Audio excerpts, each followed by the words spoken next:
transmigrating into a cultivation world, awakening a system, possessing a powerful clan background, and establishing a force that shook the heavens and myriad realms no matter where he went. His cultivation was the ceiling. Chen Xuan, what? Concealing cultivation and pretending to be weak? Impossible. Whoever dares provoke me will make them pay a price they cannot afford. I am invincible, you can do as you please. Chapter 1. System Awakening. A man slowly opened his eyes. I am alive again? But where is this? The man looked left and right, not knowing where he was, when suddenly a flood of memories poured into his mind. His name was Chen Xuan, and he had transmigrated. With a ding, a voice echoed in Chen Xuan's mind. Congratulations, host, for awakening the invincible system. This system shall serve you. What? I actually have a system. As a transmigrator, Chen Xuan knew very well what a system meant. It was the golden cheat for conquering the heavens and myriad realms. He didn't expect to really have one, but thinking about it, it made sense. As a transmigrator, not having a cheat would truly be too much of a failure. Coming back to his senses, Chen Xuan asked aloud, System, what functions do you have? The system replied, answering the host, this system provides you with invincible cultivation and will also assign you tasks. Completing tasks will reward you with random prizes. What kind of prizes? Chen Xuan asked. That depends on your luck, the system replied. Ding! Does the host accept cultivation at the Emperor Realm? Wait, system, didn't you say invincible cultivation? Chen Xuan asked. Although the Emperor Realm was the highest cultivation in this continent, he knew that the outside world was not limited to this level. The system said, host need not worry. On this continent, the Emperor Realm is already invincible. Moreover, this continent cannot withstand a higher level of cultivation. To obtain stronger realms, you must go to the middle plane or high plane. It turned out that this world was divided into 3 planes, the low plane, middle plane, and high plane. Beyond them lay a vast, greater world. This continent was merely a low plane. If beings stronger than the Emperor Realm descended here, the world itself would not be able to endure it. Ding! Does the host accept cultivation at the Emperor Realm? The system's voice rang in his mind again. Accept. While receiving the Emperor Realm cultivation, Chen Xuan slowly organized the memories of the body he had transmigrated into. The boat's original owner was also named Chen Xuan, born into the Chen clan, a top-tier family in High Plain. His grandfather was the patriarch of the Chen clan. At his birth, visions appeared, 9 dragons descended. Purple chi surged from the east. Everyone thought another genius had been born into the clan. But at the age of 14, during a training trip on this continent, he became separated from the clan members and was trapped in a barrier. By the time he emerged, the Chen clan members were gone. He was left alone on this continent, utterly bewildered. Why had they abandoned only him? Although he could crush the jade pendant his grandfather had given him to return, he thought it best to train more before going back. Yet this training lasted 5 whole years. In the end, his body was taken over by the transmigrator Chen Xuan. One could only say he was pitiful before even enjoying life. His body was occupied. Ding! Emperor Realm cultivation successfully granted. The system has automatically concealed the host's aura. The system's words interrupted Chen Xuan's thoughts. Sensing the Emperor Realm cultivation, he felt his body brimming with power. Chen Xuan said, not bad. System, you even know how to conceal my aura. That's a must. After all, look at who I am. The system replied smugly. Chen Xuan shook his head. Actually, that's unnecessary. Concealment was never my intention. System. Listening to Chen Xuan's words, the system almost seemed like if it were a person, it would be puffing its chest proudly. Ding! Task issued. The host must establish a sect. Time limit. None. System. Where am I supposed to establish it? Chen Xuan asked curiously. Wherever you want. None of my business, the system replied. Hey, you've got some attitude, huh? Since I have to establish a sect, then I'll do it in the high plane. After all these years, it's about time I go home and take a look. Chapter 2. Returning home. Subsequently, Chen Xuan retrieved the jade pendant entrusted to him by his grandfather.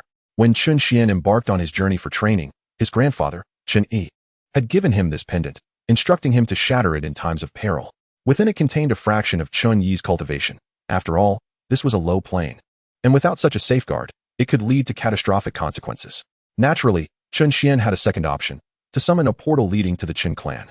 Thus, this time, Chen Xuan intended to invoke this portal and return to the Qin clan. He grasped the jade pendant, and with a crack, a portal manifested before him. Staring at this portal, Chen Xuan was momentarily taken aback, realizing he was finally able to return home. After his transmigration, he gradually began to merge the emotions of the original Chen Xuan, for this place could be considered a home of sorts after his journey, evoking a sense of anticipation. With that thought, Chen Xuan stepped boldly into the portal. On the other side, in the plaza of the Chen clan, a thunderous sound erupted as a portal appeared, causing the disciples and elders present to gasp in astonishment. Could it be an enemy attack? But this was the Chen clan. Had they grown weary of life? Just as they pondered their next move, a voice halted them. "We welcome the young master home." The disciples and elders turned towards the voice to see an elder bowing respectfully. This was the revered elder. How could he be here? The disciples and elders exchanged shocked glances. Did he say young master? Could it be? Without a moment's hesitation, they all knelt, for they knew who had returned. 5 years prior, the only young master of the Chen clan, along with a group of his companions and a divine son, had ventured into the low plane for training. When that young master did not return, everyone assumed he had met with misfortune, only to learn later that the divine son had forgotten to bring him back. This infuriated Chen Yi, who severely injured those who had accompanied the young master. Had it not been for the intervention of the elders, those individuals would have met dire fates. Since then, no one dared to utter the title of young master within the Chen clan. Unexpectedly, today, the young master had returned. A youth stepped through the portal, none other than Chen Xuan.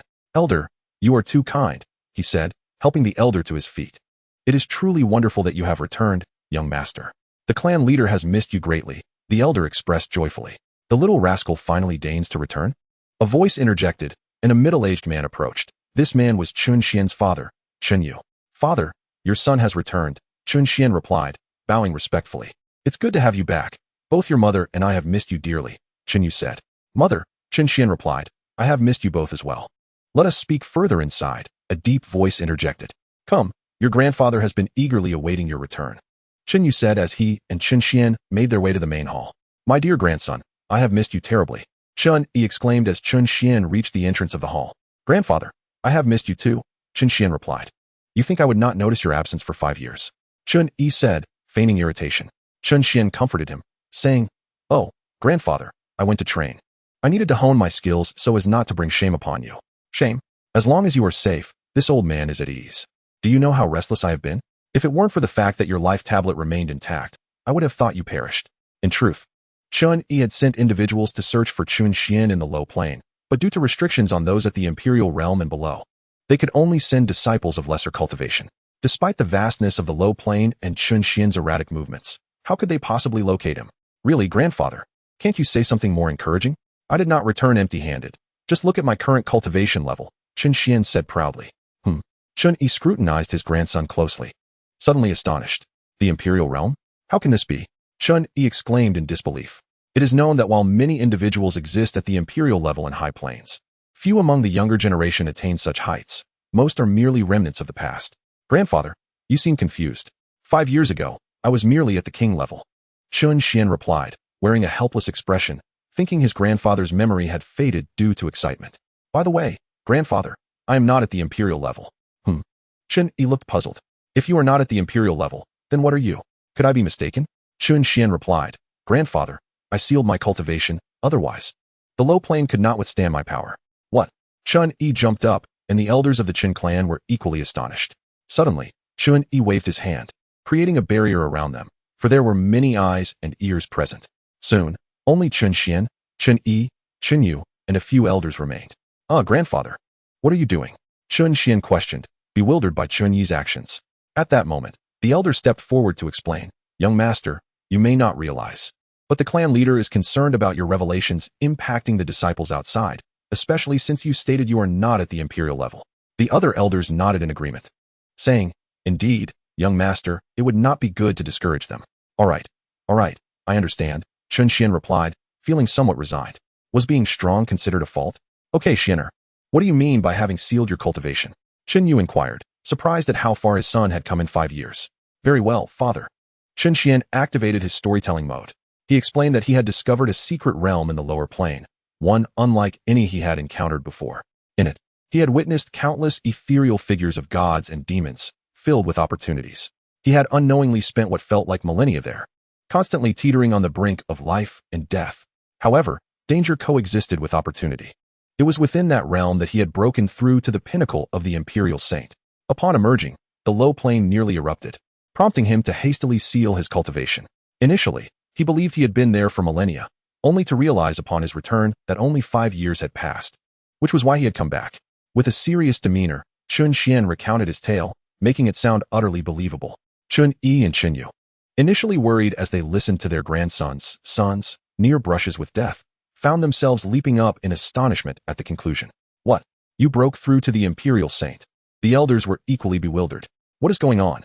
The young master has reached the Imperial Saint? Yes. Is it such a big deal to take several millennia to reach the Imperial Saint?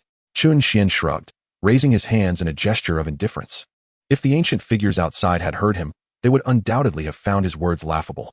While some might spend their entire lives striving for the Imperial Saint, to Chen Xuan, achieving it in a few millennia seemed trivial.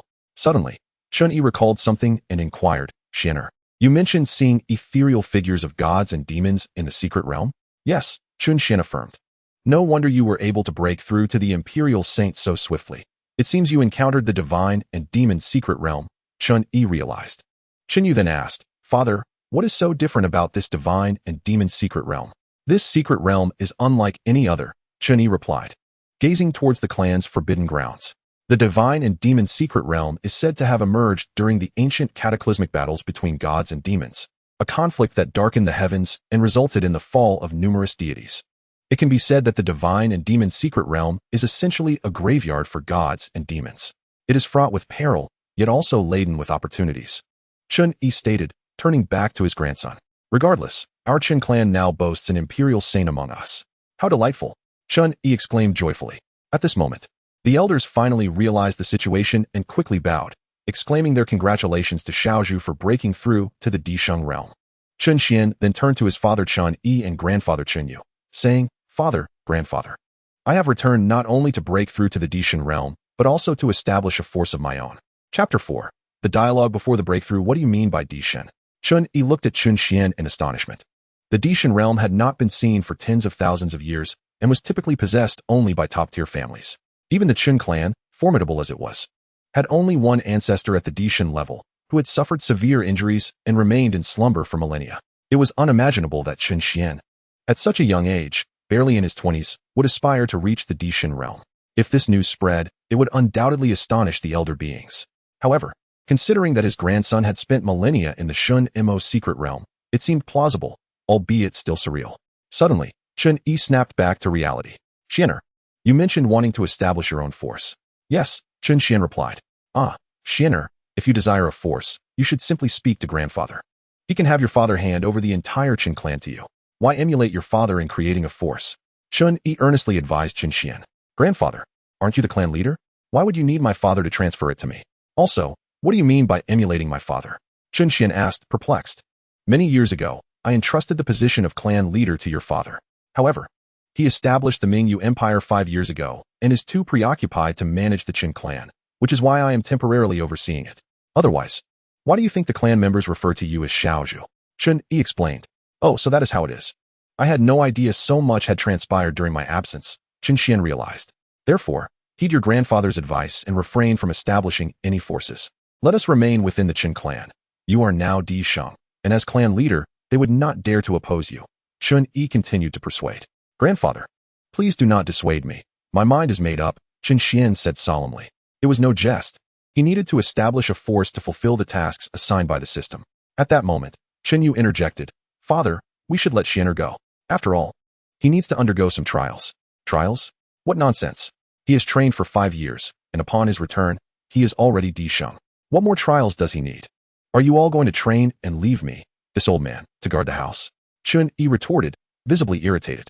All right, grandfather. I am still young. Please endure a bit longer for me. Chen Xian reassured Chen Yi, taking considerable time to appease him. I simply wish for you to spend more time with me. After eagerly awaiting your return, you now intend to establish a force, Chen Yi lamented. Grandfather, I have assured you that I will visit frequently. At least I am by your side now, Chen Xian replied.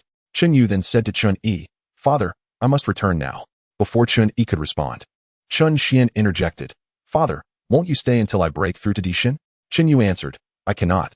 There are many matters to attend to in the Empire. I will return to inform your mother of your arrival. She will surely be delighted to know you are back. Very well.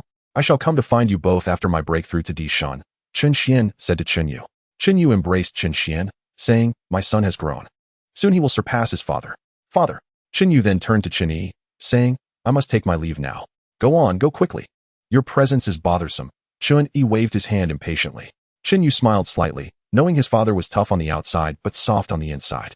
The elders also bowed, saying, we bid farewell to the clan leader. Chen Yu nodded, said nothing further, and transformed into a streak of light heading towards the Mingyu Empire.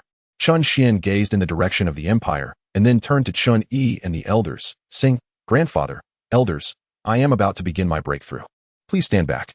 Upon hearing that Chen Xuan was about to break through, Chen Yi swiftly opened the barrier and instructed the disciples in the square, all disciples. Return to your residences immediately, and do not come out. The disciples, engaged in their training, were momentarily bewildered by the clan leader's command but complied obediently, returning to their quarters.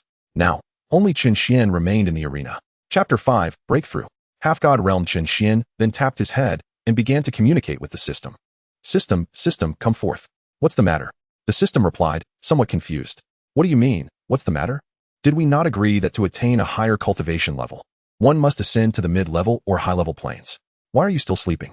Chen Xuan queried, puzzled. The system explained, Host, even this system requires rest. Enough with the nonsense. Grant me my cultivation. Chen Xuan waved his hand. Wasn't it you who asked me? Now you tell me to stop talking, the system muttered. Forget it. I'll indulge my host as needed. Beep. The host is now granted the cultivation level of half-god. Does the host accept? Half-god. What realm is that? Isn't the Dishan realm the apex? Chen Xuan questioned, his brow furrowed. The system clarified. Host, half-god is the realm above Dishan and beneath the divine realm. Is there a realm beyond Dishan? Chen Xuan inquired. Naturally, there is. The divine realm is merely the beginning. You will understand in due time, the system patiently responded. Then, does the host accept the half-god cultivation? Chen Xuan declared, I summoned you to grant me cultivation, so I must accept. The half-god cultivation was being conferred, and the system automatically initiated the process. Before the system could finish, Chen Xuan interjected, System, do not conceal my aura this time. I want the other clans to know that the Chun clan has produced another Dishan. No, a half-god. Indeed, the system affirmed. Good. Then transform my aura to that of the Dishan realm, but keep it low-key. Understood. As the system completed its instructions, Chen Xuan's aura surged dramatically. Emperor. Divine Spirit. Sovereign. Emperor Monarch. Great Emperor. Supreme Emperor. Dishan. It continued until it reached half-god, but due to Chen Xuan's request, the system altered his aura to that of Dishan while maintaining his actual cultivation level. Chen Yi watched on, exclaiming marvelous. Our Chen clan has finally produced another powerhouse at the Dishan realm. The elders echoed, indeed. The breakthrough of Xiaozhu to Dishan is a great honor for the entire Chen clan. At that moment, Chen Xuan opened his eyes, and the aura of the Dishan realm filled the entire high-level plane, causing some cultivators of lower levels to kneel under its pressure. This was while Chen Xuan was still restraining his aura. Suddenly, Chen Xuan's voice resonated throughout the high-level plane. Today, I, Chen Xuan, shall affirm my path as a Dishan. The cultivators of the high-level plane were shaken by this proclamation. The Chen clan had produced another Dishan. This was indeed a momentous occasion. Top-tier forces also felt the shockwaves of this news. The Dishan realm had not been seen for thousands of years, and its emergence within the Chen clan was unexpected. Upon hearing this announcement, the disciples within the Chen clan were left dumbfounded, their confusion evolving into sheer astonishment. However, Chen Xuan was oblivious to their reactions as he continued to converse with the system. Beep. Congratulations, host, on breaking through to the half-god realm. At this moment, Chen Xuan recalled something and asked the system, do you have a sign-in feature? As a traveler, he was well aware of the functions typical of systems and novels. The system responded, indeed, there is. Why didn't you mention earlier that Xianxiaaudiobooks' expression was somewhat grim? This insufferable system didn't even mention having a sign-in feature when it introduced itself, the host exclaimed. You could have asked, the system replied nonchalantly. Come out. I promise not to harm you. How could I know you have this feature if you don't tell me? Please, don't be upset. I assure you. I won't withhold information next time. The system comforted Xianxiaaudiobooks, who was irked, fearing that in a fit of rage, the host might dismantle it. So, does the host wish to sign in? Let us sign in, Xianxiaaudiobooks declared. Congratulations, host, you have acquired a divine-level technique, Tianli. Congratulations. Host, you have obtained a divine-level weapon, Su In Tian Chu. Congratulations, host. Not bad at all. to have signed in for such valuable items. Xuan nodded in satisfaction. Well, having completed my breakthrough, it's time to descend. Just as Xuan landed, the forbidden grounds of the Chen clan began to tremble. Chapter 6. The 9 Ancestors Appear. It turned out to be the ancestors emerging. The Chen clan boasted 9 ancestors, with the first ancestor being an emperor deity, while the others were at the emperor saint level. Typically, these ancestors remained in slumber, only awakening in times of dire need for the Chen clan, and unexpectedly, Xuan's breakthrough to emperor deity roused all 9 of them. However, the commotion from Xuan's breakthrough was quite significant. Any ancestor from any clan would be unable to remain undisturbed. Chen and the elders, upon seeing the ancestors, hastily bowed before them. We pay our respects to the esteemed ancestors. The 9 ancestors waved their hands, smiling, bidding the elders to rise. All of you, please stand. Yes, thank you, ancestors. Finally, the 7th ancestor inquired, which one of our Chen clan has broken through to the emperor deity realm? The faces of the ancestors were filled with joy, with a new emperor deity in the Chen clan. They could rest in peace even if they were to pass on. At this moment, Chny explained to the 9 ancestors the details of Xuan's breakthrough and his attainment of the Emperor Saint level in the SHNM secret realm. Naturally, the 9 ancestors were unaware that this was a fabricated tale concocted by Xuan to dupe Chny and the others. Xuan was also assessing the 9 ancestors. Aside from the first ancestor who was grievously poisoned, the other 8 merely showed signs of insufficient vitality. As a being of the semi-divine realm, Xuan could instantly discern the condition of each ancestor. He had heard that during their era, each ancestor was a dazzling genius, and upon meeting them today, he found that to be true. Xuan recognized that the first ancestor was afflicted with the 9-colored Lin Huang poison, which would undoubtedly lead to death within 10,000 years, even for a powerful emperor deity. Yet, the first ancestor had endured for several millennia, showcasing his formidable strength. If not treated properly, he would inevitably perish within 1,000 years. However, having acquired numerous valuable items from the system during his sign-in, Xuan had a means to address the first ancestor's predicament. Truly, the system was remarkable. The first sign-in yielded such a plethora of treasures, living up to its reputation. After Chny recounted the events surrounding Xuan, the 9 ancestors were left enlightened, but more importantly, they felt a sense of relief. The 9th ancestor spoke first, addressing Xuan. Indeed, you are the young master of our Chen clan. Having broken through to the emperor deity realm at such a tender age, we have a promising successor, and from now on, the Chen clan will rely on you for protection. Xuan nodded. This is imperative. At that moment, the first ancestor stepped forward, placing a hand on Xuan's shoulder, gazing at him with immense pride. Excellent. Although you have experienced several millennia of trials in the SHNM secret realm, you remain the youngest to achieve the emperor deity realm in this high-level plane. I too ventured into the SHNM secret realm in my youth. What? You also visited the SHNM secret realm? Xuan was taken aback, realizing that the secret realm he had fabricated truly existed. Yes, I was fortunate enough to enter once during my youth, though I nearly perished within. Hence, I understand the unimaginable hardships you endured to reach the emperor deity realm. As he spoke, the first ancestor suddenly began to cough violently, spitting out a mouthful of blood. First ancestor. The crowd rushed to support him. The first ancestor chuckled reassuringly. Do not worry. I am fine. I merely wished to see who had broken through to the emperor deity realm. Now that I have seen, I can rest easy. The second ancestor, witnessing this, could not hold back his tears, remembering that the first ancestor had suffered the 9-colored Lin Huang poison to save him. Brother, I am so sorry. It was revealed that the second ancestor and the first ancestor were biological brothers. The second ancestor had provoked the 9-colored Lin Huang snake, and the first ancestor had taken the poison to rescue him. Enough. We are far too grown to be weeping before the younger generation. The first ancestor admonished the second ancestor. At this moment, Xuan interjected. All right, everyone. Enough with the sentimentality. I can save the first ancestor. What? Chapter 7. The ancient dark palace begins to emerge.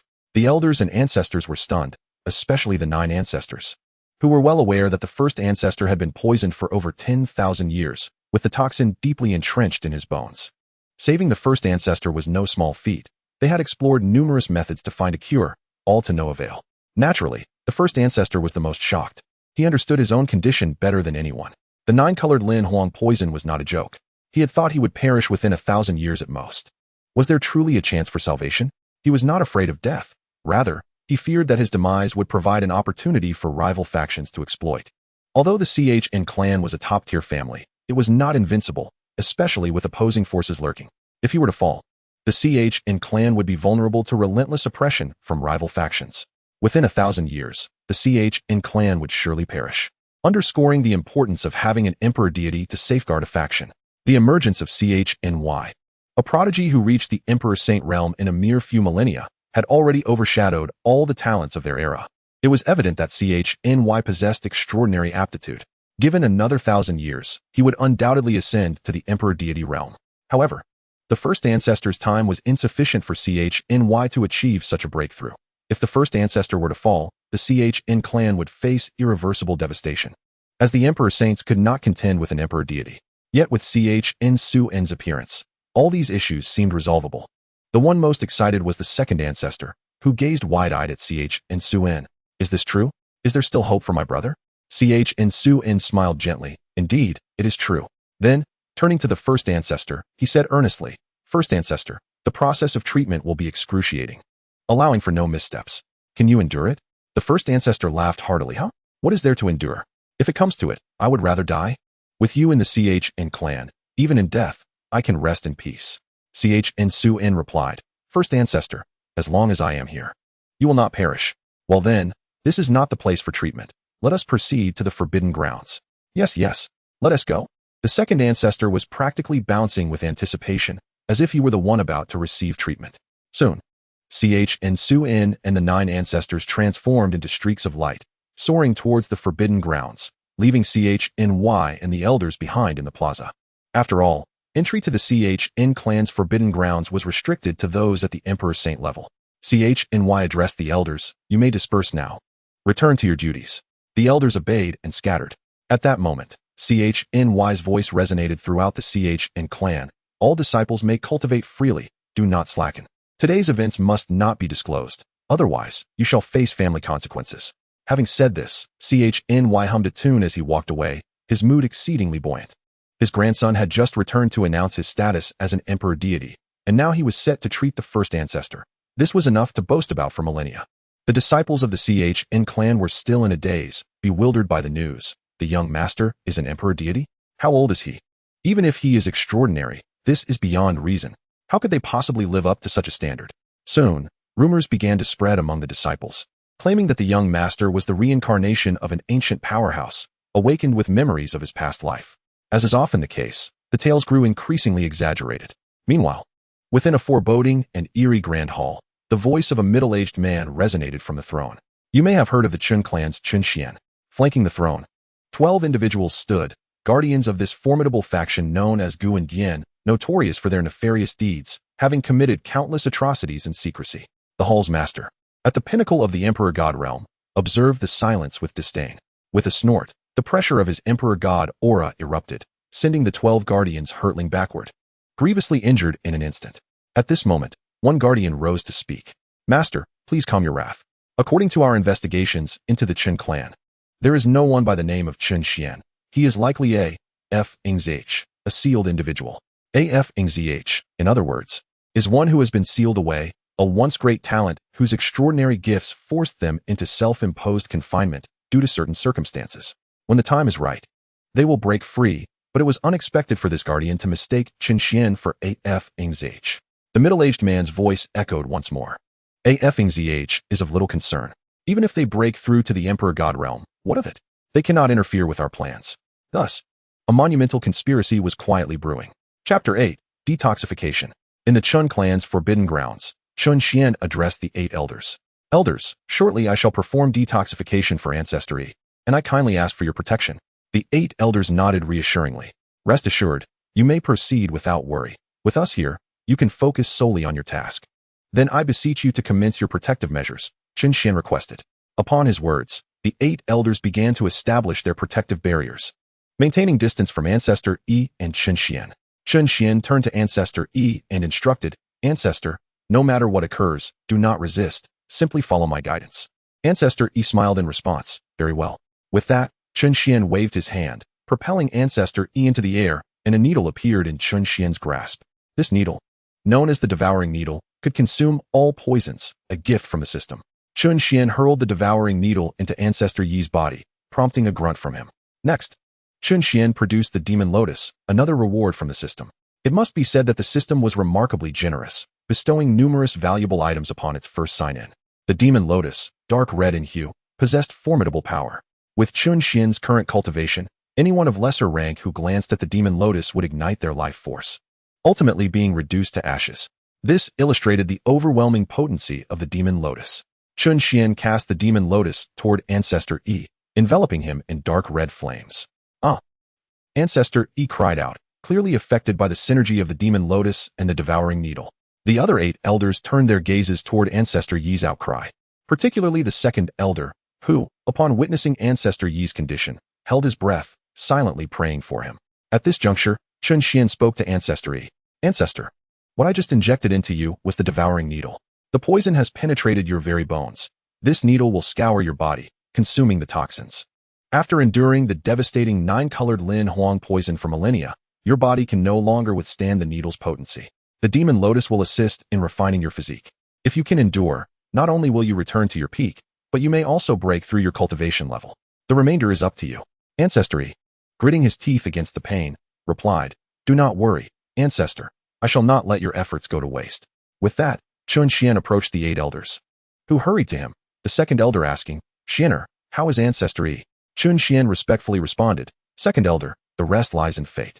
After all, Ancestor Yi's poison is deeply rooted. To completely eliminate the 9-colored Lin Huang poison, the devouring needle and the Demon Lotus must burn for 10 days.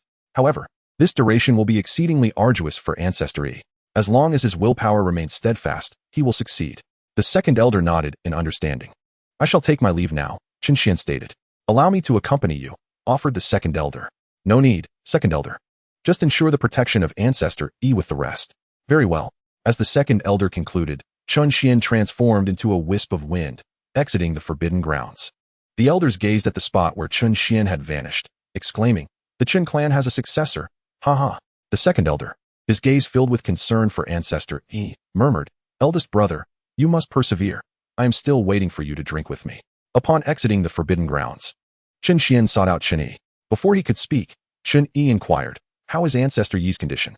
Chen Xuan recounted the events that had transpired in the forbidden grounds, prompting Chen Yi to fervently pray for Ancestor Yi's recovery, for he was the cornerstone of the Chen clan. Suddenly, Chen Yi remembered something and said, By the way, Xianer, I have something to discuss with you. A secret realm is set to open soon. Chapter 9, The Ancient Secret Realm. What secret realm? Chen Xuan asked, perplexed. This is an ancient secret realm. As the name suggests, it has been passed down since ancient times. It is said to contain countless opportunities. It is a most auspicious place, Chen Yi elaborated. When will it open? Chen Xuan inquired. Chen Yi extended 5 fingers. In 5 days. Chen Xuan patted his chest confidently. Fear not, grandfather. I shall ensure that this secret realm belongs to our Chen clan. Chen Yi promptly waved his hand. Xianer, that is not what I meant. I simply want you to send our disciples into the realm in 5 days. Those at the Emperor Lord level or above cannot enter, or it will collapse. Chen Xuan scoffed dismissively. What do I care for the restrictions on Emperor Lords? If I wish to enter, I have 100 ways to do so. Chen Yi's eyes brightened. Xianer, you have a method to enter? Naturally, it is but a minor secret realm, hardly a challenge for me. Chen Yi laughed heartily. Excellent, excellent. Truly, you are my outstanding grandson. Chen Xuan's lips twitched. Now I am your outstanding grandson. You certainly did not hesitate to punish me when I was young. Chen Yi, turning his back to Chen Xuan, replied, Was it not your mischievousness as a child? If I had not disciplined you, would you have listened? Besides, I always struck lightly. You can ask your father how severely I disciplined him in his youth. As Chen Yi continued his endless ramblings, Chen Xuan could endure no longer. For once his grandfather began his lectures, they would never cease. Thus, he transformed into a wisp of wind, making his way to the Chen clan's plaza. Upon Chen Yi turning back to find Chen Xuan had vanished, he exclaimed loudly, You little rascal, now that you have grown up, you no longer heed my words. Were it not for my current inability to defeat you, I would surely discipline you. In the Chen clan's plaza, Chen Xuan, contemplating the establishment of a faction, suddenly noticed a crowd of disciples gathered. Approaching to investigate, he discovered 2 individuals embroiled in a heated argument. These 2 were the 5th divine son and the 4th sequence of the Chen clan. The Chen clan had long been divided into 2 factions, the Divine Son faction and the Sequence faction, which had engaged in a fierce rivalry for ages, with neither side willing to yield. Arguments were inevitable. However, Regardless of how intense their competition became, both factions acknowledged the clan's young master as their leader, even if he were deemed a waste, for this was an irrefutable rule. Those who disrespected the young master faced severe consequences, ranging from the revocation of their cultivation to being relegated to the status of a servant disciple, or worse, obliteration of their soul. This illustrates the stringent regulations of the Chen clan. The fifth divine son brandished a medicinal herb before the fourth sequence, stating, Chen Shi. This herb was seized from the purple crystal tiger king. If you desire it, you must procure it yourself. What do you mean by trying to take it from me? Hearing this, Chen Shi responded with a calm smile, I apologize, but this herb is of great use to me. If you give it to me, I would be grateful. However, if you refuse, I shall simply take it. In truth, this herb holds little significance for CHNX. It merely serves to suppress the arrogance of the fifth divine son, who returned grievously injured. The fifth divine son, filled with indignation, had just wrested this herb from the clutches of the ZJ-ing, and simply surviving the ordeal was a remarkable feat to his dismay. Upon his return, CHNX sought to seize the herb from him, an act he could not abide, leading to a heated quarrel between them. If I hadn't sustained such severe injuries, do you think you could act so brazenly? CHNX retorted. Enough of your prattle. Since you refuse to part with it, I shall simply take it by force, he declared, snatching the herb from the fifth divine son's grasp. Gazing at the furious expression of the fifth divine son, CHNX remarked, you intend to use this herb to heal your sister, correct? The fifth divine son's eyes widened in shock. How do you know? Indeed, this herb was meant for his sister, who suffered from a rare illness. The elders of their clan had informed him that only this herb could save her, prompting his reckless venture into the lair of the ZJ-ing. Yet, how could CHNX possibly be aware of such a personal matter? Chapter 10, Mediation. CHNX chuckled at the astonishment etched on the fifth divine son's face. You need not concern yourself with how I know. My intent is not only to dampen your spirit, but also to destroy your herb, he proclaimed, proceeding to ruin the herb in his hands. No. The fifth divine son cried out, heart-wrenchingly, as he lunged at CHNX. I will kill you. In response to the advancing fifth divine son, CHNX disdainfully kicked him away. Do not delude yourself. Even in your prime, you would stand little chance against me. Ha ha ha. At that moment, Xianxiaaudiobooks could no longer stand by. Make way, make way. The disciples were taken aback at the sight of Xianxiaaudiobooks. When did the young master arrive? Just moments ago, they had distinctly heard him ascend to the realm of the emperor, astonishing even the elders, leaving them utterly speechless. The young master, so young yet an emperor, was truly unprecedented. The disciples knelt on one knee. We pay our respects to the young master. The fifth divine son, upon seeing Xianxiaaudiobooks, quelled his fury, bowing on one knee to greet him respectfully. Xianxiaaudiobooks smiled gently. Rise. The disciples complied. Yes. Xianxiaaudiobooks turned to the fifth divine son and CHNX, stating, I have just witnessed the entire incident, and it is indeed the fault of the fourth sequence. He then addressed CHNX. You shall apologize to the fifth divine son and offer him some form of compensation. The fifth divine son, upon hearing Xianxiaaudiobooks' words, felt a wave of warmth wash over him. However, the fourth sequence protested, Young master, this is against clan regulations. Xianxiaaudiobooks furrowed his brow. Are you questioning whether the clan rules hold more sway than my words? Upon hearing this, CHNX's complexion paled, and he promptly knelt. I dare not. Please forgive me, young master. It was well known that regardless of one's status as a divine son, sequence, or elder, all must heed the young master's commands, for the consequences were dire, especially now that Xianxiaaudiobooks had attained the rank of emperor. The reason for the young master's elevated status was simple. The clan had cherished his grandson immensely. The moment CHNX uttered those words, he deeply regretted his audacity. Xianxiaaudiobooks then instructed, it's all right. Apologize to the fifth divine son and provide him with compensation. CHNX nodded vigorously. Yes, yes. He hurried to the fifth divine son. Fifth divine son, I apologize. It was all a misunderstanding. He produced a bracelet from his garment. Here. This is my WNBO bracelet. Consider it compensation. Tears streamed down the fifth divine son's face. Although the bracelet's worth equaled that of the herb, the young master had already stood up for him, which was enough. To continue the quarrel would be to show a lack of gratitude. At worst, he would have to risk his life again to seize another herb from the ZJ-ing. He then knelt before Xianxiaaudiobooks, declaring, Thank you, young master. I am willing to traverse mountains of blades and seas of fire for you, undeterred by death. Xianxiaaudiobooks smiled lightly, for he needed not such extreme devotion. He then produced a medicinal pill. Here, this is the xianxiaaudiobooks. It will heal your sister. The fifth divine son and the disciples were taken aback. This was indeed the xianxiaaudiobooks. It was said that one pill could restore anyone from grievous injuries, invaluable beyond measure, and the young master simply offered it so freely. The disciples were envious. The fifth divine son had considered trading for the xianxiaaudiobooks within the clan, but the cost was exorbitant and beyond his means. He then said, "Young master, this pill is far too precious. I cannot accept it." Chen Xuan smiled gently. "Though precious, I have no use for it. It is better bestowed upon someone who needs it. Accept it. I shan't ask again." The fifth divine son, moved to tears, accepted the pill and knelt once more.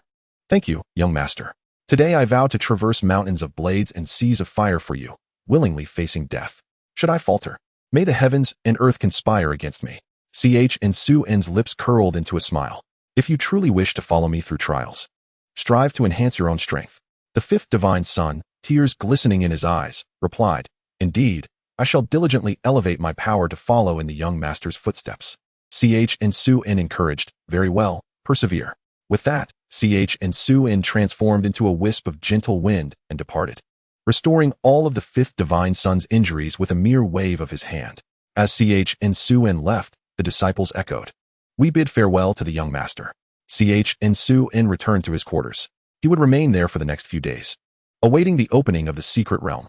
Chapter 11. Journey to the Ancient Secret Realm. Time flew, and 5 days passed in the blink of an eye. With less than 2 hours until the Ancient Secret Realm opened, families from higher realms, imperial dynasties, and various rogue cultivators began to gather outside the secret realm, awaiting its activation.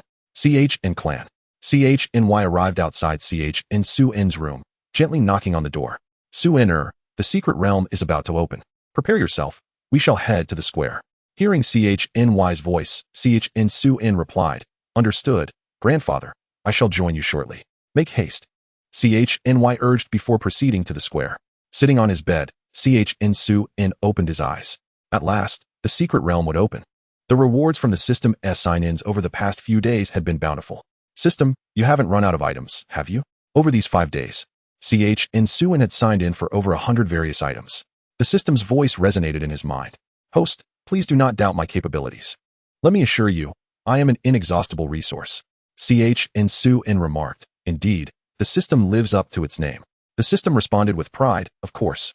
Chen Xuan stretched lazily. "It is time to stretch my limbs." He then vanished from his room, reappearing in the square in an instant. In the square, all disciples and elders had assembled. Upon seeing Chen Xuan, CHNY nodded and addressed the disciples. "In 2 hours, the ancient secret realm will open. This is an excellent opportunity for your training. The clan elders have decreed that those at the Emperor realm and below may enter the secret realm. This time, our Chen clan's young master will lead the way as you explore the realm together. Do your utmost to uphold the honor of the Chen clan." The disciples responded in unison. Then, some curious disciples inquired, "Clan leader, was it not stated that only those below the Emperor realm could enter the ancient secret realm? Why is the young master accompanying us?" At this, Chen Xuan smiled calmly. "They are themselves, and I am myself. Their inability to enter does not imply that I cannot." The bewildered disciples, upon realizing this, became exhilarated. "Ha! With the young master present in the ancient secret realm, it is undoubtedly our CHNZ. Chen Xuan also smiled, his lips curling upward. "Prepare yourselves, we shall depart in an hour."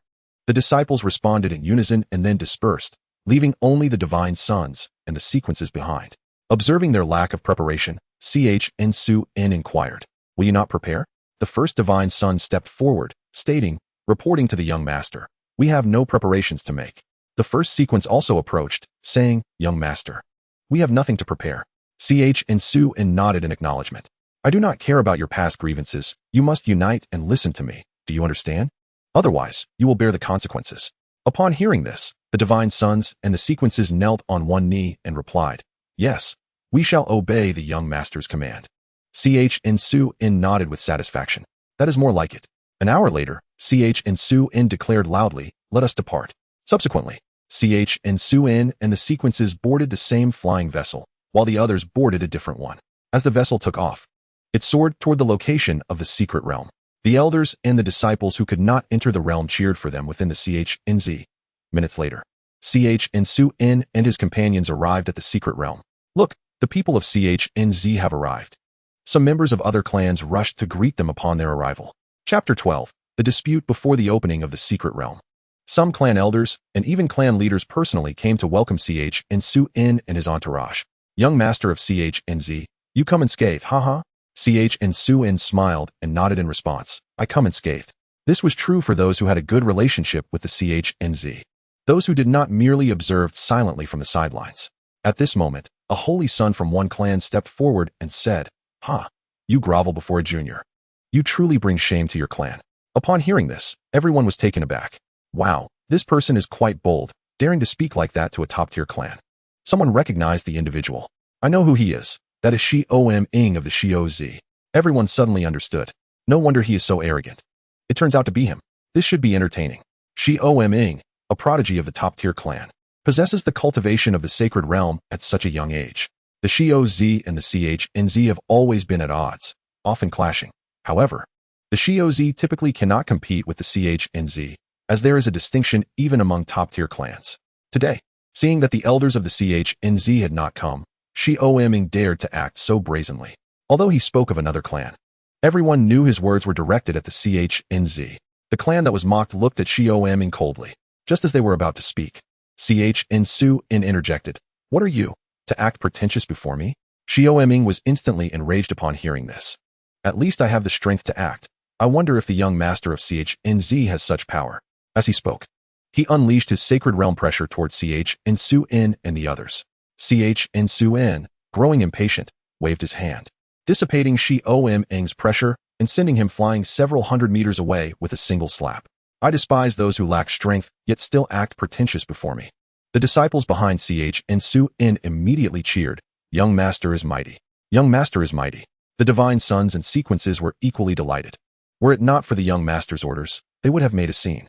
All the divine sons and sequences possessed at least the cultivation of the respectful realm, with several at the sacred realm, showcasing the Xianxia's profound heritage. The clans present were also shocked by Xianxia's display. Xiaoming had just been struck by the young master of the Xianxia, a sacred realm expert. Unless one reached the emperor realm. How could this be? Everyone was stunned, for it was evident that Xianxia had reached the emperor realm at such a young age. Unless he was a sealed one. But Xianxia was not. What terrifying talent he possessed. The members of the Xianxia looked at these people and suddenly felt immense pride in being part of the Xianxia. Are you stunned? Now you know that we, the Xianxia, are not to be trifled with. If you knew the young master was an emperor god, you would be even more astonished. It should be noted that although Xianxia had revealed his status as an emperor god, apart from the Xianxia and those with blood ties to him, others did not know his name.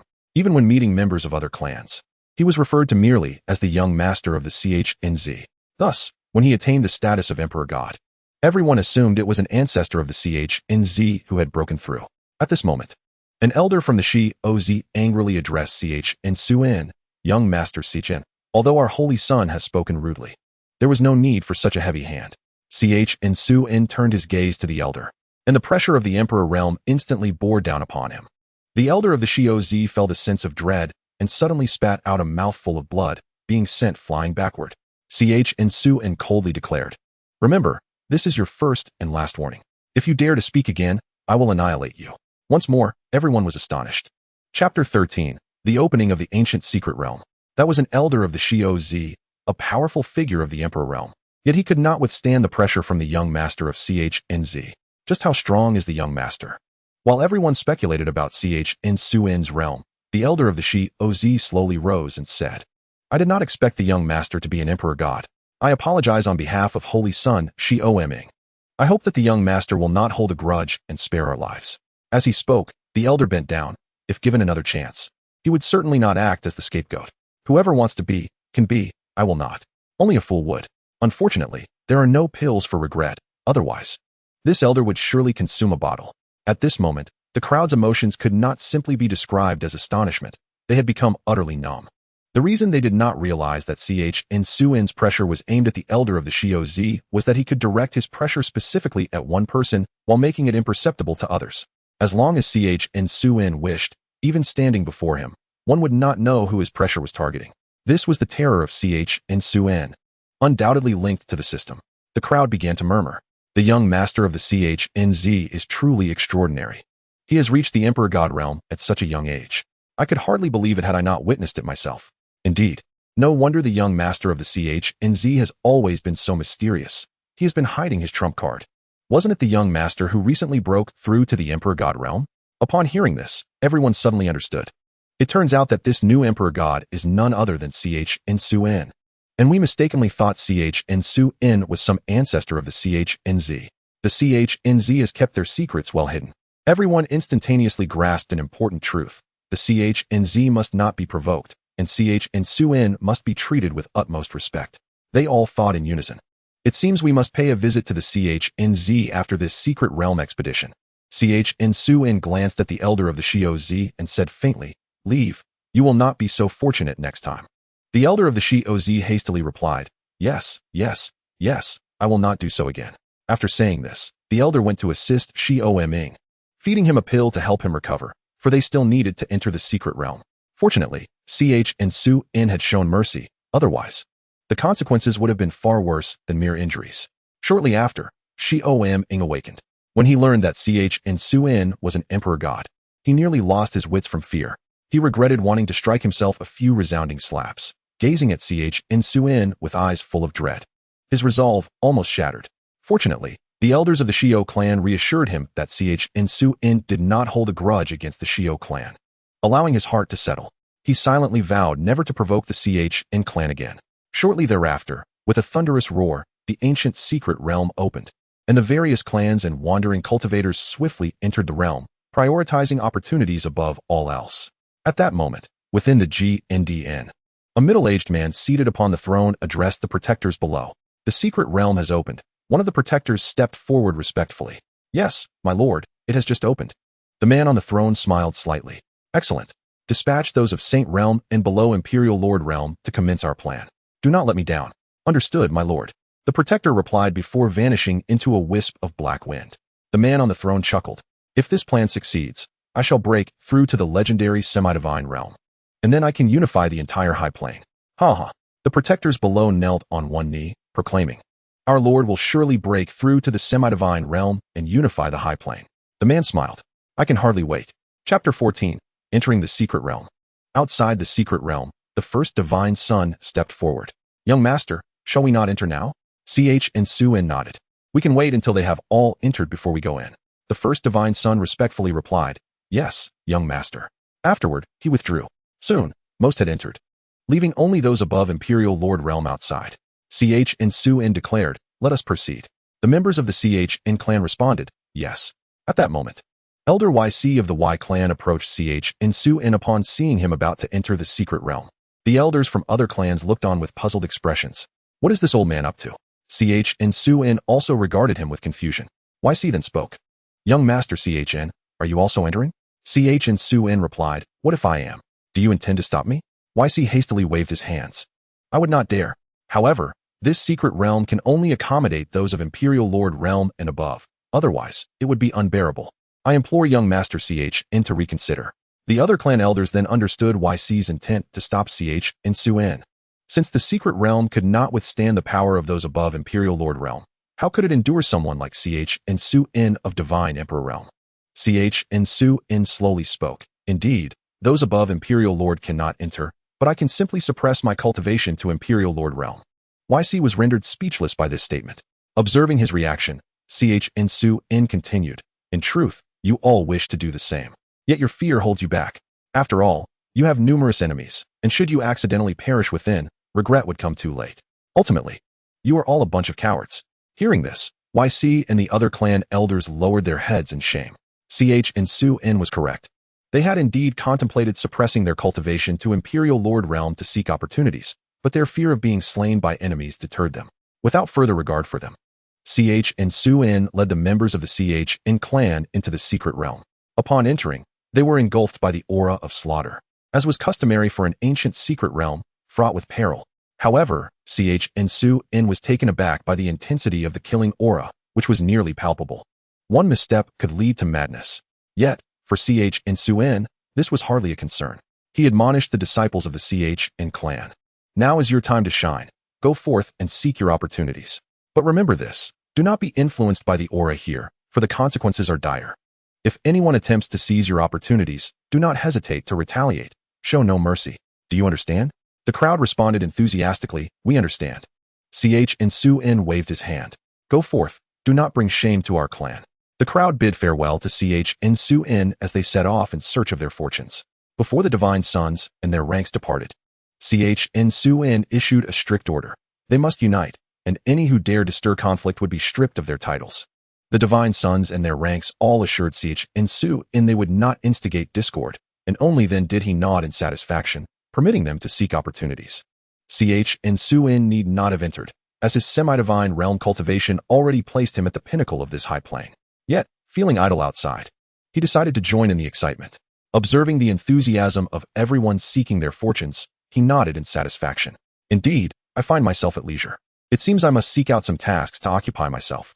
With that, Xuan transformed into a wisp of breeze and vanished from the spot.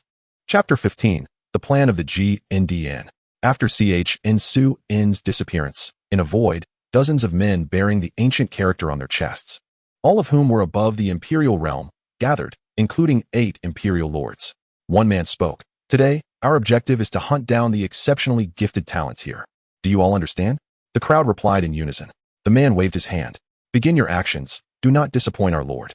With that, they transformed into black winds and commenced their mission, leaving behind the 8 imperial lords. These individuals were all powerful members of the GNDN, and their target was to hunt the talents of various factions, collecting their blood essence to aid their lord in breaking through to the semi-divine realm. Prior to entering the secret realm, the protector of the GNDN meticulously selected 7 elders and elite cultivators above imperial realm to accompany him on this hunting mission. Due to their high cultivation levels, the protector and the 7 elders had to suppress their cultivations to imperial lord realm. The speaker was one of them.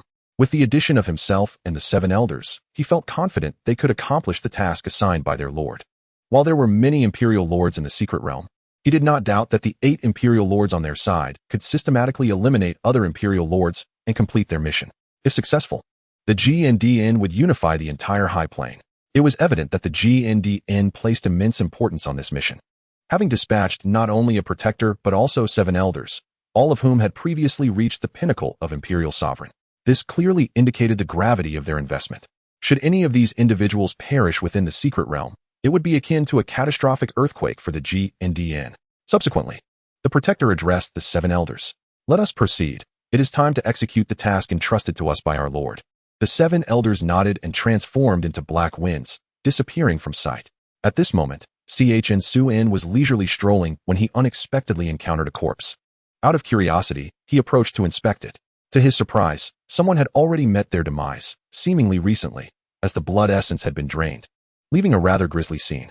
Without further concern, Xuan continued his aimless wandering, but the more he explored, the more he sensed something amiss. Along the way, several individuals had already perished, all bearing the marks of having their blood essence harvested. Who could be so ruthless? Xuan pondered. Just as he was deep in thought, sounds of battle erupted ahead. Rushing forward to investigate, Xuan found the conflict had concluded, leaving him astonished. So soon, he crouched down to examine the recently deceased man, noting that his blood essence had also been drained. Xuan slowly rose. It appears that there exists a malevolent force at play. This cannot stand. We must first capture these individuals, deliver a beating, and then inquire about the situation. Chunian is not driven by a sense of justice to avenge them. Rather, he has an unsettling premonition that something ominous is about to transpire. He decides to gather his disciples. After a moment of contemplation, Chunian closes his eyes to sense the locations of his disciples. Suddenly, his eyes snap open, and he exclaims inwardly that it is bad. He tears through a rift in space and leaps inside. Meanwhile, on the other side, a group of cloaked figures is besieging 2 women, who happen to be Chunzu's 6th sequence, Chen Xuan, and 8th sequence, xianxiaaudiobooks. The 2 have already sustained numerous injuries. Initially, they were in search of opportunities when they were unexpectedly ambushed by these assailants who spoke not a word and sought to take their lives. However, these 2 are not easily subdued and immediately engage in combat with the attackers. It is often said that 2 fists are no match for 4 hands. And with so many assailants against just 2 individuals, the odds are heavily stacked against them. Ultimately, the 2 sequences find themselves depleted of spiritual energy and severely wounded. One of the attackers, losing patience, taunts them. Out of energy are we? Weren't you quite the fighters a moment ago? Keep fighting.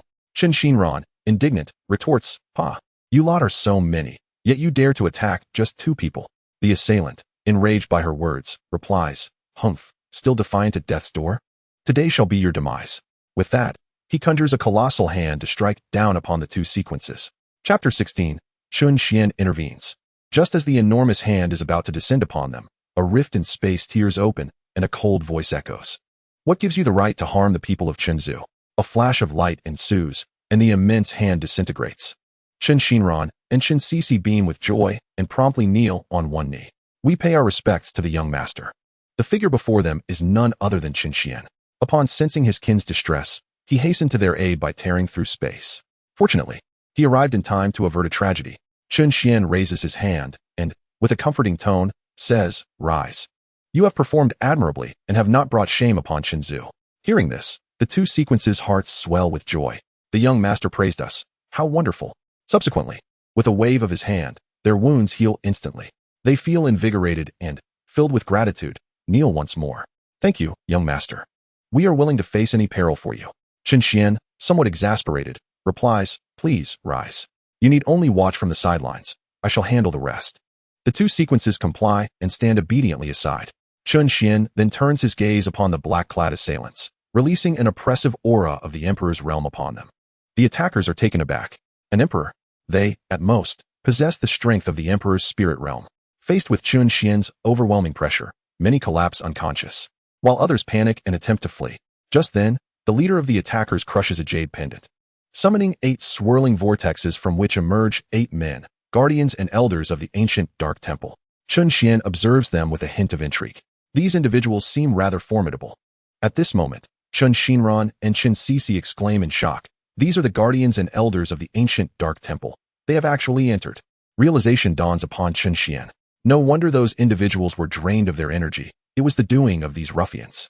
The guardian of the ancient dark temple taunts. "Ah, I see you've come to understand. Prepare to meet your demise." Chen Xuan smirks dismissively. "You lot, along with your master, will find yourselves utterly defeated before me." The black-clad leader seethes with rage. "Arrogant brat, today, you shall pay for your insolence." He then commands his subordinates, "Kill those 2 women." Chen Xuan scoffs. "A bunch of useless fools. Do you think you stand a chance?" Before they can react, Chen Xuan produces a demonic lotus and hurls it at the ancient dark temple's members. In an instant, they are engulfed in flames from the lotus, and within 10 seconds, they are utterly annihilated. The remaining guardians and elders are left in shock. This is astonishing. They had believed it impossible to eliminate so many Emperor Realm experts in an instant. The 2 sequences are equally astonished. The young master is incredibly powerful. However, the guardian quickly regains his composure. "Fear not. He is but 1 person, while we are 8. Let us form a formation to eliminate him." Chen Xuan shakes his head in resignation. "What difference does it make? You are all merely offering your heads on a platter. Do you not realize from whom your misplaced confidence stems?" Before they can establish their formation, Chen Xuan brings his hands together and intones Heavenly Thunder Technique. Dark red lightning descends from the heavens, striking at the guardians and elders of the ancient dark temple. They are left aghast. "Wait, we should have waited to form our formation before engaging." The young man lacks martial ethics. They can only raise their weapons to counter the heavenly thunder, which is no ordinary lightning. It rivals the tribulations of thunder. This is merely the power unleashed by Chen Xuan at the Emperor's realm. If he were to unleash his half-god realm, it would obliterate the entire high plane. The guardians of the ancient dark temple struggle desperately. But as the final bolt of lightning descends, they are all grievously injured. The guardian exclaims in terror, "Flee. We must not linger here." He is utterly terrified. This individual does not adhere to the expected norms of combat and does not afford an opportunity to counter. Should another thunder calamity strike, he would surely perish. Thus, he makes a swift decision to escape. Just as he attempts to flee, Chen Xuan interjects, "Did I permit you to leave?" Chapter 17, Counterattack. As Chen Xuan speaks, he strikes out with a palm. The 7 elders exhaust their strength to resist, yet their efforts prove futile, and they vanish one by one. Witnessing the demise of his subordinates, the guardian retrieves a pearl from his robe, infusing it with spiritual energy, and vanishes into the secret realm. Chen Xuan sighs at the sight. "What a pity, I could not capture him." The 2 sequences approach Chen Xuan, and Chen Cixi inquires, "Young master, have the members of the ancient dark temple escaped?" Chen Xuan shakes his head. "Not entirely. They have been nearly annihilated. The remaining ones are now your responsibility." The 2 sequences, filled with joy, express their agreement and take their leave after bidding farewell to Chen Xuan. Subsequently, News of the near-total annihilation of the ancient Dark Temple's forces spreads like wildfire throughout the secret realm. Upon hearing this news, the inhabitants are filled with elation. When they learned that individuals from the ancient Dark Temple had entered to hunt them down, some chose to hide, while others possessing the strength of the Emperor's realm attempted to confront them, but ultimately perished. Those who had boasted of confronting the attackers are now silent, frightened into hiding. It is no joke. Did they not witness the slaughter of the Emperor realm experts? To expose themselves now would be courting death. However, upon hearing that the ancient Dark Temple's forces had been decimated to a fraction, many felt emboldened to emerge once more. Proposals for a counterhunt began to circulate, and soon the idea spread like wildfire, with nearly everyone engaging in a counterhunt, even wagering on who could achieve the most kills. The inhabitants of the ancient Dark Palace were engulfed in despair, frantically fleeing from their dire predicament. They had never anticipated such a downfall on this day. The word tragic could hardly encapsulate their plight. However, this group proved remarkably agile and adept at evasion.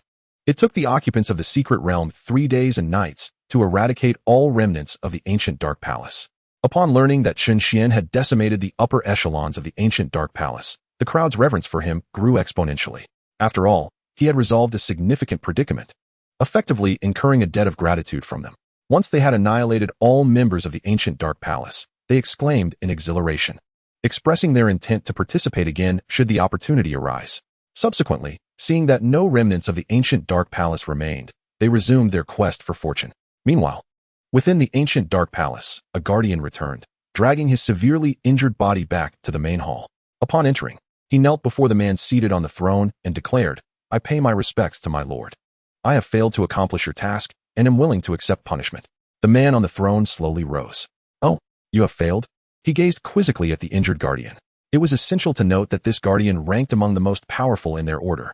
Even with his cultivation suppressed to the level of an emperor, he was more than capable of dealing with other emperors. Thus, the man inquired, "Who has inflicted such injuries upon you?" The guardian replied, "My lord, it was Chen Xuan of the Chen clan." The man, still perplexed, turned to the others in the hall. "Who is Chen Xuan? Someone enlighten me." At this moment, an elder stepped forward to respond. "My lord, Chen Xuan is a newly ascended emperor god from the Chen clan. It is understandable that you are unaware, as you were in seclusion during his proclamation of becoming an emperor god, and the same applies to other elders who were also in seclusion."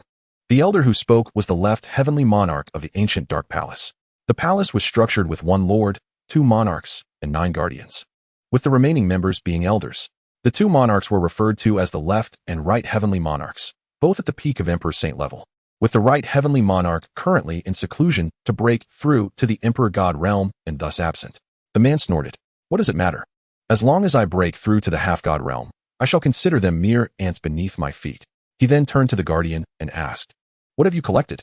The guardian promptly produced all the gathered essence and reported, "My lord, we have collected several hundred geniuses and dozens of those above the emperor level. I beg your forgiveness for not completing the task." Upon hearing this, the man was instantly elated. "Ha ha ha, splendid. Though the task remains unfinished, it is sufficient for my breakthrough to the half-god realm. You are not to blame. Go and tend to your wounds." The guardian sighed in relief, rose, and departed to heal. At this juncture, the man, holding the collected essence, addressed the left heavenly monarch. "From this day forth, I shall enter seclusion to break through to the half-god realm. During this time, I entrust the ancient Dark Palace to you. The day I emerge from seclusion will mark our unification of the high plains." The left heavenly monarch respectfully replied, "I wish you a swift breakthrough to the half-god realm and the unification of the high plains." The guardians also knelt in unison, echoing, "We wish you a swift breakthrough to the half-god realm and the unification of the high plains." After imparting further instructions to the left heavenly monarch, the man transformed into a wisp of dark wind and vanished from the hall. The left heavenly monarch then commanded the guardians, "From this moment forth, seal the palace. No one is to leave until our lord emerges from seclusion. Failure to comply will result in merciless punishment." The guardians complied and set about sealing the palace. Chapter 18. The End of the Secret Realm, Returning Home. Having searched tirelessly for several days, the participants in the secret realm recognized that it was time for the realm to close. The prodigies within gathered together, preparing to exit, and expressed their gratitude to Chen Xuan. "Thank you, young Master Chen, for allowing us to seek our fortunes. Indeed, we are grateful to young Master Chen." Chen Xuan smiled modestly. It was merely a small matter. A talented individual from one of the families approached and said, "Young Master Chen, please remember to invite us next time." Chen Xuan replied, "Of course, but it is likely that next time we will face far more formidable foes." The talented individual retorted angrily. These people have harmed so many, they deserve to perish. If we do not eliminate them, who knows how many more will die? Others nodded in agreement. Indeed, we must inform our families to eradicate these individuals. Chen Xuan inquired, are you not afraid of death? The crowd vigorously nodded. A true man aspires to great heights. We fear not death. Chen Xuan also nodded. Very well, upon our exit, I shall establish a force. If any of you are interested, you are welcome to join. The crowd's eyes lit up. Young Master Chen, you intend to establish a force? Chen Xuan confirmed, yes. Some expressed their commitment to join, while others indicated they would observe. Chen Xuan welcomed all. After these discussions, the passageway of the secret realm opened, with Chen Xuan being the first to say, farewell, everyone. The crowd echoed, farewell. With that, Chen Xuan led the members of the Chun clan out of the secret realm. The others also bid each other farewell and exited the realm. Upon emerging, members of various families awaited to greet them. Some families, upon seeing their divine offspring or young masters had not emerged, inquired of other families' prodigies about their absence. After learning the details of the events within the secret realm, they departed in anger, resolved to inform their families. The families, upon receiving this news, were naturally furious and vowed to annihilate the ancient Dark Palace. However, with the palace sealed, locating them proved impossible. As Chen Xuan and the talented individuals of the Chun clan arrived at the clan's entrance, they were met with a warm welcome, including from the ancestors. The clan's patriarch had successfully endured and healed after consuming the xianxiaaudiobooks. Upon hearing that Chen Xuan and his companions were on their way back, he summoned everyone to welcome them at the clan's gate. The decision to not greet them outside the secret realm was, of course, at Chen Xuan's behest. Before venturing into the secret realm, Chen Xuan had instructed Chun Yi to welcome them at the clan's entrance after the realm concluded. Chun Yi, having heard this, complied. As the members of the Chun clan knelt on one knee, they proclaimed, we welcome the young master back home. Chen Xuan smiled gently and said, please rise. They responded, yes, thank you, young master. Chen Xuan turned to the patriarch and remarked, congratulations, patriarch. You have fully recovered, and your cultivation will surely ascend to new heights. Upon exiting the secret realm, Chen Xuan had restored his cultivation to the half-god realm, allowing him to immediately recognize the patriarch's recovery. The patriarch laughed heartily. I owe my recovery to you. Without you, I would have surely perished soon. Elder, I have matters to discuss with you. Let us proceed to the forbidden area. Before the elders could respond, Chen Xuan waved his hand and transported them to the forbidden area. Witnessing this, Chen Yi's expression twitched. Well, look at you. Now emboldened enough to leave without informing me. Are you? Just wait. When you return, I shall give you a sound thrashing for taking me for granted. In the forbidden area, the elders were still reeling from the sudden transition. How did we arrive here so quickly? The patriarch was equally astonished. Just how powerful has my grandson become? I did not even sense our arrival in the forbidden area. At this moment, Chen Xuan addressed the elders. Elders, I wish to inform you that tomorrow I will establish a force of my own. I intend to select some talented disciples from our clan to join this new endeavor and would like to hear your opinions. Chapter 19. The Establishment of the Undying Pavilion. Upon hearing this, the elders responded in unison, we have no objections. If you wish to create your own force, then proceed boldly. We will assist you in any way should anyone attempt to cause trouble. At this, the patriarch stepped forward. At present, Shinner does not require our assistance. You may inadvertently cause him more trouble. The ancestors exchanged glances. Chen Xuan scratched his head and spoke. No, how can we say that? The ancestors can still lend a hand, perhaps to help me establish some authority. Heh. The gathered ancestors shared a knowing smile. Haha, very well.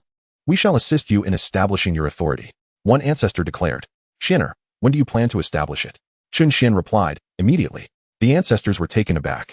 Immediately. Have you found a suitable location? Chen Xuan nodded. Yes, I have long since found a location.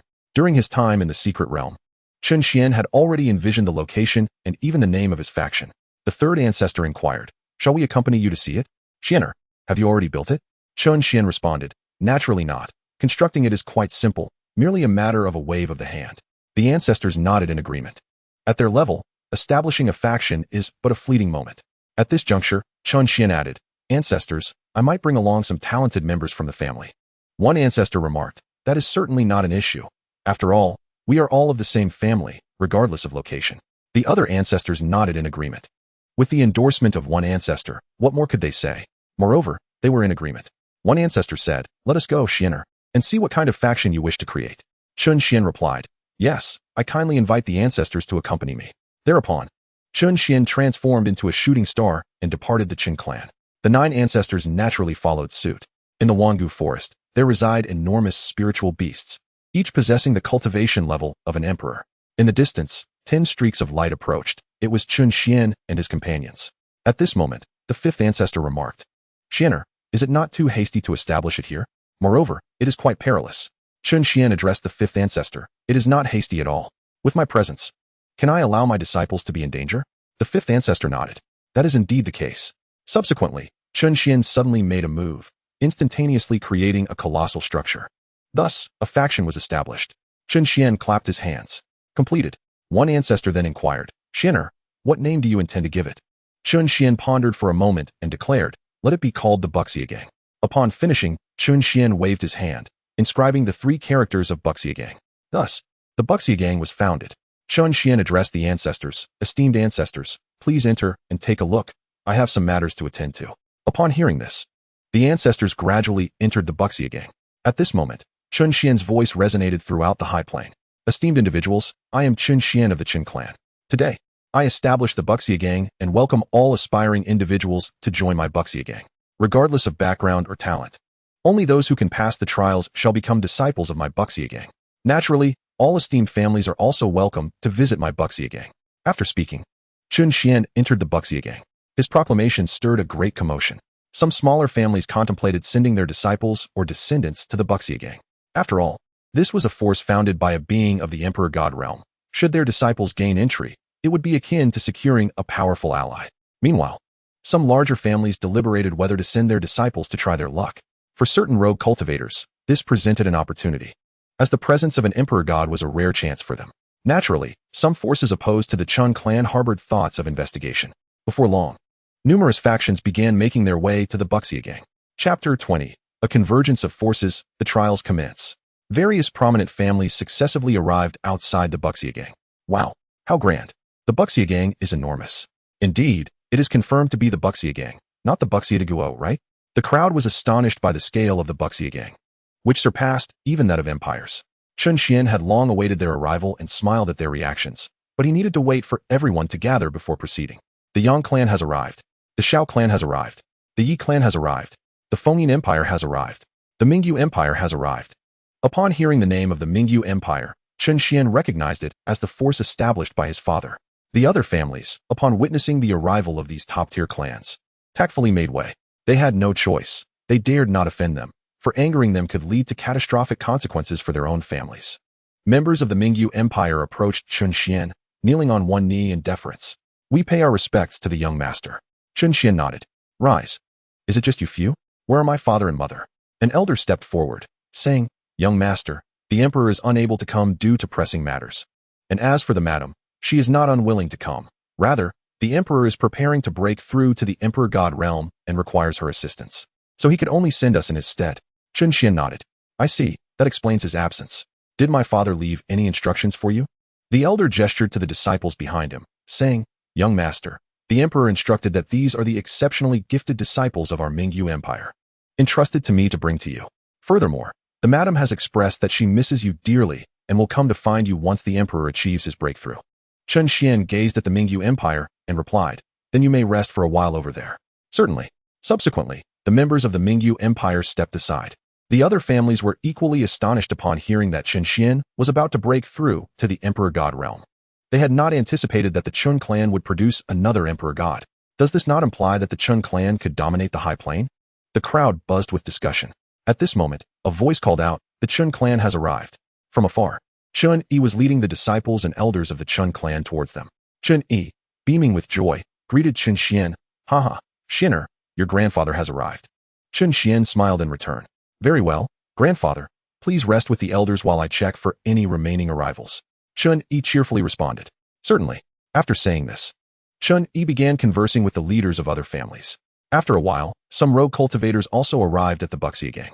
Observing that no one else was coming, Chen Xuan addressed the crowd. "Everyone, please settle down." The assembly quieted, all eyes turning to Chen Xuan. Chen Xuan continued, "I extend my gratitude to all for coming to my Buxia Gang. Today marks the day we recruit disciples. If there are no objections, you may send your disciples to the Buxia Gang. Of course, this is voluntary. Should you wish to join the Buxia Gang, there will be 3 trials. Those who pass shall become disciples of my Buxia Gang." With a wave of his hand, 3 swirling gates materialized. These 3 swirling gates represent the trials. Successfully passing through signifies success. I assure you that entering my Buxia gang will lead to limitless achievements in the future, so seize this opportunity. The trials shall commence now. You may make your decisions. At this moment, Chun Yi approached Chen Xuan and asked, Xianer, are the trials difficult? Chen Xuan replied to Chun Yi, difficult? If they were not, how could we call them trials? Very well. After Chen Yi finished, he resumed chatting with members of other families. Chen Xuan then turned to the disciples of the Chun clan and the Mingyu Empire, inquiring, are you not going to take the trials? The disciples of the 2 major factions were taken aback. Huh, we too must take the trials? Chen Xuan affirmed, of course. We cannot grant you leniency simply because we are allies. Go on, take the trials. Those who do not pass must return. Upon hearing this, the disciples of the 2 major factions obediently entered the vortex to begin their trials. The elders and leaders of the other families observed this scene and silently commended Chen Xuan. It seems that the young master, or rather, the esteemed master of the Buxia gang, is indeed very fair-minded. Indeed, I had thought that the master of CHN would directly allow the members of the CHN clan and the Ingi Empire to pass through, but it seems I have misjudged him. It must be said that CHN Su'in's actions have garnered the favor of various families, allowing some disciples to enter the examination. As CHN Su'in observed the commencement of the assessment, he began to communicate with the system. Chapter 21, The Origin of the System. System, come forth, I have a question for you. The voice of the system resonated within CHN Su'in's mind. Host, please speak, I am always at your service. CHN Su'in inquired, System, I wish to discern your true identity and the purpose of your presence alongside me. Today, he must seek clarity, for although the system could elevate him above all realms, should it prove disadvantageous, he could not allow it to prevail. He did not wish to become a puppet of the system. After a moment of contemplation, the system responded, Host, do you truly wish to know? Without hesitation, CHN Su'in affirmed, Indeed, I wish to know. The system replied, Very well, Host, since you desire knowledge, I shall enlighten you. First and foremost, I am an incarnation of consciousness. At this moment, CHN Su'in interrupted, Whose consciousness do you embody? Having read novels in his previous life that mentioned systems as incarnations of consciousness without revealing whose, he was curious. However, the system's subsequent revelation astounded him. I am the incarnation of the consciousness of LNXing. CHN Su'in was taken aback. How could that be possible? The system, observing his bewildered expression, continued. Indeed, Host, you have heard correctly. I am the incarnation of LNXing's consciousness. My objective is quite simple, to transform you into an unparalleled powerhouse. CHN Su'in then asked, But why have you chosen me when there are so many people on LNXing? The system replied, Host, do you truly believe you are the only one? In reality, there are already millions of traversers on LNXing. You are merely one among many. CHN Su'in was further perplexed. Then why undertake such an endeavor? The system sighed, alas. Because the heavenly will of LNXing has foreseen a tremendous crisis occurring 1 billion years hence, and you traversers are destined to return to protect LNXing. CHN Su'in was once again struck with astonishment. A monumental crisis will beset LNXing in 1 billion years? Why then can the inhabitants of LNXing not cultivate? At this juncture, the system's tone turned icy. Host, do you think the heavenly will of LNXing has prohibited their cultivation? It is merely that people are inherently greedy in their pursuit of power. They have ravaged LNXing, rendering it a place of chaos. They even delude themselves into believing they are strong enough to break through the heavenly barriers and explore outer realms. What they fail to recognize is that should they succeed in breaching these barriers, terrifying entities from beyond will invade LNXing, leading to a cataclysmic fate for its inhabitants. Ultimately, the heavenly will's wrath shall strip all cultivators of their powers and erase their memories.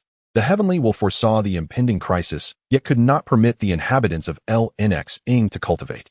Thus, it devised this method, to select 1 million capable traversers to journey across various parallel universes, developing themselves in preparation for the future crisis.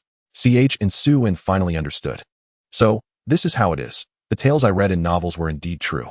The system interjected, No, Host, you are mistaken. Some truths exist, yet others are false. The line between reality and illusion is often blurred.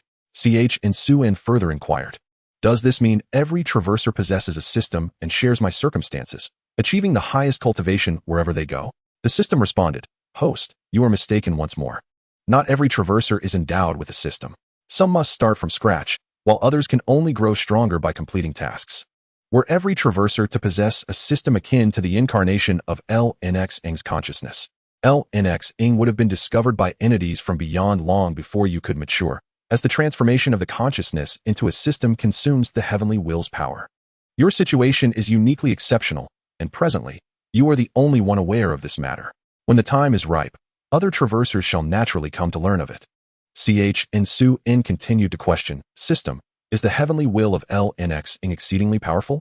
The system affirmed, indeed, it is immensely powerful, far surpassing the heavenly wills of your parallel universes. Were it not for the heavenly will of LNX-ing diminishing the strength of these parallel universes' heavenly wills, do you think traversers could rival them? Chen found himself momentarily speechless. So such a feat is indeed possible. The system, brimming with pride, replied. Of course, the heavenly will of LNX-ing has tirelessly labored on your behalf, and it is capable of managing the heavenly wills of these realms. Chen pressed on, why are you so proud? After all, you did not accomplish this alone. Furthermore, if the heavenly will of LNX-ing is so formidable, why does it require our assistance? The system answered, did I not mention? I am the incarnation of LNX-ing's consciousness, which means I am a part of the heavenly will. Is it not natural for me to take pride? As for why your aid is necessary, it is simply that 2 fists cannot contend with 4 hands. The strength of the entities from beyond is beyond your imagination. Thus, host, strive diligently, as the future of LNX-ing relies upon you. Chen declared, indeed, for the sake of LNX-ing, I must exert myself. However, system, will you abandon me? The system replied, certainly, host, upon your achievement of the highest cultivation in this parallel universe, I shall return to LNX-ing. When LNX-ing requires your aid, it will summon you back. Chen nodded in understanding.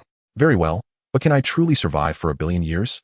The system reassured him, naturally, attaining the highest cultivation in this parallel universe essentially renders one immortal, allowing you to live for 1 billion years with ease. Chen suddenly recalled something and asked, will I encounter other traversers? The system responded, rest assured, host, you all exist in different parallel universes. So how could you possibly meet? Chen nodded. That is a relief, as long as I do not encounter anyone. I am primarily concerned about causing unintended harm. Does this mean there are over 1 million parallel universes? The system replied, I can only describe them as countless. Chen was taken aback. Indeed, that is quite a multitude. Can I seek them out myself? The system's tone turned disdainful. Host, your idea is quite amusing, but do not entertain it. If you could locate them, I would gladly call you father. Even if you attain the highest cultivation in this universe, you will not find other traversers. Chen expressed confusion. Why is that? The system patiently explained, because that is how the heavenly will of LNX-ing has arranged it. Chapter 22. The examination approaches its conclusion. Chen questioned in perplexity. Why has the heavenly will arranged it this way? The system replied, I do not know. Chen, skeptical, asked, are you not the incarnation of the heavenly will? How can you be unaware? The system clarified, host. While I am indeed the incarnation of LNX-ing's heavenly will, I am not the true essence of the heavenly will. It is possible that it fears conflict among you, hence the arrangement. Chen grimaced slightly. Well then, I shall not dwell on that. The system then inquired, does the host have any further questions? Chen waved his hand dismissively. None. Upon hearing this, the system fell silent and drifted off to sleep. Chen could not help but mutter under his breath, what a sloth. All it knows is slumber. With that, Chen furrowed his brow. Over the course of this 1 billion years, he must cultivate his influence to a level that surpasses the entirety of the universe. Only then could he possibly instill a glimmer of hope for the crisis to come in 1 billion years. From the responses provided by the system, it was evident that the heavenly will of LNX-ing alone could diminish the strength of the heavenly wills across these universes, highlighting the formidable nature of LNX-ing's true heavenly will. Despite this, the Blue Star Celestial Path had no choice but to implement such a plan for traversers. One can only imagine the horrors of extraterrestrial planets. Those who proclaim that their fate rests in their own hands, not dictated by the heavens, now appear to be nothing more than jesters. If the Celestial Path wishes to extinguish your life, it is no different than crushing an ant. While Chunian pondered matters concerning the Blue Star, Chen approached, interrupting his thoughts. Chen, what troubles you? I see your brow furrowed. Is it that these disciples are inadequate? Chunian replied, no, grandfather, I am merely contemplating certain matters. However, it is of no concern now. Chunian had come to a realization. He would take things one step at a time. After all, there were still 1 billion years ahead. and he would focus on developing his own power, knowing he was not the only traverser. He then turned his gaze to the disciples undergoing assessment. Indeed, these disciples were exceptional individuals, with only 7 or 8 eliminated thus far, while some had even begun their third round of evaluation. At that moment, members from various prominent families engaged in lively discussions. Is that Yi Hong from the Yi clan? I can't believe they allowed him to enter the Immortal Pavilion. Oh, the Yi clan likely seeks to curry favor with the Immortal Pavilion, especially since Master Chen has become such a formidable figure at such a young age. Indeed, if I were not bound by age, I would also wish to align myself with Master Chen. Everyone turned in astonishment towards the elderly matron. Wow, sister. You truly dare to speak so boldly. Do you not fear inciting Master Chen's ire? Chen Xuan simply chuckled, unfazed by the situation. He was far from angered, for his charisma was undeniable. Despite his desire for modesty, his prowess would not permit it. Observing Chen Xuan's nonchalance, the crowd expressed their admiration, exclaiming, Master Chen has such a commendable temperament. Just as the discussions continued, a voice emerged, silencing them. Look, someone is coming out. Who is it? The swirling portal opened, revealing a young lad slowly emerging from within. This individual was none other than Shangwan Long of the Shangwan clan. Who would have thought that a member of the Shangwan clan would be the first to emerge? The various factions congratulated the Shangwan clan. Congratulations, Shangwan clan, for being the first to pass the assessment. The members of the Shangwan clan were overjoyed, having not expected their disciple to be the first to emerge. Chen Xuan nodded towards Shangwan Long, saying, Congratulations on being the first to emerge. From this day forth, you shall be a disciple of the Immortal Pavilion. Please wait over there for the others. Shangwan Long, filled with excitement at being the first out, quickly bowed in gratitude. Yes, master. He then stepped aside. At that moment, another voice rang out. Look, someone else is coming out. Chapter 23, Assessment concludes. Xiao Wu from the Xiao clan, Bing Yu from the Bing clan, Gu Ting from the Gu Tower Empire, and Meng Shi, the young master of the Nightmare clan. Is it true? The Nightmare clan has chosen to send their young master here. What is Meng Liang thinking? You may not be aware, but Meng Liang is taking a gamble, wagering that the Nightmare clan can advance further, especially since they lack a deity-level powerhouse. I see. It seems the Nightmare clan is aligning themselves with a significant force. Chen Xuan, intrigued, turned his gaze towards Meng Liang of the Nightmare clan. It was indeed curious that the Nightmare clan would send their heir to participate in the Immortal Pavilion's assessment. After all, who would bring their family successor to join a new power? Even with a deity-level presence, who could predict the future? What if a seemingly righteous force concealed sinister intentions? Chen Xuan shook off the distractions and nodded in satisfaction at the successful disciples. Subsequently, disciples from the Chun clan and the Mingyu Empire emerged in succession from the swirling portal. One by one, the successful candidates made their way out. Clearing his throat, Chen Xuan addressed the assembly. Congratulations to all of you for passing the assessment. From now on, you shall be disciples of the Immortal Pavilion. We shall discuss the rules of our esteemed pavilion shortly. For those who did not pass, he reassured them, do not be disheartened. When the Immortal Pavilion next recruits disciples, you may return to take the assessment.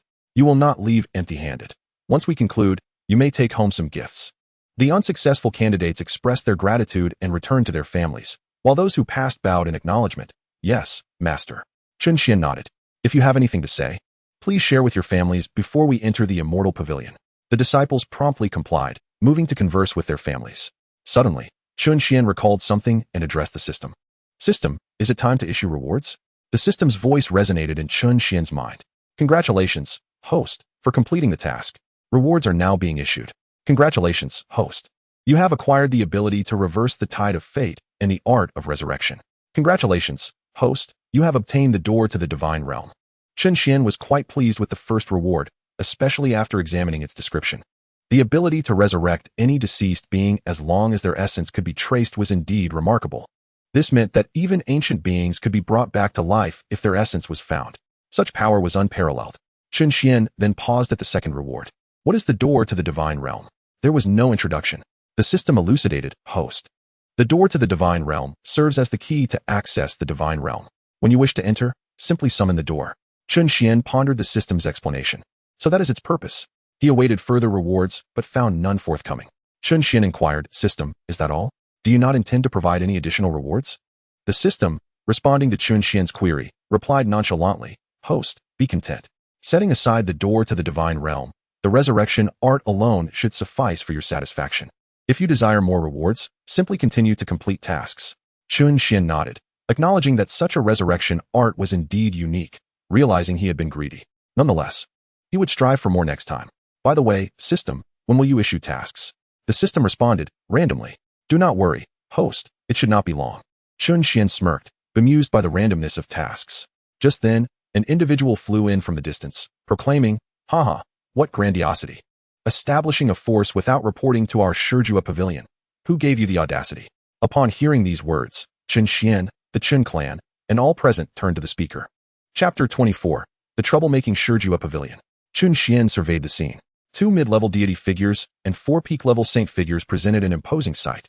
At that moment, the elders of the Chen clan emerged from the immortal pavilion. One elder remarked, since when must Liangwen report to you before establishing a force? Liangwen responded dismissively, haha, this is the new rule set by the pavilion master. Other families are aware, yet you are not? The elder turned to Chen Yi and asked, is what he says true? Chen Yi, filled with indignation, retorted at Liangwen, you speak nonsense. It is utterly absurd. Besides, your Shua Pavilion's responsibility is merely to maintain order in this realm. What authority do you have over the establishment of forces? Chen Xuan, puzzled, inquired of the Chen clan members, what is the Shua Pavilion? Why do they interfere with others' establishment of forces? At that moment, the first divine son stepped forward. Your Highness. The fifth divine son expressed with indignation, the Shua Pavilion is responsible for maintaining the order of this realm. Yet I have never heard of them having authority over the establishment of powers. Isn't it merely their disdain for our Chen clan? They see our growing strength as a threat to their status and act against us at every turn. Chen Xuan interjected. Oh, is that so? How formidable is the Shua Pavilion? The first divine son inquired. It is said that the Shua Pavilion boasts 2 peak Empyrean gods and 7 elders within the Empyrean god realm. These 2 must be the elders of the pavilion. The first divine son replied, causing Chen Xuan to raise an eyebrow in surprise. The Shua Pavilion has such a number of Empyrean god experts? Indeed, the first divine son nodded. Otherwise, the responsibility of maintaining order would not fall upon them. However, they abuse their power to oppress various families, punishing those they dislike with arbitrary accusations. Hearing this, Chen Xuan could not help but laugh in anger. So the Shua Pavilion is not as noble as it claims. Upon finishing his words, he cast a cold glance at the members of the pavilion. I hope you refrain from provoking us. Otherwise, I would not hesitate to obliterate you. The other families looked on, anxious for the Chen clan. The tension between the Chen clan and the Shua Pavilion was palpable, and no one knew what kind of confrontation would unfold. Haha, I believe the Shua Pavilion will face defeat today. Let us not forget how powerful the Chen clan leader is. I do not share your sentiment. The Shua Pavilion possesses 2 peak Empyrean gods, another replied. Let us observe the outcome. Meanwhile, after making that statement, Liangwen displayed a disdainful smile. Are you questioning the pavilion leader's words? He asked, unleashing his mid-Empyrean god pressure toward Chen Yi. At that moment, a figure waved his hand, dissipating the oppressive force effortlessly. To act first is your fault, he remarked. Liangwen, surprised by the ease with which his pressure was neutralized, questioned, you have recovered? The figure smiled nonchalantly. Just a stroke of luck. Liangwen sneered. What of it? Even if you have regained your strength, your Chen clan remains incapable of making waves. Today, I wish to see the extent of your recovery. With that, he struck a palm toward the figure. Before the figure could retaliate, Chen Xuan acted swiftly, effortlessly dismantling Liangwen's attack with a mere wave of his hand. Oh, the Shua Pavilion truly wields significant authority, striking without discernment. Excellent, very excellent, Chen Xuan remarked, his anger palpable as the air grew cold around him. Liangwen was momentarily taken aback. I did not expect a newly ascended Empyrean god could neutralize my attack. Impressive. Chen Xuan turned to the figure. You need not intervene with such trash. Allow me to handle it. The figure nodded in agreement. Very well, but be cautious. Chen Xuan glared at Liangwen. Do you truly believe yourself powerful, hiding behind the pavilion's might? Liangwen could not restrain his laughter. Ha! If a mid-Empyrean god is not powerful, then what is? You are merely a newly ascended weakling.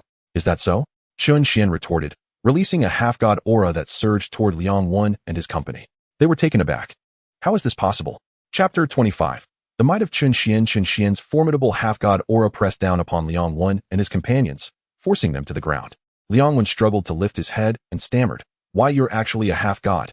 How can you be so strong? Chen Xuan replied coldly. Do I need to explain myself to you? A mere waste? Not only was Liangwen astonished, but even the Chen clan members were taken aback. When did Xian'er become a half-god? I have no idea. Could this be a dream? One elder questioned, receiving a slap from another. That hurts. Indeed, it is quite painful. The elder confirmed. Then it must not be a dream. Why did you hit me? Don't you know to hit yourself? The elder merely glanced at him. Because I do not wish to harm myself. The other families were equally astonished, not to mention half-gods. Even peak Empyrean gods were a rarity. The Chen clan had hidden their strength exceedingly well. Indeed, the current Chen clan is a force to be reckoned with. It can only be appeased, never provoked. No wonder the Chen clan leader dared to establish a power. It seems they genuinely possess such strength, another observed. Ha ha ha, the Nightmare clan made a wise decision. The crowd exclaimed, casting envious glances at the Nightmare clan. Had I known, I would have sent our clan's young lord to test it, one lamented. Fear not. The Chen clan leader has stated there will be future opportunities for them to try, another reassured. Those families whose disciples passed the assessment were particularly elated, for they had secured a powerful ally. They turned their attention back to Liangwan. The Shua Pavilion has truly encountered a formidable opponent this time. I have long found them displeasing. Now that they have offended the Chen clan leader, they will surely pay the price. Indeed, let us enjoy the show. Liangwan, now silent in the presence of Chen Xuan, realized the gravity of the situation. This was a half-god after all. The Shua Pavilion's strength was merely reliant on its two peak Empyrean gods. Chen clan leader, this is all a misunderstanding. Could you let us go? He pleaded, genuinely frightened by the emergence of a half-god. Chen Xuan coldly replied, a misunderstanding?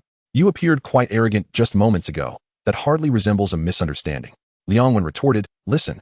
Chen, do not think that just because you are a half-god, we fear you. If I crush the jade token left by the pavilion leader, our two peak Empyrean gods will descend, and you will regret your actions. Chen Xuan scoffed. Is that so? I am so terrified. Go ahead and crush that jade token. Let us see if your two peak Empyrean gods can truly descend. Liangwan broke out in a cold sweat. His words had merely been a bluff to intimidate Chen Xuan. As an elder, he had no right to possess the pavilion leader's jade token.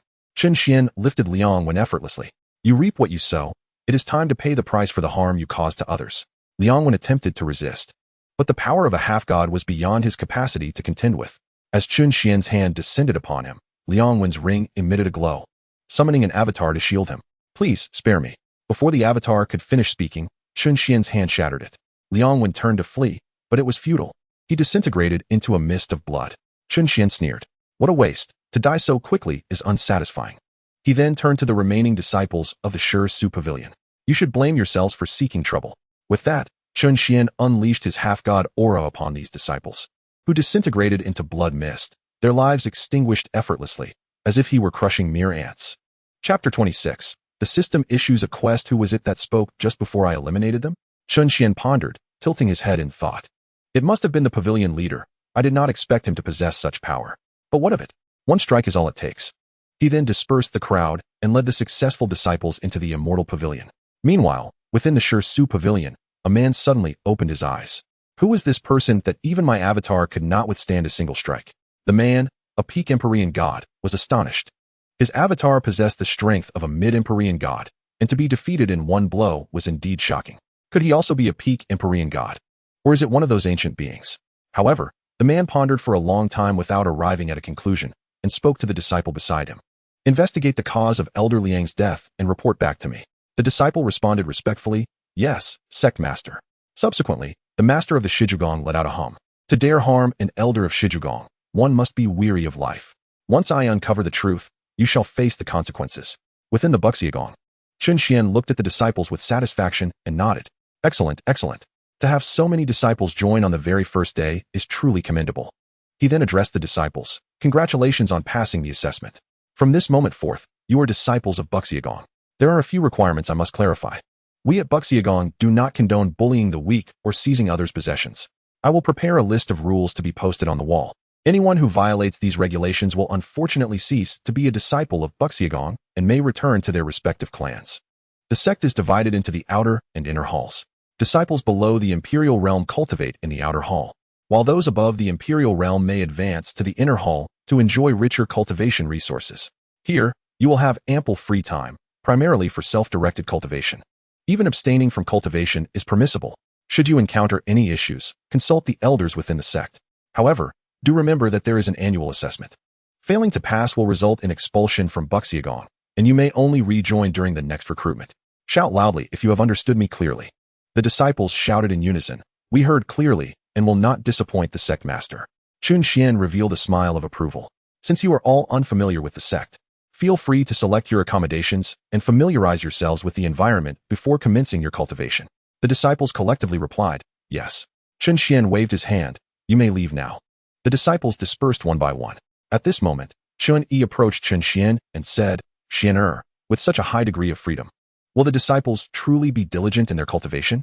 It is uncommon for families to afford such freedom. Otherwise, disciples may grow complacent, necessitating the elders to supervise their training. What you are offering is akin to free range. Chen Xuan smiled faintly. Rest assured, grandfather, once they experience the fierce competition within the sect, no one will remain idle in their cultivation. Moreover, those who pass the assessment will not be like the forces outside that require supervision to cultivate. I seek not only talented disciples, but also those who are industrious. What use is talent without effort? Wouldn't you agree, grandfather? Chun-Yi nodded in agreement with Chen Xuan's words and gave him a thumbs up. Truly my grandson, haha. At that moment, the voice of the system resonated in Chen Xuan's mind. Task issued. 1. Make Shijong a vassal force of Buxiagong. 2. Seek several powerful individuals to serve as elders of Buxiagong. Do you accept this mission? Upon hearing this, Chen Xuan smiled. This must be accepted. The rewards will undoubtedly be substantial. I cannot decline. However, while the second task seems straightforward, the first is rather challenging. But it matters not. I can simply overpower them and then gradually win their hearts. Chapter 27. Chen Xuan arrives at Shijong. Let us first execute the first task. Hee, Shijong, here I come. Having said this, Chen Xuan transformed into a wisp of breeze and vanished from sight. At Shijong, a disciple knelt on the ground and reported, Sect Master, I have uncovered the reason behind Elder Liang's demise. The man seated above spoke in a calm tone. Who was responsible? Elaborate. Yes, the disciple recounted. It is said that the young master of the Chen clan, Chen Xuan, established a force, and Elder Liang led disciples to confront him, only to have Chen Xuan kill him with a single palm strike. The elders of Shijong could no longer remain seated. What? This is impossible. Liang Wen was mid-imperial god. Even the sect master of Shijong could not stay composed, addressing the kneeling disciple. Could it be that the old-timers of the Chen clan intervened? Speak quickly, and do not omit any details. He was particularly eager to discover who possessed such formidable power, having left his own avatar with Liang Wen, which had been easily eliminated. The disciple trembled as he spoke. Yes, sect master. It is said that Chen Xuan possesses half-divine strength, and Elder Liang was rather arrogant at the time, provoking Chen Xuan. All present were astounded. Half-divine. Impossible. Absolutely impossible. If there were a half-divine expert, how could we at Shijong remain ignorant? Besides, how could it be the young master of the Chen clan? Shouldn't it be those old-timers? A hot-tempered elder stepped forward, pointing at the disciple. This is clearly nonsense. Speak the truth, or I shall flay you alive. The disciple was on the verge of tears. I am merely conveying a message. Why must this be so difficult? I swear I am not lying. They now know Chen Xuan is half-divine. We just blocked all external news at that time. The sect master of Shijong spoke slowly. It is indeed not his fault. I was attempting to break through to half-divine myself, which is why all external information was blocked. Alas, we must think of a solution. For until I achieve half-divine status, it is advisable to apologize to a half-divine expert. The Grand Elder then inquired, Sect Master, did you not succeed in your breakthrough? The Sect Master sighed deeply. I have always been unable to let her go. The Supreme Elder, who was the second peak imperial god of Shijong, also sighed. Sect Master, if you cannot let her go, you may never achieve your breakthrough. I know, but let us not dwell on that. Prepare a gift and go apologize. At that moment, a voice echoed from the void. No need, I have already arrived. A tall figure stepped out from the void. It was none other than Chen Xuan. Everyone was taken aback, unaware of when Chen Xuan had arrived. Who are you? Were you not just being discussed? The entire assembly of Shijong was once again stunned. You are Chen Xuan. Chen Xuan nodded indifferently. Indeed, it is I. All present at Shijong were filled with trepidation. It is over, we are doomed. He will not annihilate us, will he? At this moment, the sect master of Shijong stepped forward, saying, We do not know what compensation young Master Chen requires from our Shijong, but we will certainly meet your needs if it is within our ability. Chen Xuan replied, Oh? Then I require your submission to my Buxiagong. What? Chapter 28. The Submission of Shijong. The irate elder leaped to his feet. Impossible. On what grounds do you demand our submission? Chen Xuan glanced at the elder with indifference. Just as the sect master of Shijong was about to reprimand the elder to apologize, an explosive sound erupted, and the elder was sent flying, crashing into the wall, unconscious. I am speaking with your sect master. Do you have the right to interrupt? Should you dare to interject again, your life will no longer be necessary. Everyone was aghast, too frightened to utter a word. Chen Xuan redirected his gaze to the sect master of Shijong. Do you represent your sect in expressing your willingness to submit to my Buxiagong? The sect master of Shijong looked to the supreme elder, who in turn looked back at him. Soon after, he stepped forward and spoke to Chen Xuan. Young Master Chen, might we propose other conditions? If it is something else, we will certainly meet your demands. Chen Xuan regarded the Supreme Elder coolly and inquired, Who are you to represent Shijong? The Supreme Elder promptly responded, As the esteemed Elder of the Shijua Pavilion, I naturally represent it. Subsequently, Chen Xuan smiled faintly, only for his gaze to turn cold. If the Shijua Pavilion refuses to submit, then its existence is rendered unnecessary.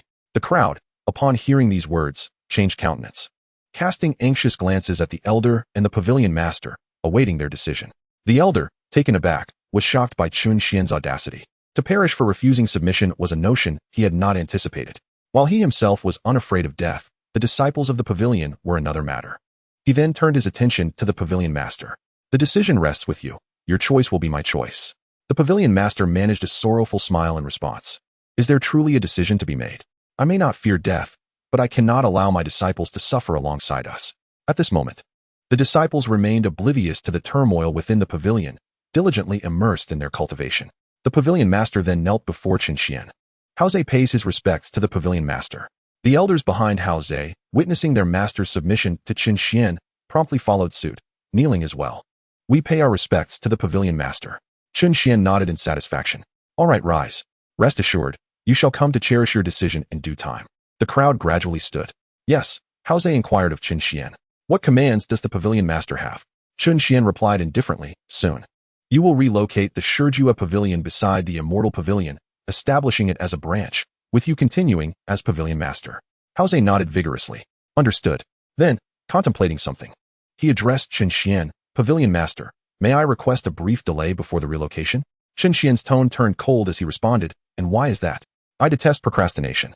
Hao Ze, sensing Chen Xuan's chilling demeanor, quickly clarified, Pavilion Master, you misunderstand. I merely wish to spend more time with my late wife. A man of deep sentiment. Were it not for his loyal subordinates, he might not have found himself in this predicament. Chen Xuan pondered. Realizing the task mandated by the system was indeed to subdue the Shijua Pavilion, fortunately, the task had been fulfilled. He continued, Take me to see your wife's tombstone. Perhaps I can revive her. Hao Ze was astounded by this proclamation. Pavilion Master, can you truly bring my wife back to life? The elder, overhearing this, was equally astonished. Only he knew of Hao Ze's wife. Had it not been for his inability to let go of her memory, he might have ascended to the semi-divine realm long ago. He had advised Hao Ze to forget her, but Hao Ze had steadfastly opposed. And knowing he could not sway him, he ceased his attempts. Yet, the prospect of Chen Xuan reviving Hao Ze's wife seemed implausible. He had sought ways to resurrect her himself, but to no avail, leaving him in disbelief at Chen Xuan's assertion. Chen Xuan nodded. Indeed, I possess an 80% certainty. Lead the way. The resurrection technique he acquired from the system was no jest, claiming only 80% was to demean its potency. Hao Ze, filled with excitement, replied, Please. Pavilion Master, follow me. Thus, Chen Xuan, Hao Ze, and the elder proceeded to the tomb of Hao Ze's wife, leaving a group of elders in the Great Hall. In Chapter 29, The River of Fate, Hao Ze guided Chen Xuan and the elder into a tomb chamber. A blue crystal coffin rested upon a platform, within which lay an exquisitely beautiful woman, Hao Ze's wife, Ling Jingjing. This crystal coffin preserved the deceased's body from decay. Hao Ze approached, gazing tenderly at the coffin. Jinger, I have come to see you. Chen Xuan refrained from interrupting, as he held great respect for a man capable of such profound affection. After a while, Hao Ze turned to Chen Xuan. Pavilion Master, I apologize for taking your time. Chen Xuan waved his hand dismissively. No matter, soon you shall behold her in full. He then instructed Hao Ze and the elder, You two shall stand guard outside for me. Do not disturb my work, or the consequences shall be yours to bear. I shall call for you when the time is right. Although the resurrection technique could restore any deceased individual, it could not be executed instantaneously and required an undisturbed environment. Hao Ze and the elder promptly acquiesced, taking their position seriously. Despite their concerns, they dared not slacken their vigilance, for this might be Ling Jingjing's sole opportunity for revival. Chen Xuan regarded the woman within the coffin. Were it not for the necessity of augmenting the ranks of the Immortal Pavilion with a semi-divine power, I would be loath to undertake such an endeavor. The resurrection technique was a tremendous drain on spiritual energy, even as a semi-divine being. He could only manage to employ it once with great effort. In truth, Chen Xuan had long discerned that Hao Ze possessed ample spiritual energy, capable of breaching the semi-divine realm at any moment. Yet, his inability to do so stemmed from the profound grief brought on by Ling Jingjing's death, which had ensnared him in an unyielding fixation. The solution lay in helping Hao Ze forget Ling Jingjing, but his loyalty and affection rendered that impossible. Thus, the final recourse was to revive Ling Jingjing. Once she returned, Hao Zai's ascension to the semi-divine realm would merely be a matter of time. With that, Chen Xuan ceased his musings and commenced the resurrection incantation. He pressed his palms together, conjuring ethereal seals, which, once formed, he directed into the coffin. These seals encircled Ling Jingjing, as if awaiting a summons. In the next moment, Chen Xuan tore open a temporal rift, a passage leading to the River of Fate. Here, the souls of the deceased appeared, though the reasons for their presence remained a mystery, revealing only a glimpse of the resurrection technique's potential. When Chen Xuan fully mastered the art, he would not require the River of Fate. With a mere gesture, he could bring anyone back to life. However, for now, such mastery remained a distant aspiration. Moreover, only beings of the immortal realm could traverse the River of Fate. Even they risked demise should they falter. Underscoring the river's perilous nature, Chen Xuan dared to enter, bolstered by the assurance of his system, which had informed him that assistance would be rendered when he sought to navigate the River of Fate. As he entered the rift, Chen Xuan felt as if he were being torn apart and urgently called out to the system. System, manifest now, or I shall be consumed. The system's voice echoed in his mind. I am here, I am here. What is it, host? Can you not see? I am en route to the River of Fate. Did you not say you would intervene? Chen Xuan was exasperated. The system's forgetfulness was truly remarkable. The system finally grasped the situation. Ah, yes, of course, host. Rest assured, with me by your side, you will navigate the River of Fate with ease. Instantly, Chen Xuan felt the oppressive force lift, replaced by a sense of boundless power. System, why do I feel an infinite reservoir of strength within me? The system replied, Host, I have temporarily elevated your realm to an unknown level. Upon your return, this power will dissipate. Chen Xuan realized the implication. So, this is merely a temporary enhancement. Otherwise, I would be unable to return. As this high plane cannot sustain such power, correct? You are indeed astute, the system affirmed. Chen Xuan smirked slightly. So, it is not you who intervenes, but merely a temporary elevation of my capabilities. The ultimate action rests with me. The system responded coolly. How could you say that? My elevation of your capabilities is, in essence, my intervention. Ah, indeed, the system is always correct. After saying that, Chen Xuan swiftly arrived at the River of Destiny. Chapter 30, The Guardian of the River of Destiny. In a short while, Chen Xuan reached the River of Destiny. Gazing at the long river, he began to release his sensing power to locate Ling Jingjing's soul. If he could retrieve Ling Jingjing's soul, he would be able to resurrect her. Who dares to recklessly unleash sensing power in the River of Destiny? Who is this person, daring to act so brazenly? He does not seem to be a soul. Indeed, he is not a soul, but how audacious. Is he not afraid of the Guardian taking action against him? The souls were drawn to Chen Xuan's released sensing power. Although they had become souls, their ability to move remained unaffected. The River of Destiny granted them a new lease on life. However, they could only exist as souls.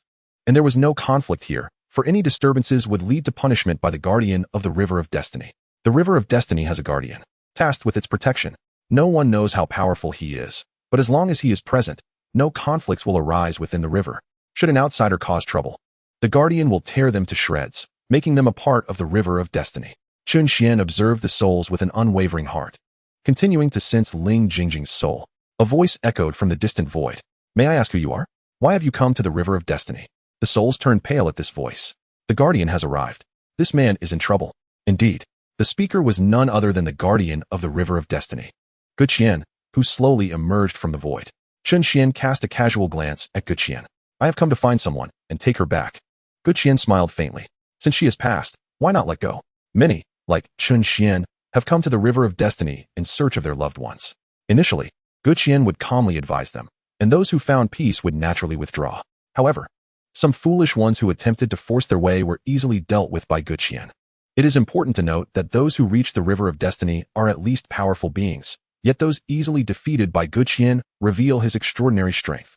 One thing puzzled Guan. He could not discern Chen Xuan's cultivation level. Either his strength surpassed Guan's, or some technique concealed it. Regardless of the circumstances, Guan remained unfazed. As the Guardian of the River of Destiny, he undoubtedly possessed absolute power.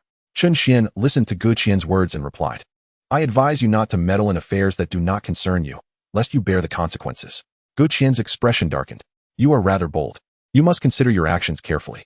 This is the River of Destiny, not a place for chaos. Chen Xuan grew impatient. You speak too much. Do I require your guidance on what I wish to do? What of the River of Destiny? With a mere wave, I could destroy it. Guan's anger flared. Impudent. If you seek death, I shall grant it. Maple Forest Palm. Guqian struck towards Chen Xuan. Upon seeing this, Chen Xuan merely scoffed. This is but an ant attempting to shake a tree. With that, Chen Xuan condensed a powerful force. Heavenly Thunder Art. In an instant, the entire river of destiny was engulfed in dark red lightning, resembling the apocalypse. The souls gasped in awe. This person is astonishingly powerful, daring to confront the Guardian. Indeed, this is likely a first in history. Chen Xuan had no time to concern himself with the soul's astonishment. He directed the lightning towards Guqian's palm. With a resounding boom, Guqian's maple forest palm was instantly neutralized. Chen Xuan then declared, "That was merely half of my strength. Now, I wonder if you can withstand this next attack. If you can, I shall leave the river of destiny." Following this, Chen Xuan summoned an even more formidable heavenly thunder art to strike at Guqian. Chapter 31. Departing from the river of destiny. Guqian, witnessing the incoming heavenly thunder art, felt an overwhelming sense of dread. He sensed the breath of death and realized he might not be able to withstand this attack. Yet, he had no choice but to summon all his strength to defend. 10,000 Chaos Shield. Guqian conjured a massive shield to protect himself. However, it was evident that the 10,000 Chaos Shield would not hold for long, as cracks soon began to appear. Ultimately, the shield shattered, and the heavenly thunder art struck Guqian fiercely. Unable to withstand the force, Guqian screamed before losing consciousness. Chen Xuan sighed and remarked, "I told you, it is merely an ant attempting to shake a tree. How could you not believe me?" The souls within the river of destiny were left in shock. This man is so powerful that even the Guardian fell to his single strike. Truly terrifying. Chen Xuan then waved his hand, and Guqian regained consciousness. "Am I dead?" Guqian felt his tangible body, which did not resemble a soul, leaving him bewildered. Chen Xuan replied calmly, "I hold no deep grudge against you. There is no need to kill you. I merely came to retrieve someone." Hearing this, Guqian regained his composure, filled with admiration for Chen Xuan. He had not anticipated Chen Xuan's strength. To be easily knocked unconscious by a single strike made him reflect on his earlier desire to kill Chen Xuan, feeling rather foolish. Guqian's tone shifted to one of respect. "Might I inquire whom you wish to take back?" Chen Xuan stated plainly 3 words, "Ling Jingjing." Guqian responded, "Master, while I cannot stop you from taking someone back, you must understand that forcibly taking someone from the river of destiny will greatly amplify your karmic retribution. I fear you may not be able to bear the weight of such karma. Karmic retribution occurs when one forcibly alters a rule, becoming entangled in the invisible threads of fate. This situation is the most terrifying, as once ensnared, it is impossible to escape. Accumulating to a certain degree will cause the karmic retribution to erupt, and even the most formidable powers cannot withstand it. However, some exceptional beings, such as the children of heaven, fate, or the world, are exempt from this." Chen Xuan smiled slightly. "Karmic retribution, you may let it come. I shall gladly welcome it." Guqian was once again taken aback. Could it be that this master fears nothing at all, even dismissing karmic retribution? How strong could he possibly be? Chen Xuan then said, "Enough of this. I must find someone." With that, he closed his eyes and resumed his search for Ling Jingjing's soul. After all, the river of destiny is vast and boundless. Locating someone would take some time. Guqian dared not speak, fearing to disturb this esteemed presence, and quietly focused on healing himself. Not long after, Chen Xuan opened his eyes, holding a soul in his hand, and it was indeed Ling Jingjing. Guqian ceased his healing and approached. "Master, is this the person you sought?" Chen Xuan nodded. "Indeed, this is she." Ling Jingjing, in Chen Xuan's grasp, appeared bewildered. How did she end up here? With Chen Xuan's current cultivation level, bringing someone to his side instantly was a trivial matter. Chen Xuan then addressed Ling Jingjing. "I have come to take you back. Will you accompany me?" "Of course. Even if you refuse, I shall take you back, for I promised Hao Zhe to resurrect you." Upon hearing Hao Zhe's name, Ling Jingjing became animated. "Senior, do you know Hao Zhe?" Chen Xuan nodded. "Indeed, this is why I have come to escort you back. Are you willing to return?" However, she gazed at Guqian with a hint of concern. As a part of the river of destiny, she was acutely aware of the formidable power possessed by this guardian. If she were to learn that the guardian before her had recently been defeated, she would likely be left utterly astonished. Guqian, understanding her thoughts, responded, "If you wish to return, then do so. I have no objections." As if jesting, he thought, would he dare to object? Upon hearing this, Ling Jingjing's face lit up with joy. I am willing. Xianxiaaudiobooks then produced a ring from his pocket. "Please enter this ring for now. You will be able to emerge shortly." Ling Jingjing respectfully replied, "Yes, senior." With that, she stepped into the space within the ring. This ring was specifically designed by Xianxiaaudiobooks for storage, capable of containing any item. Subsequently, Xianxiaaudiobooks waved his hand over Guqian, healing the injuries upon him. I truly apologize for the inconvenience. Guan hastily shook his head. It is of no concern, my lord. I shall take my leave now. I bid you farewell, my lord. Just as Chen tore open a spatial door to return, a series of causal threads slowly extended towards him. Naturally, Chen noticed these threads and disdainfully waved his hand. Begone. All the causal threads snapped, and he stepped through the spatial door, departing the river of destiny. Guan witnessed this spectacle and was immediately struck with awe. He had not anticipated such terrifying power from this lord. It seemed unlikely that even the elder beings could rival him. Thankfully, he did not hold a grudge against me, otherwise. With that, Guan vanished from the spot, concluding his business in the river of destiny. Chapter 32, Ling Jingjing's Resurrection. Upon returning to the tomb chamber, Chen cultivation had reached the semi-divine realm. This feeling of invincibility is simply exhilarating. At that moment, the system interjected, host. This is merely our starting point. Our goal is the stars and the sea.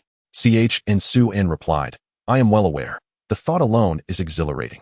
He then took out the ring and said, come forth. Ling Jingjing's soul materialized before him. Senior, where is this? Chen pointed behind her.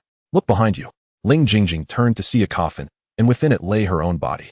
Chen explained, after your death, Hoz placed your body in this crystal coffin to prevent decay. If it were not for the fact that souls cannot shed tears, Ling Jingjing would surely be weeping profusely at that moment. He is truly foolish. Did I not tell him to find another wife? Chen remarked. You shall see him shortly. First, I will revive you. Ling Jingjing nodded. Yes, senior. Chen then placed her soul into the crystal coffin. Merging it with her body, he chanted an incantation. Soul and soul merge. The soul seals entered Ling Jingjing's body, and after a considerable time, she erupted with the cultivation of the Emperor realm, filling the entire tomb chamber with her presence. Outside, Hoz felt a tremor in his body and turned to the Grand Elder. Grand Elder, do you sense that? It is Jingjing's aura. The Grand Elder nodded in agreement. Indeed, it is the girl's aura. Hoz became increasingly excited. Could it be? Then, Chen's voice echoed in their ears. You may both enter. Without hesitation, Hoz rushed inside, followed closely by the Grand Elder. Upon entering the tomb chamber, Hoz saw Ling Jingjing seated on the steps and immediately ran over to embrace her. Jingjing, I missed you so much. Do you know? I have not slept a peaceful night since your passing. Ling Jingjing, equally moved, wept, Fool. Did I not tell you before my death to seek another wife to accompany you? Hoz replied. My heart holds only you. How could it accommodate another? Thus, they embraced and wept together, while the Grand Elder watched with tears streaming down his face. How wonderful. The master has finally fulfilled his wish. Chen refrained from interrupting them, for he would have done the same in their position. Meanwhile, two solitary souls observed the couple's display of affection. After a while, Ling Jingjing took Hoz's hand and knelt before Chen. Thank you for your immense grace, senior. Hoz echoed her sentiment. Thank you, master, for reviving my wife. From this day forth, I shall risk my life for you without hesitation. Chen helped them up and replied calmly. There is no need for such formality. However, let me make it clear. Should you betray me or the Undying Pavilion, you know the consequences. Hoz immediately knelt again. I swear I shall never betray the master or the Undying Pavilion. I vow by my heart that should I betray the Undying Pavilion, I shall meet a terrible fate. A contract appeared before Chen. This was the contract paper, born from a person's heart's vow. Violating its terms would result in annihilation by the heavenly laws. Chen observed the contract paper and then summoned the power of the demon lotus to incinerate it. Hoz's expression changed. Master, what are you doing? Chen replied. I see your determination and believe in you. Even if you were to betray me, I possess countless methods to make your existence a living hell. Now rise. Hoz quickly stood. Yes. Chen instructed him. Relocate the time sequence pavilion beside the Undying Pavilion and find an opportunity to break through to the semi-divine realm. Hoz responded, yes, I will handle it shortly. Chen nodded. Well, since there is nothing more, I shall take my leave. With that, he transformed into a wisp of clear wind and departed the time sequence pavilion. Hoz bowed respectfully. Farewell, master. After Chen left, Hoz took Ling Jingjing's hand and headed toward the main hall of the time sequence pavilion. Chapter 33, The Ethereal Body. Upon leaving the time sequence pavilion, Chen did not return to the Undying Pavilion, but instead wandered leisurely through the streets. Having completed his first task, he sought to find someone suitable to serve as an elder of the Undying Pavilion. As he strolled, He overheard discussions about the time sequence Pavilion and, out of curiosity, approached to listen. Have you heard? The time sequence Pavilion has just declared its allegiance to the undying Pavilion. What? This cannot be true. What is impossible about it? The time sequence Pavilion has officially announced it. Goodness, what kind of existence is the undying Pavilion that it can compel the time sequence Pavilion to submit? It is said that the master of the undying Pavilion descended upon the time sequence Pavilion, prompting their declaration of allegiance. Goodness, it seems the undying Pavilion is not something we can provoke. Listening to the discussions, Xuan felt a sense of satisfaction. Not bad. The efficiency of their actions is commendable. He then continued to wander the streets, occasionally indulging in some snacks. The onlookers, of course, did not recognize Xuan, as they had no idea what he looked like.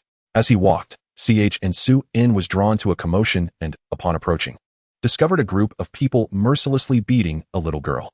Suddenly, he noticed something about the girl that caused his expression to shift dramatically. An ethereal body. The ethereal body ranks third among all physiques, with no more than 10 individuals in the entire universe possessing it. For such a physique is an absolute prodigy destined to resonate throughout the realms, barring any unforeseen circumstances. Have you sneaked out again? Do you wish to perish? The assailants continued their assault on the little girl. Bystanders dared not intervene, for they were disciples of the Lei family, a prominent family in this high-level plane. Provoking them would surely yield dire consequences. The little girl, with tears streaming down her face, pleaded, "Please, do not harm Xingjing any further. She understands her mistakes and will never dare again." Instead of relenting, the disciples of the Lei family grew more emboldened. "You dare to sneak out?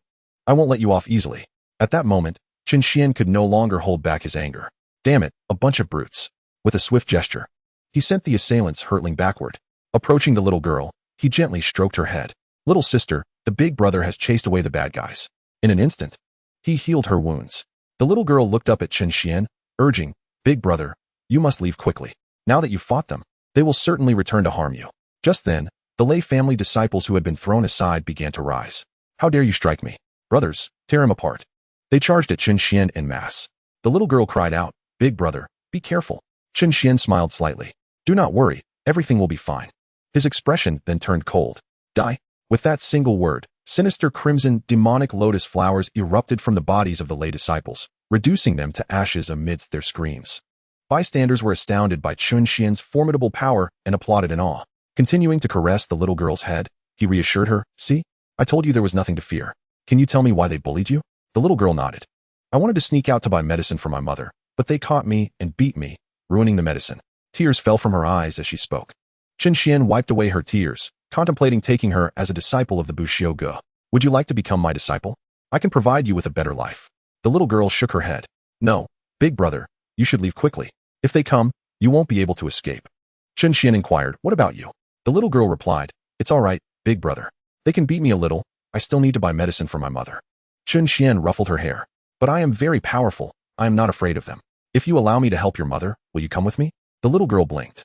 "Big brother, can you truly cure my mother's illness?" Chen Xuan nodded. "Of course, but you must agree to be my disciple." The little girl said, "I can be your disciple, but I fear the clan leader won't permit me to leave. Besides, my mother relies solely on me. If I go with you, no one will care for her." Chen Xuan smiled gently. "Do not worry. I will ensure they allow you to accompany me. As for your mother, if she wishes to join us, that would be splendid." The little girl asked, "Really?" "Indeed. Now, let us proceed to the Lei family." Chen Xuan replied. The little girl nodded vigorously. "Yes, yes." Thus, Chen Xuan and the little girl made their way to the Lei family. Chapter 34, Taking Action. Shortly thereafter, they arrived at the entrance of the Lei family. Chen Xuan turned to the little girl and asked, "What is your name, little sister?" The little girl sweetly responded, "You can call me Xingjing." Chen Xuan nodded. "All right, let us enter." With a trusting smile, Xingjing agreed. "Okay, big brother." As they approached the door, two disciples blocked their path. "Who are you? What do you want?" Chen Xuan replied coldly, "If you wish to live, step aside." The two disciples bristled. "How dare you cause trouble in the Lei family?" Before the sentence was complete, one disciple was reduced to a mist of blood. Chen Xuan had covered Xingjing's eyes beforehand. This scene was unsuitable for a child. "You speak too much nonsense," he remarked icily. He then turned to the other disciple. "Do you wish to obstruct me as well?" The disciple's face filled with terror. "And no, please, enter." Chen Xuan carried Xingjing and proceeded inside. What a spineless creature. He then addressed Xingjing. "Please lead me to your clan leader first. Then we shall visit your mother, all right?" Xingjing nodded obediently. "I will listen to big brother." Inside the grand hall of the Lei family, Laughter and chatter filled the air. Chen Xuan entered and proclaimed, "Are you all enjoying yourselves?" The clan leader of the Lei family stood, scrutinizing the young man before him. A middle-aged woman nearby glared at Jingjing in Chen Xuan's arms, exclaiming, "You little wretch! Why are you not by your wretched mother's side, running around with a man?" Chen Xuan's gaze turned frigid. "Little wretch?" In an instant, he lifted the woman into the air, gripping her tightly. Try uttering another insult. Yet, seemingly unaware of the gravity of the situation, the woman continued to curse. "You little wretch, how dare you bring someone here to bully me? I'll make sure you regret this." Chen Xuan's voice was ice cold. "You won't have that chance." With a slight motion of his hand, the woman was rendered lifeless. The clan leader of the Lei family erupted in fury. "How dare you? This is not a place for your rampage."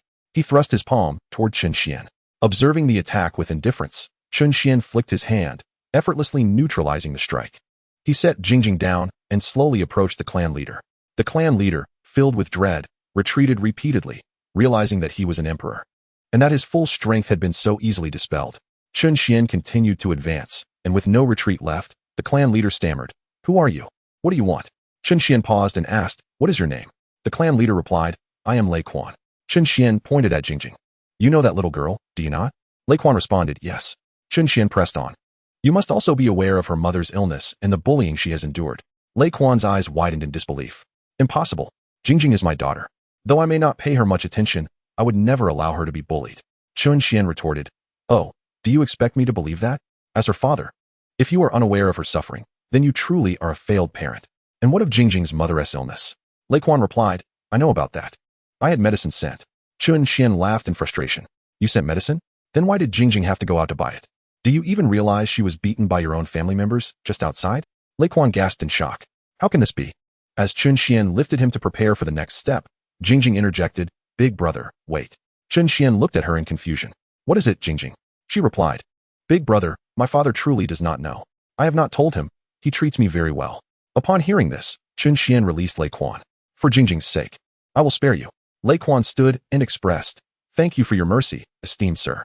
He then turned to Jingjing, saying, "Jingjing, tell your father who has bullied you, and I will ensure he is dealt with." The concubines present tensed at this statement, knowing how much Lei Quan cherished Jingjing, yet unable to tolerate her favored status. They had previously conspired to insult and bully her. Jingjing replied, "The ones who bullied me have already been taken care of by Big Brother. He has promised to help treat my mother as well." Lei Quan smiled broadly. "That is wonderful news." He then bowed to Chen Xuan. "Thank you, esteemed sir, for protecting my Jingjing and for treating her mother." Chen Xuan merely scoffed. "It is unnecessary. I am merely doing this for Jingjing's sake. Furthermore, Jingjing no longer needs to remain in this household. Shortly, I will take both Jingjing and her mother away." Lei Quan appeared somewhat astonished. Chen Xuan scoffed, stating, "You lack the authority to refuse. Otherwise, I shall render you incapacitated." Although Lei Quan felt anger upon hearing this, he dared not display it and could only respond with resignation. Chen Xuan took Jingjing's small hand and said, "Jingjing, lead me to where your mother resides." Jingjing glanced at her father and then at Chen Xuan, replying, "Yes, big brother, follow me." Chen Xuan then proceeded with Jingjing to her mother's dwelling, with Lei Quan following closely behind. Chapter 35. The decision under Jingjing's guidance. The group arrived outside a small wooden cottage. Jingjing pushed the door open, and Chen Xuan turned to Lei Quan, saying, "With such a large Lei family, you allow them to live here?" Lei Quan hastily replied, "My lord, I was unaware of this." Chen Xuan shot him a cold glance before entering. Lei Quan then instructed one of his subordinates, "Hurry and investigate who is responsible. I want her dead." Upon entering, Jingjing exclaimed, "Mother, I am back." Her mother, upon seeing her daughter, smiled and asked, "Where did you go today?" Jingjing replied, "I went to buy medicine for you, but they ruined it." A look of concern crossed her mother's face. "Are you all right? Did you get hurt?" Jingjing shook her head. "No, I was saved by Big Brother, and he even promised to cure your illness." "Big Brother?" Jingjing nodded, pointing to Chen Xuan behind her. Only then did her mother glance back, noticing a group of people standing there whom she had overlooked. She attempted to rise to pay her respects, but coughed up blood instead. Jingjing immediately began to cry. "Mother, what is wrong? Please do not scare me." Lei Quan rushed over to support Jingjing's mother, helping her onto the bed. "My lady, why are you so foolish? Why did you not inform me of your serious illness?" Jingjing's mother began to speak. "Husband, Lei Quan interrupted, "My lady, I am sorry." At that moment, Jingjing approached Chen Xuan, pleading, "Big brother, please save my mother." Chen Xuan gently patted Jingjing's head and replied, "All right." He stepped forward, and Lei Quan, upon seeing this, said, "My lord, I apologize. It is all my fault." Before he could finish, Chen Xuan silenced him. You owe an apology to them, not to me, do you understand? Lei Quan nodded. Yes, I will make amends to them. With that, Chen Xuan waved his hand, and Jingjing's mother's illness visibly began to heal. In a short time, she was completely recovered. Chen Xuan announced, all done, you are healed now. Jingjing's mother immediately knelt on the ground, and Lei Quan quickly followed suit. Thank you, my lord, for saving my life. Chen Xuan helped them both to their feet. It is a small matter. At that moment, a man rushed in, kneeling on one knee, and reported, My lord, I bring news for the clan leader. We have discovered the truth. The 3 concubines have conspired with other concubines to isolate and expel the lady, occupying her residence. Furthermore, Lei Quan interjected, what else? Speak quickly. They also detained the medicinal materials you sent and frequently bullied Jingjing, all while concealing this from you. Clan leader. Enraged, Lei Quan shouted, scoundrels. How could they harm such a small child?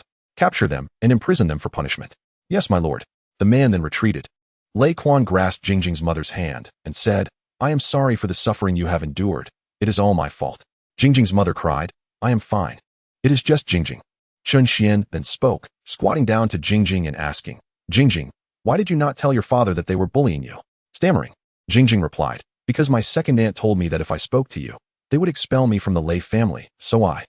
Lei Quan's guilt caused tears to fall as he approached Jingjing and embraced her. Jinger, I am sorry. It is all my fault. Can you forgive me? I promise this will not happen again. Jingjing nodded. Father, I have never held anything against you. Chen Xuan was moved. Who could have known that Jingjing, at such a tender age, possessed such understanding, evoking deep sympathy? Chen Xuan slowly approached and asked, Jingjing, are you willing to come with me? Jingjing hesitated, glancing at Lei Quan, who also appeared reluctant. Jingjing's mother looked perplexed, and only after inquiring did she understand the truth of the situation. Though Jingjing had not mentioned the words Buxiu Go, only that Chen Xuan wanted her to be his disciple. Jingjing looked at her mother and said, Mother. Her mother nodded and replied, Jingjing, if you wish to go, I support you. Innocently, Jingjing asked, Mother, are you not coming with me? Her mother answered, I have grown accustomed to being here, and I cannot bear to leave your father. Lei Quan, observing Jingjing's mother, felt an increasing sense of guilt. Jingjing then turned to Lei Quan. Although reluctant, he said, Jinger, we respect your choice. Finally, Jingjing addressed Chen Xuan, saying, Big brother, I promise to go with you. But may I wait a few days? I want to spend more time with my mother. Chen Xuan nodded, saying, very well. He then approached Lei Quan and remarked, having such a wonderful daughter is indeed a blessing from your previous life. Bring Jingjing to Buxiu Go to find me in 5 days. Upon hearing Buxiu Go, Lei Quan's expression changed. My lord, may I inquire your title? Chen Xuan replied nonchalantly, the master of Buxiu Go, Chen Xuan. Lei Quan's expression shifted dramatically. Chapter 36. The first elder of Buxiu Go. As the clan leader of a prominent family, he was well aware of Chen Xuan's formidable strength. Just moments ago, he had been astonished to see Su Gu declare allegiance to Buxiu Go, never expecting such a significant figure to appear before him and heal his wife. Lei Quan then bowed deeply, saying, I was unaware that Master Chen had descended upon the Lei family. I hope you can forgive my earlier transgressions. Chen Xuan waved his hand dismissively. It is of no consequence. I am not so petty. By the way, if you miss Jingjing, feel free to visit her anytime. Lei Quan's spirits lifted at this. Thank you, master. Chen Xuan then recalled his task and inquired, do you know where there are emperor-level beings? Lei Quan contemplated for a moment before responding. Yes, my lord, there are indeed some, but they have withdrawn from the world. That is fine. Just tell me where they are. Yes. Lei Quan divulged all the names he knew to Chen Xuan, but there were only 3 individuals. Chen Xuan nodded. Then I shall take my leave. Lei Quan respectfully replied, I shall see you off, Master Chen. Jingjing waved her little hand from the side, saying, Big brother, goodbye. Chen Xuan waved back, saying, Farewell, we shall meet again in 5 days. Jingjing nodded vigorously. All right. With that, Chen Xuan departed from the Lei family. Jingjing turned to Lei Quan and asked, Father, is Big Brother very powerful? Lei Quan responded, That Big Brother is extraordinarily formidable, Jinger. You must be obedient and diligently train while you are with him. Jingjing nodded obediently. I will. Jingjing then said to Lei Quan, Father, I am hungry. Upon hearing this, Lei Quan picked Jingjing up in his arms. Then let us go eat something delicious. Yes. With Jingjing in his arms and holding her mother's hand, Lei Quan headed towards the main hall. Upon reaching the steward, he said, Revisiting the entire Lei family, all those who have bullied Jingjing shall be dealt with severely. The steward slightly bowed, responding, Yes, clan leader. He then vanished into thin air. As Chen Xuan walked along the path, a smile crept upon his face. What a fortune I've stumbled upon. Who would have thought that a simple act of kindness could yield such a formidable ally for my Bushiu Pavilion? As he spoke, Chen Xuan arrived at his destination, Penlycian Island. According to Lei Quan, there was but one individual residing on this island, a once-renowned assassin who had retreated into seclusion after succumbing to a potent poison. Unsure of the man's fate, Chen Xuan decided to investigate. Transforming into a wisp of wind, he entered Penlycian Island. The island was indeed beautiful, captivating Chen Xuan with its enchanting scenery. As he strolled, he noticed an elderly man fishing by the shore and approached him, taking a seat beside him. "How many have you caught?" the elder inquired. "How did you manage to enter this island?" Chen Xuan replied. "If I can enter, why can't you?" The elder responded. "Because this island belongs to me." Without further preamble, Chen Xuan stated, "You are the world's foremost assassin, Xiaozhu, who has lived in seclusion due to your poison. Am I correct?" Xiaozhu was taken aback. "How do you know?" Chen Xuan shrugged. "It's simple. There's only one person named Xiaozhu on this island, and no one else." Xiaozhu nodded. "What brings you here?" Chen Xuan replied, "I wish for you to become an elder of my Bushiu Pavilion." Xiaozhu shook his head. "That may not be possible. You know I have been poisoned and live in seclusion. How could I take on such a role?" Chen Xuan calmly responded, "What if I can help cure your affliction?" Xiaozhu retorted immediately, "Impossible. I have sought many, yet none have been able to treat this poison." Chen Xuan continued, "They are who they are, and I am who I am. I ask you, if I can cure your poison, will you become an elder of my Bushiu Pavilion?" Though Xiaozhu remained skeptical, he replied, "If you can heal me, then that would be no problem." Upon hearing this, Chen Xuan began to invoke the resurrection technique. As Xiaozhu felt himself recovering, he was astonished. "He can truly heal me." For years, he had searched for a remedy, only to face continual disappointment while enduring the torment of the poison. He never expected the man before him could genuinely restore him. Finally, Chen Xuan struck Xiaozhu's back with a palm. Xiaozhu gasped and expelled a large amount of black blood. Chen Xuan clapped his hands together, saying, "Mission accomplished." Standing up, Xiaozhu felt his strength returning, overwhelmed with joy. "Ha ha, I am healed. I shall no longer suffer under this poison." Chen Xuan reminded him, "Do not forget your promise." Hearing this, Xiaozhu immediately knelt. "I pay my respects to the Pavilion Master. From this day forth, I shall be an elder of Bushiu Pavilion." Chen Xuan nodded in satisfaction. "Ha, Elder Xiao, please rise." Thus, Chen Xuan had acquired his first elder. Chapter 37. Conversation with Xiaozhu. Chen Xuan addressed Xiaozhu. "Prepare yourself. We are about to depart." Xiaozhu inquired, "Pavilion Master, where are we headed?" Chen Xuan responded, "To seek the next elder." Xiaozhu nodded. "Yes, I have nothing to prepare. Let us go now." Chen Xuan affirmed, "Let us proceed." With that, he tore open a rift in space, entering with Xiaozhu. On their way to the next destination, Xiaozhu asked, "By the way, Pavilion Master, what is your current realm?" Chen Xuan countered, "What do you believe is the highest realm in this high plane?" Xiaozhu responded, "Naturally, it is the peak of the Emperor God realm." Chen Xuan shook his head. "You are only half correct. In this high plane, apart from me, the highest realm is indeed the Emperor God realm. However, the highest realm that can be accommodated is the demigod realm. Once you reach this level, you can seek even greater power in higher realms, but that is beyond your understanding for now. You will comprehend it in due time." Xiaozhu nodded. "Earlier, when you suggested that the highest realm was the Emperor God realm, does that mean you are at the demigod realm?" Chen Xuan nodded nonchalantly. "Nothing to be surprised about. If this plane could accommodate the demigod realm, I would be even stronger." Xiaozhu was taken aback. "I cannot believe the Pavilion Master is a demigod." Chen Xuan added, "My current goal encompasses all realms of existence, so you must strive diligently to keep pace with me. I will lead you to traverse the cosmos." Xiaozhu nodded vigorously. "Pavilion Master, I will work hard. However, I am curious as to why you chose me as an elder." Chen Xuan smiled slightly. "Because of your talent. Despite suffering from poison for so many years, other Emperor God realm cultivators would likely have perished, yet you have persevered in the mid-stage of the Emperor God realm. That is what I admire most about you. Furthermore, you are still quite young, with exceptional talent. Your future achievements may be boundless." Xiaozhu was only a few years older than Chen Xuan's father, yet he was already at the mid-stage of the Emperor God realm, showcasing his formidable potential. By the way, the technique library in Bushiu Pavilion contains a complete collection on assassins. You may take a look when the time comes. Xiaozhu nodded yes. "Pavilion Master." Chen Xuan patted Xiaozhu's shoulder, "And let us restore your appearance. This old man look does not suit you." Xiaozhu agreed and returned to his original form. Previously, the poison had drained his vitality, causing him to appear aged. With Chen Xuan's healing, those issues naturally resolved.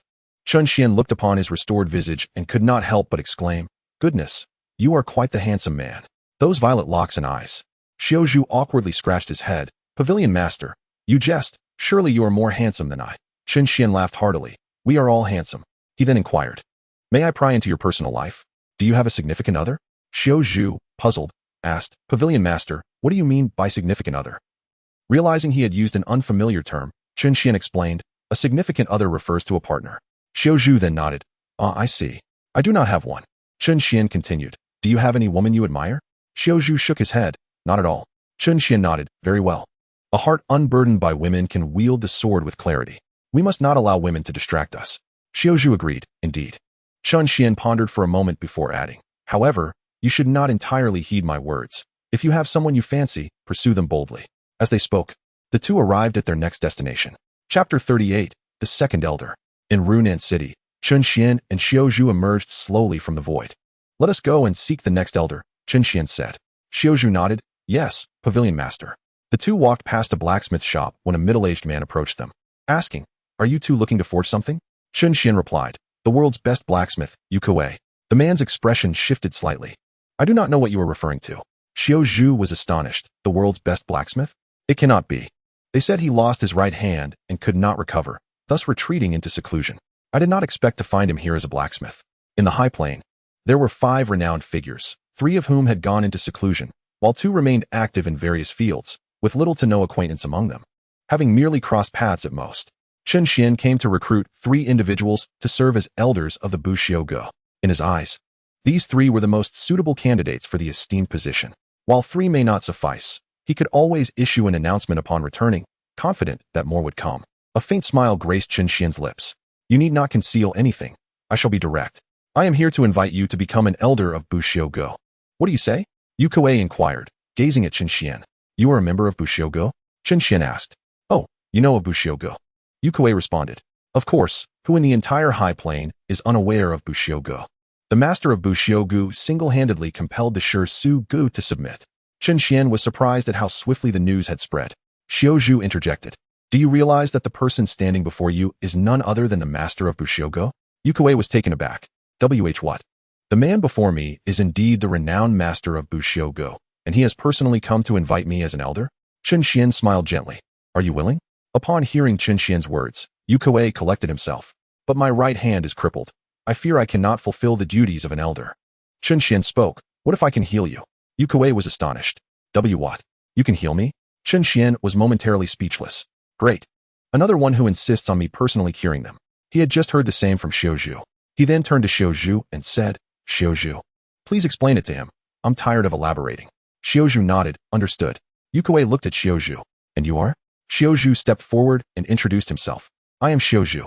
Yukue was once again astonished. The world's foremost assassin, Xiao Zhu? Xiao Zhu nodded.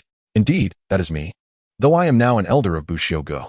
Yukue asked, could it be that Master Chen has already cured your poison? Despite the 5 top figures in the world not knowing each other, they had certainly heard of one another. Xiao Zhu replied, indeed. The master possesses exceptional abilities and healed me, so it is only natural that he can heal you as well. Do you understand?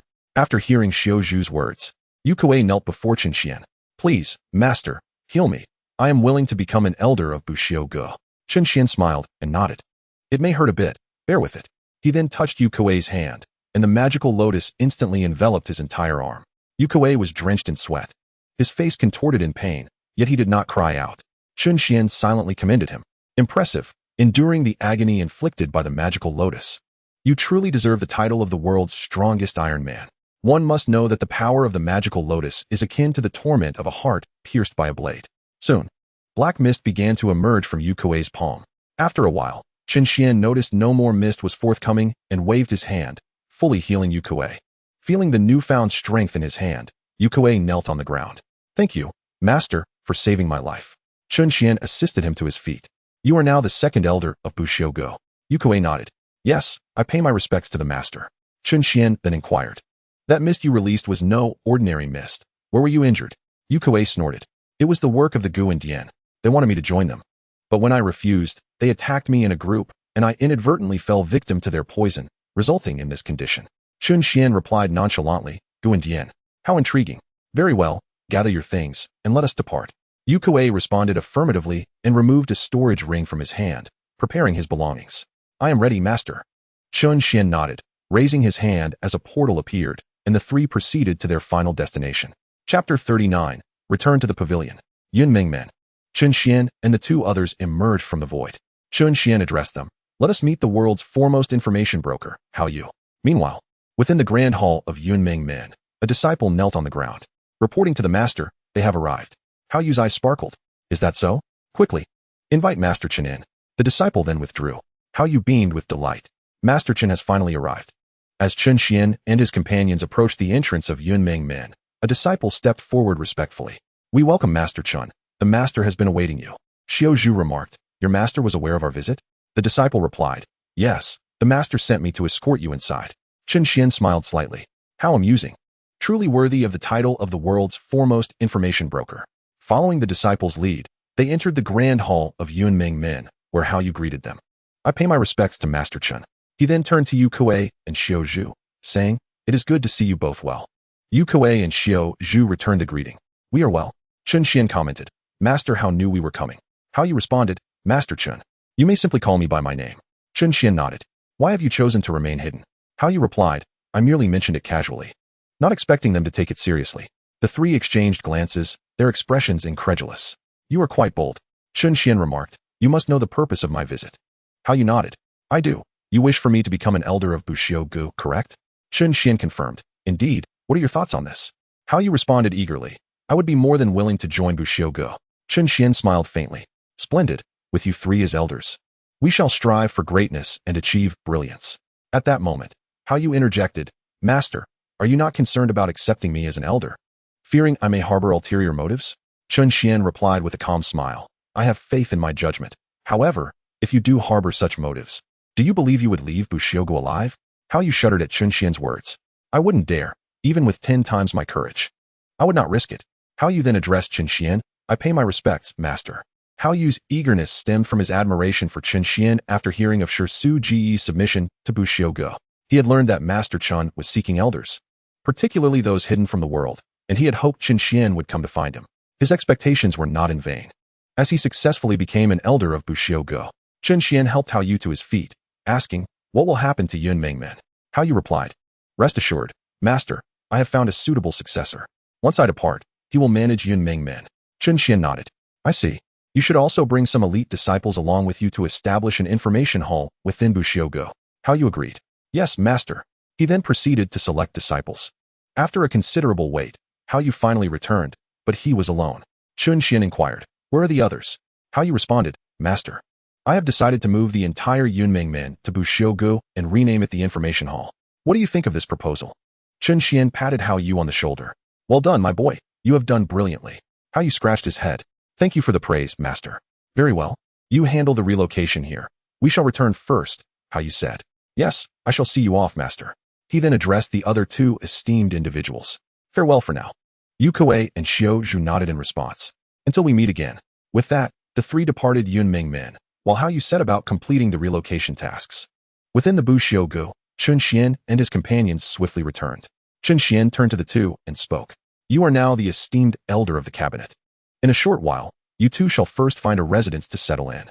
Subsequently, you will each establish the Assassin Hall and the Blacksmith Hall. Should you encounter disciples with extraordinary talents, you may take them as your apprentices. You may also seek the cultivation techniques you require within the Hall of Techniques. Do you understand? Yu Kuei and Xiao Zhu replied in unison, Yes, Sectmaster. Chen Xuan waved his hand. You may take your leave. The two then set off to find their accommodations. Chen Xuan pondered for a moment.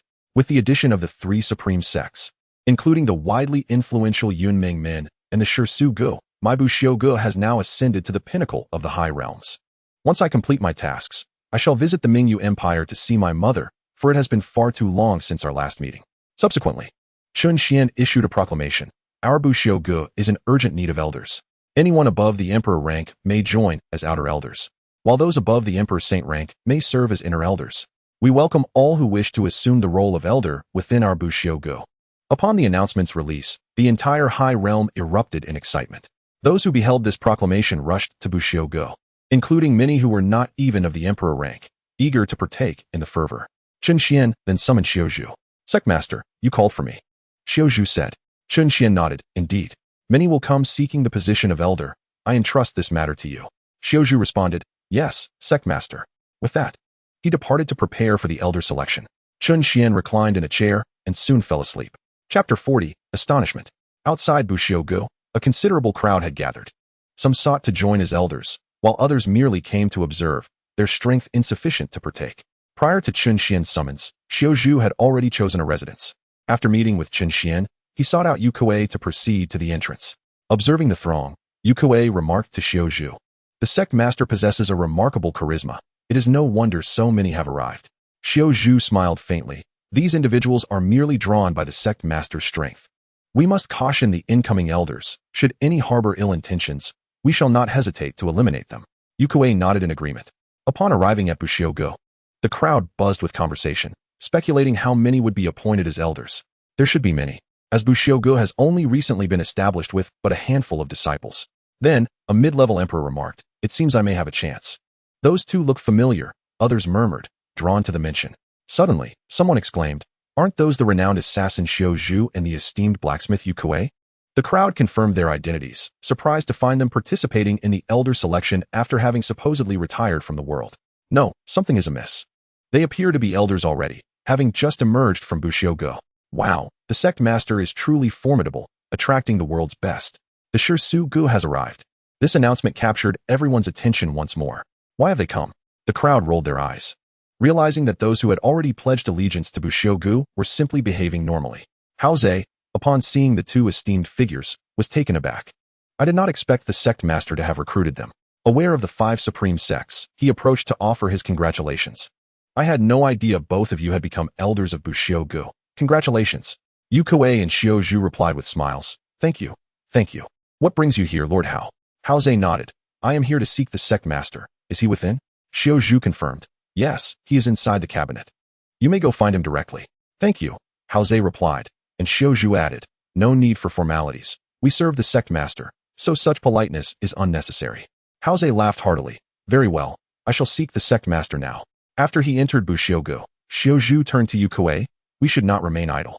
Let us commence. Yu Kuei nodded, preparing to announce the start of the elder selection when a booming voice interrupted their actions. Ha ha, I have arrived. The two exchanged glances. Recognizing the voice of the renowned informant, Hao Yu. The crowd buzzed. Is that not the illustrious Hao Yu? Indeed, with such a multitude. It seems the entire Yunmeng men has come. Is he here to ally with us or cause trouble? If trouble was intended. The grave markers of those who sought it last time have grown quite tall. Then why bring so many if he is here to ally? Who knows? Let us observe. Hao Yu waved to the two. Gentlemen, good to see you again. What are you up to? Yu Kuei explained. The sect master has requested we find additional elders and oversee the process. By the way, the sect master mentioned you should choose a residence and establish the intelligence hall. As Hao Yu had been preoccupied with relocation, he had missed the sect master's announcement. Hao Yu nodded. Ah, I see. This is something I am quite familiar with. I will join you in the supervision. He then addressed the throng of over 1,000 behind him. You all should go inside and find a place to establish the intelligence hall. I will join you shortly. The crowd responded in unison and entered the hall. Yu Kuei and Xiaozhu exchanged smiles, entrusting the elder selection to Hao Yu was most fitting, given his reputation as the world's foremost informant. The two then commenced the selection process. The spectators were left in a state of shock. Surely, this cannot be a jest. The entire Yunmeng men has allied with Buxiaogu. This seems all too real. Indeed, the sect master is remarkable. I would declare him the strongest. Buxiaogu must now be the leading sect in the high realms. The crowd nodded in agreement, acknowledging that if Buxiaogu could not ascend to the top, then what hope remained for the other sects? The 3 supreme figures then began the elder selection. Chapter 41. Hao Ze's breakthrough. Chen Xian's guardian. Within Buxiaogu, Hao Ze stood respectfully before Chen Xian. Upon entering the cabinet, he found Chen Xian reclining in a chair, asleep, and dared not disturb him.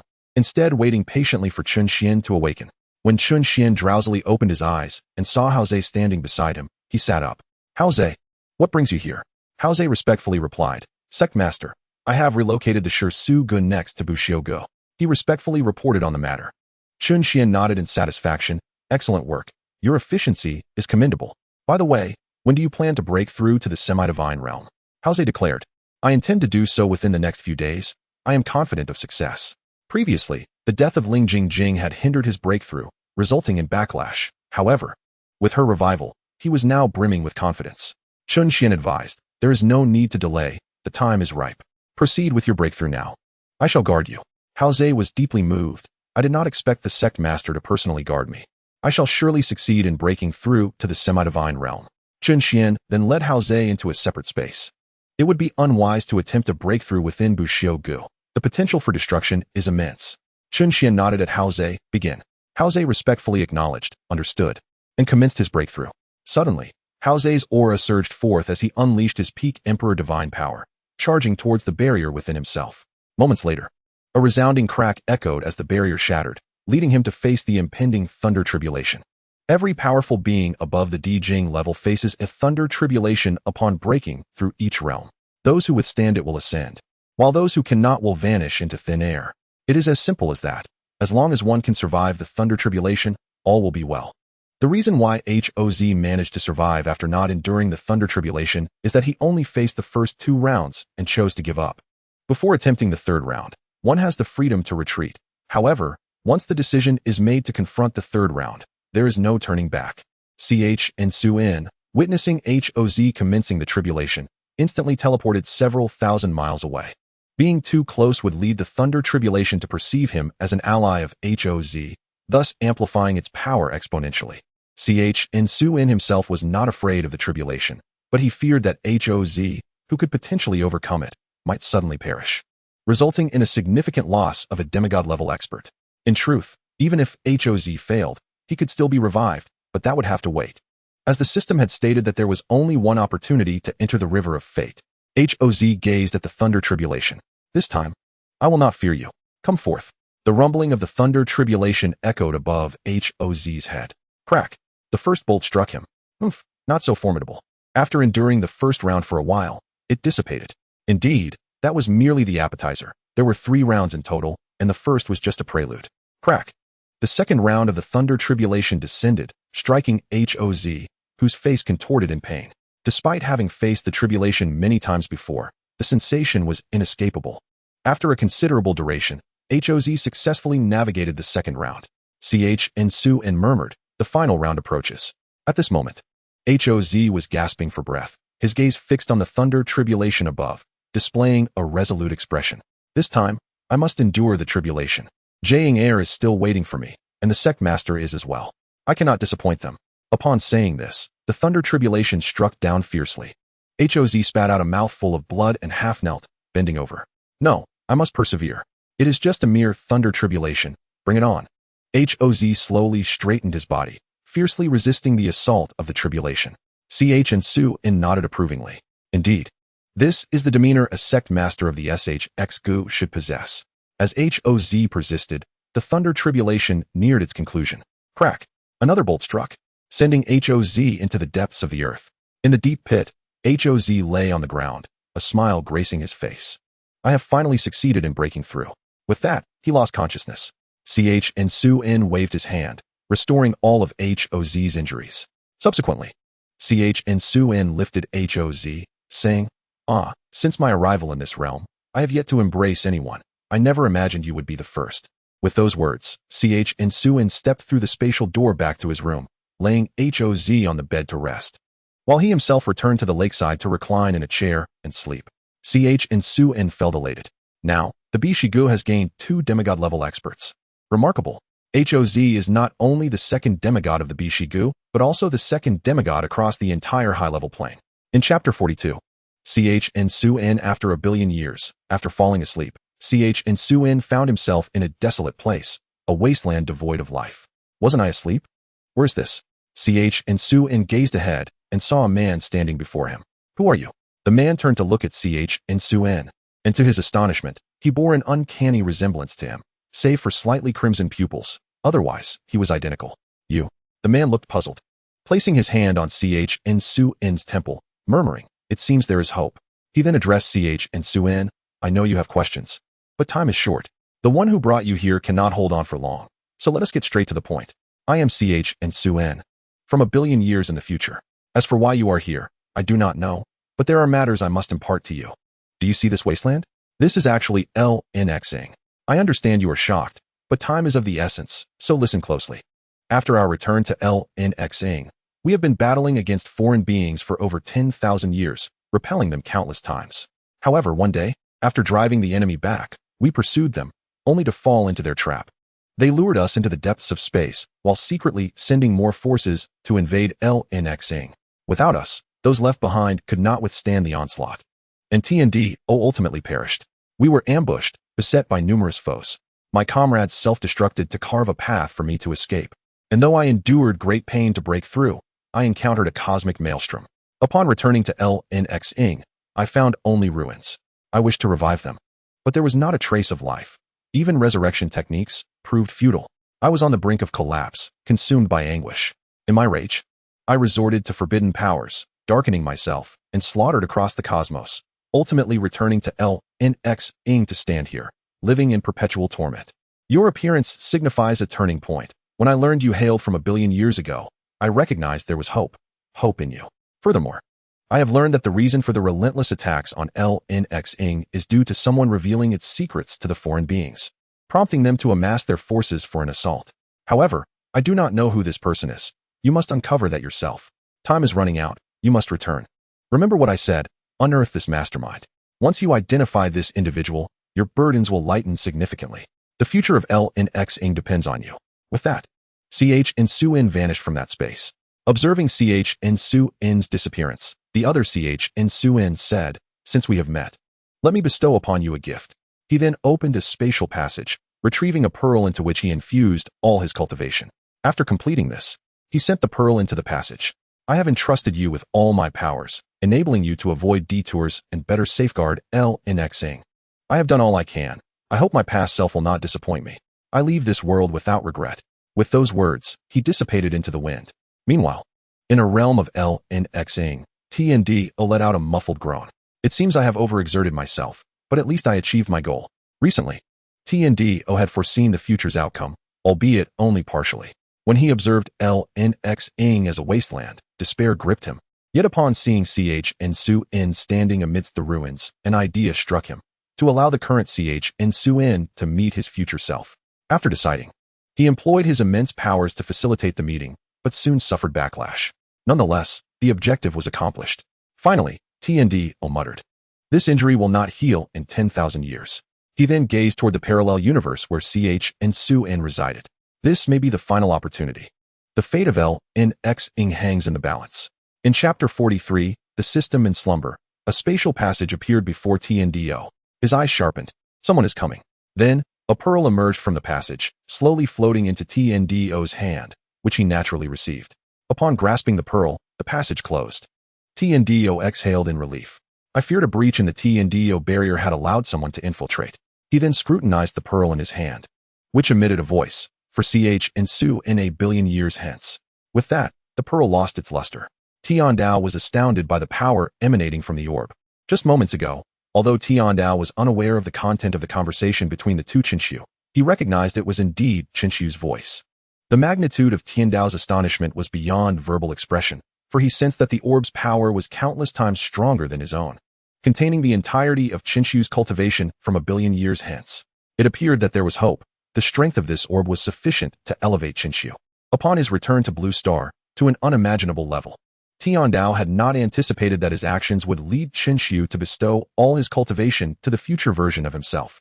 This indeed presented a significant opportunity. After all, Xianxiu had traversed all the universes, indicating the immense strength he would possess at that time. TNDO's spirits lifted, and he began to heal, as the backlash from using his grand powers had severely injured him, a wound that would take no less than 10,000 years to recover from. Xianxiu suddenly awoke, questioning whether what he experienced was merely a dream, yet it felt so real. The voice of the system resonated in his mind. "Host, that was not a dream. The system is about to enter a state of slumber, so I shall be brief. All permissions have been granted to you. Take what you desire. When you venture into the next higher world, you will enhance your own cultivation." Xianxiu was bewildered. "System, why must you sleep, and when will you awaken?" The system replied, "Host, there is no time for extensive explanations. As for when I will awaken, I cannot say, perhaps in 1,000 years, or maybe 10,000. Strive diligently.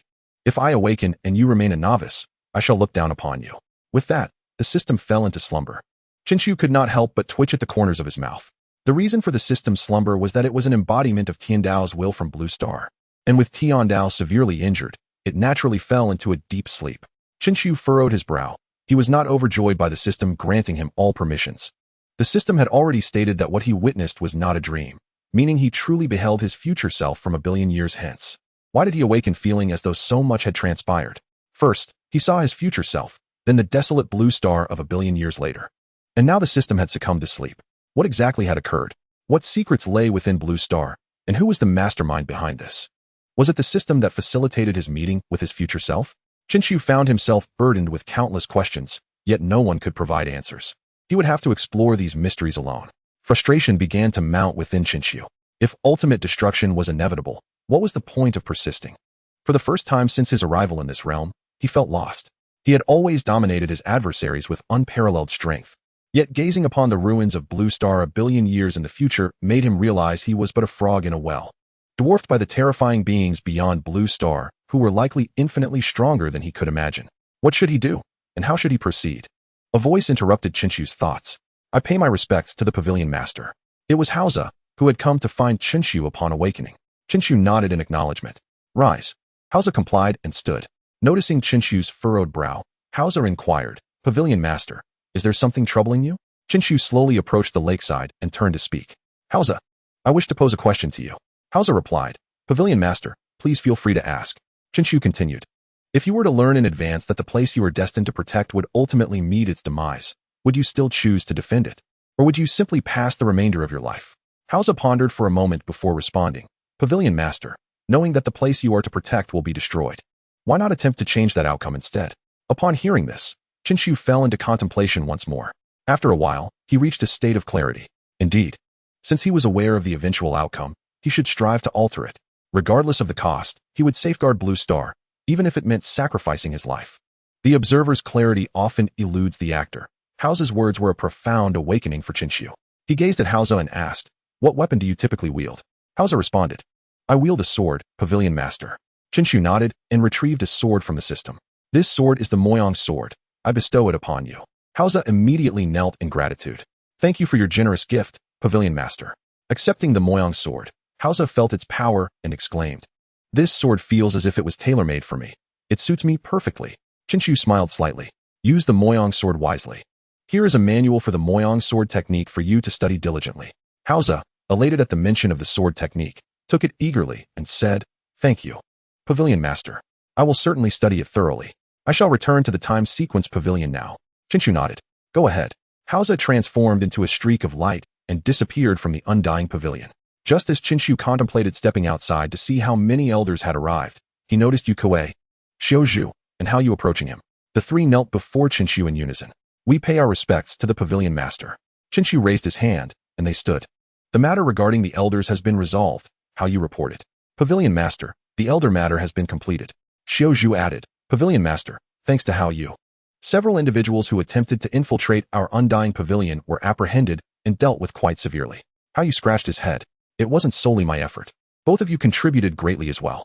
Chen Xuan inquired, how many elders have been recruited? Xiaozhu replied, Pavilion Master.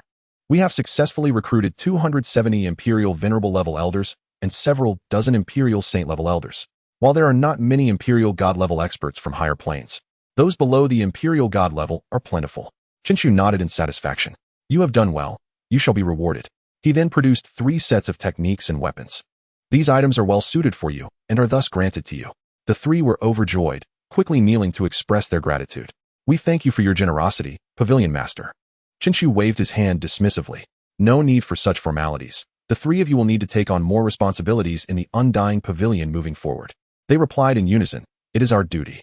Suddenly, Hao Yu recalled something. By the way, Pavilion Master, we have received word that the Divine Demon Secret Realm will open in a month. This revelation surprised Chen Xuan.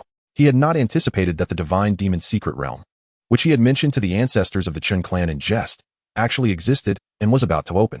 In that case, relay the message. Everyone must train fervently over the next month, maximizing their potential. The resources within the pavilion are limitless. In 1 month, the undying pavilion shall make its name known across higher planes. The trio responded in unison. Chen Xuan waved his hand. Prepare accordingly. Afterward, the 3 departed to convey the message. Chen Xuan mused, the Divine Demon Secret Realm, intriguing. He then gazed toward the direction of the Mingyu Empire. Has my father yet to break through to the Imperial God level? I should pay a visit. It has been quite some time since I last saw them.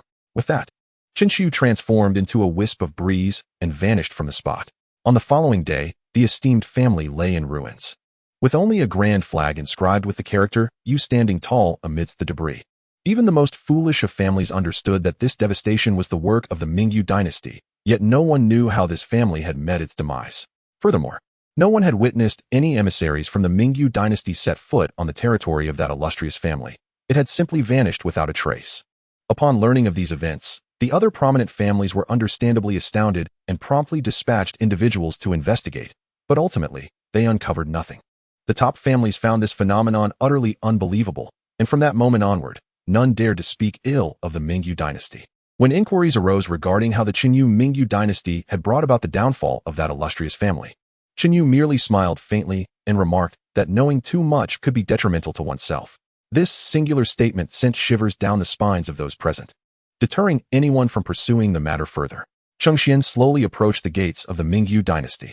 It was not that he wished to avoid going directly to Chinyu's residence, but rather that he was utterly unaware of its location and thus required someone to guide him. Upon reaching the gates, soldiers intercepted Chen Xuan. "Who are you? And what brings you to the Mingyu dynasty?" Chen Xuan replied calmly, "I am Chen Xuan."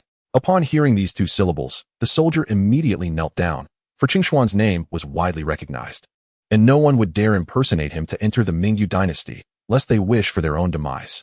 "Greetings, young master." All the soldiers nearby hastily knelt in reverence. "Rise," Chen Xuan stated indifferently. Then he turned to the soldier and inquired, "Where is my father's residence?" The soldier, with utmost respect, replied, "Young master, I do not know where the Lord Emperor resides, but our General Feng must be aware of the Lord Emperor's whereabouts." Chen Xuan commanded, "Have him come to see me." The soldier promptly complied and went to contact General Feng. Chen Xuan casually engaged a soldier in conversation. "What is the background of your General Feng?" The soldier, visibly anxious, struggled to articulate a response, which greatly vexed Chen Xuan. "Why are you so nervous? I won't harm you. Speak freely." Sensing Chen Xuan's amiable demeanor, the soldier relaxed considerably and responded, "Young master, General Feng was rescued by the Lord Emperor. It is said that after the Lord Emperor saved him, General Feng implored the Lord Emperor to take him in. The Lord Emperor, recognizing General Feng's sincerity, accepted him, and thus General Feng became the Lord Emperor's personal attendant." Chen Xuan finally understood the situation. Just then, a figure emerged in the distance. It was General Feng Yanj. Upon seeing him, the soldiers knelt on one knee, exclaiming, "We greet you, General Feng." However, Feng Yanj paid no heed to the soldiers and approached Chen Xuan, kneeling on one knee as he said, "I pay my respects to the young master." Chen Xuan quickly helped Feng Yanj to his feet, stating, "There is no need for such formalities. General, let the soldiers rise." Feng Yanj acknowledged and allowed the soldiers to stand. "General Feng, please escort me to my father's residence," Chen Xuan requested. Feng Yanj readily obliged, and together they proceeded to Chinyu's dwelling. The soldiers observed Chen Xuan's departing figure and remarked, "I find the pressure from the young master overwhelming. Indeed, it felt as though I could hardly breathe. Yet, I never expected the young master to be so approachable, without an ounce of arrogance. Quite admirable indeed." Before long, Feng Yanj led Chen Xuan to Chinyu's residence. "Young master, this is the Lord Emperor's dwelling. However, the Lord Emperor is currently in seclusion and cannot meet with you. If you have any inquiries, feel free to ask me." Chen Xuan inquired, "Do you know when General Feng began his breakthrough to the Emperor God realm?" Feng Yanj replied, "It should be within the next couple of days." Chen Xuan nodded, "Very well. I shall wait for his emergence." Thus, Chen Xuan wandered about the Mingyu dynasty for 2 days. Suddenly, thunderous tribulations manifested in the skies above the Mingyu dynasty, indicating that Chinyu had commenced his breakthrough to the Emperor God realm. Chapter 46. Chinyu's breakthrough to the Emperor God realm. Boom. Boom. The thunderous tribulations prepared to descend upon the Mingyu dynasty. Other families observed the ominous signs, realizing that the emperor of the Mingyu dynasty, Chinyu, was beginning his ascension. Should he succeed in breaking through, the Cheng family would face dire consequences. Some families made a momentous decision. They would assassinate Chinyu. Their plan was to strike while Chinyu was weakened after his breakthrough. Though they were unaware if Chinyu would survive the tribulations, they had already prepared in the void. Regardless of his survival, they intended to unleash their wrath upon him. At that moment, Chen Xuan gazed at the tribulations and mused, "Is my dear father truly planning to break through here, unafraid of the tribulations obliterating the entire Mingyu dynasty?" He then turned his attention to the figures lurking in the void. Under his semi-divine presence, they had nowhere to hide. Chen Xuan smirked disdainfully. "Oh, so you wish to eliminate my dear father? How naive." Chinyu ascended into the sky, his voice resonating, "Activate the National Protection Array." Immediately, a transparent shield enveloped the Mingyu dynasty. With his eyes closed and his focus sharpened, Chen Yu began to face the tribulations. Crack. The first wave of tribulations struck down. Chen Yu employed his defensive techniques to withstand the onslaught. After a while, the first wave subsided. Soon after, the second wave descended. This time, Chen Yu appeared somewhat fatigued, a pained expression crossing his face. Meanwhile, Chen Xuan's mother, standing on the ground, exhibited a worried demeanor, silently cheering for Chen Yu. After a considerable time, the second wave of tribulations gradually receded, only for the third wave to materialize above Chen Yu's head. This wave awaited Chen Yu's decision. Should he choose to face it, the tribulations would come crashing down. If he refused, they would retreat, signifying his failure and requiring him to try again another time. Blood trickled from the corner of Chen Yu's mouth, indicating he had sustained injuries. Yet, a confident glimmer shone in his eyes. These mere tribulations do not intimidate me. Bring it on. The third wave of tribulations struck fiercely against Chen Yu's protective artifact. He exerted all his strength to resist. But the third wave proved to be an arduous challenge. Crack. The tribulations shattered Chen Yu's protective artifact and struck him directly. Chen Yu spat out blood, evidently gravely wounded. Yet, a final wave loomed ahead. If Chen Yu could endure it, he would ascend to the Emperor God realm. If he could not, he would perish beneath the tribulations. Crack. The final wave descended. Seeing this, Chen Yu summoned his life-bound artifact to withstand the onslaught. With a resounding bang, Chen Yu's life-bound artifact shattered, and the tribulation struck him down. Chen Yu was slammed to the ground, coughing up a mouthful of blood. The backlash from his shattered artifact had taken its toll, but it had absorbed half the force of the tribulations. Though he successfully overcame the tribulations, Chen Yu's condition was dire. He was battered and bruised, teetering on the brink of unconsciousness. As those hidden in the void witnessed Chen Yu's survival, they all surged forth toward him. Feng Yunj cried out in alarm, "Fools! What are you doing? Be cautious, Lord Emperor." He dashed towards Chen Yu, but it was too late. Just as they were a mere meter away from Chen Yu, Chen Xuan made his move. In an instant, he appeared before Chen Yu, extending a finger, and all assailants were sent flying backward. Chen Xuan embraced Chen Yu, ensuring his safety. "Father, I have arrived. Are you moved?" Chen Yu smiled upon recognizing his son. "You little rascal, your timing is impeccable." Shortly after, Chen Yu fell unconscious. With a gentle wave of his hand, Chen Xuan healed Chen Yu's injuries. Feng Yungu, relieved by Chen Xuan's intervention, sighed in relief. "Thankfully, we have the young master. Otherwise, the consequences would have been dire." Chen Xuan's mother, upon realizing that her son had saved Chen Yu, was filled with joy.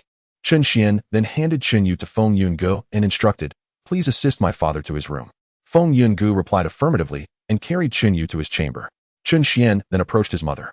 "Mother, I have returned." Chen Xuan's mother, upon seeing her son, embraced him tightly. "It is good that you are here. Do you know how much I have missed you, Xian'er?" Chen Xuan felt a pang of emotion. "Enough of that. Mother, please attend to father. I will handle matters here and join you shortly." Chen Xuan's mother nodded.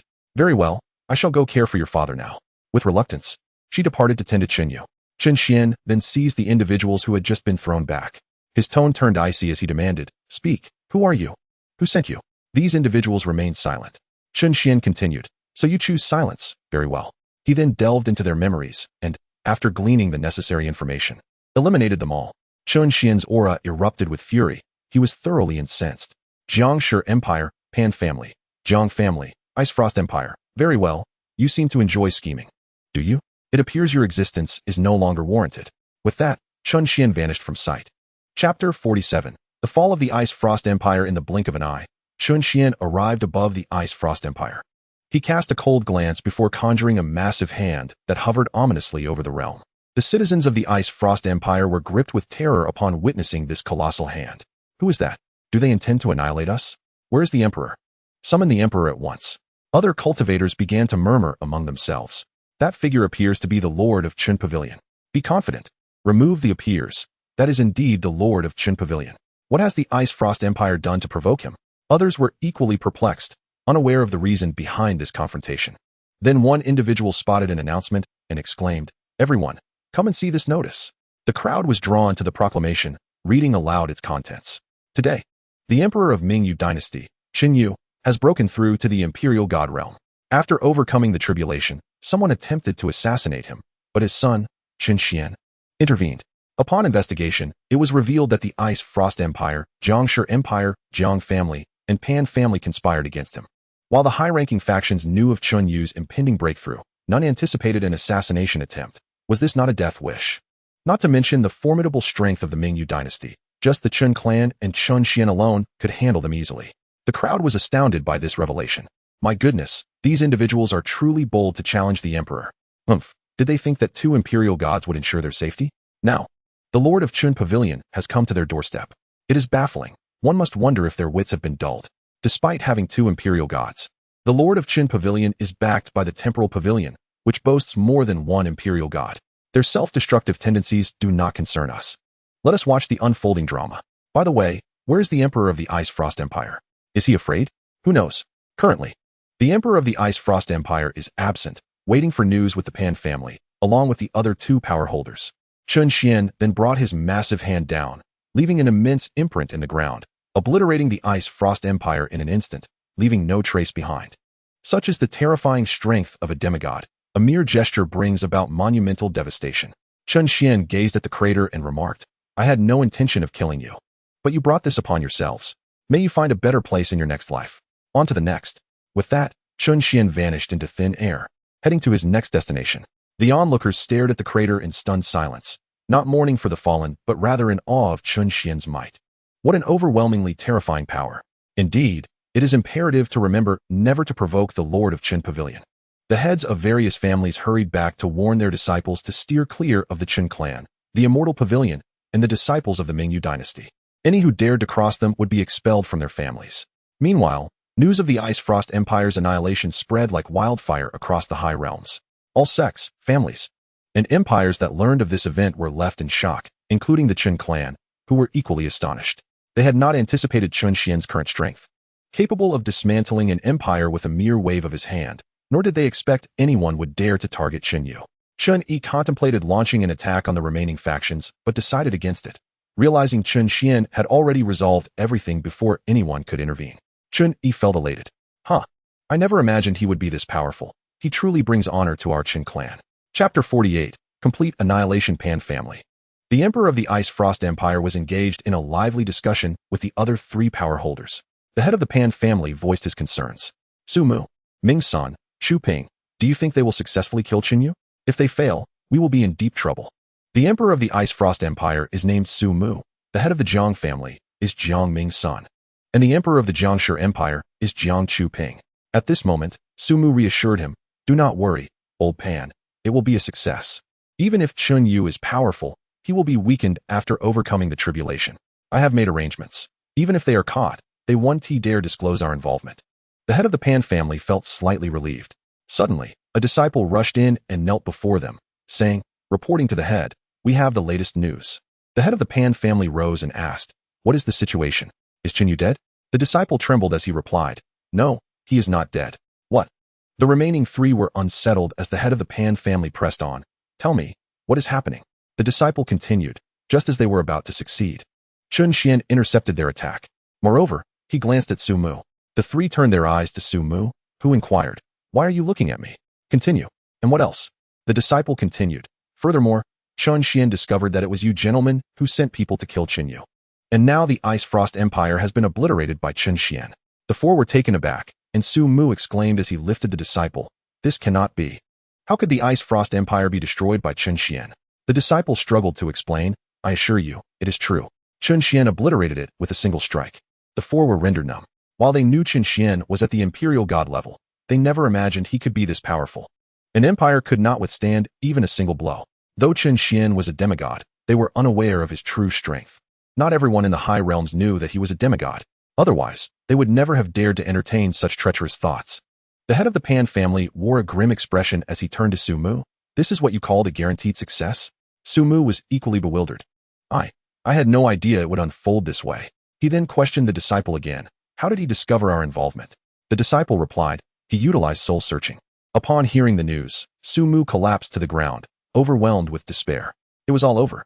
Although the head of the Pan family wore a grim expression, he spoke resolutely. It seems that we have no choice but to summon our ancestor. He then turned to Jiang Sunping, urging, Sunping, quickly awaken your ancestor. We may soon face a fierce battle. Jiang Sunping nodded in agreement and began to rouse his family's ancestor, while the head of the Pan family crushed a jade talisman, imploring, please, ancestor, come forth to protect our clan. An ancient voice resonated. The Pan family stands at the brink of life and death. The ancestor, a mid-stage emperor god, had been in slumber, only to awaken when the family's survival was at stake. The head of the Pan family respectfully reported the recent events and the situation with Chen Xuan to his ancestor. The head then scoffed. He is merely a child who has just broken through. There is no need for the Jiang family elder to join me in confronting a mere novice. If he dares to come, I shall make him aware of our ancestors' might. At that moment, Chen Xuan's voice echoed above the Pan family estate. Is that so? Since everyone is here, there is no need for me to search for you one by one. Upon hearing this voice, the ancestor of the Pan family flew towards Chen Xuan, scrutinizing him, yet unable to discern his cultivation level. Chen Xuan, noticing the ancestor's intent to speak, interjected, "Let us dispense with trivialities. You may die now." With that, he struck towards the ancestor with a powerful palm. Feeling the overwhelming force, the Pan family ancestor exclaimed, "How can you possess such immense power? This is beyond what an early-stage emperor god could wield." In response, he summoned his life-bound treasure to counter the blow. Sensing that this attack was beyond his capability to withstand, Chen Xuan casually remarked, "Fool, when did I claim to be an early-stage emperor god?" With a single strike, the ancestor's life-bound treasure shattered, resulting in a backlash that struck him. Already weakened from the initial recoil, the ancestor could not withstand the residual force and vomited blood. Teetering on the brink of death, Chen Xuan raised an eyebrow. "I did not expect that a fraction of my strength would not be sufficient to eliminate you. Let us see how you fare against this." Sky Thunder Technique. A dark red lightning bolt surged towards the ancestor, who, now on the verge of death, could not withstand this attack. Despair filled his gaze as he looked at the head of the Pan family. "You have led me into this predicament. How could you do this to your ancestor?" Given another chance, he would never dare oppose Chen Xuan again, but regret is a luxury he could not afford. The Sky Thunder Technique obliterated the Pan family ancestor, reducing him to a mist of blood. Upon arriving at the Pan family courtyard, the ancestor of the Jiang family witnessed the demise of the Pan family ancestor and was consumed by fear. With strength equal to that of the fallen ancestor, he realized that confronting Chen Xuan would be tantamount to suicide. Without a backward glance, he fled in haste, yet Chen Xuan, having noticed him, called out, "Since you are already here, you might as well stay." A demonic lotus surged towards the Jiang family ancestor, who attempted to plead for mercy but was incinerated before he could utter a word. Seeing his own ancestor fall, the head of the Pan family knelt before Chen Xuan, begging for mercy. "Lord Chen, spare us. I am willing to submit to you. Please grant us our lives." Chen Xuan turned away. The head of the Pan family, believing he had been forgiven, began to express his gratitude. "Thank you, Lord Chen, for your mercy." Before he could finish, dark red lightning rained down upon the Pan family, and amidst the screams, they were utterly annihilated. Chen Xuan surveyed the ruins of the Pan family. "Those who commit wrongdoing must pay the price for their actions. I shall never allow those who seek to harm my kin to live." For Chen Xuan, family is an inviolable taboo. To touch it is to court death. He then returned to the Mingyu Empire, knowing that he had dispatched the three foremost figures of the Undying Pavilion to eradicate the remaining two factions. All three were emperor gods, and annihilating a faction without an emperor god to defend it was a trivial matter. Their strength had reached its peak, and even against factions with emperor gods, the three would prevail, for the title of the world's foremost is not bestowed lightly. Chapter 49. The feeling of home upon returning to the Mingyu Empire. Chen Xuan made his way directly to his room. Feng Yunj, having waited outside, knelt as he approached. "I pay my respects, young master." Chen Xuan helped him to his feet and inquired, "General Feng, has my father awakened?" "Yes, young master. The emperor has just regained consciousness. You may go in and see him," Feng Yunj replied. Chen Xuan nodded and entered the room, finding Chen Yu seated on the bed, sipping kanji. His mother, Xingyue, asked, "Is there anything unusual with your health?" Chen Yu shook his head. "I am fine now, Xingyue. Do not worry about me. By the way, where is that little rascal Xian?" Xingyue answered. "He said he was handling some matters and should be back soon." At that moment, Chen Xuan stepped forward and bowed. "I pay my respects to father and mother." Xingyue immediately took Chen Xuan's hand, saying, "Xianer, everything has been resolved." Chen Xuan nodded yes. All matters have been taken care of. Xingyue then pulled Chen Xuan to sit beside her. "Let me have a good look at you. I have missed you dearly over these years. I am so glad to have you back. You must have endured a lot during your time away." Chen Xuan scratched his head. "Mother, I am fine. I am quite formidable now, you know." Xingyue nodded proudly. "My Xianer is the strongest. When I heard you had reached the half-god realm, your father and I were astonished for quite some time." Chen Yu, sitting beside Chen Xuan, added, "I should not have mentioned your experiences in the divine and demon secret realm to your mother. She has worried about you for a long time since then." Chen Xuan felt a bit awkward, unaware that his exaggerations had caused his mother distress. "It's all right, mother. I am back now." Chen Yu then asked, "Xianer, where have you been?" Chen Xuan replied casually, Oh, I just wiped out the Ice Frost Empire and the Pan family. Chen Yu was taken aback. You wiped them out? How did that happen? Chen Xuan slowly rose and explained, since they wished for your demise, I granted them their wish. Is that too much to ask? Anyone who dares to touch my taboo must perish, and you are my taboo. I will not tolerate anyone harming you. Chen Yu smiled gently. Xian'er has grown up and taken on responsibility. Chen Yu embraced Chen Xian's shoulders and laughed heartily. Haha, just like me, my son has a similar temperament. So domineering. Right, Xingyue? Xingyue rolled her eyes. Yes, whatever you say is fine. After that, she stood up. I will go prepare a meal for you two. You can chat for now. Chen Yu said, let the servants handle it. Xingyue shot him a glare. It is not the same. I want to cook for my precious son myself. If you do not want to eat, you can leave. With that, she headed towards the kitchen. Chen Yu remarked to Chen Xian. Your mother still dotes on you so much. Chen Xian smiled. This is what it feels like to be home. It is the first time I have felt the warmth of family since my arrival in this world. Then, Chen Xian recalled something. By the way, father, the divine and demon secret realm will open in a month. Chen Yu nodded. I was aware of that before my breakthrough. It is the reason I aim to advance to the Emperor God stage ahead of time. Originally, CHNY intended to further solidify his foundation. But upon hearing that the SHNMMJing would open in a month, he realized he could no longer afford to wait. After all, the dangers within the secret realm were unknown, and the stronger one was, the better. Thus, he chose to break through. Yet he never expected to nearly lose his life in the process. CHN inquired, Father, how many people do you plan to take into the SHNMMJing? CHNY pondered for a moment and replied, I have not yet decided. We can discuss it later. What about you? Have you determined how many people you will bring? CHN nodded affirmatively, of course. This time our BCG will mobilize all its resources. CHNY widened his eyes. You are well aware of the dangers of the SHNMMJing. Do you wish to send them to their deaths? CHN responded. Without facing life and death challenges, how can they grow? Moreover, with my presence, they will naturally be safe. Thus, the two continued their discussion about the SHNMMJing. At that moment, Xingyu called from the doorway, come eat, the dishes are ready. Both CHN and CHNY exclaimed, coming. The father and son embraced each other as they made their way to the dining hall. Chapter 50. CHN's request the family sat together at the dining table, enjoying a harmonious meal. CHNY poured drinks for CHN, and they consumed bottle after bottle without utilizing any spiritual energy to dispel the alcohol's effects. Xingyu did not intervene. It was a rare occasion for the father and son to reunite, allowing them to bond. Eventually, Xingyu returned to her room to sleep, permitting the two to drink to their heart's content. Ultimately, they both succumbed to intoxication, sprawled on the floor in a drunken stupor. The two could only spend the night on the ground. As dawn broke the following day, CHN was the first to rise slowly from the floor. Shaking his head, the movement only intensified his dizziness. He focused his energy slightly to alleviate his discomfort. Observing CHNY lying on the ground, CHN helped him into a seated position on a chair, allowing him to rest his head on the table. After stretching, CHN strolled outside into the courtyard. Suenner, you are up? CHN turned to find Xingyu standing behind him.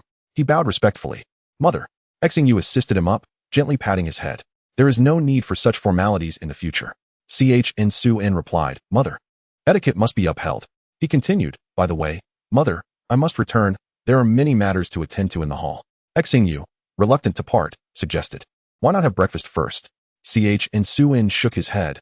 No, Mother, I will come to visit you once I finish my tasks. Xingyu spoke softly. Very well, but do not overexert yourself. CHN nodded. Understood, Mother. I shall take my leave. Xingyu nodded in response. Go ahead. With that, CHN transformed into a streak of light and departed. Xingyu stood in place, gazing in the direction where CHN had vanished, murmuring, Suenner has grown up. It is time to find him a wife. In the blink of an eye, CHN returned to the BCG's inner hall. He then extended his consciousness to perceive the entire sect. With the unlimited resources available in the BCG, the disciples and elders were making significant progress, with no one slacking off. Anyone who did would be expelled from the sect for failing assessments. Currently, there were over 100 inner disciples, and all outer disciples were at least at the Huang realm, with expectations to reach the Huang realm within a month, if not more. After all, with unlimited resources, even the most inept could achieve substantial growth. No other factions dared to offer unlimited resources, as their supplies would be depleted in less than 10 days due to the sheer number of participants. At the time of recruiting disciples, and Xuan had only brought in just over 500. Though many had come to take the assessment, a considerable number failed. Even now, with only 500 remaining, the sect's resources had already been reduced by more than half, and the elders, who were all at least at the Emperor Respect realm, required immense resources. The three renowned figures of the realm were pushing their Emperor God realm cultivation into the late stages, and given their exceptional talents, it was only a matter of time before they broke through the peak of the Emperor God realm. However, though resources were depleting rapidly, the elders at least were all in the late stages of Emperor Respect, which was quite commendable. It appeared that after the SHNMMJing, more disciples needed to be recruited, as such a vast BCG had only a few hundred members, with the number of elders being half that of the disciples. Xuan's voice then resonated throughout the BCG. Disciples and elders, regardless of what you are doing, please pause for a moment. I have something to discuss. Upon hearing his voice, all disciples and elders ceased their cultivation, attentively listening to Xuan. Everyone knows that the SHNMMJing will open in a month, and our resources are now reduced by more than half. My request is simple. Utilize the resources of the sect to the fullest within this month. After a month, I expect you to shine brilliantly in the SHNMMJing. Do not disgrace the BCG. Seize any resources you can to replenish our supplies. However, this is not a complete surrender.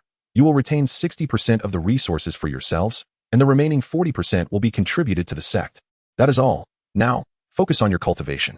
After hearing Xuan's words, the disciples and elders were invigorated, as if they had been given a boost of energy, fervently immersing themselves in their training. Such favorable treatment was unheard of in other factions, and how could they possibly disappoint their devoted sect leader? Chapter 51. Hoy wishes to take Jing as a disciple. Xuan observed the diligent disciples and elders, nodding in satisfaction. Thus, 4 or 5 days passed, and the sect's resources were depleting at a visible rate. Meanwhile, Li Chuan and Jing's mother brought Jing to the BCG. Upon seeing Xuan, Jing called out, "Big brother, I am here." Xuan patted Jing's head and turned to Li Chuan, asking, "You are aware of the SHNMMJing, correct?" Li Chuan nodded. "Yes, sect leader, the news is spreading throughout the high plains." Xuan inquired further, "Are you planning to go?" Li Chuan replied, "Yes, sect leader." Xuan contemplated for a moment and said, "Since you wish to go, I will not stop you. However, the SHNMMJing is fraught with peril, so consider it carefully." Li Chuan nodded affirmatively. "I have thought it through, my lord." Xuan then looked at Li Chuan's ring and said, "Hand me your ring." Li Chuan, puzzled, glanced at the ring on his hand but still passed it to Xuan. Xuan spoke. "You may return now. I will take Jing with me." Li Chuan bowed. "Understood. We shall take our leave." Xuan then took Jing's hand and said, "Come, Jing, let us go inside." Jing obediently nodded. "Okay, big brother." Li Chuan and Jing's mother left, and on their way back, Jing's mother asked, "Husband, is there something in that ring that the sect leader desires?" Li Chuan shook his head. "No, there is nothing in it." Jing's mother pressed on. "Then why did the sect leader take your ring? Does he fancy it?" Li Chuan denied. "If you think the sect leader would covet such a ring, you are mistaken. He lacks for nothing. As for why he took the ring, I cannot say. The thoughts of the sect leader are beyond our understanding. Do not ponder it. The sect leader has his own plans." Xuan led Jing toward the inner hall when Jing asked, "Big brother, why did you take my father's ring?" Xuan paused, crouching down to her level, and replied, "I have my reasons, but you wouldn't understand if I told you, so I will not." Subsequently, he took out a ring, threaded it with a string, and placed it around Jing's neck. "Jing, you must not lose this ring. Do you understand?" Jing nodded vigorously. "I want tea, big brother." Chunian nodded with satisfaction. Jing is truly obedient. He then took Jing's hand and headed towards the cabinet. He soon called for Hao Yu to join them in the cabinet. Upon arrival, Hao Yu greeted, "Greetings, Pavilion Master. What is your command?" Chunian inquired. "Do you see this little girl?" Hao Yu glanced over to see a small girl holding Chunian's hand and exclaimed, "Wow, what a cute little girl. Who is she?" "Pavilion Master?" Chunian replied, "This is Jing. You should be aware of the Kongling GT." Hao Yu nodded. "Of course, I know about the Kongling GT. Could this little girl be the one?" Chunian affirmed. "Indeed, Jing is the Kongling GT. I will be away for a few days. So you will take care of her." Hao Yu nodded. "Yes, Pavilion Master." He then cautiously asked, "Pavilion Master, may I take her as my disciple?" Holding hands with Chunian, Hao Yu assumed Jingjing shared a close bond with him. If he were not aware of the Pavilion Master being unmarried, he might have thought she was his child. Chen Xuan replied nonchalantly, "You may ask Jingjing. If she agrees, there is no issue." Upon hearing this, Hao Yu was overjoyed. Even if he had to coax her, he was determined to make Jingjing his disciple. After all, she was the Kongling GT, and as long as she did not fall, she would have a place in the myriad realms in the future. Chen Xuan turned to Jingjing and said, "Jingjing, he will take care of you for the next few days while I attend to other matters." Jingjing obediently nodded. "All right, big brother." Chen Xuan addressed Hao Yu. "All right. Take her with you. I must leave." With that, Chen Xuan vanished from the spot. Hao Yu then said, "Let's go, Jingjing. I will take you to have some fun." Jingjing nodded. Okay. Hao Yu led Jingjing out of the cabinet. Chapter 52, Return to the Qin clan. Chen Xuan returned to the Qin clan. Upon his return, he sought out Chen Yi. "Grandfather, I am here." Chen Yi turned around and saw Chen Xuan. "You little rascal, you finally came back. How is your father?" Chen Xuan replied, "My father is fine now, rest assured." Chen Yi remarked, "That's good. Now tell me, what brings you here? You don't visit without a reason." Chen Xuan scratched his head awkwardly. "I just missed you, so I came to see you." Chen Yi looked at Chen Xuan with suspicion. "Really?" Chen Xuan patted his chest. "By the sun and moon, it's true." Chen Yi then burst into laughter. "Haha, you little rascal, your words have become sweeter." He continued, "The divine and demon secret realm is about to open, did you know?" Chen Xuan nodded. "I know." Chen Yi said, "Naturally, we all know. And you cannot possibly be unaware." Chen Xuan asked, "So, grandfather, who do you plan to send?" Chen Yi responded, "The divine son, the first lineage, and the elders. It will be beneficial for them to undergo some trials." Chen Xuan nodded, and then took out a plethora of talismans from the system. The system had now fallen into slumber, granting all permissions to Chen Xuan, allowing him to freely take anything from it. "System, I apologize. But these items are merely lying around. It is better to put them to use." He then handed these talismans to Chen Yi, saying, "Grandfather, these are spatial talismans. In case of a life and death crisis, they can transport them out of the secret realm." Chen Yi was slightly taken aback. "So many?" Chen Xuan waved his hand. "It's a small matter. Distribute these talismans among the disciples and elders who will be going to the divine and demon secret realm. It would be a pity if they were to perish. These talismans could save their lives." Chen Yi nodded. "All right, I will give them to them shortly." "You are truly remarkable, Xianer." Chen Xuan chuckled. "Of course, by the way, grandfather, is the ancestor in the forbidden area?" Chen Yi lightly nodded. "Yes." After returning from the immortal pavilion, they went to the forbidden area. Chen Xuan said, "Then I will go visit them." With that, Chen Xuan headed toward the forbidden area. Upon entering, he immediately spotted the first ancestor. "Xiana has arrived." As soon as he spoke, the other ancestors turned their gaze toward Chen Xuan. Chen Xuan asked, "Aren't the ancestors in slumber?" The first ancestor smiled and replied, "No worries, I bestowed some power within them, so they will not fall into slumber for the time being." At that moment, the second ancestor spoke. "Xianer, is there a way for us to regain our youth?" The first ancestor, having restored his peak state, often flaunted his youthful appearance, causing envy among the others. Chen Xuan could not help but chuckle at this unexpected side of the first ancestor. He then said, "There is indeed a way." As soon as he said this, the other ancestors stepped forward. "Xianer, quickly tell us the method. We too wish to regain our youth." "Who wouldn't he? I was extremely handsome in my youth. I was the most handsome, all right. I am handsome. No, I am the one who is handsome. Let us compete then. A competition is a competition. Who is afraid?" Watching the ancestors bicker, Chen Xuan smiled faintly. Subsequently, he employed the resurrection technique on the gathered ancestors. As the bickering ancestors began to feel themselves slowly rejuvenating, they were utterly astonished. "I am recovering. I am actually recovering," said the first ancestor. "Yes, Xianer is helping you recover." The other ancestors looked at Chen Xuan with eyes full of gratitude. "Xianer, thank you for helping us old fellows regain our youth." Chen Xuan smiled lightly. "It is no trouble at all. We are family." The ancestors laughed heartily. "Indeed, we are family." Chen Xuan then spoke again. "Esteemed ancestors, now that you have regained your youth, you need not fear the loss of vitality. The divine and demon secret realm opens in a month. At that time, you will accompany the clan's disciples and elders into the secret realm."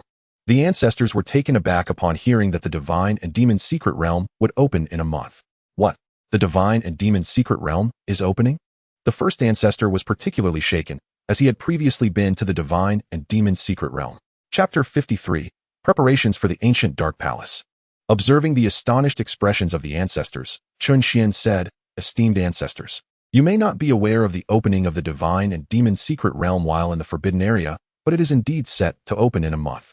For the safety of the disciples and elders, you must enter the secret realm." Although the ancestors were shocked, They nodded in agreement. Rest assured, Xianer. With us old fellows around, we will certainly protect them from harm. However, Chen Xuan shook his head. Esteemed ancestors, that is not my intention. When I speak of protection, I mean preventing them from being bullied by the older generation. As for how the younger generation should behave, that is entirely up to them. The first ancestor said, but Xianer, this secret realm is extremely dangerous. Only a great emperor could ensure their safety. Chen Xuan replied, first ancestor, you must understand that flowers in a greenhouse cannot withstand the wind and rain. Overprotecting them will only make them delicate. Only by experiencing true danger will they understand what it means to be truly strong, allowing them to mature. Do you understand my meaning? The first ancestor nodded. I understand and know how to proceed. Chen Xuan continued, the other ancestors should strive to elevate their cultivation to the peak of the Emperor Saint realm. Do not push for the Emperor God realm just yet. It is not too late to break through to the Emperor God realm after returning. The other ancestors nodded in agreement. All right, we will follow your advice. Chen Xuan then bowed slightly and said, esteemed ancestors, I will not disturb your cultivation any longer. I shall take my leave. With that, he transformed into a streak of light and vanished from the Chen clan. The ancestors waved goodbye to Chen Xuan. The first ancestor turned and said, have you all heard? Hurry and commence your training. The other elders, upon acknowledging, also set forth to cultivate. Within the Guan Miao, a man knelt on one knee and spoke, reporting to Zhou Tianjun and Yu Tianjun, I have learned that the Shinma secret realm will open in 1 month. Yu Tianjun, who had already emerged from seclusion, had achieved a breakthrough to the pinnacle of the Emperor God stage. He raised an eyebrow and addressed Zhou Tianjun. This is indeed a prime opportunity for hunting. The Shinma secret realm will undoubtedly attract a multitude of powerful forces. If we were to eliminate them all, both you and I would ascend to the demigod realm, thus granting our Gu and Miao 3 demigods. Zhou Tianjun hesitated. Should we consult the master? Yu Tianjun replied. The master is currently in seclusion. It is not appropriate. Before he could finish, a voice resonated through the hall of Gu and Miao. Go to the Shinma secret realm and hunt them. The voice faded away. Both Zhou Tianjun and Yu Tianjun promptly knelt and replied, yes, master. Zhou Tianjun remarked. The master's aura has intensified. It seems the unification of the entire high-level realm is imminent. Yu Tianjun concurred. Indeed, we must hasten to keep pace with the master. Let us begin planning now. The man then added, Tianjun, there is another piece of news. Someone has already reached the demigod stage. The 2 Tianjins, having just settled down to discuss their strategy, instantly sprang to their feet. What did you say? How is it possible that someone has broken through to the demigod stage first? The man trembled as he spoke. It is indeed true. And that person has even made the Su Gu submit. Zhou Tianjun inquired, who is that person? The man replied, Chen Xuan. Yu Tianjun waved his hand dismissively. You may leave. The man bowed respectfully and said, yes, before retreating. This complicates matters. Chen Xuan will surely be a stumbling block for the master in unifying the high-level realm. Anyone who can make that fellow Haoze submit is not simple at all. I wonder if he will enter the secret realm. Yu Tianjun remarked, he will, without a doubt. Zhou Tianjun asked, should we still proceed? Yu Tianjun responded, we must go. But this matter requires careful deliberation. Zhou Tianjun nodded and sat down with Yu Tianjun to devise their strategy. Chapter 54. The Shinma secret realm is about to open, and various forces are en route. A month quickly passed, and all forces within the high-level realm were preparing for the opening of the Shinma secret realm. It is unclear how the news spread. An hour later, the Shinma secret realm opened. Boom. Upon hearing this news, all forces were astonished. The authenticity of this information was unquestionable, as no one would dare fabricate such an announcement unless they wished for their demise. Thus, the forces within the high-level realm were in an uproar. All forces quickly assembled their disciples to prepare for the journey to the Shinma secret realm. Upon learning of the opening, Yu Kuei, Xiuzhu, and how you gathered all disciples and elders in the square to await Chen Xuan. Chen Xuan, with calm demeanor, addressed them. Today marks the opening of the Shinma secret realm. The resources within our sect have been nearly depleted, and I am greatly satisfied with your progress. This secret realm is now your testing ground. Shortly, I will provide each of you with a spatial talisman that will transport you out in moments of life and death. Those who are transported will have faced death once and must strive even harder to cultivate and improve yourselves. Do you understand? All disciples responded with fervor. Understood, sect leader. Chen Xuan then retrieved a pile of spatial talismans from the system and instructed Xiuzhu, Hao Yu, and Yu Kuei, distribute these. Each person gets one. And you 3 take one as well. The 3 bowed in unison. Yes, sect leader. They then proceeded to distribute the talismans to the disciples. Chen Xuan gazed at everyone, nodding appreciatively, satisfied with the current disciples and elders. Over the course of a month, with boundless resources, All elders had reached the Emperor-Saint stage, and the disciples were at least at the ruler stage, with several having attained the Emperor stage. Xiaozhu Haoyu and Yu Kuei had also reached the late pinnacle of the Emperor God stage. Given a bit more time, they would undoubtedly break through to the pinnacle. Currently, even ordinary Emperor gods would not stand a chance against them. The three then reported, "Sect leader, distribution is complete." Chen Xuan nodded. "Let us embark on your journey." Yes. In the Chun clan, Chun Yi had gathered the disciples preparing to enter the Shinma secret realm in the plaza. After gathering everyone, Chun Yi distributed the spatial talismans received from Chun Xian to the disciples and elders.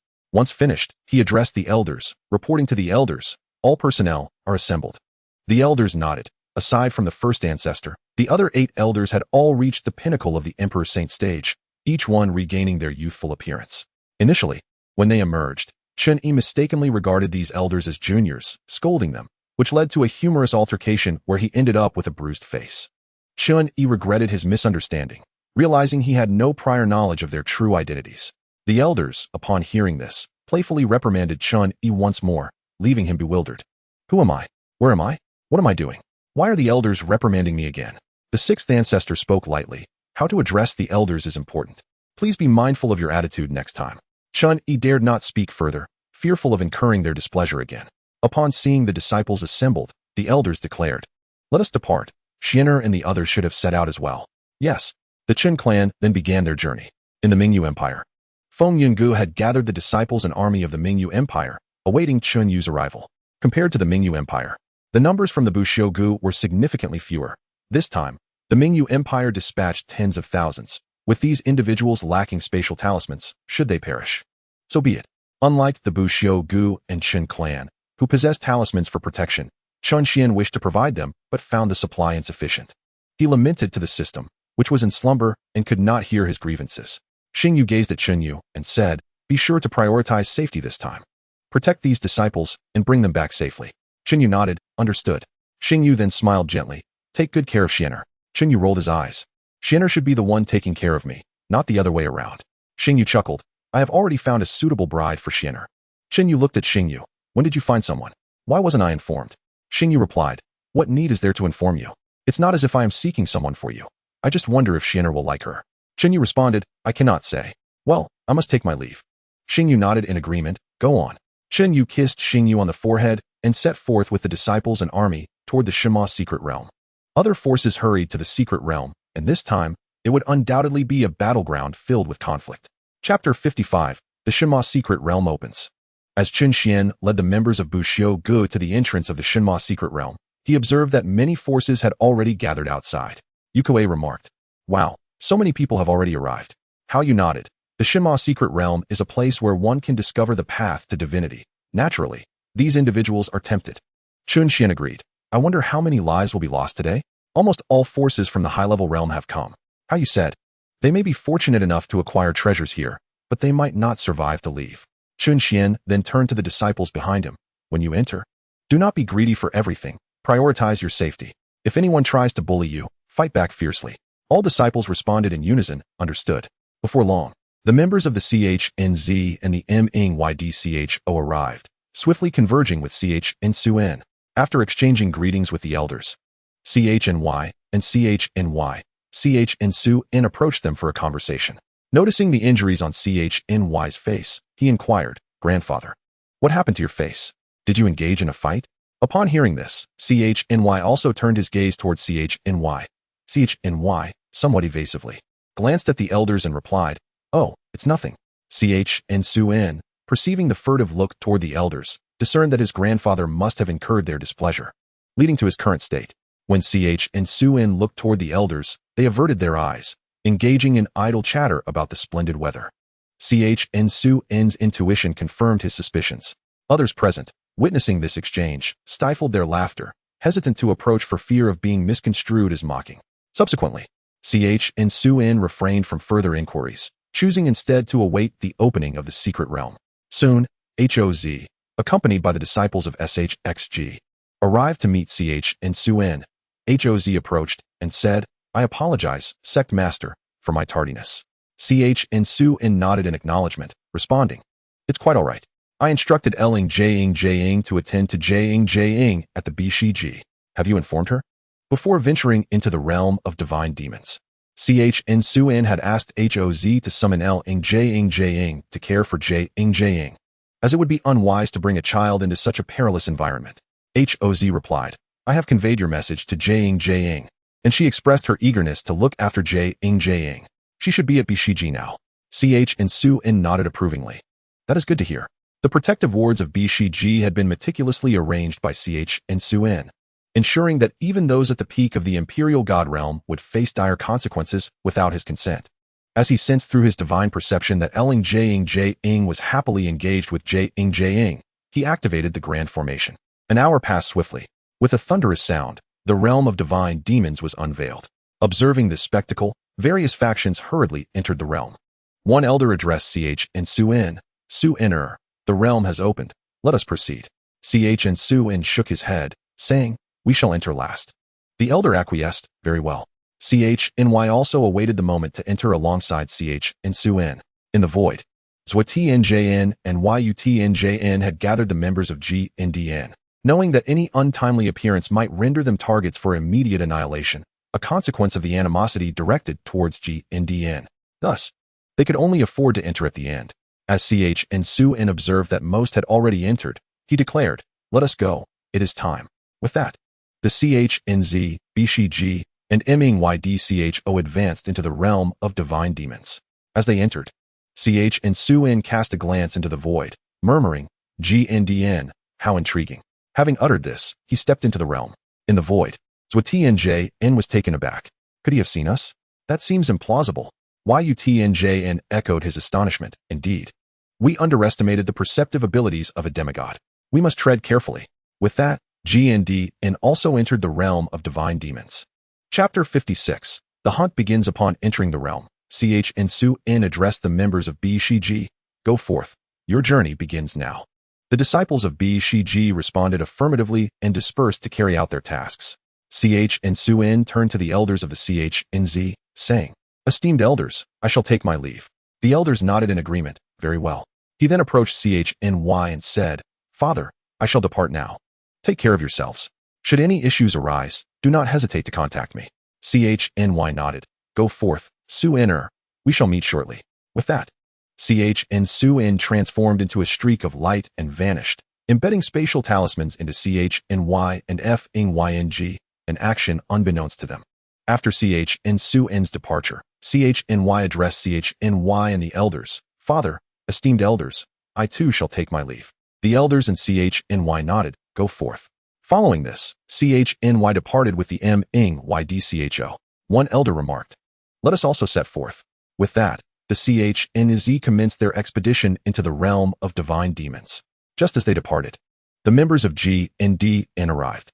Zhuatianjian exclaimed, "At last, we have entered." Yutianjian immediately responded, "Let us commence our actions, but avoid encountering Chen Xuan. We are not yet capable of contending with him." The members of GNDN affirmed, "Understood." Lord Tianjian. Yutianjian inquired of Zhuatianjian, "Shall we proceed separately or together?" Despite Yutianjian's superior cultivation, he generally defers to Zhuatianjian in decision-making. Zhuatianjian replied, "Let us act in unison. We shall hunt those at the imperial god level." Yutianjian nodded in agreement. "Very well." With that, the members of GNDN dispersed to fulfill their objectives. Moments later, Chen Xuan materialized from the void. How curious it is to ponder the intentions of GNDN, he mused before stealthily trailing the two Tianjian. In a certain crypt, a man and 3 disciples were engrossed in exploration. These individuals were disciples and elders of Hu Shn, with Waihu among them. One disciple called out to Waihu, "Elder, come quickly. We have discovered a technique." Upon hearing this, Waihu hurried over, taking the technique from the disciple and exclaiming, "This is a demigod-level technique. Techniques and weapons are categorized into earth, heaven, and demigod levels. However, such a technique had yet to be uncovered in this elevated realm." Waihu was instantly exhilarated. "I cannot believe our fortune. We have stumbled upon a demigod-level technique." Suddenly, a voice echoed from the void, "Hee. That technique is beyond your grasp. Hand it over to us." Waihu was startled. "Who goes there?" 5 figures emerged from the void, all at the Imperial Lord level. Waihu stammered, "GNDN's people." One from GNDN declared, "Correct. Your reward is to meet your demise." with a wave of his hand. He commanded, "Attack." In response, Waihu shouted to his disciples, "Run. I will cover you. You must escape." However, 5 imperial lords were far beyond the capabilities of a mere emperor level like Waihu, who was soon struck against the wall. The assailants slowly advanced toward the remaining disciples. One disciple knelt, pleading, "Please spare me, my lords. I am willing to submit to you." The leader replied, "Oh, is that so? Then prove your sincerity." The disciple asked, "How should I demonstrate my sincerity?" The leader pointed at the already incapacitated Waihu. "Kill him, and you shall be one of us in GNDN." The disciple hesitated, but, "What? Are you unwilling?" The disciple quickly affirmed, "I am willing. I will do it." He stood and approached Waihu, who was too gravely injured to move. The disciple said, "I am sorry, elder. To survive, I must sacrifice you." With that, he plunged a blade into Waihu's body, who looked on in disbelief, his eyes filled with regret as he fell into oblivion. The disciple knelt before the leader, reporting, "My lord, the task is complete." The leader nodded in satisfaction. "Well done. You may now die." The disciple was taken aback. "What?" Before he could finish his sentence, he was obliterated into a mist of blood with a single strike. With another wave of his hand, the remaining disciples met the same fate. The leader proclaimed, "In the pursuit of survival, how could we possibly accept those who betray their own forces? What if such a situation were to befall us in the future? Utterly despicable." Subsequently, we gathered our vitality and took up that semi-divine technique, stating that this technique would soon be handed over to Tianjun and the others, as we first set out to hunt down others to collect their vitality. The 4 of us nodded in agreement. Indeed. With that, we tore through the fabric of space, seeking our next target for slaughter. Similar occurrences unfolded in other locales, and unbeknownst to us, many had already perished at the hands of the Gu and Miao's followers. Zhua Tianjun and Yu Tianjun identified their prey. "Ming, a peak emperor deity in the late stage, shall it be you or I?" Zhua Tianjun inquired. "Allow me. It has been a long time since I have engaged in battle." Yu Tianjun nodded. "Very well, proceed." With that, Zhua Tianjun struck with blinding speed, aiming to eliminate this individual in an instant. Chapter 57, A Clash of Ambushes. This individual was none other than the world's foremost intelligence gatherer, Hao Yu. Sensing a presence behind him, Hao Yu remarked, "There is a murderous intent." As he turned, he was nearly frightened to death by the sight of someone charging towards him. "Damn it, you have no sense of martial ethics." He swiftly dodged this lethal strike. Hao Yu patted himself, relieved that he had reacted quickly. Otherwise, he might have met his demise there. Upon recognizing Zhua Tianjun, he exclaimed, "Ah, it is Zhua Tianjun of Guan Miao." Zhua Tianjun nodded. "So it is the world's premier intelligence gatherer, Hao Yu. I was wondering who possessed such quick reflexes." "Hee. I never expected the esteemed Zhua Tianjun would resort to ambushing," Hao Yu remarked. Zhua Tianjun smiled slightly. "If one can ambush, why engage in a head-on confrontation? Wouldn't you agree, a world's foremost intelligence gatherer?" Hao Yu scoffed. "If you were at the peak of the emperor deity stage, I might have turned and fled. But you are merely in the late stage. What could you possibly use to contend with me?" Zhua Tianjun then called into the void, "Come forth, Yu, for I cannot handle him." Yu Tianjun slowly emerged from the void, stating, "Ming, you are outmatched." Zhua Tianjun shot a glare at Yu Tianjun. "He is at the emperor deity stage. Perhaps against others, I could prevail, but against him, I truly cannot." Hao Yu murmured to Yu Tianjun, "The peak of the emperor deity stage is troublesome." He then turned to Zhua Tianjun, saying, "You are indeed summoning help. How shameless, how despicable, how lowly." Zhua Tianjun chuckled. "Of course, one must summon help to deal with you. Otherwise, how would we fight?" Yu Tianjun added, "Let us not delay. The vitality of a late-stage emperor deity is quite the boon." Hao Yu's lips twitched. "You truly have no shame, 2 against 1. With that, Hao Yu turned to flee.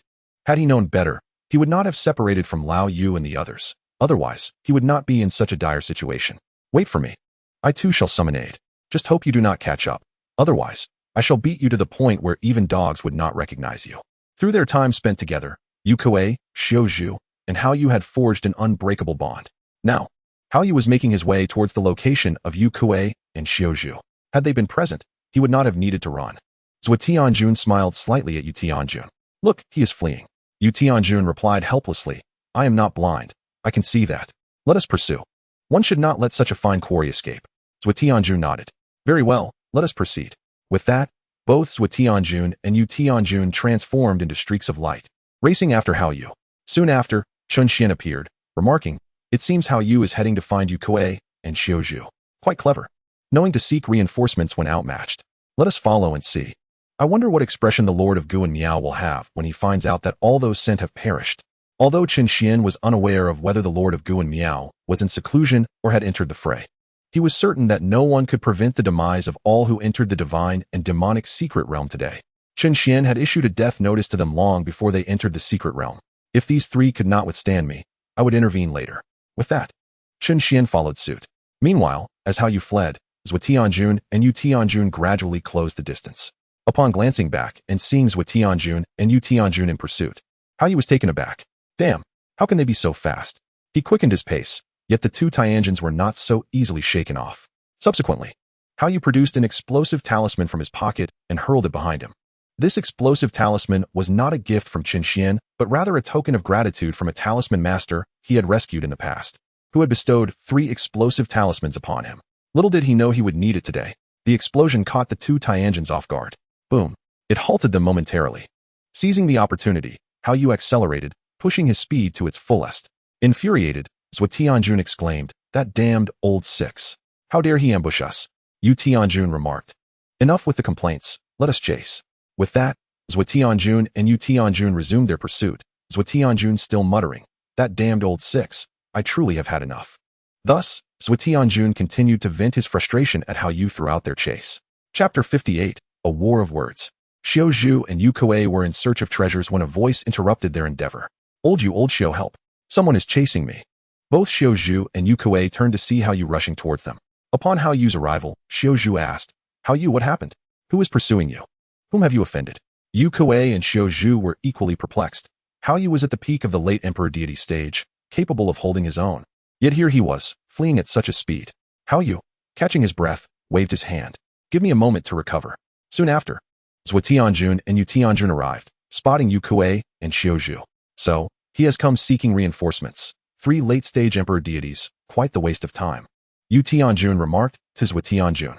"Ming, the other 2 are none other than the world's foremost assassin, Xiao Zhu, and the unparalleled Iron Wall, Yu Kuei." Zhou Tianjun dismissed this with a wave. "What is there to fear? They are both injured and likely seeking recovery methods. We can hunt them all down easily. 3 late-stage Emperor deities. Heh, the thought alone excites me." Xiao Zhu and Yu Kuei recognized the two as Zhou Tianjun and Yu Tianjun of Guan Miao. Sensing their presence, Xiao Zhu and Yu Kuei understood why Hao Yu was fleeing. One was in the late Emperor deity stage. The other at the peak. Would one simply await death? Especially Yu Kuei, who was filled with rage upon seeing them. For he had been injured by the followers of Guan Miao. Had it not been for Chen Xuan, he would still be a one-handed cripple. Yu Kuei glared at Yu Tianjun, saying, "Humph, what of the peak Emperor deity stage? Can you two contend with all 3 of us?" Zhou Tianjun and Yu Tianjun exchanged glances and then burst into laughter. "Haha, you 2 frail wretches, do you think we would fear you? How amusing." At this moment, Hao Yu, having regained his composure, pointed at Zhou Tianjun and Yu Tianjun, declaring, "You 2 fools, old Xiao and old Yu have long since recovered. Today is your day of reckoning." With that, the 3 of them unleashed their peak late-stage Emperor deity powers, preparing for a fierce confrontation. Zhou Tianjun and Yu Tianjun, refusing to back down, similarly released their powers. Zhou Tianjun remarked, "I never expected them to have recovered. This will no longer be a simple affair." Yu Tianjun replied nonchalantly, "Let us deal with them." With that, the 2 sides officially commenced their battle. "Lao Xiao and Lao Yu, I will take on Zhou Tianjun.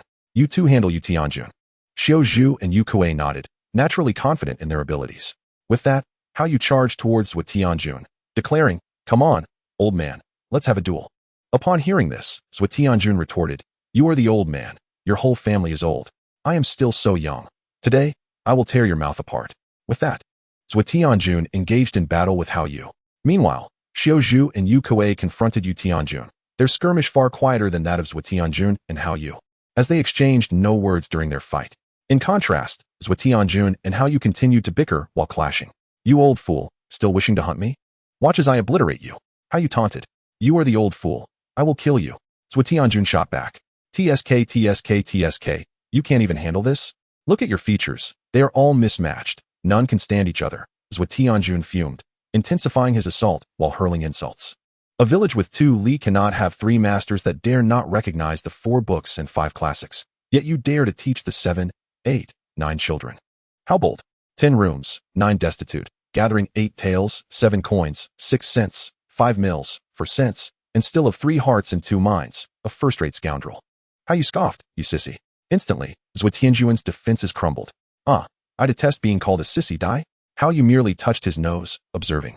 With that thick layer of makeup, aren't you just a sissy? This series of antics sent Chen Xuan in the void into fits of laughter. Ha ha. These two are truly amusing. Afterward, Chen Xuan retrieved a watermelon from his system and sat down. I shall be a mere spectator. He munched on the watermelon while watching the battle, occasionally chiming in with remarks of encouragement. Chapter 59. The Escape of Zhou Tianjun and Yu Tianjun. Zhou Tianjun continued to argue with Hao Yu, who then declared, Humph, I am tired of this banter. Fengyan Palm. With that, Hao Yu unleashed his full power towards Zhou Tianjun. Zhou Tianjun hurriedly defended but was unable to withstand the attack, resulting in him spitting blood repeatedly. Zhou Tianjun called out to Yu Tianjun, You, hurry and help me. If you don't come soon, I will perish. Yu Tianjun glanced at Zhou Tianjun, wanting to assist. Yet Xiao Zhu and Yu Kuei relentlessly clung to him, especially Xiao Zhu, who would suddenly dart out from the void to attempt an assassination, only to retreat when unsuccessful. Seeking another opportunity, Yu Kuei also attacked him wildly, devoid of any strategy. Though Xiao Zhu and Yu Kuei bore injuries, they prioritized restraining Yu Tianjun, hoping Hao Yu could eliminate Zhou Tianjun first, then combine their strength to take down Yu Tianjun. Yet, they did not anticipate Yu Tianjun's strength. Both were approaching their limits. Yu Kuei urged Hao Yu. Hao Yu, kill Zhou Tianjun quickly to assist us. Currently, Hao Yu was uninjured, as Zhou Tianjun was not a match for him. Hao Yu nodded in response. All right, I will do it immediately. He turned to Zhou Tianjun and declared die. Zhou Tianjun was in no condition to fight back. He could only blame his lack of peak strength in the late stage of the Emperor God realm. Even if he were at the pinnacle, he would not be in such a dire situation. The once mighty Zhou Tianjun did not foresee such a day would come. Yu Tianjun, witnessing this, took out a treasure from his bosom, shouting, explode. Xiao Zhu and Yu Kuei were blasted away, landing and spitting blood repeatedly. Yu Tianjun then swiftly charged towards Zhou Tianjun, using all his strength to strike Hao Yu. Hao Yu instinctively retaliated but was no match for the blow, resulting in him spitting a mouthful of blood. Yu Tianjun tore through space, taking Zhou Tianjun into the void. Hao Yu gradually rose and walked towards Xiao Zhu and Yu Kuei. Chen Xuan emerged from the void. Not bad, not bad. You have not disappointed me. Xiao Zhu and Yu Kuei, seeing Chen Xuan, slowly knelt on one knee, saying, We pay our respects to the Pavilion Master. Hao Yu also knelt. We pay our respects to the Pavilion Master. Chen Xuan lifted them with a wave of his hand. Your performance has greatly pleased me. He then retrieved some pills from his system and handed them to Hao Yu, saying, These pills are a reward for you. With another wave, he healed the injuries of the three. Xiao Zhu, Yu Kuei, and Hao Yu simultaneously expressed their gratitude. Thank you, Pavilion Master. Chen Xuan nodded and pursued the direction of Zhou Tianjun and Yu Tianjun. The three watched him leave and said, We bid farewell to the Pavilion Master. Hao Yu approached Xiao Zhu and Yu Kuei, stating, So the Pavilion Master was watching us all along. Xiao Zhu remarked, At least we did not disappoint him. But it is a pity we could not capture anyone. Yu Kuei interjected, I did not expect Yu Tianjun to be willing to self-destruct his treasure to save Zhou Tianjun.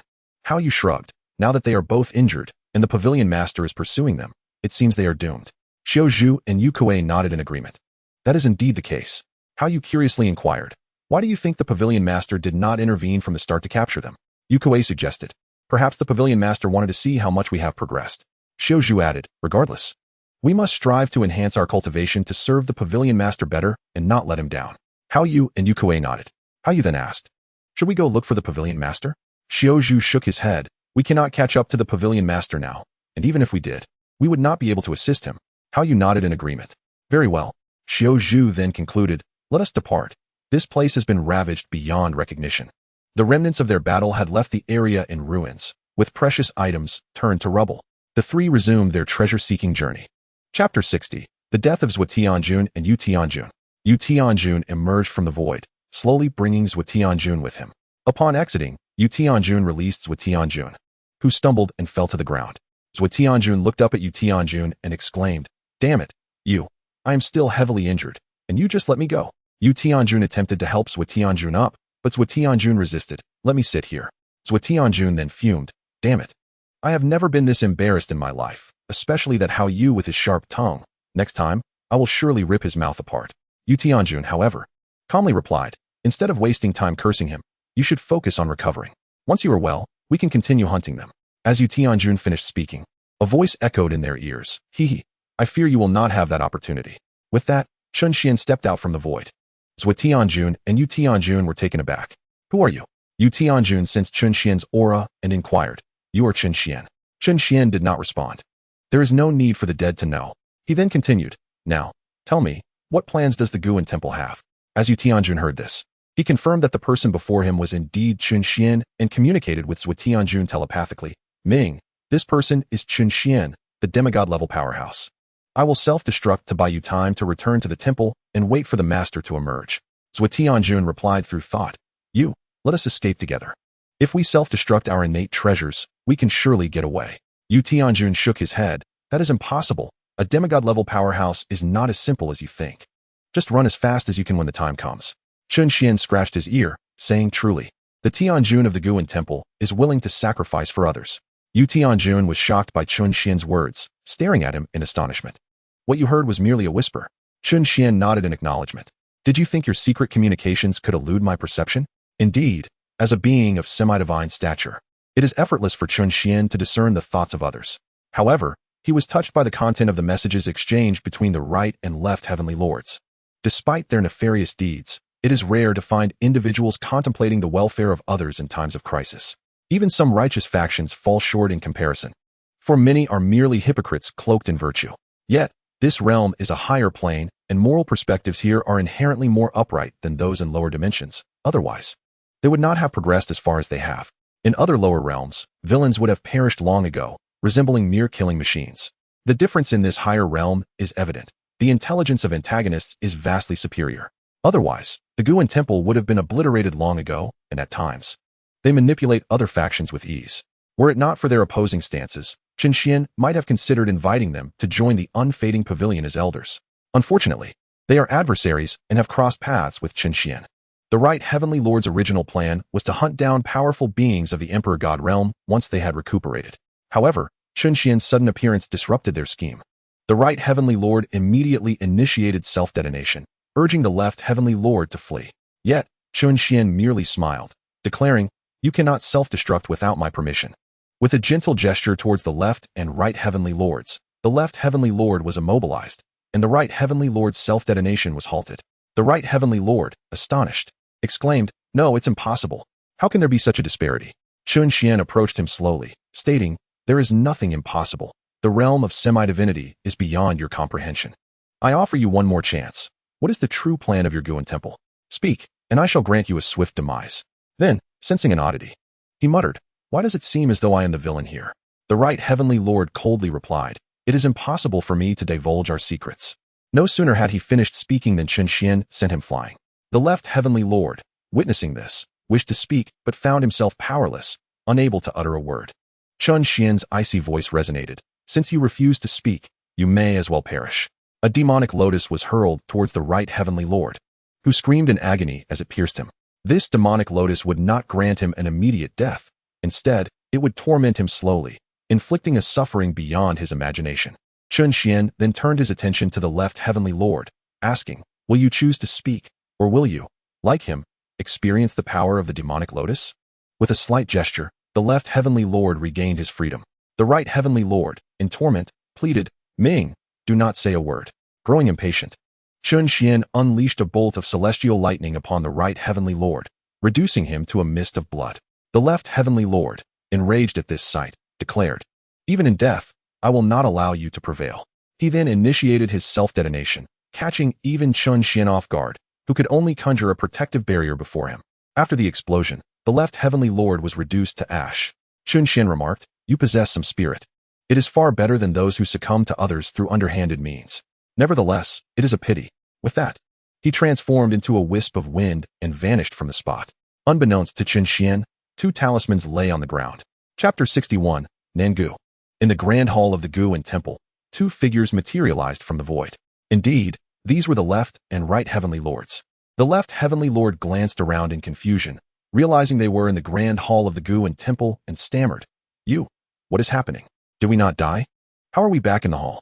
The Right Heavenly Lord shared his bewilderment, but before he could speak, a voice echoed in their ears. How have you returned so swiftly? Who could force you into such a predicament? The Left and Right Heavenly Lords both looked up to see a man seated upon the throne and knelt in unison. We pay our respects, Master. The figure upon the throne was none other than Nangu, the master of the Guan Temple. Nangu then inquired, who has reduced you to this state? Had I not implanted a spatial talisman within you before your departure, you likely would not have returned. The left and right heavenly lords suddenly understood. And the right heavenly lord replied, "It was Chen Xuan of the Chen clan. He is far too powerful for us to contend with." Nangu asked nonchalantly, "Is this Chen Xuan of the semi-divine realm?" The right heavenly lord nodded. "Indeed." Nangu snorted, "I suspected as much. Otherwise, you would not be in this condition." He was well aware of the strengths of the two heavenly lords. If they were not semi-divine, even ordinary emperor gods would struggle against them. The reason why Xiao Zhu and Yu Kuei managed to entangle the right heavenly lord for so long, even requiring a self-detonation of a treasure to escape, was precisely because Xiao Zhu and Yu Kuei were exceptionally strong. The title of the world's strongest was not given lightly. With the addition of Hao Yu, they could easily incapacitate an emperor god at their peak. The left heavenly lord pondered and asked, "Master, have you broken through to the semi-divine realm?" The right heavenly lord also looked at Nangu. Logically, their master should be in seclusion, striving for a breakthrough to the semi-divine realm. Yet here he sat upon the throne. However, Nangu merely shook his head. "I believe my vitality was sufficient, but it appears I still lack some.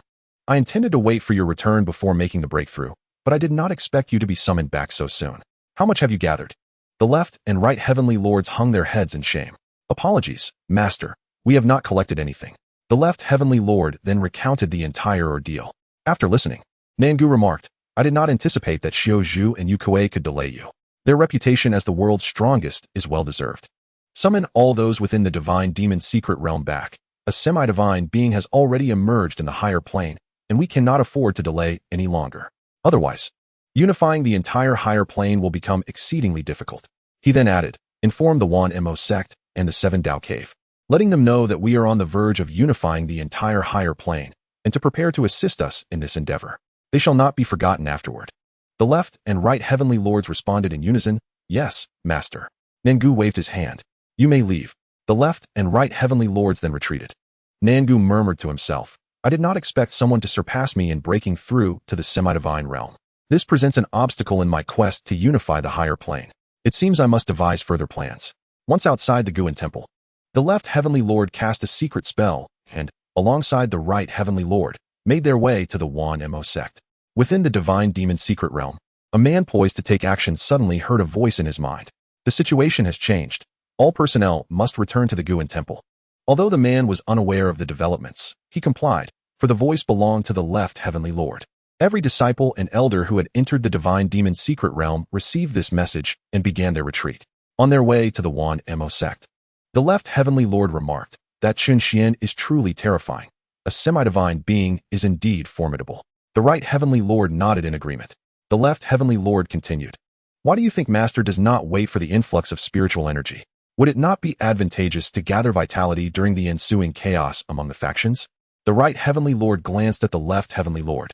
"We have arrived at our destination. We shall discuss this later. For now, let us complete our mission." The left heavenly lord nodded in acknowledgement. "Understood." With that, the left and right heavenly lords entered the Wan Mo sect. Chapter 62. The Influx of Spiritual Energy. Upon entering the Wan Mo sect, the left and right heavenly lords remained undetected. They could evade notice as long as they chose to do so. Zhou Tianjun observed the leader of the Wanma sect, He Zhilin, engaging in a lively conversation with the elders and interjected, "He Zhongzhu, I wonder what delightful matter you are discussing. Perhaps sharing it would bring us joy as well." Upon hearing this voice, He Zhilin's expression shifted, and he rose to his feet, asking, "Who is it that speaks?" Subsequently, Zhou Tianjun and Yu Tianjun appeared before him. Recognizing them, He Zhilin clasped his fists and remarked, "Ah, it is the two Tianjins. What brings you to my Wanma sect?" Zhou Tianjun responded, "He Zhongzhu. Our master is on the verge of breaking through to the demigod realm. When he achieves this, it will herald our unification of the high planes. Our master wishes to request your esteemed sect's assistance in this endeavor, and rest assured, your contributions will not be forgotten." He Zhilin inquired, "Since the South Hall master, who is also the leader of the Guan Hall, is about to reach the demigod realm, what role do we have to play? Who would dare oppose the South Hall master's actions?" Zhou Tianjun smiled faintly. "It seems He Zhongzhu's memory is a bit lacking. Is there not already a demigod in the high plains?" Realization dawned on He Zhilin. "You refer to the Lord of the Buxiag, Chen Xuan." Zhou Tianjun nodded, "Precisely. Chen Xuan will undoubtedly be an obstacle to our unification of the high plains. Once our master breaks through to the demigod realm, he will confront Chen Xuan directly. Our task is to eliminate those unwilling to submit. Relying solely on our Guan Hall will not suffice. which is why we have come to seek your aid. Jilin responded, you cannot be seeking assistance from us alone, can you? Zhuo Tianjun affirmed, naturally, we will approach other factions as well. You are merely the first. However, should you choose not to assist, the continued existence of the Wanma sect may become uncertain. Jilin's countenance paled. He understood that if he refused to assist the Guan Hall today, Zhuo Tianjun could eradicate the Wanma sect without hesitation. Unlike the Guan Hall, the Wanma sect lacked a powerful demigod, with its strongest being only at the mid-stage of the Emperor Saint realm.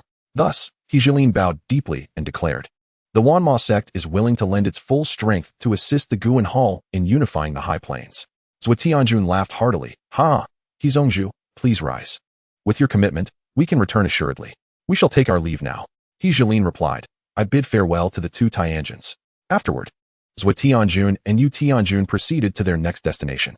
Once they departed, Jilin exhaled a sigh of relief. The pressure had been overwhelming, and it seemed he would have to gamble on the Guan Hall's success. The elders of the Wanma sect then addressed Jilin, Zhongzhu. You have agreed to the Guan Hall's desire to unify the High Plains, which will undoubtedly ignite a great war. Following the Guan Hall's methods, we will undoubtedly be at the forefront. Does this not make us mere cannon fodder? Jilin replied, I did not wish to agree, but if I had refused, I would likely be a corpse by now. I just sensed Yu Tianjuan's aura locking onto me. Should I decline, the Wanma sect would cease to exist in an instant. It is a gamble we must take. The elders sighed collectively, uncertain if Nangu could defeat Chen Xuan. We shall leave it to fate, Jilin concluded, waving his hand. Prepare yourselves, it will not be long before we receive notification. The elders complied and departed. Jilin gazed up at the sky, sensing that a storm was brewing. Meanwhile, Zhuo Tianjun and Yu Tianjun journeyed towards their next destination. Zhuo Tianjun inquired, You, may I ask why our master does not wait for the influx of spiritual energy? We could benefit from it as well.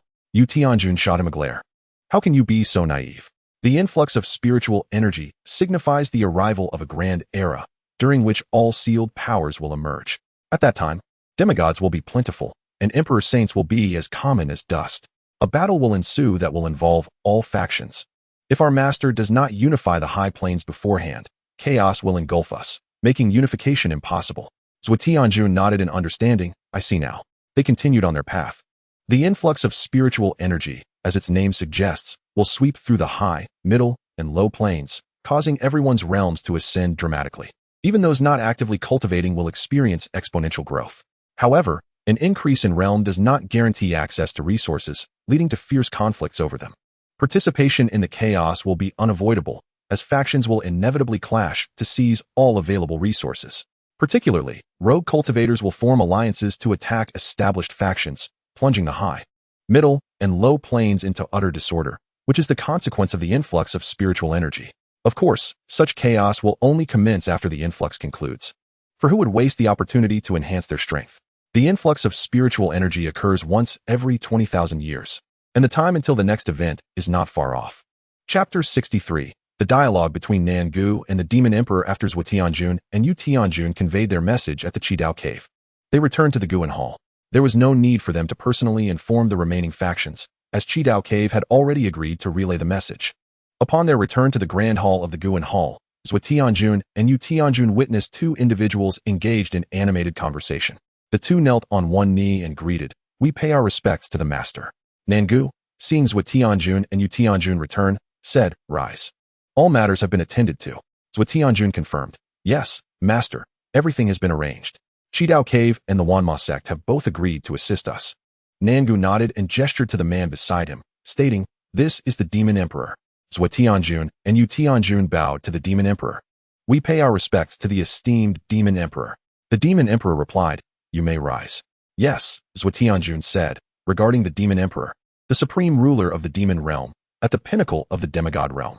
He had not anticipated their master would summon him. Nangu waved his hand. You may leave now. I have matters to discuss with the Demon Emperor. Understood. Zhuo Tianjun and Yu Tianjun exited the hall. Nangu pushed a freshly brewed cup of tea toward the Demon Emperor and asked, Demon Emperor, would you be interested in joining me in unifying the High Plains? The Demon Emperor took a sip of tea and replied, You summoned me for this matter? Nangu nodded, Indeed. The Demon Emperor set down his cup and remarked, You should be aware of Chen Xuan. Do you believe we can defeat him solely with our own strength?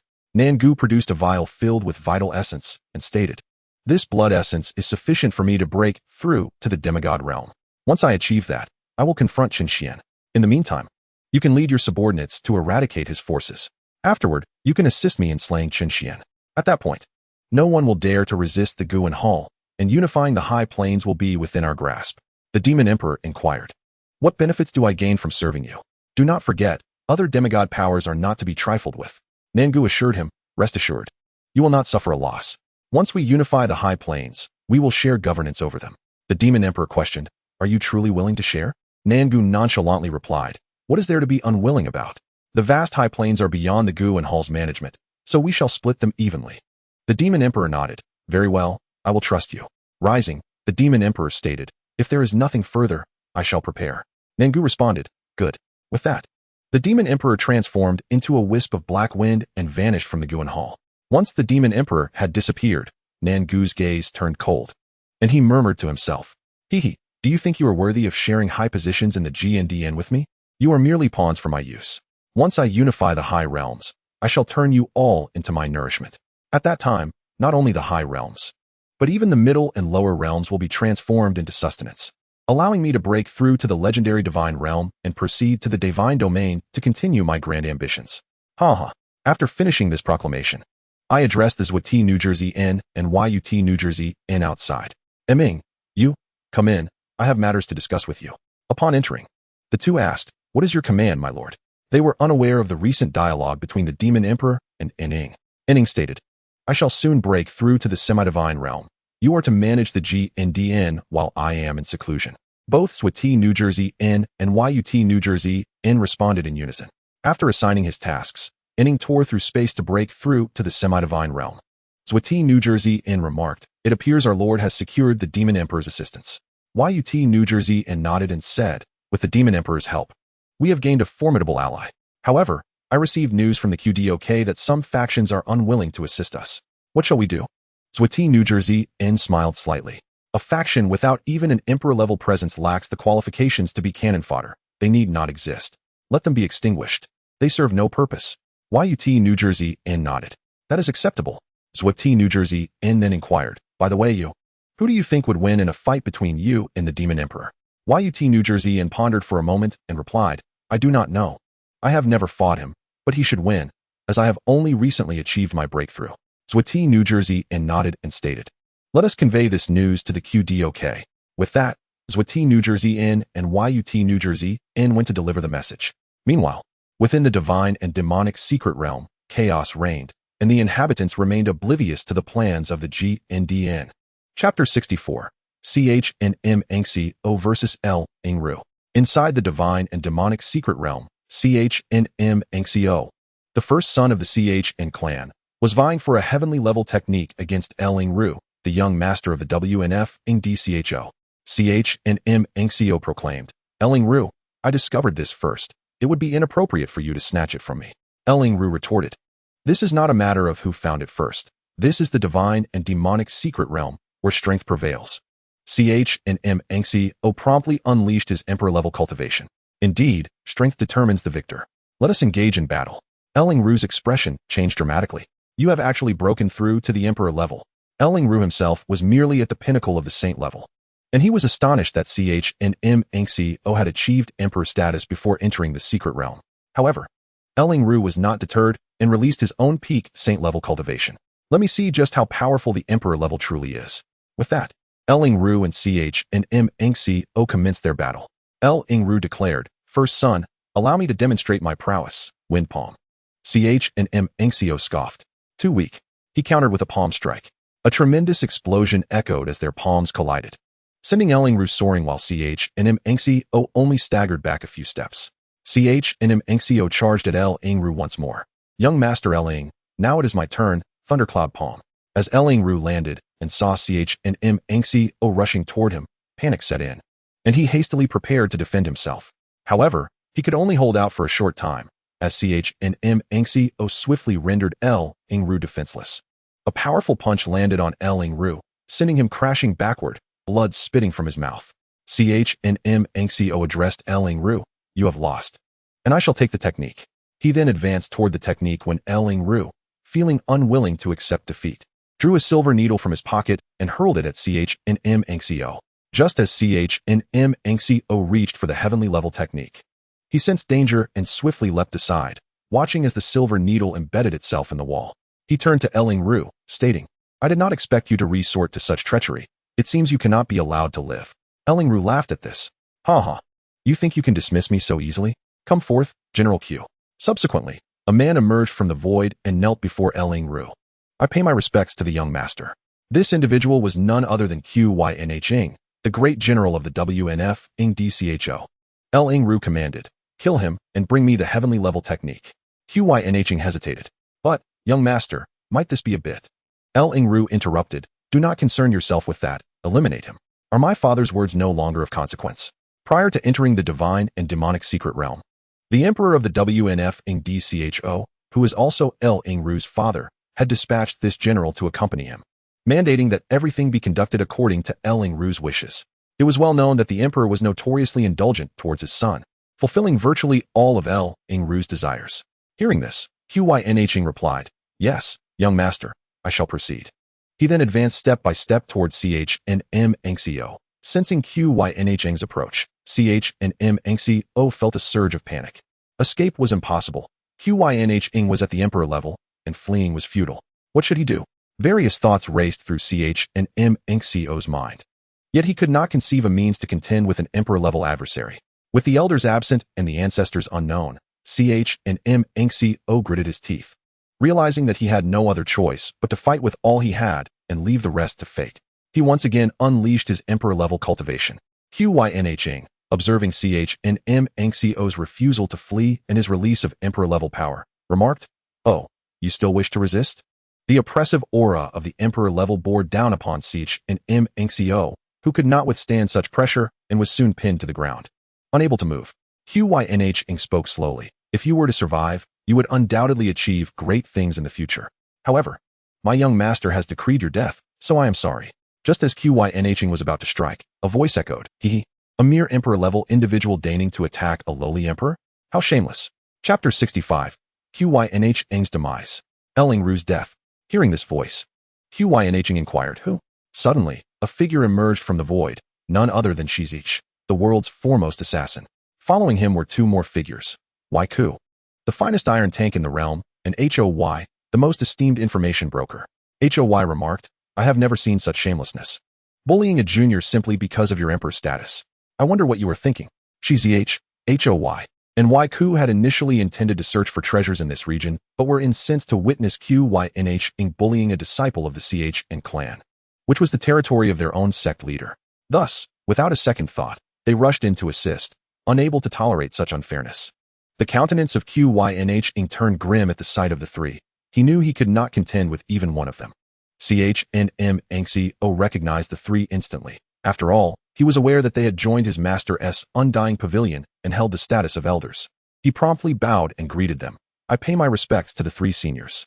Shizich helped him up, saying, you are commendable. You did not yield in the face of a stronger opponent and sought to fight back.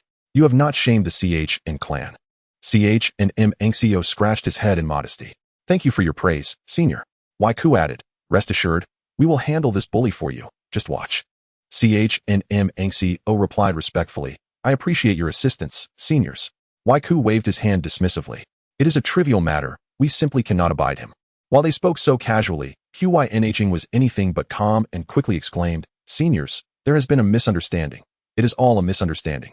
Cast a sidelong glance at Xianheng and exclaimed, Pa, do you take us for fools, or are you simply a fool yourself? We are not blind. There is no misunderstanding here. You can perish. With that, he turned to Yu Kuei and Xiao Zhu, declaring, old Xiao. I shall take care of this insolent brat. Just watch. Xiao Zhu and Yu Kuei exchanged a resigned glance and shook their heads, responding, fine, go ahead. Once Xiao Zhu finished speaking, Hao Yu strode toward Xianheng. You enjoy using your strength to bully others, do you? Come, try to bully me. Xianheng retreated hastily. Not even an emperor god could contend with him. Ignoring Lung Rui, he turned to flee, but Hao Yu would not allow him to escape. It would be better for him to perish here than to let him run away. Soon, the oppressive aura of the emperor god descended upon Xianheng, pinning him to the ground, his face contorted. Hao Yu disdainfully remarked, General Qi is not so formidable after all. He intensified the pressure upon Xianheng, and suddenly, Xianheng spat out a mouthful of blood. Observing this, Hao Yu taunted, TSK, what is this? Weren't you just boasting? Show me another display of bravado. He continued, look at you, retreating like a frightened lion, your back turned against 1,000 troops. Yukui chuckled at this scene, saying, haha, how you is at it again. Chun Ming Xiao appeared utterly bewildered. He had always thought that elders were stoic and reticent, but this seemed somewhat amiss. Qi Yanheng coughed up another mouthful of blood, primarily due to his fury, yet he found himself unable to retaliate, which was quite distressing. He was on the verge of collapse. After a prolonged period of taunting, Hao Yu finally ceased his verbal assault and addressed Qi Yanheng. All right, now you may die. He then struck down with his palm toward Qi Yanheng. Upon seeing the descending hand, Qi Yanheng felt a sense of relief. Finally, no more torment. With a thunderous boom, Qi Yanheng was transformed into a mist of blood. Thus fell the general of the Wan Feng Empire. Hao Yu clapped his hands, stating, job well done. He then lifted Leng Rui and walked toward Chen Ming Xiao. Leng Rui was now in a daze, pondering, who am I? Where am I? What am I doing? Hao Yu tossed Leng Rui at Chen Ming Xiao's feet, proclaiming, is life or death is your decision. Chen Ming Xiao spoke slowly. I have already given you a chance to survive. Since you do not cherish it, then die. Upon seeing Chen Ming Xiao's intent to kill, Leng Rui pleaded, no. You cannot kill me, otherwise, my father will. Before he could finish, Chen Ming Xiao struck him down into a mist of blood. Chapter 66, The Closure of the Divine Demon's Secret Realm. Xiu Zhu, Yu Kuei, and Hao Yu nodded upon witnessing Chen Ming Xiao's execution of Leng Rui. Hao Yu remarked, excellent, one must be decisive like the sect master. However, you remain too kind-hearted. Do not grant your enemies chances. If you can kill, do not show mercy, lest you bring harm upon yourself, as seen today. Chen Ming Xiao nodded repeatedly, acknowledging, I understand, elder, I will be cautious. Hao Yu then gestured to Xiu Zhu and Yu Kuei, saying, let us depart. Xiu Zhu and Yu Kuei nodded and vanished with Hao Yu in a flash of light. Chen Ming Xiao bowed, saying, I bid farewell to the 3 esteemed elders. Afterward, he retrieved the heavenly level technique and disappeared from the scene. Meanwhile, in a cave, Wan Feng Dizhu suddenly sensed something and took out a jade token. With a crack, the token shattered. Wan Feng Dizhu's face turned pale with shock, followed by a roar of fury. Who on earth killed my son? The people of the Wan Feng Empire trembled at this outburst. However, upon learning of Leng Rui's demise, they were left in astonishment. Who has the audacity to kill the young master? This is disastrous. The emperor will be furious, and the person who has slain the young master will not escape retribution. The emperor was exceedingly fond of the young master, and this would lead to dire consequences. Wan Feng Dizhu then commanded a scout, investigate who killed Ru'er. I want him dead. The scout muttered an affirmation and vanished. At this moment, Wan Feng Dizhu had lost interest in seeking treasures. All he desired was to know who killed Leng Rui and to have him torn to shreds. The people of the Wan Feng Empire dared not speak. They feared the emperor's wrath might be directed at them, leaving them with nowhere to weep. After a brief period, the scout returned, kneeling before Wan Feng Dizhu, and reporting to the emperor. I have uncovered the truth. The young master was killed by the first son of the Chen clan. Wan Feng Dizhu interrupted the scout, exclaiming, the first son of the Chen clan, is it? Very well. He then addressed everyone. The divine demon's secret realm has been open for 3 days and is now on its 2nd day. Tomorrow, it will close. We shall wait outside the secret realm for Chen Ming Xiao. I will have him pay for my son's life. The scout mumbled, I haven't finished. But the enraged Wan Feng Dizhu paid him no heed. Others attempted to advise him, but he declared that anyone who obstructed him would die. The crowd fell silent, fearing to speak, and merely followed behind Wan Feng Dizhu. Thus, he led them out of the divine demon's secret realm, awaiting Chen Ming Xiao's emergence. The divine demon's secret realm had been open for 3 days, allowing many to acquire substantial gains. During this time, various factions contended for different techniques, weapons, and more. Chen Xuan had been searching for the people of the Guan Hall within the secret realm, but had found nothing after a lengthy search. He surmised that they had likely exited the divine demon's secret realm, so he wandered aimlessly within, uninterested in its treasures, for nothing could compare to those from his system. The ancestors of the Chen clan had also gathered considerable treasures within the secret realm. Initially, they intended to protect their disciples, but a single remark from the 7th ancestor dispelled that notion. These young ones have spatial talismans from Shin'er. Even if danger arises, they can be transported away. It would be better for us to seek treasures ourselves. The elders found this reasoning sound and dispersed to search for treasures.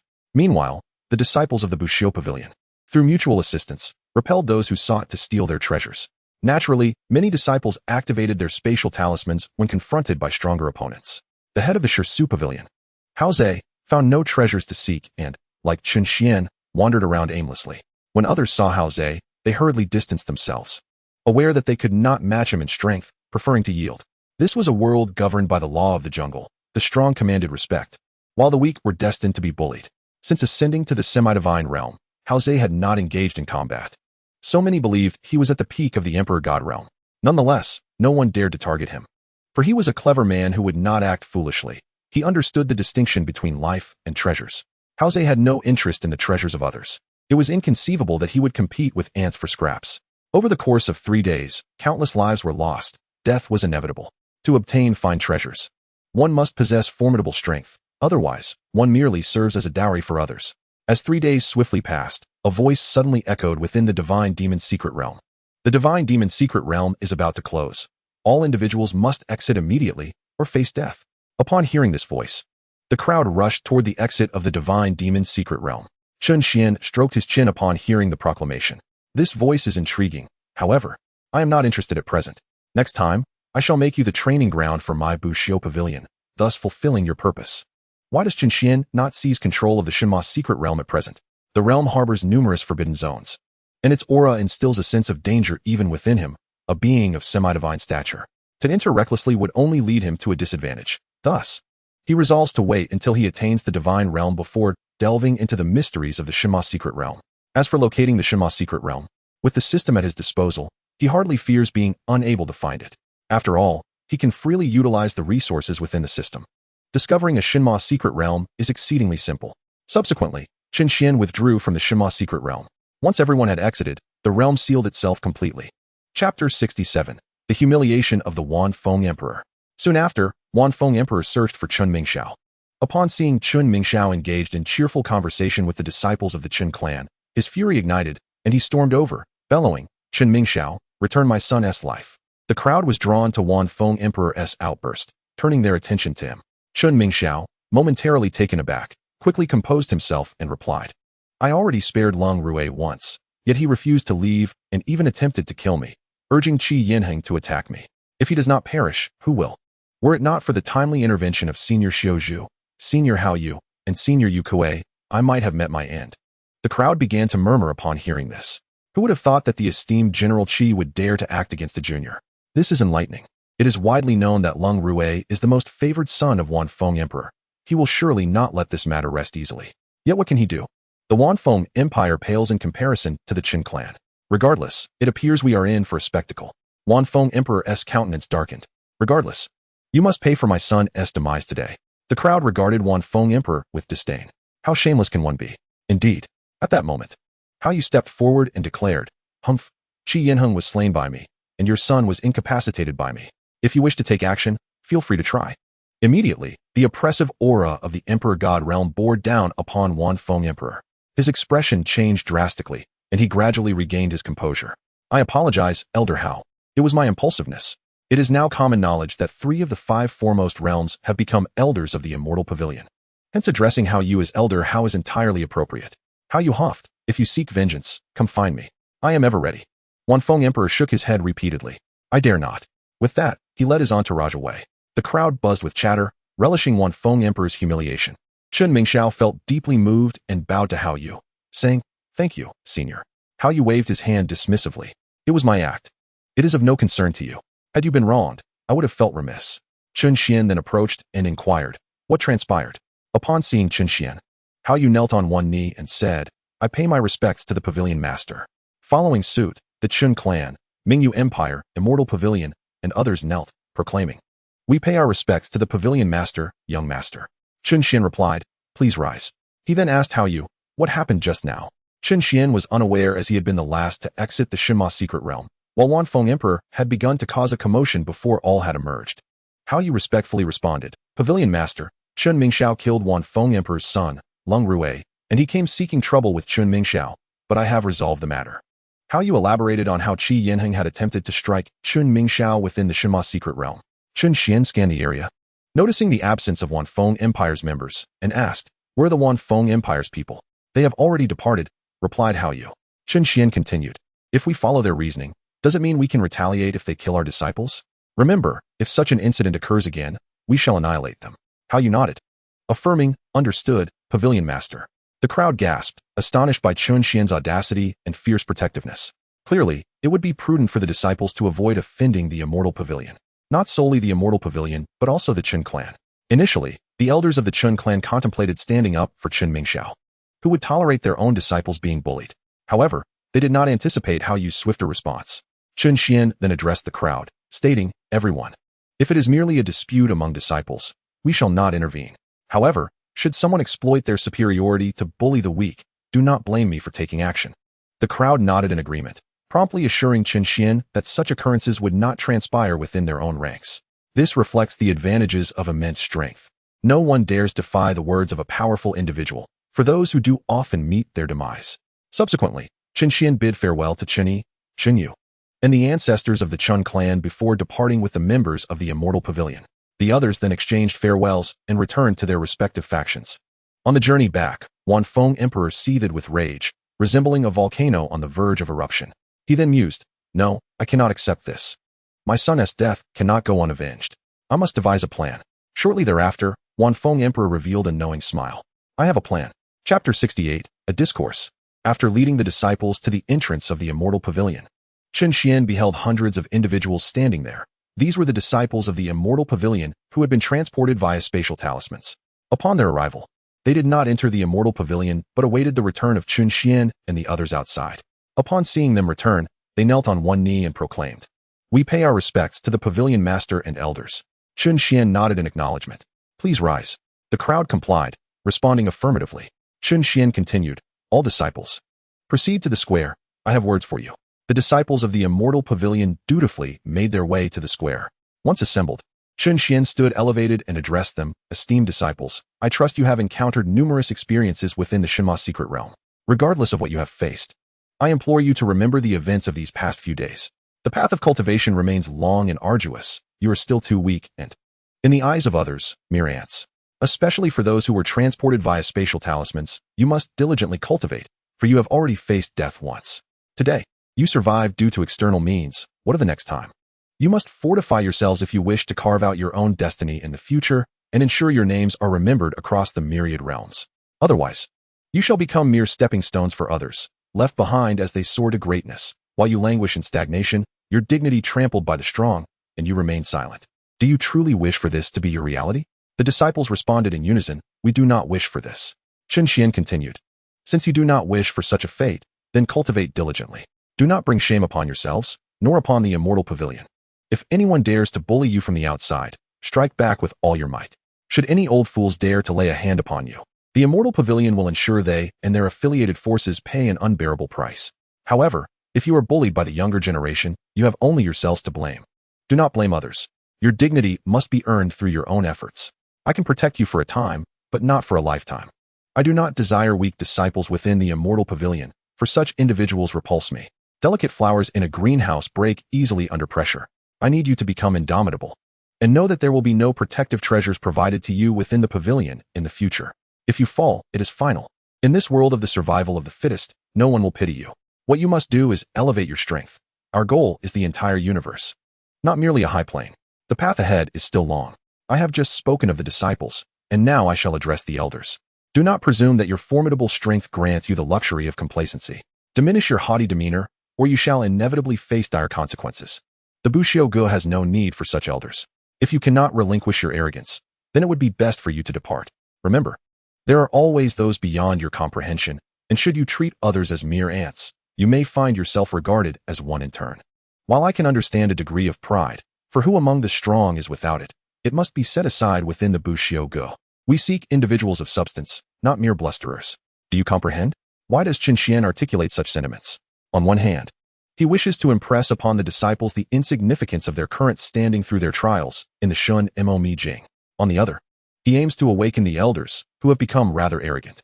The disciples and the elders listened intently to Chen Xuan's admonition. Indeed, their experiences in the Shun Mo Mi Jing were fraught with challenges, as powerful beings congregated there, and a moment's carelessness could lead to their demise. Without formidable strength, one risks becoming a mere plaything, and lacking utility renders one subject to merciless eradication. Chen Xuan then continued, "Go forth and dedicate yourselves to your cultivation. You are all gifted prodigies. It is merely a matter of time before you ascend to become the strong among the myriad realms." In unison, they acknowledged his words and dispersed. At that moment, Xiao Zhu, Yukue, and how you exchanged glances and approached. Master, we shall also retreat to our training, they stated. Chen Xuan nodded. Go. Strive to break through to the pinnacle of the Emperor God realm soon. After expressing their agreement, they departed, moved by Chen Xuan's words. As he noted, their ambitions extended beyond mere high realms. Without formidable strength, they had no right to follow Chen Xuan. Even if they were currently in the Emperor God realm. Haozhe also stepped forward and stated, Master, I shall return as well. Chen Xuan nodded. Prepare yourself. It won't be long before I venture to the legendary divine domain, and you shall accompany me. Upon hearing the term divine domain, Haozhe's expression shifted. Yet he bowed respectfully. Yes, master. After saying this, he returned. Observing that everyone had left, Chen Xuan muttered to himself, I hope you will not disappoint me. With that, he transformed into a wisp of wind and vanished from sight. Chapter 69. The comical ancestors in the blink of an eye. Chen Xuan found himself back at the Chen clan, where the members had only recently returned. Spotting the ancestors in the main hall, he approached and bowed. I pay my respects to all the ancestors. The 9 ancestors stood to assist him up. Xuan, what brings you here? Have you completed your tasks in the sect? Chen Xuan replied, there was nothing pressing in the sect, so I thought I would come by for a visit. By the way, where is my grandfather? The 7th ancestor chuckled. He returned and immediately got busy. Chen Xuan nodded, I see. Then he inquired, are the ancestors not returning to their secluded slumber? The 1st ancestor laughed. You have rejuvenated them all. They have all regained their youth. They are constantly competing over who is more handsome, so how could they possibly sleep? Chen Xuan smiled slightly. Indeed, the ancestors were quite handsome in their youth. The 6th ancestor chimed in. Indeed, but I am the most handsome. After this declaration, the 6th ancestor was promptly kicked away by the other ancestors. How can you say that?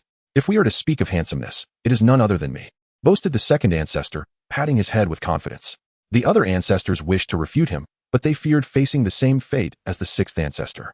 The 6th ancestor lay on the ground, anticipating the 2nd ancestor's turn to be kicked away, but when it didn't happen, he shouted, why aren't you kicking him?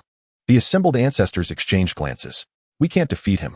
There was indeed a disparity among the Emperor's Saint realm, but if they combined forces, the 2nd ancestor might falter. Though his seniority presented an issue, the 6th ancestor was left speechless. Chen Xuan could not help but chuckle at the scene. Haha, my apologies, ancestors. I simply cannot contain my laughter. The 6th ancestor awkwardly scratched his head.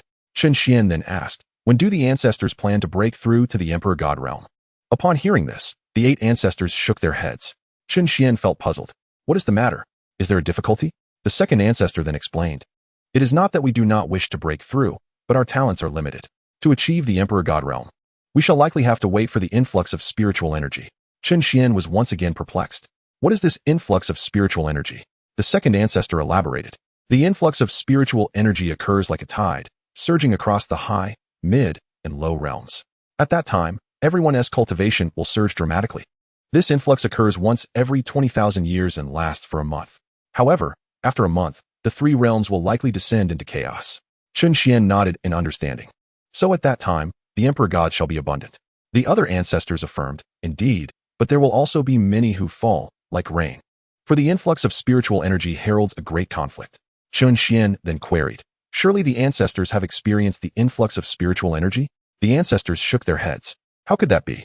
A being of the Emperor God realm can only live for a maximum of 15,000 years unless they enter slumber. As for those below the Emperor God realm, their lifespans are even shorter. Moreover, we have only heard of the influx. It is recorded in our ancestral texts. Chen Xuan nodded and then asked, when is the influx of spiritual energy expected to arrive? The 2nd ancestor patiently clarified, it should be approaching soon. The spiritual energy has already begun to thicken. Chen Xuan sensed that the energy indeed felt denser than before. At that moment, a young woman approached Chen Xuan. Kneeling on one knee, I greet you, young master, and esteemed ancestors. Chen Xuan turned to see a woman he did not recognize and inquired, who are you? The woman replied, in response to the young master, I am the lady's personal maid, and the lady seeks your presence. Mother, Chen Xuan then bowed to the ancestors. I shall head to the Mingyu Imperial Dynasty now, and will visit you all another day. The ancestors nodded, go, with a wave of his hand. A spatial portal materialized. Let us depart, the maid respectfully urged. Yes, young master. After bowing to the ancestors, she followed Chen Xuan into the spatial portal. Chapter 70. The background of Xingyu in the Mingyu Imperial Dynasty. Chen Xuan and the maid emerged from the spatial portal. The maid said, please follow me. Young master. Chen Xuan followed her to the edge of a small lake, where he saw Xingyu and Qinyu fishing by the water. The maid approached and announced, I pay my respects to the emperor and the lady. She then turned to Xingyu. Madam, the young master has arrived. Chen Xuan also bowed. Father, mother. I am here. Xingyu nodded in acknowledgement. Upon seeing Chen Xuan, Xingyu promptly stood and took his hand, leading him to sit by the lake. Chen Xuan turned to Xingyu and asked, Father, are you so free to fish? Xingyu waved his hand. Isn't their company here? At this, Chen Xuan understood the adage of like father, like son, as both he and Xingyu preferred a hands-off approach. He then turned to Xingyu. Mother, what did you wish to discuss with me? Xingyu replied, Xianer, I intended to find you a suitable bride. But it appears there are no suitable candidates in this high realm. Chen Xuan nearly sputtered. What? A bride? Xingyu nodded. Indeed. You are of an age to find a wife, but it seems there are no suitable women for you in this realm.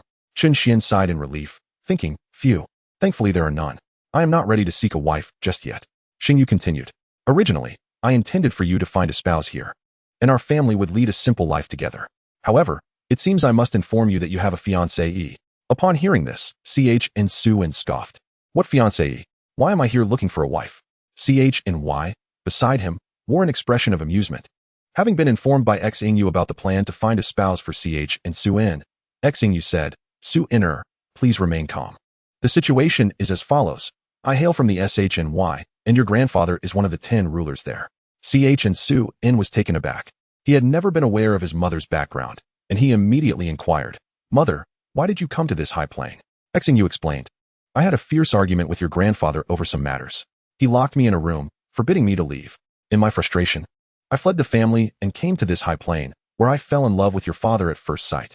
I thought I would never return to the SHNY, but now I feel compelled to go back for your lifelong happiness. Chen Xuan twitched his lips. Does father know? Xingyu nodded. Initially, he was unaware, but after I confided in him, he became insecure, feeling unworthy of me. However, with my encouragement, your father regained his confidence, aspiring to break through to the divine realm and meet your grandfather. Yet, I have little desire to return to that family. Chen Xuan asked, Did my grandfather not send anyone to find you? Xingyu scoffed. How could he find me when my powers were sealed? He couldn't sense my presence, nor could he seek me out. Chen Xuan pressed on. What about this fiancée? Xingyu replied nonchalantly. I made a promise with a dear childhood friend that if we had children, boys would be brothers, girls would be sisters, and a boy and a girl would be betrothed. She has since married and had a daughter, who is about your age, hence your fiancée. Chen Xuan continued. Then why do you want to find me a wife here? Xingyu stated, Since I may never return, and there are no suitable women for you here, I feel it is necessary to go back. Chen Xuan wished to express his disinterest in a fiancée, but did not want to hurt Xingyu's feelings. So he resolved to wait until they reached the SHNY to voice his thoughts. After all, he could never envision having a spouse. Women would only hinder his swiftness in drawing his sword, even if he seldom used one. Xingyu added, Su-inner, I will contact your grandfather. If that old man remains obstinate, we shall not return and instead visit my dear friend's home. With that, she departed. Chen Xuan scratched his head and glanced at CHNY. Father, this. CHNY responded, Don't look at me. I am equally unsure of how to face your grandfather. Chen Xuan realized the gravity of the situation. He had essentially eloped with someone's daughter, and facing the consequences would be daunting. He patted CHNY's shoulder and encouraged, Father, do your best. Chen Xuan possessed a system that would grant him the utmost power upon reaching the SHNY, while his unfortunate father remained in a precarious position. CHNY could only nod in resignation. He had to muster his courage. However, he did not regret marrying Xingyu. Instead, it became his motivation to strive harder. Suddenly, a resounding boom echoed as a crimson light erupted from the GNDN, captivating the attention of all in the high plane. Chapter 71, Declaration of War from the GNDN. A voice emerged from the crimson light, proclaiming, Today, I, NNG, have achieved the semi-divine realm and aim to unify the entire high plane. Those who resist shall perish. The crowd was initially stunned, followed by disbelief. Was the ambition of the GNDN so grand? Had he forgotten there was another semi-divine being in this high plane? Indeed, this was an audacious declaration. NNG continued, Chen Xuan, we are both semi-divine. If we join forces, we shall be invincible. If you are willing, let us together seize control of the high plane. Chen Xuan floated into the air, and the crowd turned to him, eager to know his decision. He coolly replied, Fool.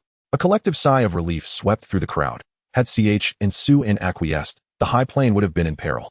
NNG, enraged, declared, Since you refuse to ally, let us settle this in battle. I grant you 5 hours to gather your forces. We shall meet at YNMZ to determine our fates. Chen was perplexed. Was this person foolish? If it were him, he would have directly attacked without granting preparation time. Chen voice resonated throughout the high plane. Everyone has heard. If you do not wish to be subjected to the GNDN, come to YNMZ. He then commanded, BCG and SHXG, follow me to YNMZ. Turning to CH&Y, he urged, Father, bring your men to YNMZ quickly. CH&Y nodded, understood. With that, Chen set off toward YNMZ. Before departing, he sent a doppelganger to conceal itself in the void, suspecting treachery. Should they attempt a surprise attack, his doppelganger could respond swiftly. Upon hearing his words, the members of BCG and SHXG transformed into streaks of light, racing toward YNMZ. The MYDCH also proceeded there under CH&Y's guidance. The CH and clan quickly assembled their forces and set forth. Meanwhile, others engaged in fervent discussions. Should we go? We must. The GNDN is far too arrogant. But, forget that. I'm going regardless. Hey, wait for me. Several factions also headed toward YNMZ, fully aware that the GNDN was notorious for its malevolence. Submitting to them would yield no favorable outcome. Meanwhile, WNFDZH smiled slightly. In that case, I shall lend my support to NNDZH. However, the WNFDZH's enforcers cautioned, Your Majesty, aiding the GNDN is ill-advised. They are merciless, and submission is unwise. Please reconsider. WNFDZH replied resolutely, No need for further discussion. My son perished at their hands. This is a vendetta that cannot be overlooked. I must avenge him. With a wave of his hand, he commanded, All of you, follow me to YNMZ. The enforcers could only shake their heads in silent resignation. Although they were helpless, they would accompany WNFDZH on this gamble. Now, more factions gradually made their way toward YNMZ. At the same time, the GNDN had gathered all its forces at YNMZ. ZUTNJ and asked NNG, Lord, why do we not launch a surprise attack? Would it not be better to catch them off guard? NNG responded coolly. What I desire is for them to witness the might of the GNDN, to instill fear and deter any thoughts of rebellion. After today, the GNDN shall unify the entire high plane. Once I confront CH and Xuan, you must swiftly eliminate the others and compel the remaining factions to submit. As far as I know, aside from CH and Xuan and HOZ of SHXG, who are semi-divine, the rest are merely at the pinnacle of the late divine stage. ZUT and JN could only nod in agreement. Unbeknownst to NNG, HOZ had already broken through to the semi-divine realm. CH and Xuan had arrived at YNMZ ahead of the others. Casting a cold glance at the GNDN's members as he awaited their arrival, CH and Xuan murmured, The GNDN chose to declare war now rather than sooner or later. This is rather troublesome.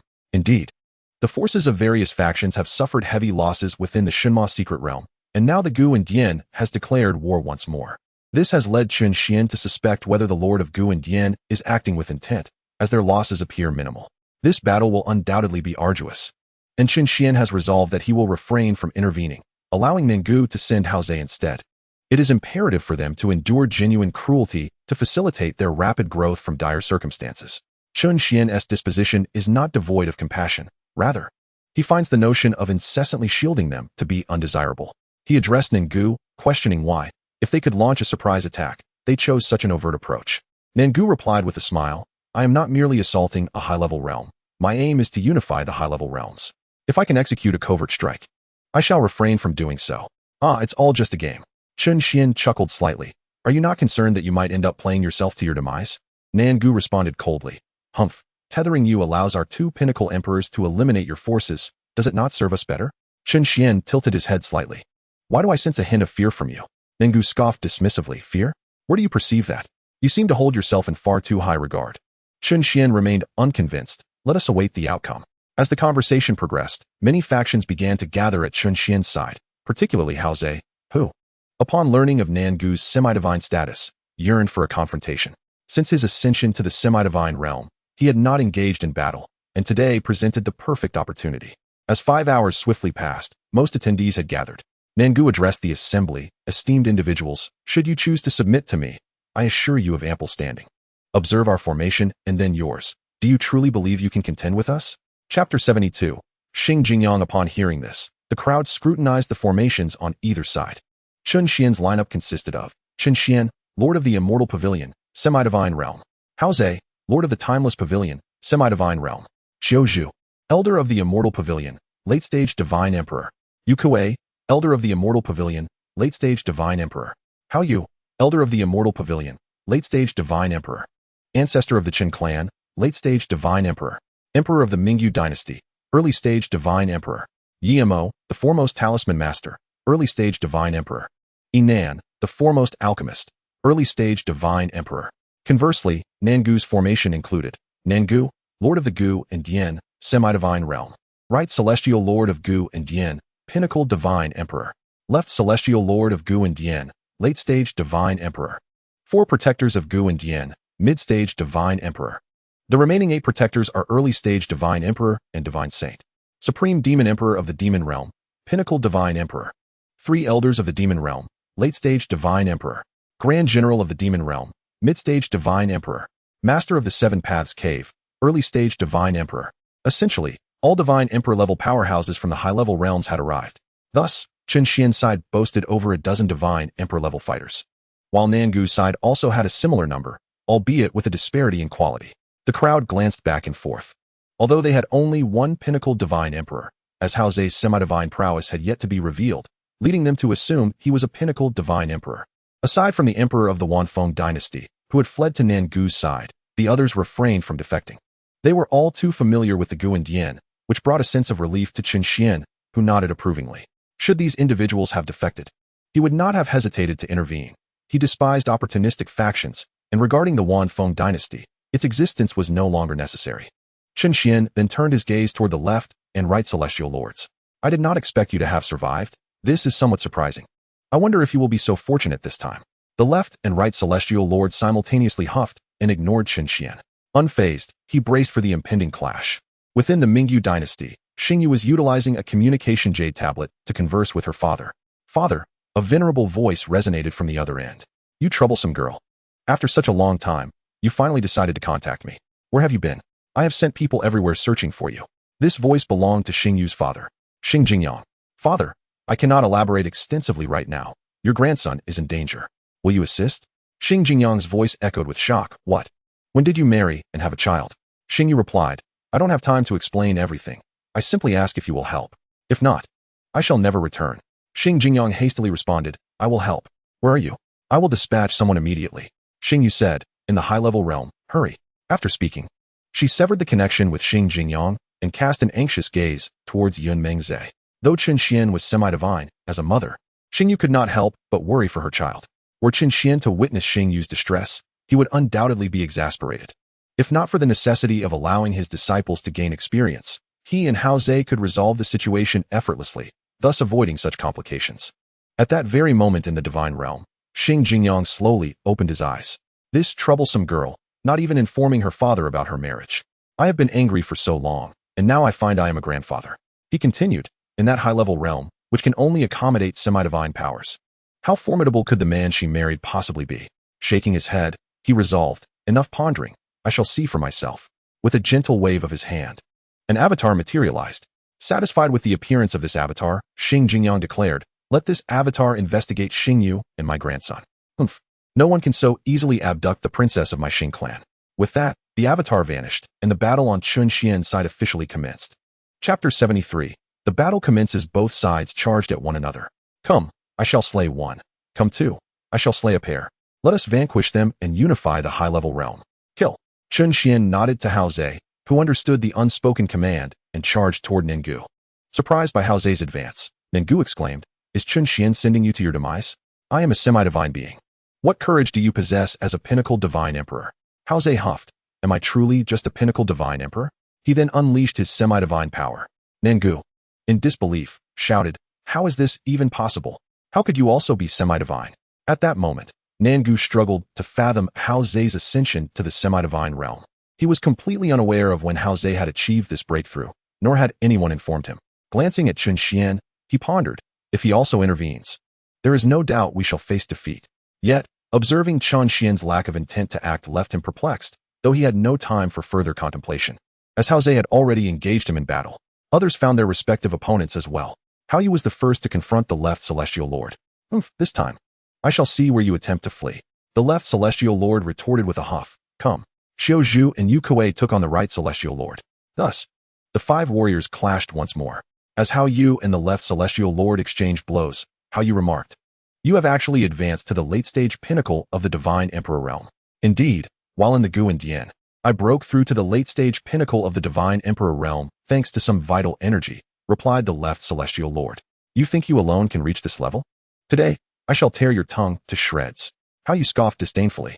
Then you may attempt it. As Hao Yu and Tianjun were engaged in combat. On the other side, Xiao Zhu and Yu Kuei were also embroiled in their own struggle. Xiao Zhu took a step forward, vanishing silently from his original position, while Yu Kuei confronted Tianjun head-on. This time, they held nothing back. Both Xiao Zhu and Yu Kuei had reached the pinnacle of the late Emperor God stage.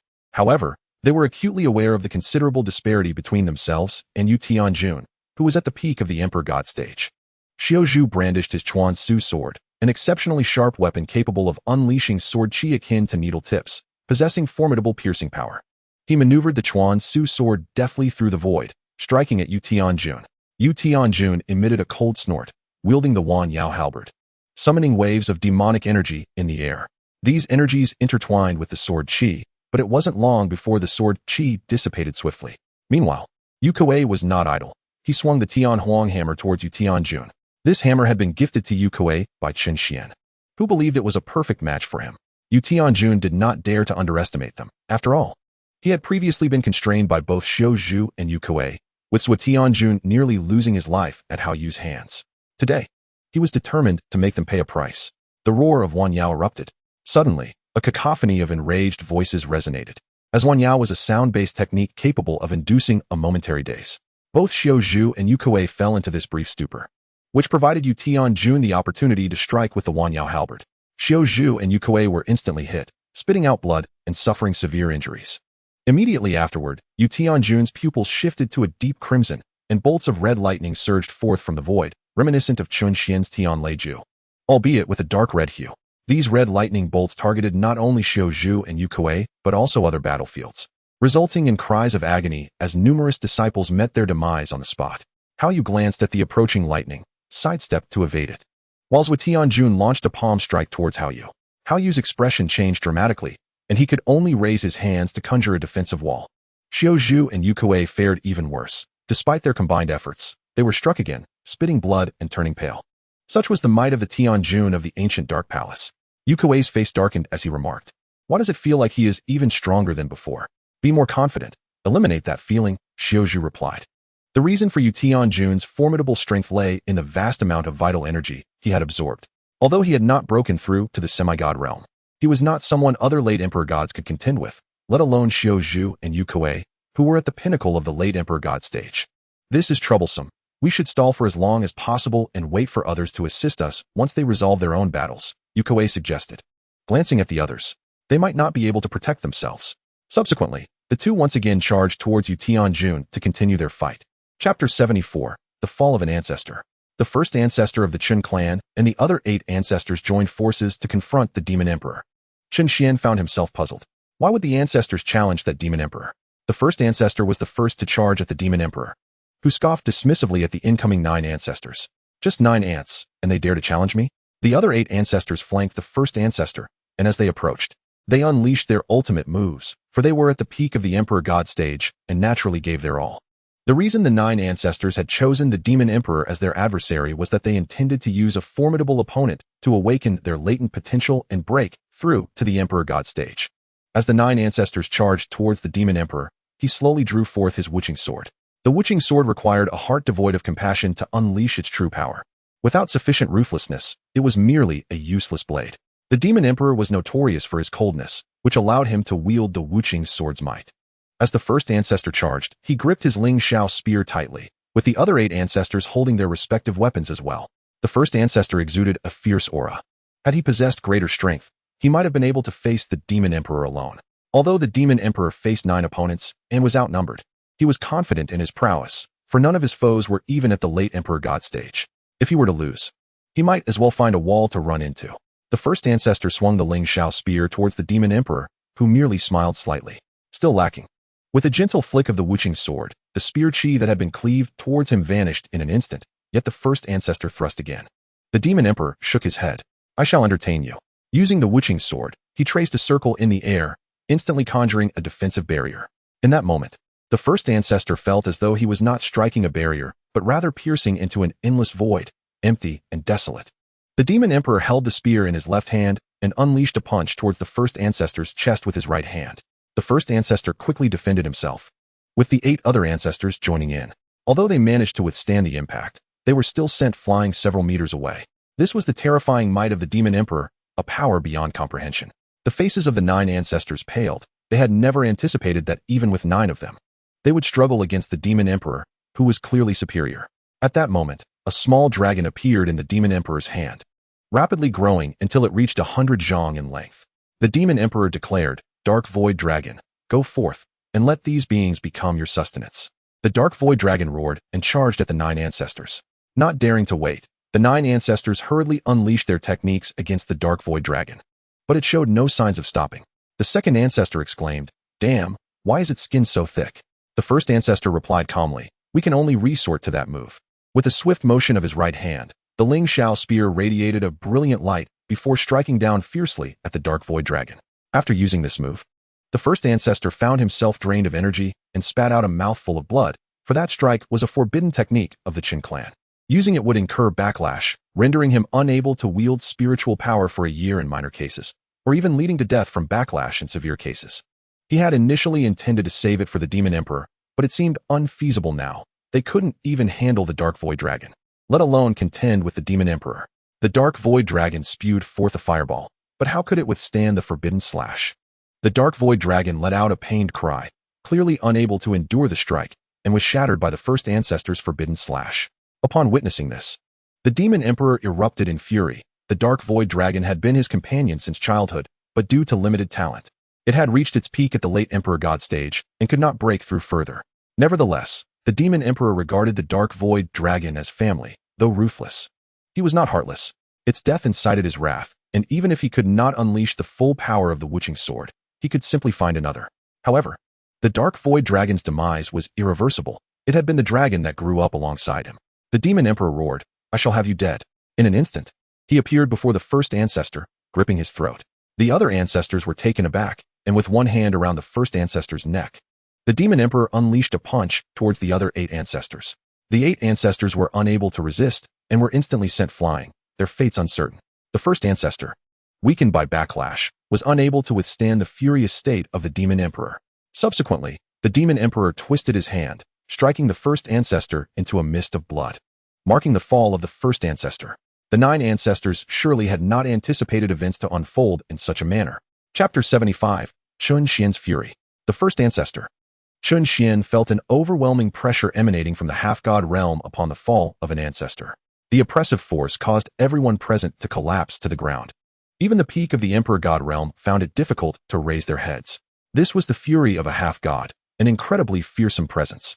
In the midst of battle, Haozhe and Nangu were equally astonished, turning their gazes towards Chen Xuan. The intensity of his pressure was staggering, causing some of the less powerful to disintegrate into blood mist. Nangu was also taken aback by Chen Xuan's might. In his furious state, Chen Xuan was terrifying.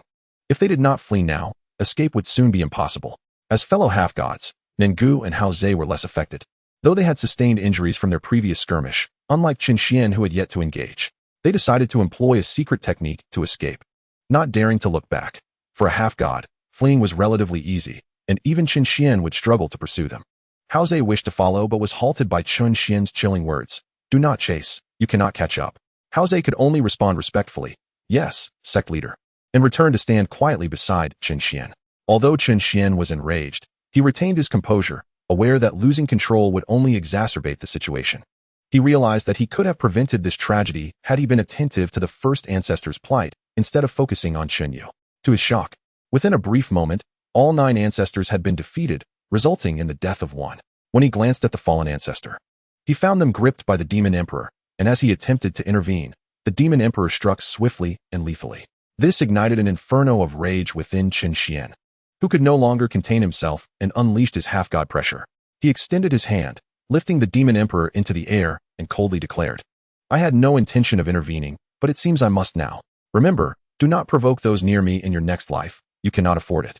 With that, he discarded the Demon Emperor as one would cast aside refuse. and with a resounding thud, the Demon Emperor transformed into a mist of blood.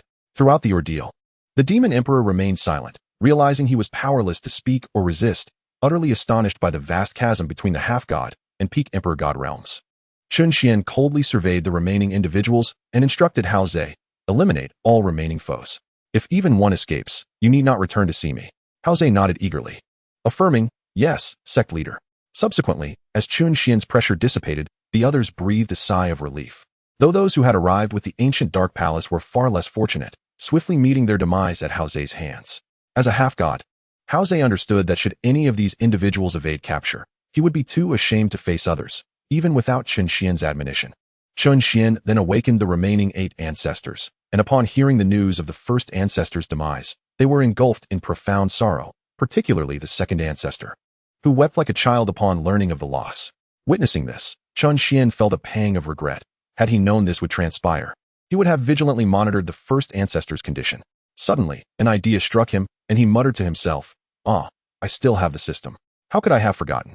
Although he was aware that he could revive the first ancestor in the River of Fate, it required the conscious aid of the system, which was currently dormant, rendering him unable even to access the spatial passage to the River of Fate, let alone enter it. Had it not been for the high-level planes being unable to accommodate greater power, he would have rushed to save the first ancestor. Thus, he began searching within the system for alternative methods to rescue the first ancestor. He could forego saving others, but he must save the first ancestor. As the elders had always treated him with kindness, Chen Xuan delved deeper into the system, contemplating the uncertain awakening of the system. If it remained in slumber, all its contents would belong to him. However, the plethora of items within the system overwhelmed him. Finally, after an extensive search, a particular card caught his attention. Invincible Cultivation card. The user will attain invincible status for 1 hour, after which their cultivation will automatically revert to its original state. Chen Xuan was astonished. This is excellent. With this, I can resurrect the first ancestor without needing the system's assistance to access the River of Fate. With the card, not only could he enter the River of Fate, but he could also return. How delightful. With a huff, he pondered. I strongly suspect that my previous journey to the River of Fate was due to this card's influence rather than the system's. However, he lacked concrete evidence. Should the system hear this, it would undoubtedly berate him. It was the handiwork of this system. At this point, Chen Xuan resolved to utilize the card, though the moment had yet to arrive. He consoled the 8 ancestors. Do not grieve. You will meet the first ancestor again in the future. The 8 ancestors exchanged puzzled glances, unable to comprehend his meaning. Chen Xuan remained silent, moving to another location. Meanwhile, Hao Ze swiftly eliminated the remaining foes.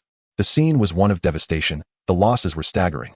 The disciples of the Undying Pavilion had been halved, 5 members of the Chun clan's divine lineage had perished, and countless disciples were lost. The Mingyu Empire suffered the loss of tens of thousands. Other factions could only describe their plight as tragic, having already endured losses in the divine demon secret realm, only to face another catastrophic battle.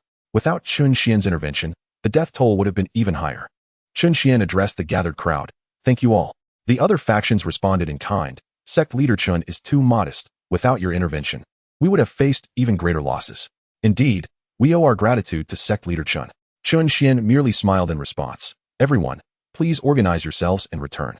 As the crowd began to disperse, just as Chen Xuan intended to lead the disciples and elders of the Undying Pavilion back, a voice captured everyone's attention. Chapter 76, Xing Jingyang versus Chen Xuan. Who is Chen Xuan and who is Chen Yu? As everyone looked up, they saw an elder slowly approaching from the distance. Who is this person? How dare they directly address sect leader Chen by name? I do not know.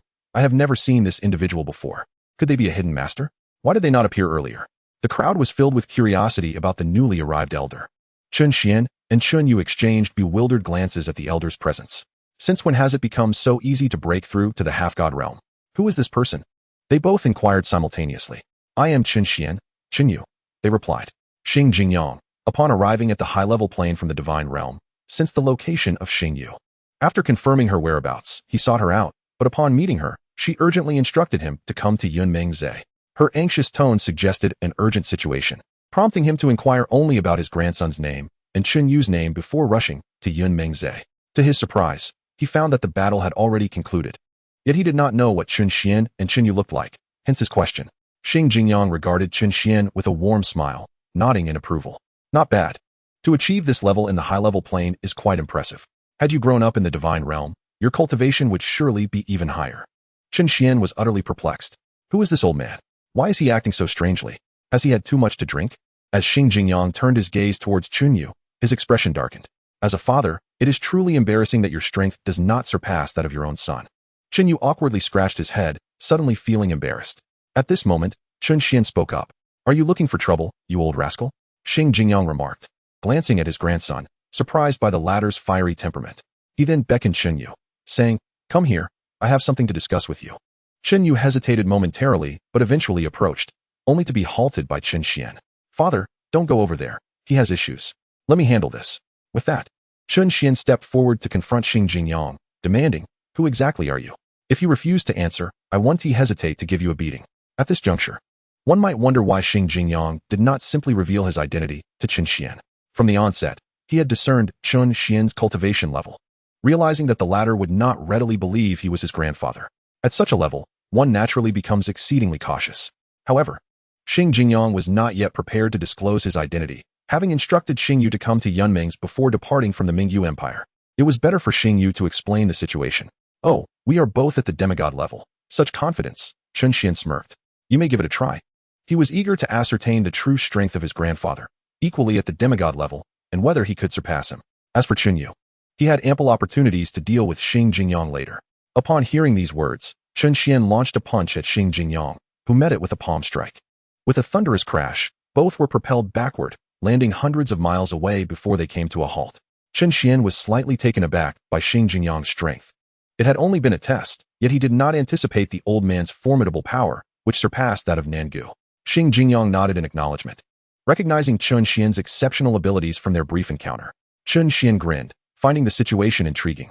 With a swift motion, he charged towards Xingjingyang like an arrow, surrounded by swirling red magic lotuses and wielding the Silver Emperor halberd he had recently acquired from the system. Speaking of the magic lotuses, Chen Xuan had discovered techniques within the system that could upgrade them. Initially, he believed they were stagnant, but he was pleasantly surprised to learn they could evolve, albeit only upon reaching the divine level. Xingjingyang, prepared for the impending clash, grasped the star sword tightly. He could not afford to underestimate Chen Xuan, who was now striking with lethal intent. If he did not wait for Xingyu to elucidate his incarnation, he would face dire consequences. An incarnation lost could not be regained, and he was unwilling to let his relationship with his grandson become strained. Chen Xuan's aura was razor-sharp, seemingly tearing through space itself.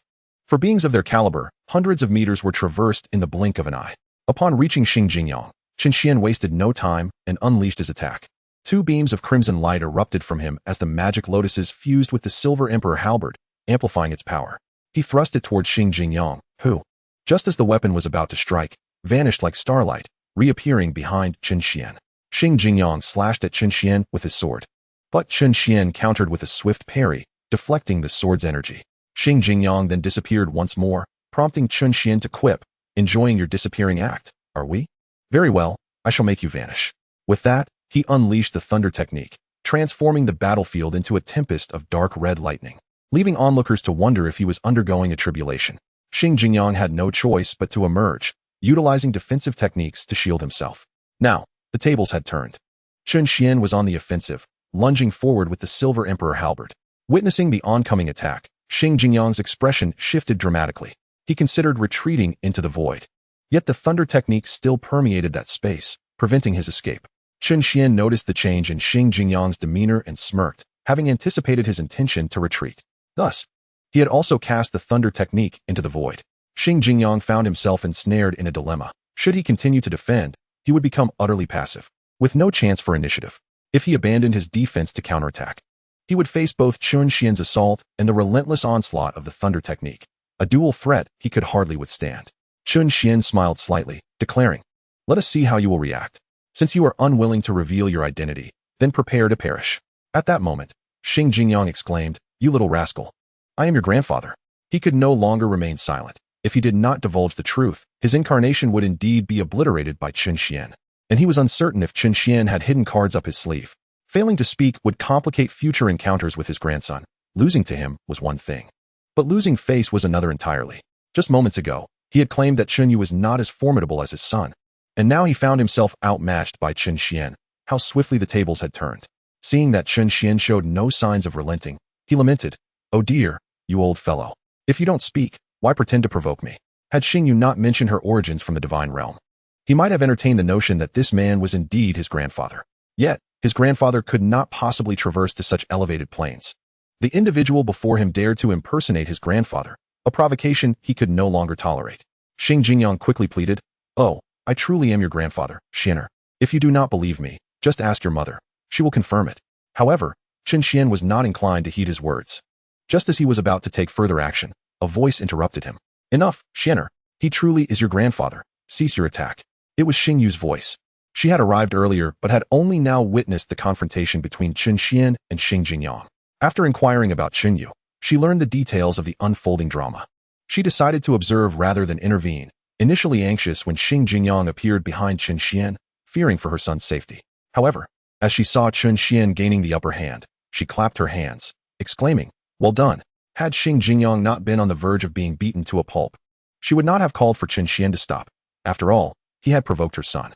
Upon hearing Xingyu's words, Chen Xuan finally relented, waving his hand to dissipate the thunder technique. Xinjiang exhaled in relief, realizing the true strength of his grandson in their equal cultivation. He could not prevail against Chen Xuan. This revelation was quite the blow to his pride, especially as one of the 10 overseers of the divine realm. Yet, being his grandson made it somewhat acceptable, and he found himself particularly fond of Chen Xuan, powerful and handsome. Given Chen Xuan's talents, he hoped his grandson would carve out a significant path in the divine realm. He even contemplated passing on his position as one of the 10 overseers to Chen Xuan. It must be said that Xinjiang genuinely cherished Chen Xuan, even considering relinquishing his own status for him. Subsequently, Chen Xuan approached Xingyu and bowed respectfully. Addressing her as mother, Xingyu nodded, gently stroking Chen Xuan's head. "I never anticipated that even your grandfather could not best you. This is truly unexpected." Chen Xuan sheepishly scratched his head, muttering, "You have no idea how much more there is." "What did you say?" Xingyu inquired. Chen Xuan waved his hand dismissively. "It's nothing, nothing at all." Just then, Xinjiang approached. "Where?" he called out. Xingyu, noticing his disheveled appearance, scoffed, "You were so impressive just a moment ago. How did you become so pathetic now?" Xinjiang coughed lightly. "Have a little mercy on me. How was I to know Xianer was this strong?" At this moment, Chen Xuan bowed to Xinjiang, saying, "Grandfather, I apologize for my earlier behavior." Xinjiang helped him up with a smile. "This is not your fault. It is my own lack of skill. However, seeing your strength brings me joy," laughed Xingyue. "How did you ascend to the demigod realm?" explained Xinjiang. "It is merely an incarnation. My true self remains in the divine realm," Xingyue replied. "Why didn't you inform Xianer that you are his grandfather right away? Must you be beaten before you reveal it?" Xinjiang said awkwardly. "Even if I had told him, Xianer might not have believed me. It was better to wait for your explanation. I thought I would test Xianer's strength before you arrived, but I nearly got myself eliminated in the process." Xingyue giggled. Who would have thought that one of the 10 overseers of the divine realm could be bullied by his own grandson? If this news gets out, it would be laughable. Xinjiang then turned to Chen Xuan and said, "So what if it gets out? Being bullied by my own grandson only proves his strength. Others can only envy him. Who knows, perhaps in the future, no one will be able to bully Xianer." Xingyue remarked, TSK, how can you take pride in such shame?" Xinjiang then shot a glance at Chenyu and said, "You little rascal, come here at once." Hearing his name, Chenyu hurried over and bowed, addressing him as father-in-law. Upon seeing Chenyu, Xinjiang felt a surge of anger. He then struck Chenyu with a palm. "You cannot simply take away a princess from our Xing clan without consequence. Today, in front of Xianer, I will only give you a small lesson." Chenyu was sent flying, blood spewing from his mouth, his face pale. Having been injured in the recent battle, this blow was especially painful. And given that it was dealt by a demigod, he was fortunate to survive. Everyone was taken aback by this scene, especially those from the Mingyu Empire, as it was their first time witnessing the Lord Emperor in such a disheveled state. Chen Xuan remained silent. After all, the daughter had been taken away, and he was lucky not to have been flayed alive. If it were him, he would have suffered greatly had someone taken his daughter without permission. However, it seemed that his easygoing father would not have a peaceful time ahead. Xingyue rolled her eyes at Xinjiang and hurried to help Chenyu up. Xinjiang said, "Xingyue, there is nothing left to discuss here. Would you like to return to the divine realm with me?" Upon hearing this, Xingyue initially intended to decline, but, after glancing at Chen Xuan, decided to go back. She then said to Xinjiang, "Of course, I will return." Xinjiang turned to Chen Xuan and asked, "Xianer, will you accompany me to the divine realm?" Chen Xuan shook his head. "Grandfather, I will not go. There are many matters here that require my attention. I will visit once I am done." Xinjiang nodded and then took out a jade token, handing it to Chen Xuan. "Xianer, this is the young master token of the Xing clan. From today onward, you are the young master of the Xing clan. He then produced another jade token and said, "When you arrive in the divine realm, crush this token, and I will come to fetch you." Chen Xuan nodded. "All right, grandfather." Xing Jingyang affectionately ruffled Chen Xuan's hair. "Then we shall take our leave." Chen Xuan nodded. "Safe travels, grandfather." Xing Jingyang's lips twitched. "Why does that sound so strange?" He then pointed, and a spatial passage appeared. Xing Jingyang said to Xingyue, "Let us go." Xingyue helped Chen Yu to Chen Xian's side before entering the spatial passage with Xing Jingyang. Before entering, Xingyue cast a reluctant glance at Chen Xian and Chen Yu. She then said to Chen Xian, "Xianer, I will check on your fiancé in the divine realm. So make sure to hurry back." With that, the spatial passage closed, and Xingyue and Xing Jingyang departed from the high plane. Chen Xian felt a wave of exasperation. He neither wanted nor needed a wife. He waved his hand, healing everyone present, and they all expressed their gratitude before he led them away from Yunmeng's. Chapter 78, The Great Era Approaches. In a void, Ninggu was panting heavily. "Thankfully, I ran fast, otherwise, I would have been caught today. Now, where should I go? Let me think carefully." After contemplating for a long time, Ninggu finally clapped his hands. "To the divine realm. However, currently, that is the only place I can go. I shall head to the divine realm to restart my great ambitions." With that, Ninggu set off for the divine realm, casting a glance back at the high plane. "Alas, what a pity for those who followed me." With that, he journeyed toward the divine realm, embarking on his expedition. Meanwhile, in a grand hall within the divine realm, two men sat facing each other. One of them spoke. "Ming, it seems our incarnations have been slain." The man named Ming replied, "I had intended to investigate the cause of the spiritual energy tides in the high plane, but it appears that is no longer possible.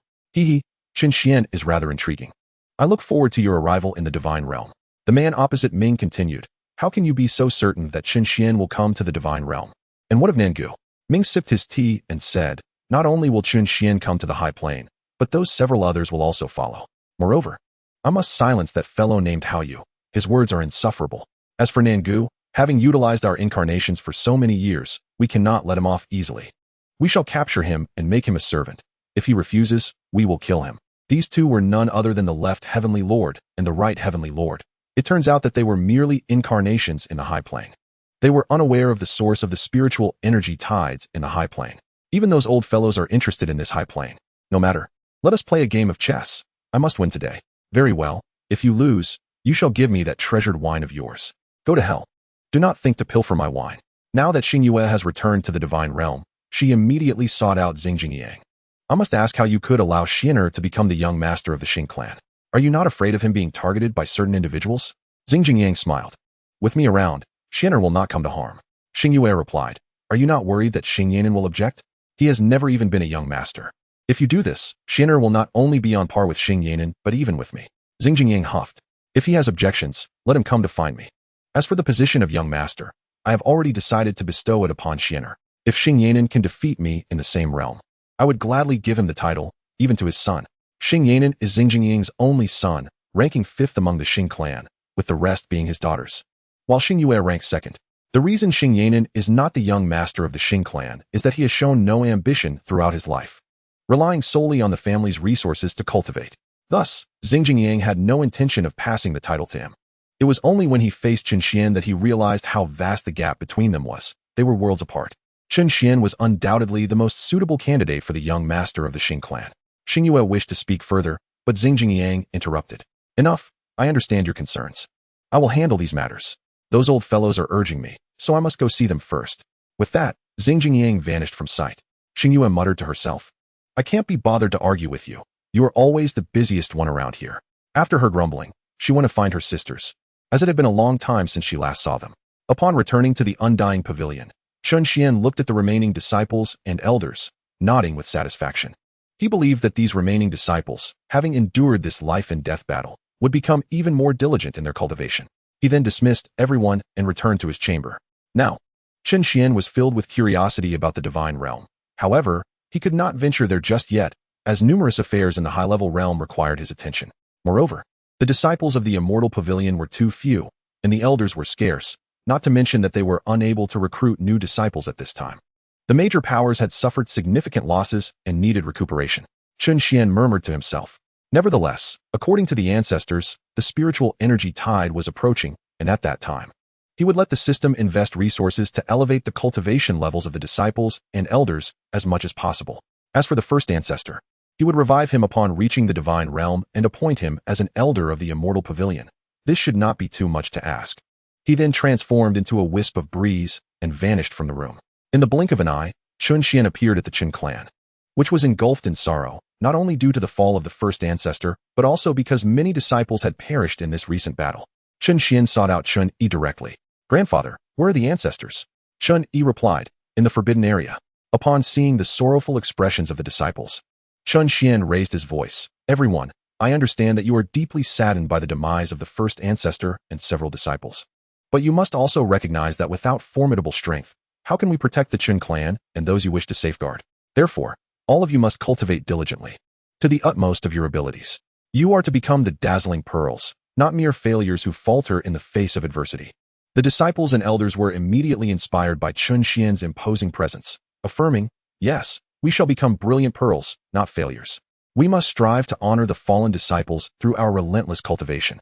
Subsequently, the disciples and elders gradually regained their composure and resumed their training. Chen Xuan observed this scene with satisfaction and nodded. He then addressed Chen Yi. "Well then, grandfather, I shall go seek out the ancestors." Chen Yi nodded. "Go ahead." With that, Chen Xuan transformed into a wisp of breeze and entered the forbidden area. Upon seeing the ancestors in their sorrowful state, he approached and bowed. "I pay my respects to all the ancestors." The second ancestor helped Chen Xuan to his feet. "Xianer, the first ancestor." Chen Xuan replied, "There is no need for distress, for I possess the ability to revive the first ancestor."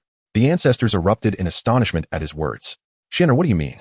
The second ancestor, in particular, reacted most strongly to this statement. Chen Xuan spoke slowly. "I can revive the first ancestor, but it can only be done in the divine realm. Therefore, ancestors, you must strive to cultivate diligently so that I may bring you all to the divine realm to reunite with the first ancestor." The elders nodded in agreement, indicating they would enter seclusion to train, with the second ancestor clearly the most elated. Chen Xuan continued, "The spiritual energy tide presents an opportunity. When it arrives, break through to whatever realm you can. Do not hold back." The elders nodded slightly. Even without Chen Xuan's urging, they would have taken such action. The second ancestor added, "By the way, Xianer, the spiritual energy tide is imminent. Each major family will awaken their sealed ones to participate in this great era's conflict. And our Chen clan has several sealed individuals as well. You should awaken them." Chen Xuan nodded. "Understood, second ancestor." Afterward, the second ancestor informed him of the locations of the sealed individuals, explaining that they were sealed in various places as a contingency for the family, should calamity befall them. These sealed individuals possessed terrifying talents and would only engage in the conflicts during significant eras. If they survived, they would return to slumber, awaiting the next great conflict, with some even breaking through to semi-divine status to enter the divine realm. Chen Xuan then transformed into a streak of light and vanished from the Chen clan. The ancestors, witnessing Chen Xuan's departure, also resumed their cultivation. Chapter 79. The Arrogant Sealed One After Leaving the Chen clan. Chen Xuan did not immediately seek out the sealed individuals, but instead proceeded to the time sequence pavilion to find Hao Ze. Upon seeing Chen Xuan arrive at the pavilion, Hao Ze bowed and said, "Greetings, Pavilion Master. What brings you to me?" Feeling bored, Chen Xuan replied, "Join me in seeking the sealed ones." Without questioning where they would go, Hao Ze immediately agreed, thinking that wherever Chen Xuan led him, he would follow, even to the brink of death, as he had been completely convinced by Chen Xuan, especially after the latter had saved his wife. They then left the time sequence pavilion together. In an instant, the two arrived at a cave within the Chuhan realm. Both were the pinnacle of combat prowess in the high-level realm, allowing them to reach their destination with a mere thought. Hao Ze asked, "Pavilion Master, is your family sealed one here?" Chen Xuan nodded, "Indeed. According to the location given to me by the second ancestor, this is the place." Hao Ze looked around, but found no one. "Pavilion Master, there is no one here." Chen Xuan chuckled, then waved his hand, and a woman appeared before them. "This is Chen Ruijia, the sealed one of the Chen clan." He then looked at Hao Ze. "Does your time sequence pavilion have any sealed ones?" Hao Ze shook his head. "Although the time sequence pavilion has existed for a long time, we do not have sealed ones, as we neither need nor require them." Chen Xuan nodded in agreement, realizing that he had assumed too much, thinking that the former dominant power would have sealed individuals. As Chen Ruijia slowly opened her eyes, a majestic aura emanated from her as she spoke. "Has the family sent you to awaken me because something significant is about to happen?" Generally, sealed individuals could only be awakened by family members. Otherwise, they would remain in eternal slumber. Chen Xuan replied, "The spiritual energy tide is near, and the great era is approaching. The second ancestor sent me to awaken you sealed ones to partake in the great conflict." Upon hearing the mention of the second ancestor, Chen Jia reigned in her aura. Who are you? Chen Xuan answered, I am now the young master of the Chen clan. As for the one beside me, I apologize, but you need not concern yourself with that. Hearing Chen Xian's tone, Chen Jia's demeanor shifted. Do not think that just because you are the young master of the family, I will be intimidated. I contributed to the family long before you were even born, understand? With that, she unleashed her imperial pressure towards Chen Xuan. Detecting her arrogance, Chen Xuan merely smiled. I did not anticipate that the sealed ones would be so haughty, coming straight at me with such bravado. As Hao Ze prepared to intervene, Chen Xuan restrained him. It's fine, let me handle this. Reluctantly, Hao Ze stepped aside to observe. With a subtle wave of his hand, Chen Xuan dispelled the pressure, causing Chen Jia to be hurled against the wall instead. Her eyes widened in disbelief. How can you be so powerful? Chen Xuan approached her, lifting her effortlessly with one hand, and coldly declared, what are the sealed ones? Do you believe that being a sealed one makes you exceptional, elevating you above others? In my eyes, you are no more significant than an ant. I truly do not understand how the clan allowed individuals like you to become sealed ones. Had I not recognized your identity as a member of the Chen clan, you would have already met your demise. With that, he tossed Chen Jia aside, as if she were refuse. Though it appeared effortless, she suffered immensely. Landing and promptly spitting blood, Chen Xuan dusted off his hands, stating, as expected, Hao Ze was right. The sealed ones indeed possess a sense of pride. On their journey, Hao Ze had informed Chen Xuan about the varying dispositions of the sealed ones, noting that while some were arrogant, others were humble, yet the arrogant ones were the majority. Chen Xuan scoffed, you may return to your family now. We still need to seek out other sealed individuals. With a wave of his hand, he healed Chen Jia's injuries. Remember, next time, your fortune may not be so favorable. Chen Xuan was not particularly concerned that Chen Jia would seek revenge on him, for after all, how could an ant shake a great tree? If she were to resist, he could simply give her another beating. There was no problem that could not be resolved with a good thrashing. If one beating was insufficient, then two would suffice, and if that still did not suffice, he would deliver countless blows. Thus, Chen Xuan departed from the Chuhan realm alongside Hao Ze, leaving behind a bewildered Chen Jia, who stood frozen in place. She began to question her own existence. How could a mere sealed one be outmatched by a young master? Even with resources piled high, such strength was inconceivable. As Chen Xuan and Hao Ze journeyed to their next destination, they engaged in leisurely conversation. Master, do you not fear for her safety, leaving her there alone? Chen Xuan scoffed. If danger arises, then it arises. She can only blame her own ineptitude. Hao Ze smiled faintly. Master, she is fortunate compared to others. There are those who are even more reckless. Chen Xuan turned to Hao Ze. How would you know such things? Your time sequence pavilion has never had a sealed one. Hao Ze replied. Though the time sequence pavilion has not hosted sealed ones, it does not mean we are ignorant. Chen Xuan nodded. Let us hope the next sealed one is not as arrogant. Otherwise, I shall not hesitate to show him no mercy. Chen Jia's initial dismissal of Chen Xuan led to her significant misfortune. True to Chen Xuan's expectations, when the next sealed one was awakened, he proved to be unbearably arrogant. Upon learning that several clan leaders had changed, he looked down upon even the leaders, and even Chen Yi earned his disdain. However, he dared only to boast aloud. Without further ado, Chen Xuan swiftly reduced the sealed one to a state of half-disability, leaving Hao Ze too intimidated to intervene. The scene was rather brutal, even for him to bear. After incapacitating the sealed one, Chen Xuan utilized a resurrection technique to heal him, only to incapacitate him once more. This cycle continued for several hours until Chen Xuan finally ceased, leaving the sealed one with a look of utter despair. One must always pay for their arrogance and ignorance. Chen Xuan could only shake his head in disbelief. Had the previous clan leaders truly been fools to select such individuals as sealed ones? In the Eternal Pavilion, many would have perished by now. Fortunately, the subsequent sealed one's attitude was significantly better than the first two. Otherwise, he would have undoubtedly faced a beating from Chen Xuan. Thus, Chen Xuan returned to the Chen clan with the last sealed one.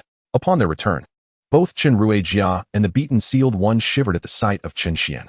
Once they learned of his exploits, they understood just how formidable he was and felt fortunate to be alive, as they could not fathom how they might have met their demise otherwise. Meanwhile, other clans were not idle, hastily awakening their own sealed ones in preparation for the impending great conflict. Chapter 80. The Arrival of the Spiritual Energy Tide. After Chen Xuan returned the last sealed one to the Chen clan, he greeted Chen Yi before departing with Hao Ze. Upon returning to the Eternal Pavilion, Chen Xuan summoned Xiaozhu, Yu Kuei, and Hao Yu to meet him. The three bowed deeply before him, greeting him. We pay our respects to the Pavilion Master. Chen Xuan nodded and inquired, have you found suitable disciples? Previously, he had stated that if the elders of the pavilion encountered promising candidates, they could take them as apprentices. The three shook their heads, prompting Chen Xuan to ask, "What of your Intelligence Hall, Assassination Hall, and Iron Shield Hall? How many members do you currently have?"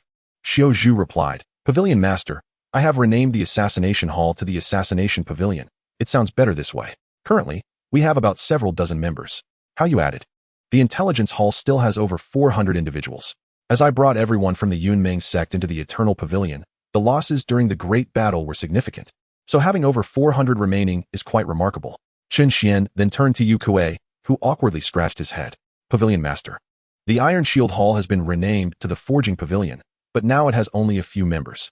At this moment, Chen Xuan said, "I originally intended for the disciples to hone their skills during the spiritual energy tide, but now it seems." Presently, Chen Xuan was reluctant to allow the disciples to partake in the great conflict, as the numbers of the Eternal Pavilion were pitifully few. Should they venture out and perish, he would be left as the sole commander. Yet, not allowing them to train was also not a viable option. Thus, this matter required careful consideration. Chen Xuan waved his hand. "You may leave for now." The three bowed in unison and departed. Chen Xuan then turned his gaze to the system. The next moment, he began searching within the system. Days passed, and the entire high, mid, and low realms gradually became saturated with dense spiritual energy. Everyone across the three realms was diligently cultivating, which meant that until the spiritual energy tide concluded, the populace would remain in a state of silent cultivation. However, once the spiritual energy tide ended, chaos would erupt everywhere. That would be the true melee. During this tumultuous clash, there would be no restrictions among the three realms. Individuals from the high realm could traverse to the mid and low realms, though they might not covet those resources. The melee would not fall short of the intensity witnessed in battles against the Nangu, perhaps even more brutal. In the following days, the spiritual energy tide arrived, and everyone was fervently cultivating. This month served as a period of silence, where even the sound of a falling needle could be heard. All cultivators experienced a rapid rise in their powers, for the spiritual energy tide was more effective than any elixir or remedy, without the concern of impurities. Throughout this month, Chen Xuan guided the disciples and elders in their cultivation within the pavilion, personally mentoring Jing. One must acknowledge that the ethereal body was indeed formidable.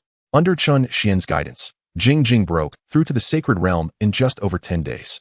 Given the inherent strength of the ethereal body, coupled with Jing's exceptional comprehension, it was only natural for such a rapid breakthrough to occur due to the influence of the spiritual energy tide.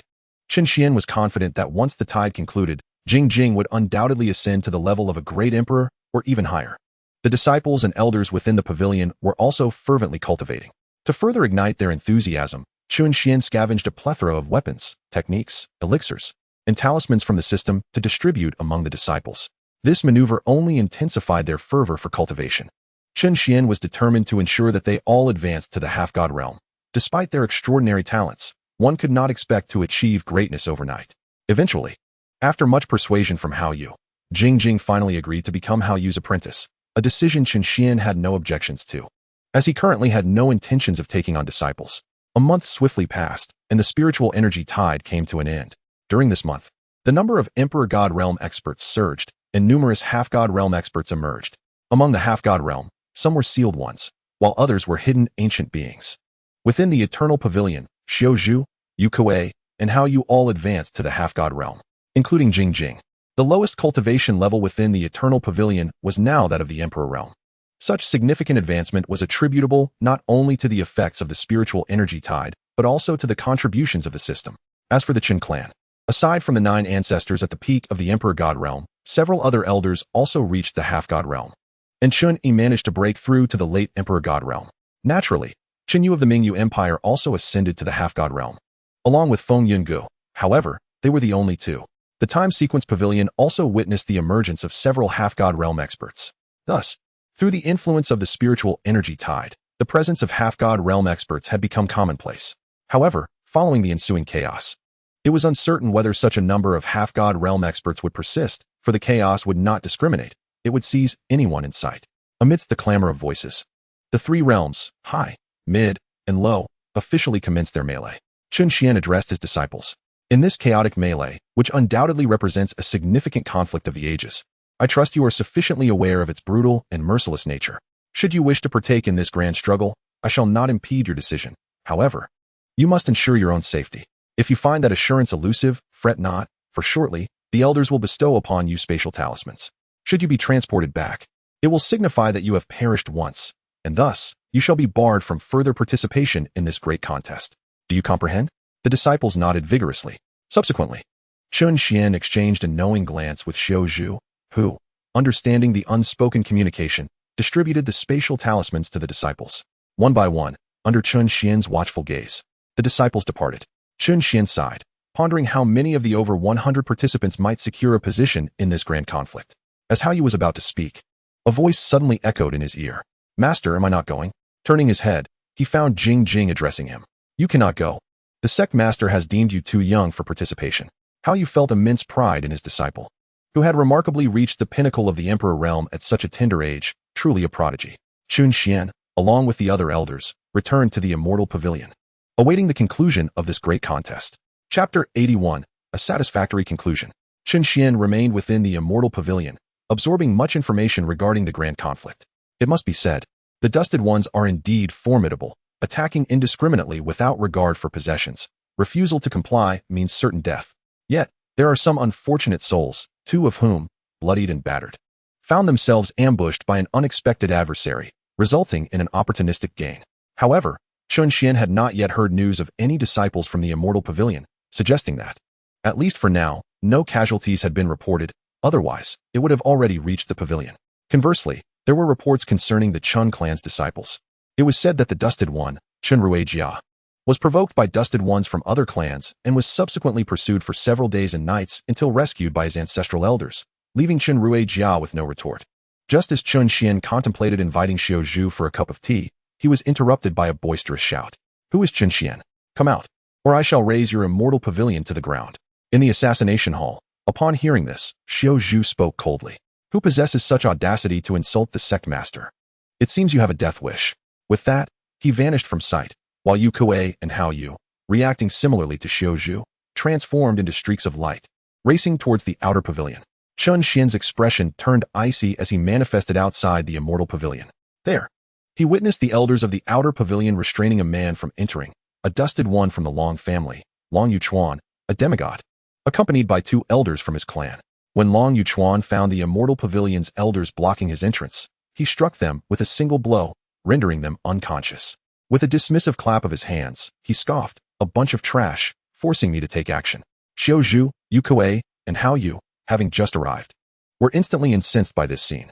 They were poised to retaliate when Chen Xuan interjected. Huh, you seek me out yet take your frustrations on these elders? What sort of foolishness is this? Long Yuchuan demanded, what are you? Tell Chen Xuan to come out and face me. Chen Xuan replied nonchalantly. You claim not to know me, yet you wish to challenge me? How laughable. Long Yuchuan shouted in rage. What did you say? Call me a fool once more, and see what happens. Chen Xuan sighed. In my lifetime, I have never encountered such a foolish demand. Very well, I shall indulge you, fool. Enraged, Long Yuchuan charged at him with a blade, declaring, I will kill you. Chen Xuan remarked, this fellow is not only arrogant, but also lacks intelligence, and his temperament is volatile. He then turned to Xiao Zhu, Yu Kuei, and Hao Yu, saying, this fool is yours to handle. I fear that engaging him might lower my own intellect. The three nodded and surged forward, engaging Long Yuchuan in battle. Meanwhile, Chen Xuan observed with a perplexed expression. Is this man genuinely foolish, or is it a ruse? Logically, one would not provoke trouble alone without reason. In truth, Long Yuchuan had come seeking a one-on-one duel with Chen Xuan, having heard tales of his exploits within the Long family, believing them exaggerated and thinking he could replicate such feats. However, after just a few exchanges, Chen Xuan's words had dismantled his bravado, leading to a collective assault on him. Seeing their Dusted One being bullied, the elders following Long Yuchuan rushed to his aid. Chen Xuan waved his hand, reviving the elders who had been knocked unconscious. He stood by quietly, observing, while others gathered to witness the spectacle. What is this? The Dusted One of the Long family is clashing with the elders of the immortal pavilion? How impressive! I can only describe it as such. Why provoke the immortal pavilion of all places? This could end poorly for him. Not necessarily. After all, the Long family has produced several demigods. Let the show commence. Let the show commence. In the Long family hall, upon hearing of Long Yuchuan's provocation of the immortal pavilion, the family patriarch's expression darkened considerably. He was acutely aware of Chen Xuan's prowess. Having once frightened Nangu without even lifting a finger, he hastily sought out the ancestral elder. Should a single Dusted One embroil the family in premature chaos, it would spell disaster, especially since they had yet to join the fray. Thus, he hurried to the forbidden grounds. The Long family patriarch bowed, addressing the elder.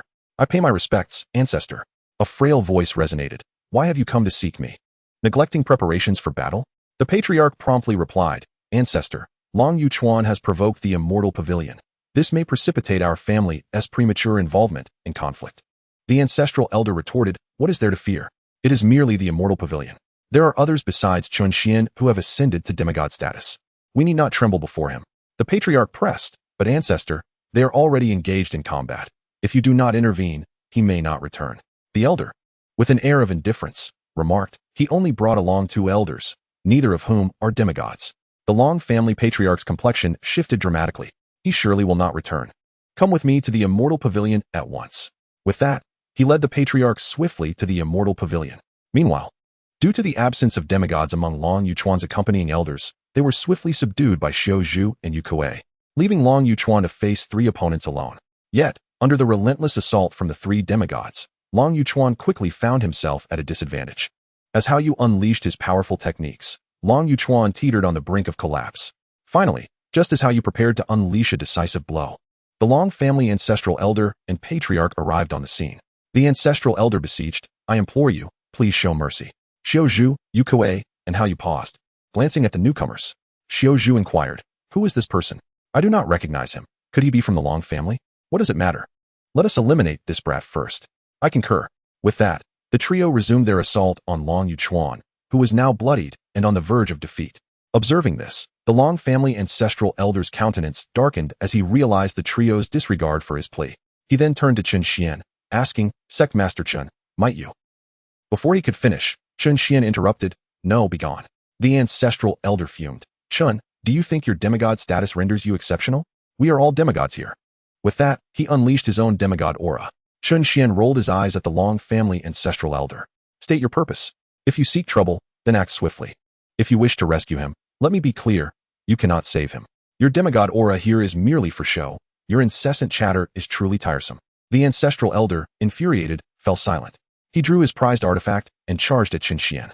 Let me experience your prowess firsthand. Chen Xuan, disinterested in conversation, immediately conjured the demon lotus from his palm and hurled it towards the ancestral elder of the Long family, leaving the family head momentarily stunned. Realizing the gravity of the situation, he joined the fray, but his intent was solely to rescue Long Yuchuan. Chen Xuan then employed the heavenly thunder technique to seal the entire space, unleashing a torrent of lightning upon the ancestral elder of the Long family, who found himself in a predicament akin to that of Xinjiang. Subsequently, Chen Xuan thrust the Silver Emperor halberd towards him, forcing the elder into an unavoidable confrontation. Within mere exchanges, the Long family elder sustained severe injuries. Astonished, he gazed at Chen Xuan, exclaiming, impossible. How can you be so powerful? Chen Xuan disdainfully replied, your ascension to the demigod realm is merely a result of your limitations. My rise to the demigod realm is contingent upon my adversaries being confined to that same level. Do you comprehend? In a swift motion, Chen Xuan struck down the Long family elder, while Xiao Zhu, Yu Kuei, and Hao Yu dealt with Long Yuchuan and the family head. With the fall of these key figures, other factions eagerly extended their grasp towards the Long family, viewing them as a substantial prize. It was not long before the Long family faced annihilation. Following this incident, no one dared to provoke the immortal pavilion, which reshaped their perception of Chen Xuan. He was to be befriended, not antagonized. After a year of chaotic conflict among the 3 great realms, a semblance of calm was restored, though most factions suffered significant losses and recovery would take years. The immortal pavilion had also produced renowned disciples, albeit in limited numbers. Thus, the High Realm reached a definitive conclusion, and Chen Xuan prepared to embark on a new journey to the Divine Realm. Chapter 82, Journey to the Divine Realm. Chen Xuan's intention was clear. Anyone wishing to enter the Divine Realm could accompany him through the portal. Since they all aimed for the Divine Realm, he preferred to be benevolent and allow them to join him. However, he hesitated to bring the members of the Immortal Pavilion along, as he intended to establish another Immortal Pavilion within the Divine Realm before inviting the High Realm disciples to join. In truth, anyone could venture into the Divine Realm, but the question of whether one possessed the strength to survive there was another matter entirely. Without sufficient power and a formidable background, entering the Divine Realm could lead to a dire fate. Consequently, individuals from the High Realm typically only dared to enter after breaking through to the demigod level. Once a demigod-level expert set foot in the Divine Realm, they would directly ascend to the Divine level, and their spiritual energy would transform into divine power. After a year in the High Realm, Chen Xuan finally resolved to proceed to the divine realm, but he first needed to communicate certain matters with the Chen clan. In a flash, Chen Xuan returned to the Chen clan and made his way to the forbidden area. Upon encountering the esteemed elders, he bowed respectfully and greeted, "Esteemed elders, I trust you are all well." The 8 elders smiled and helped him to his feet. "Xian'er, what brings you here?" Since hearing that Chen Xuan had the ability to revive the first ancestor, the elders felt reassured. While they might have doubted others' claims, they had unwavering faith in Chen Xuan's words. "Esteemed elders, I have decided to journey to the divine realm. I wish to discuss a matter with you." The third ancestor joked, "Xian'er, how could we not heed your words?" The other 7 elders echoed in agreement. "Indeed, we dare not oppose what you say." Chen Xuan quickly responded, "Esteemed elders, please do not flatter me so." The 6th elder interjected, "We were merely jesting." "Speak, what is it you require of us?" Chen Xuan inquired. "I would like to know if you wish to accompany me to the divine realm." The elders exchanged glances, each contemplating the query, until the 2nd elder finally spoke. "Xian'er, what is your intent?" Chen Xuan explained, "I envision you remaining in the high realm temporarily until I establish a new immortal pavilion in the divine realm. At that time, I shall bring you there. Hence my inquiry regarding your thoughts." The 8 elders shared a knowing smile and nodded in unison. The 2nd elder replied, "Xian'er, that is entirely agreeable. However, should we not accompany you, we could assist in alleviating some of your burdens. Are you concerned that we might hinder you due to our age?" Chen Xuan hastily waved his hand. "Elders, it is not that. Allow me to explain." The 2nd elder chuckled heartily, "Just teasing you. We shall await your good news." Chen Xuan sighed with relief, for he refrained from bringing the elders along due to his intent to first visit the Xing clan, uncertain of their temperament. While he believed his grandfather would not object, he was wary of how others might react. If he led a group into the Xing clan, he would feel embarrassed if the elders were mistreated. Therefore, he planned to swiftly establish the immortal pavilion upon his arrival in the divine realm, bringing the Chun clan and the disciples and elders of the immortal pavilion with him. Having concluded his discussions, Chen Xuan bid farewell to the 8 elders and exited the forbidden area. Upon emerging, he sought out Chen Yi, who had now reached the pinnacle of the Emperor God level. Without hesitation, Chen Xuan bestowed a wealth of demigod-level resources upon him, urging him to break through to the demigod realm swiftly. With that, Chen Xuan transformed into a wisp of wind and vanished from the Chen clan. Chen Yi, surveying the resources, nodded in appreciation. "This little rascal, at least my efforts were not in vain. Yet, it seems there is no time for me to enjoy his company." With a sigh, he retreated into seclusion, clutching the resources, free from familial concerns, thanks to the support of the Grand Elder. In the next moment, Chen Xuan appeared in the Mingyu Empire, approaching Chen Yu directly. "Father, would you be interested in joining me on my journey to the divine realm?" Chen Yu shivered at the recollection of his previous defeat. "Are we leaving now? I fear your grandfather may cast me out before I even set foot inside." Chen Xuan shook his head. "What are you afraid of? With me by your side, I will protect you. Rest assured, it is something you must face eventually, even if it means enduring a beating from your grandfather." Chen Yu's lips twitched. "Is this your idea of protection?" Chen Xuan exclaimed. "Oh, do not focus on the details. I will do my utmost to prevent your grandfather from hurting you. Just trust me." Chen Yu vigorously shook his head. "Very well, I shall prepare myself mentally. You go ahead, I will join you once I am ready." Chen Xuan, recognizing the futility of persuasion, replied, "Then, father, I shall take my leave." Chen Yu waved him off. Go on, go on." With that, Chen Xuan departed from the Mingyu Empire and arrived at the time sequence pavilion. Upon seeing him, Hao Ze bowed respectfully. "Greetings, Pavilion Master." Chen Xuan nodded. "All matters have been addressed, I presume?"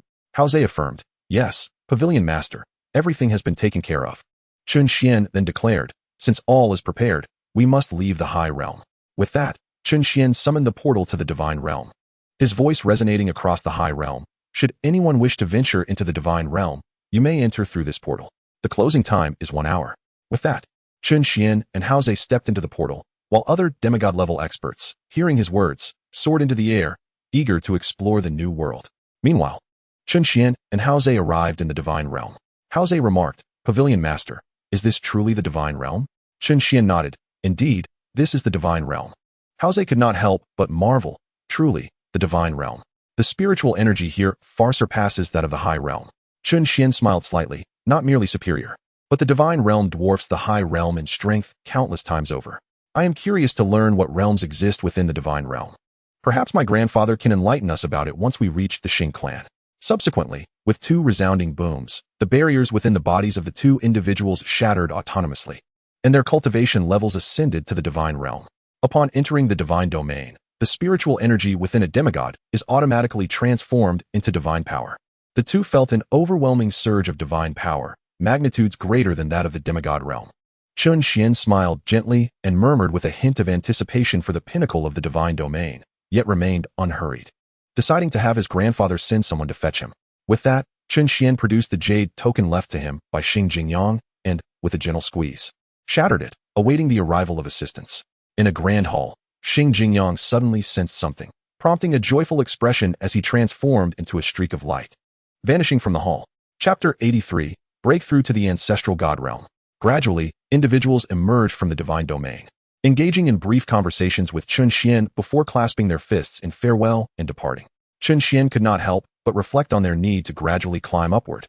While he could directly attain the pinnacle in his pursuit of breakthrough, how lonely it is to be invincible. Before long, a formidable aura approached from afar, revealing Chen Xuan's grandfather, Xing Jingyang. Both Chen Xuan and Hao Ze simultaneously exclaimed, "So powerful, unfathomable." Upon seeing Chen Xuan, Xing Jingyang broke into a smile. "Xianer, you have finally arrived." Chen Xuan bowed respectfully.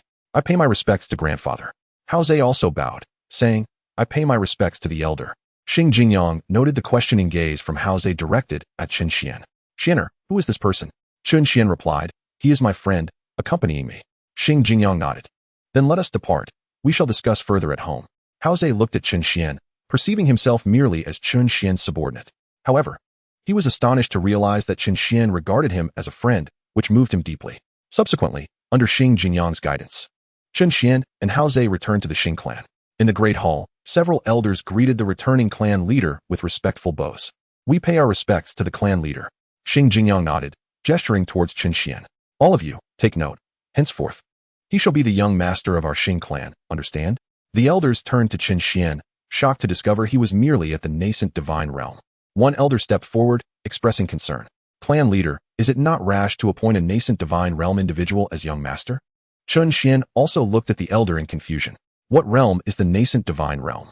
The other elders pointed and whispered amongst themselves, questioning how someone ignorant of the realms could be granted the position of young master.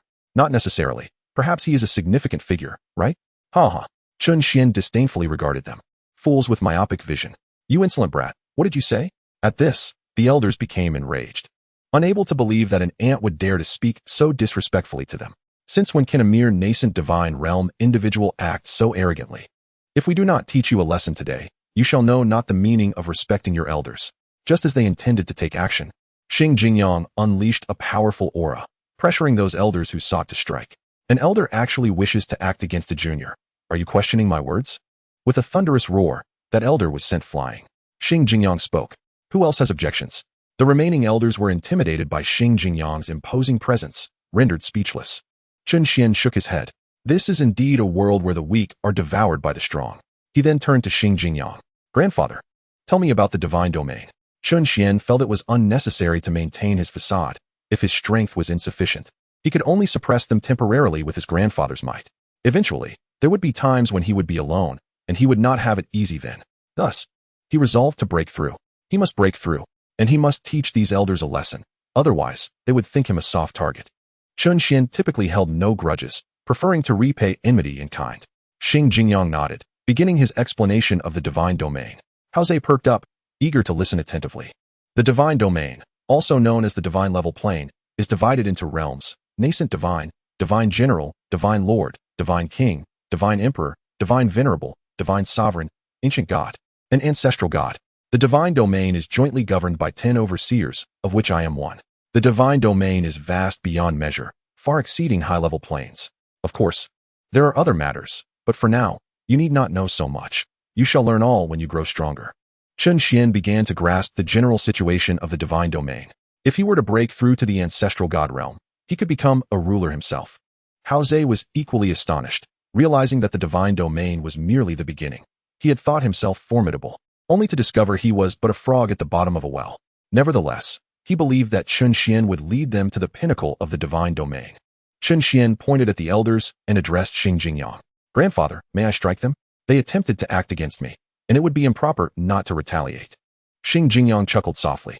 "Of course you may." He then turned to the elders. "Did you all hear? Come here and stand properly so my grandson can retaliate." The elders were furious, yet dared not express their anger. Being humiliated by an ant was unbearable. The elder who had been sent flying quickly approached and stood in line. Although they still did not regard Chen Xuan as a threat, thinking a mere nascent divine realm could not pose any danger, merely a tickle. Chen Xuan wore a slight smile and began to walk towards the elders. Utilizing the system, he initiated his ascension through the realms. With each step, he broke through to a new realm: Divine General, Divine Lord, Divine King, Divine Emperor, Divine Venerable, Divine Sovereign, Ancestral God. However, there was no heavenly tribulation, for this was a gift from the system, and thus, no tribulation appeared. Before Chen Xuan acquired the system, it had already communicated with the heavenly paths of all planes. Prior to leaving, the system had warned the heavenly paths that should any heavenly tribulation descend, they would be obliterated. After being chastised, the heavenly paths could only acquiesce. My master must be invincible and remain so to the end, or else the name of the invincible system would be in vain. Therefore, the heavenly paths of the divine domain were observing Chen Xuan, not daring to make a sound, as the impression left by the system was too profound. All present were astonished, with Xinjiang jumping up in disbelief. Good heavens, Xianer, you. He was utterly speechless. Never having imagined Chen Xuan would execute such a feat. Moreover, was he not just at the nascent divine realm, having only recently broken through? Chen Xuan flashed a grin at Xinjiang. Grandfather, do not be surprised. This is merely a basic operation. How could Xinjiang not be astonished? The highest cultivation among the 10 overseers was merely at the ancestral god realm, and he himself was only at the late stage of the ancient god realm. Yet, his grandson had arrived at the ancestral god realm. Had he been possessed? The elders, on the other hand, were filled with terror, realizing their folly in attempting to act against an ancestral god-level powerhouse. How could they have been so naive to think Chen Xuan posed no threat? Now they understood why he was appointed as the young master of the Xing clan. If he were not, who else could take on such a role? They now wished they could slap themselves. Hao Zhe, on the side, also experienced an earthquake in his pupils. What kind of person is the sect leader to be so powerful? To be by his side is a blessing earned from a previous life. Chen Xuan had no desire to explain, for his sole aim was to teach these myopic fools a lesson. With a snort, Chen Xuan caused the elders to simultaneously spurt blood. He then gently pointed his finger at the elders, sending them careening backward, suffering significant injuries. This was still Chen Xuan showing mercy. Had he not considered his grandfather's presence, they would have already been cold corpses. However, only a few individuals were aware of Chen breakthrough into the ZSHN realm, as this was a deliberate act on his part. After all, the time was not yet ripe. Chapter 84. HOZ's Emotion. Chen turned to gaze at Xianxiaaudiobooks, who appeared utterly bewildered. Grandpa, what is the matter? Chen approached Xianxiaaudiobooks, only to see him retreating repeatedly in confusion. He was now completely uncertain whether the Chen before him was truly the Chen he knew, as the last time he had seen him. He was merely at the demigod level. How could he have ascended to the ZSHN realm upon entering the divine domain? This led him to seriously suspect that something was amiss with this Chen. Who exactly are you? Why are you impersonating Suiner? Chen could only shrug helplessly. Grandpa, I am indeed your grandson. As for why I am a ZSHN, I am not yet able to explain that to you, but I promise I will in due time. Rest assured, I am truly your grandson. Xianxiaaudiobooks responded with a mixture of belief and skepticism. Is it truly so? Chen nodded affirmatively. Indeed. Think about it. If I intended to harm you, would I need to explain so much? After contemplating Chen's words, Xianxiaaudiobooks found them quite reasonable. Just moments ago, he had sensed Suiner's aura, which was not inferior to that of the old man, perhaps even surpassing it. If he were not Suiner, there would be no reason for him to share so much. Yet, he was genuinely curious as to how Chen had managed to break through to the ZSHN realm. Chen looked at Xianxiaaudiobooks. Grandpa, I understand your confusion, but you will come to know in the future. Chen had no intention of divulging the details regarding the system. He merely needed to concoct a suitable excuse to placate him. Xianxiaaudiobooks ceased his inquiries, believing that Chen had his reasons for withholding such information. Nevertheless, Chen's advancement to the ZSHN realm was undoubtedly a positive development for him. Xianxiaaudiobooks nodded. Suiner, I believe in you. Your reluctance to share must stem from a valid concern. I only wish for your happiness each day. Chen was taken aback by his grandfather's open-mindedness. Had it been his own grandfather, he would have demanded a thorough explanation. Xianxiaaudiobooks then added, Suiner, I have sent someone to call for your mother. I initially thought we could share a drink, but it seems I must visit the Divine Temple. Upon my return, we shall drink together properly. With that, xianxiaaudiobooks transformed into a streak of light, soaring toward the Divine Temple. Chen watched the direction in which xianxiaaudiobooks had flown, a devious smile emerging at the corners of his mouth. The Divine Temple inspired a sudden audacious thought. Just as Chen was lost in contemplation, Hoz interrupted him. Lord, when did you reach the ZSHN realm? You didn't seal your cultivation back in the high plains, did you? Hoz now regarded Chen with awe. He was simply extraordinary, leading Hoz to suspect that there were many secrets Chen was concealing from them. Chen turned his gaze upon Hoz. Do not inquire into matters that are better left unasked. Knowing too much may be detrimental to you. Upon hearing Chen's cold tone, Hoz felt he had overstepped. As a subordinate, his role was to heed Chen's commands, not to pry into matters beyond his purview. I apologize. Lord, I spoke out of turn. Chen waved his hand dismissively. It is of no consequence. I shall have someone arrange accommodations for you. With a swift motion, Chen summoned an elder who had just been sent flying. The elder's mind resonated with Chen's cold voice. Find him a place to stay, and ensure he is not made to feel uncomfortable. You know the consequences if you fail. The elder hurriedly nodded. Yes, yes. I will ensure this esteemed guest is well accommodated. Only then did Chen release his grip, allowing the elder to breathe a sigh of relief, as Chen's oppressive aura had been suffocating. Meanwhile, Hoz was profoundly touched, never expecting such kindness from Chen. He then bowed deeply, expressing his gratitude. Thank you, Lord. Chen helped him to his feet, saying, What is there to thank? How could I allow you to endure such indignity while being with me? Go and rest for now. Hoz nodded vigorously yes. Following this, Hoz retreated under the guidance of the elder, while the remaining elders obediently stood aside, thoroughly intimidated by Chen. Had they known the trouble they would face by provoking him, they would have thought twice. Chen had little interest in them. Sparing their lives was his greatest act of mercy. He then seated himself, awaiting the arrival of his mother. For xianxiaaudiobooks had mentioned that someone was sent to summon her. The elders, meanwhile, dared not speak or leave, fearful of inciting Chen's displeasure, which could lead to dire consequences. Shortly thereafter, the figure of Xianxiaaudiobooks appeared before Chen. Chapter 85, Journey to xianxiaaudiobooks. Upon seeing Xianxiaaudiobooks, Chen rose and performed a respectful greeting. Greetings, mother. Xianxiaaudiobooks smiled as she helped him to his feet. Xuan, why did you arrive so late? Chen replied, Mother, I had to manage matters in the high plains, hence my delay. Xianxiaaudiobooks inquired, Did you come alone? Chen shook his head. No, I brought someone with me, but I had them escorted away. Xianxiaaudiobooks nodded and asked, Why didn't your father accompany you? Chen continued. He said to wait a bit longer, perhaps fearing that grandpa would reprimand him. Xianxiaaudiobooks chuckled softly. Your father likely harbors a fear of your grandfather. Chen also smiled, pondering how he had ended up with such a peculiar father. Suddenly, Xianxiaaudiobooks took his hand and led him toward the exit. Chen was puzzled by his mother's action. Where are we going, mother? Xianxiaaudiobooks replied. We are going to xianxiaaudiobooks to meet your fiancée. I will accompany you to meet her when I return. Let me tell you, HNYO is stunning, like a celestial being. You, my dear boy, are quite fortunate. Chen scoffed softly, muttering, I never wanted it in the first place. What have I gained? However, Xianxiaaudiobooks did not hear him. She was so focused on Chen that she failed to notice the injured elders standing nearby. Had she seen them, she would have surely been astonished.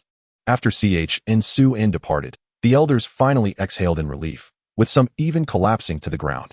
Now I understand why the clan leader appointed him as the young master.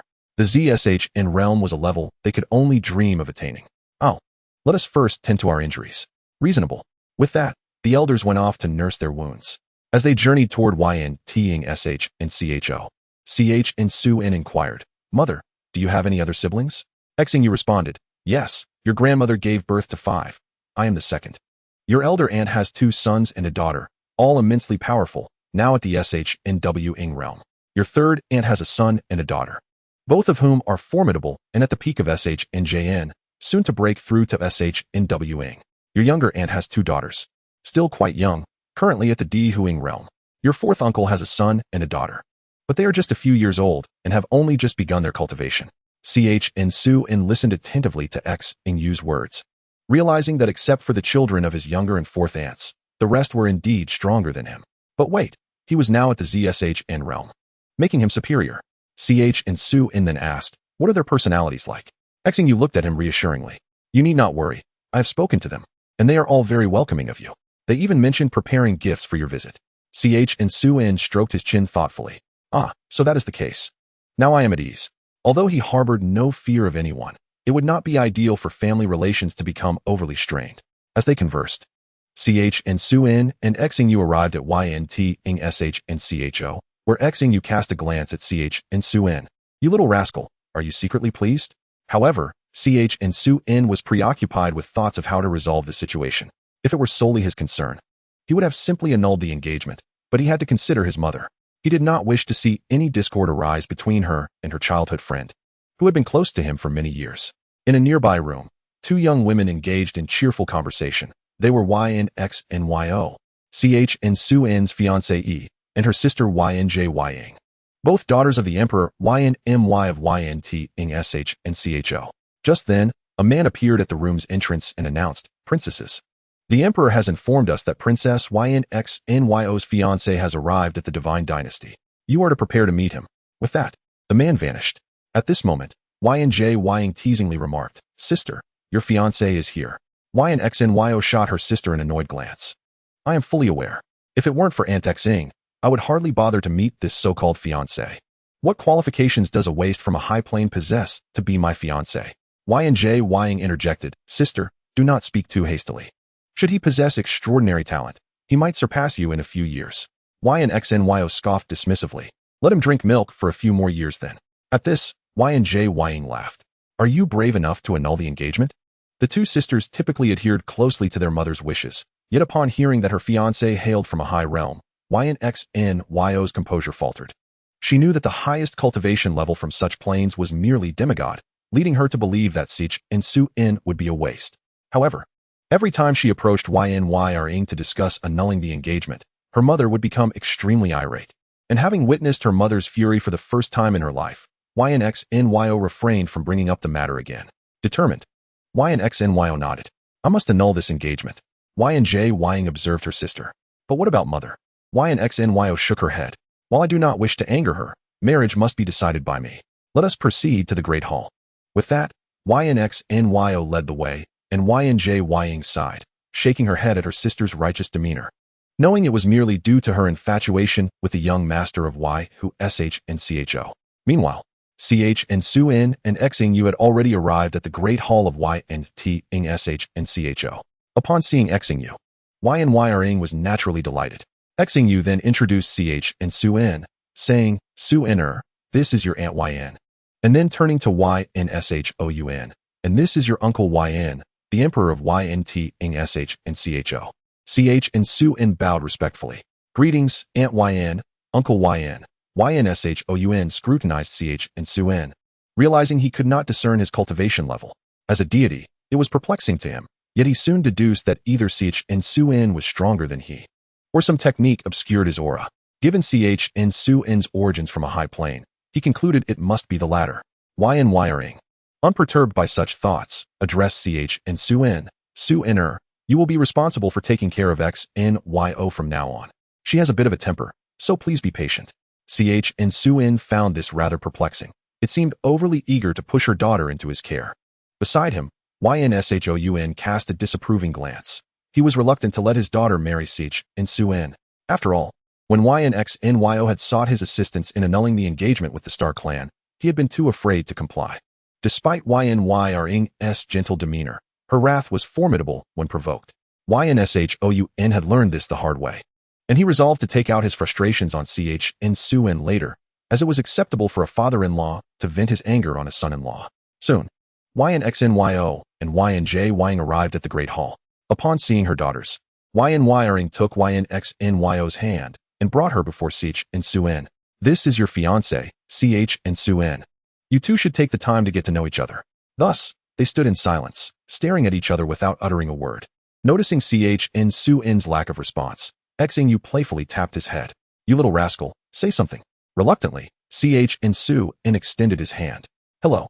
YNXNYO made no motion, her eyes filled with disdain. Chen Xuan noticed her contempt and could not help but smile. It seemed she was dissatisfied with him, which suited him just fine. He withdrew his hand. If the esteemed princess does not wish to shake hands, so be it. However, Ying stepped forward, extending her hand. If my sister will not shake, then I will. Hello, I am Ying. Chen Xuan smiled slightly at Ying as he shook her hand. Hello, I am Chen Xuan. Feeling it would be rude not to reciprocate, Chen Xuan found the situation awkward. After they released their hands, Xianxiao shot Chen Xuan a disdainful glance, prompting Ying to interject. Xianxiao. Show Xuan around our Ying xianxiao. Ying turned to leave. And Ying looked at Chen Xuan. Xuan that's just how Xianxiao is. Chen Xuan interrupted, I understand.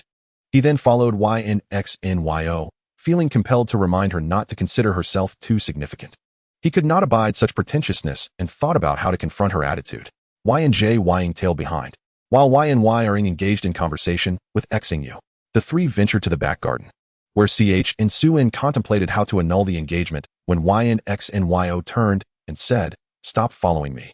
I do not wish to walk with you, and I will never marry you. I have someone I like, and I will eventually annul this engagement. Chen Xuan gazed at Xianxiao with a bemused expression. Are you overly self-assured? Why would I even consider you? If not for the sake of maintaining the friendship between Aunt Yin and my mother, I would have annulled the engagement long ago. I am here merely to resolve this matter. Do you think I came to see you? Xianxiao was left speechless. You. Chen Xuan continued. What do you mean? Since neither of us is interested in one another, this matter becomes quite simple. We can annul the engagement as soon as we return. Xianxiao looked at him incredulously. You actually find me unworthy? Do you think your connection to the Star Clan gives you the right to act so arrogantly? Chen Xuan scoffed disdainfully. And what if I do? What can you do about it? Although you possess some beauty, to me, you are no different from a toad. Xianxiao was rendered speechless, while Ying stifled laughter, having never witnessed her sister so flustered. At that moment, a voice caught Ying's attention. Xianxiao, what troubles you? Ying recognized the young master of xianxiao, Yin, approaching and wondered why he was here. Yingxiao rushed to him, sharing her grievances and recounting the earlier incident. After hearing her out, Yin approached Chen Xuan. So, you are the fiancé of Xianxiao, you do not seem impressive at all. Unaware of Chen Xuan's true cultivation level, he presumed he had concealed it through some technique, similar to Xianxiao's thoughts. Chen Xuan raised an eyebrow. You speak so intimately. It appears your relationship with her is quite special. Yin smiled slightly. Indeed, it is special. But you need not concern yourself with that, for Xianxiao is mine. However, since you have made her suffer, I believe it is reasonable to teach you a lesson. Chen Xuan chuckled. It seems you have quite a powerful background. Yin proudly proclaimed, indeed. My family. Before Yin could finish his words, he was sent flying backward, suffering a severe injury in an instant. New York and Ying were both taken aback. How could this be possible? Chen Xuan approached Yin and lifted him up. I heard you wanted to teach me a lesson. What do you think you are to dare to do so? Yin looked at Chen Xuan in shock, attempting to break free from his grasp, only to realize it was futile. If you wish to reprimand me, I shall not simply stand by idly. Subsequently, Chen Xuan hurled Yin away, and with a gentle wave of his hand, one of Yin's arms was dislocated. Yin cried out in agony. Ah, my arm. This cry attracted many onlookers, including Xianxiao and others who were chatting in the grand hall. Upon reaching the garden, they saw Chen Xuan with his foot planted firmly on someone's head. And that individual was none other than the young master of the xianxiao. Xianxiao stepped forward and spoke to Chen Xuan. Xuan, what is the meaning of this? Chen Xuan turned his head and replied, Mother, let the engagement be annulled. He then glanced at Yin. I do not care who you are. Listen carefully. If you wish to seek revenge, come find me in the Xian clan. I shall be ready at any time. Seeing that Yin did not harbor any murderous intent towards him, Chen Xuan decided to spare him. Otherwise, he would have already become a corpse. He then addressed Xianxiao. Mother, I shall return now. Please annul the engagement and come back. At that moment, Yin shouted, Chen. No one can save you today. I will have your life. Chen Xuan looked back to see Yin produce a jade token, which he crushed immediately. Hee. I am curious to see what trick you intend to play. New York was utterly flabbergasted, not understanding how the situation escalated to this point. She merely wished for Yuan to teach xianxiaaudiobooks a lesson. Xianxiaaudiobooks then turned to YNX New York O and asked, "What on earth happened? How did it come to this?" Wiring also chimed in, "X New York O, did I not ask you to take good care of Suan? Why is the young master of Y who SHNCHO here, clashing with him?" YNX New York O was at a loss for words. I. At that moment, YNJ Ying recounted the entire sequence of events. Upon hearing this, YNSHOUN was furious. "Nonsense. I have spoiled you too much." YNX New York O immediately crouched down and began to weep. "I did not know it would turn out this way." Xing then realized why xianxiaaudiobooks had acted. However, she was astonished by xianxiaaudiobooks' strength. When did he become so powerful? Wiring addressed xianxiaaudiobooks this.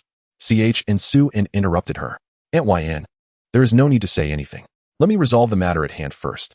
Suddenly, a voice rang out. "Who dares to bully my grandson?" YNSHON's expression changed drastically upon hearing this, for he recognized the voice belonged to GNDN, one of the 10 dominators of the divine realm. "This is bad." xianxiaaudiobooks smirked slightly. "How intriguing." Chapter 87, Annulment of Engagement. YNDN looked at his injured grandson, then pointed his finger, and Yuan's injuries healed significantly. YNDN glared at Yuan in anger.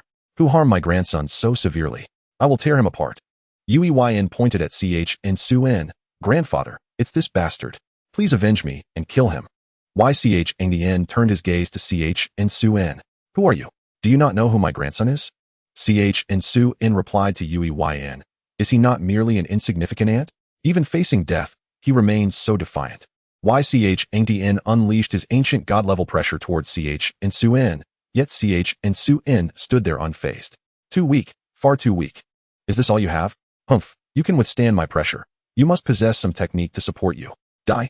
With that, a massive hand descended upon xianxiaaudiobooks. xianxiaaudiobooks smiled slightly. "You are seeking death." Just as xianxiaaudiobooks was about to make his move, Xing appeared before him and dissipated the attack. xianxiaaudiobooks tilted his head. "Grandfather, why are you here?"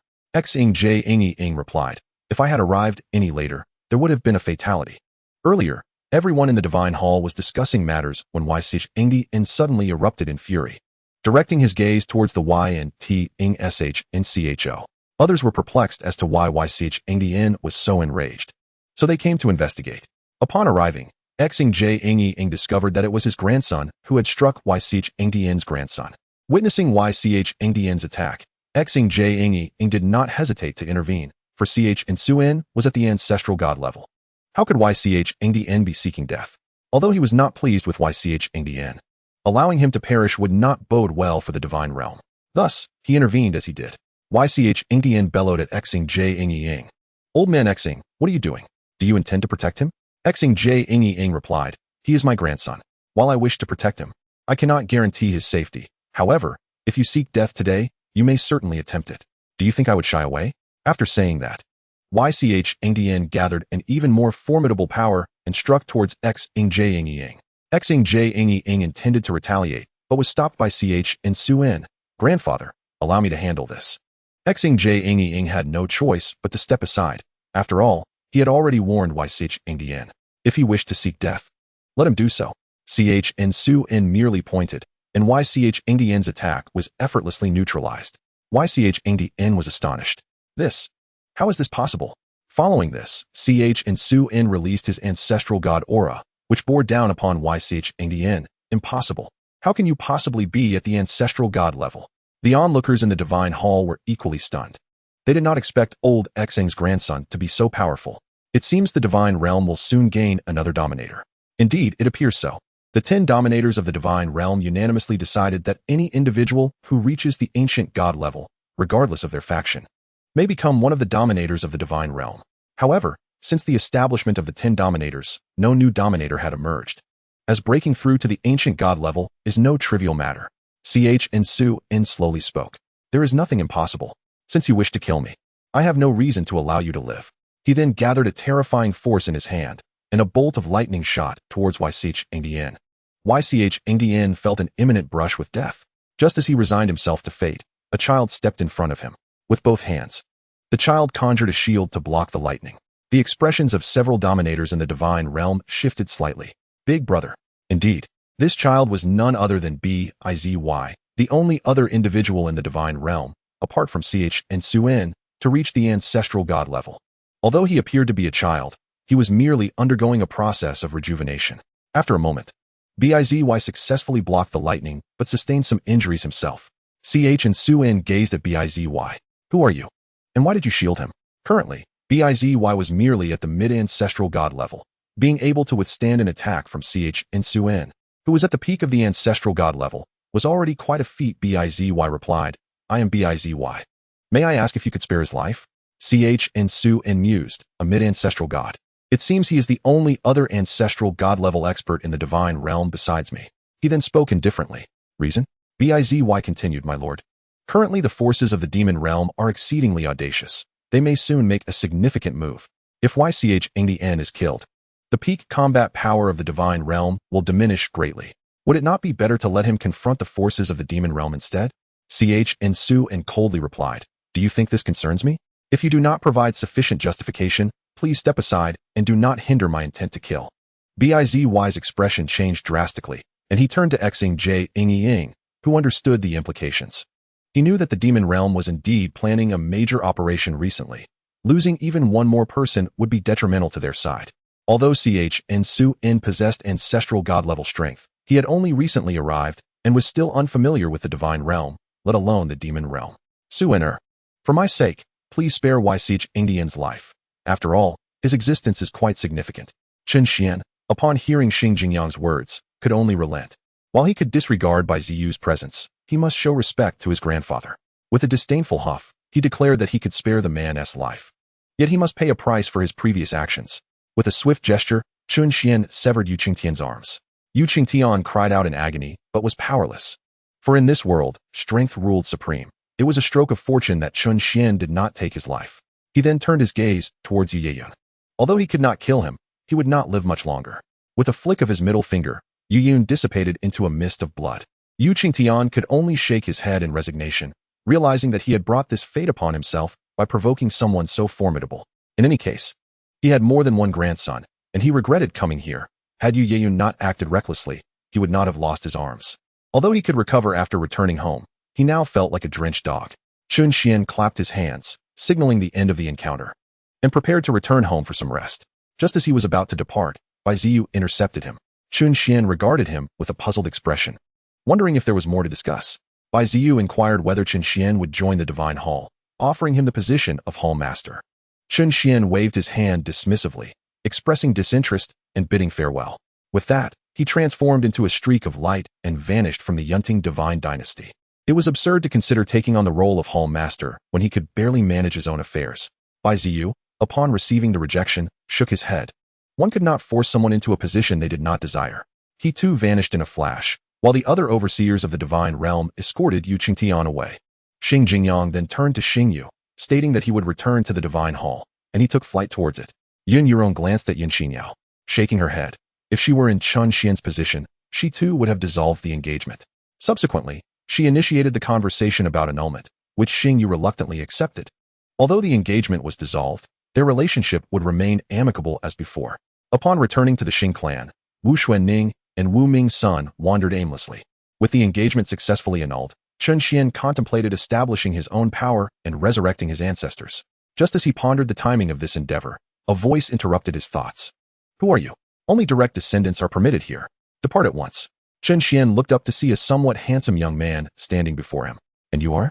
The young man regarded Chen Xian with a puzzled expression, as everyone in this place was supposed to know him. I am Wu Ming's son. Surely, you recognize me now. Chen Xian shook his head. I do not. But you mentioned that only direct descendants may be here. What is your relation to my grandfather? Wu Ming's son pondered for a moment. You cannot be the son of my second aunt, Chen Xian? Chen Xian replied, yes. You seem to be quite talkative. Wu Ming's son observed, his expression shifting slightly. You are rather bold. At this juncture, a young woman stepped forward. Xiangu. It was Wu Xuanning, the daughter of the third princess of the Xing clan. She addressed Wu Ming's son. You do indeed talk too much. Why not just be straightforward with Xiangu? Turning to Chen Xian, she introduced herself. I am Wu Xuanning. Chen Xian then realized they must be the children of his third uncle. Both nodded in affirmation. Chen Xian muttered to himself, grateful for Wu Xuanning's clarification. He had nearly resorted to violence. He despised having an inexplicable person obstructing his path, and had almost unleashed his aura. Wu Ming's son approached Chen Xuan, placing a hand on his shoulder. Hey Xiangu. I tend to ramble a lot. Consider me a chatterbox. Come, let me show you around. After saying this, he led Chen Xuan forward, while Wu Xuanning shook her head in exasperation at her brother before following suit. Wu Ming's son brought Chen Xuan to his residence, producing a carefully selected gift. Xiangu, this is for you. Chen Xuan opened the gift box to reveal a crystal blue gem resting within. He inquired, what is this? Wu Ming's son replied, Xiangu, this is a blue crystal. Its effects are tremendous. No matter how severe your injuries, it can heal you instantly without side effects. I only have this one. Isn't it generous? Chen Xuan regarded the blue crystal. As a decorative item, it might serve a purpose, but in terms of utility, he found it lacking. Who could harm him in this world? Nonetheless, he appreciated the sentiment and accepted the gift. Thank you. Wu Ming's son waved his hand. No need for thanks, it's only right. Wu Xuanning then presented her gift as well. Xiangu, this is my gift to you, an extreme shadow pill. Chen Xuan accepted it without hesitation. It wouldn't be polite to refuse such warmth from them. Thanks, sis. Wu Xuanning smiled brightly. You're welcome. At this moment, Chen Xuan sensed their cultivation levels were still at the peak of the Divine Monarch realm. When do you plan to break through to the Divine King realm? Upon hearing this, both Wu Ming's son and Wu Xuanning's expressions changed in unison. Logically, their realms were higher than Chen Xuan's, so he should not have been able to perceive their cultivation levels, and yet he had done so without them revealing any aura. Wu Ming's son attempted to sense Chen Xuan's cultivation, only to find it shrouded in obscurity, leaving him astonished. Chen Xuan, however, was unfazed, merely smiling. Wu Xuanning, not overthinking it, replied, Xiangu, we are currently facing a bottleneck, but we will break through soon. Chen Xuan nodded, then lightly pointed at the two. With a crackling sound, it felt as if something within them shattered, and their cultivation levels surged to the Divine King realm. However, the sky darkened ominously, signaling the arrival of a thunder tribulation. The two stared at Chen Xuan in shock, while he simply smiled. Since this is our first meeting, I have no gifts to offer, so consider this a present. As the thunder tribulation loomed, Chen Xuan dismissed it with a sneer, soaring into the sky. He pointed at the impending storm, warning, I advise you to leave within 3 seconds. Otherwise, I won't hesitate to obliterate you. The thunder, hearing his provocation, grew more furious, intensifying its power. If it struck, Wu Xuanning and Wu Ming's son would surely perish. They looked at Chen Xuan, not fearing for themselves, but worrying for him. Although they now recognized his superiority, they were aware that provoking the thunder tribulation was no trivial matter. The onlookers were equally astonished, questioning who this audacious individual was to challenge the thunder tribulation, unafraid of being reduced to ashes. Perhaps he thought he had no hope of success and sought merely to taunt the tribulation? It was a possibility. From the depths of the thunder, a voice resonated. The might of the thunder tribulation is not to be insulted. The storm intensified, determined to teach Chen Xuan that not everyone could dare to provoke it. This spectacle captured the attention of all in the divine realm, as it was the first time someone had dared to challenge the thunder tribulation. The denizens of the divine temple naturally cast their gazes toward the direction of the thunder tribulation. Upon witnessing Xianxiaaudiobooks provoking the thunder tribulation, Xianxiaaudiobooks displayed a look of concern. Although he was aware that Xianxiaaudiobooks was at the pinnacle of the ZSHN realm, he was still the first to challenge the thunder tribulation. He could not ascertain whether Xianxiaaudiobooks could withstand its fury. Bizy narrowed his eyes. Unlike the others, he was particularly eager to discern if Xianxiaaudiobooks could endure the thunder tribulation. If Xianxiaaudiobooks were capable of withstanding it, then what would that mean for him? As the thunder tribulation intensified, Xianxiaaudiobooks shook his head and remarked, truly stubborn. Let us see what you have. The TNDO could only shake its head in resignation. The thunder tribulation possessed its own consciousness, and any provocation would undoubtedly incite its wrath. Although the TNDO could prevent the tribulation from descending, it was curious about Xianxiaaudiobooks' strength. Both were at the apex of the ZSHN realm, yet disparities existed among ZSHN. If the thunder tribulation were to strike Xianxiaaudiobooks down or render him incapacitated, it would be fortuitous. After all, it had been stated that the thunder tribulation could not descend while Xianxiaaudiobooks was breaking through. But there had been no mention of others facing the same restriction. If he were to perish, it would simply be a consequence of assisting others in facing the tribulation. With a resounding boom, the thunder tribulation struck down.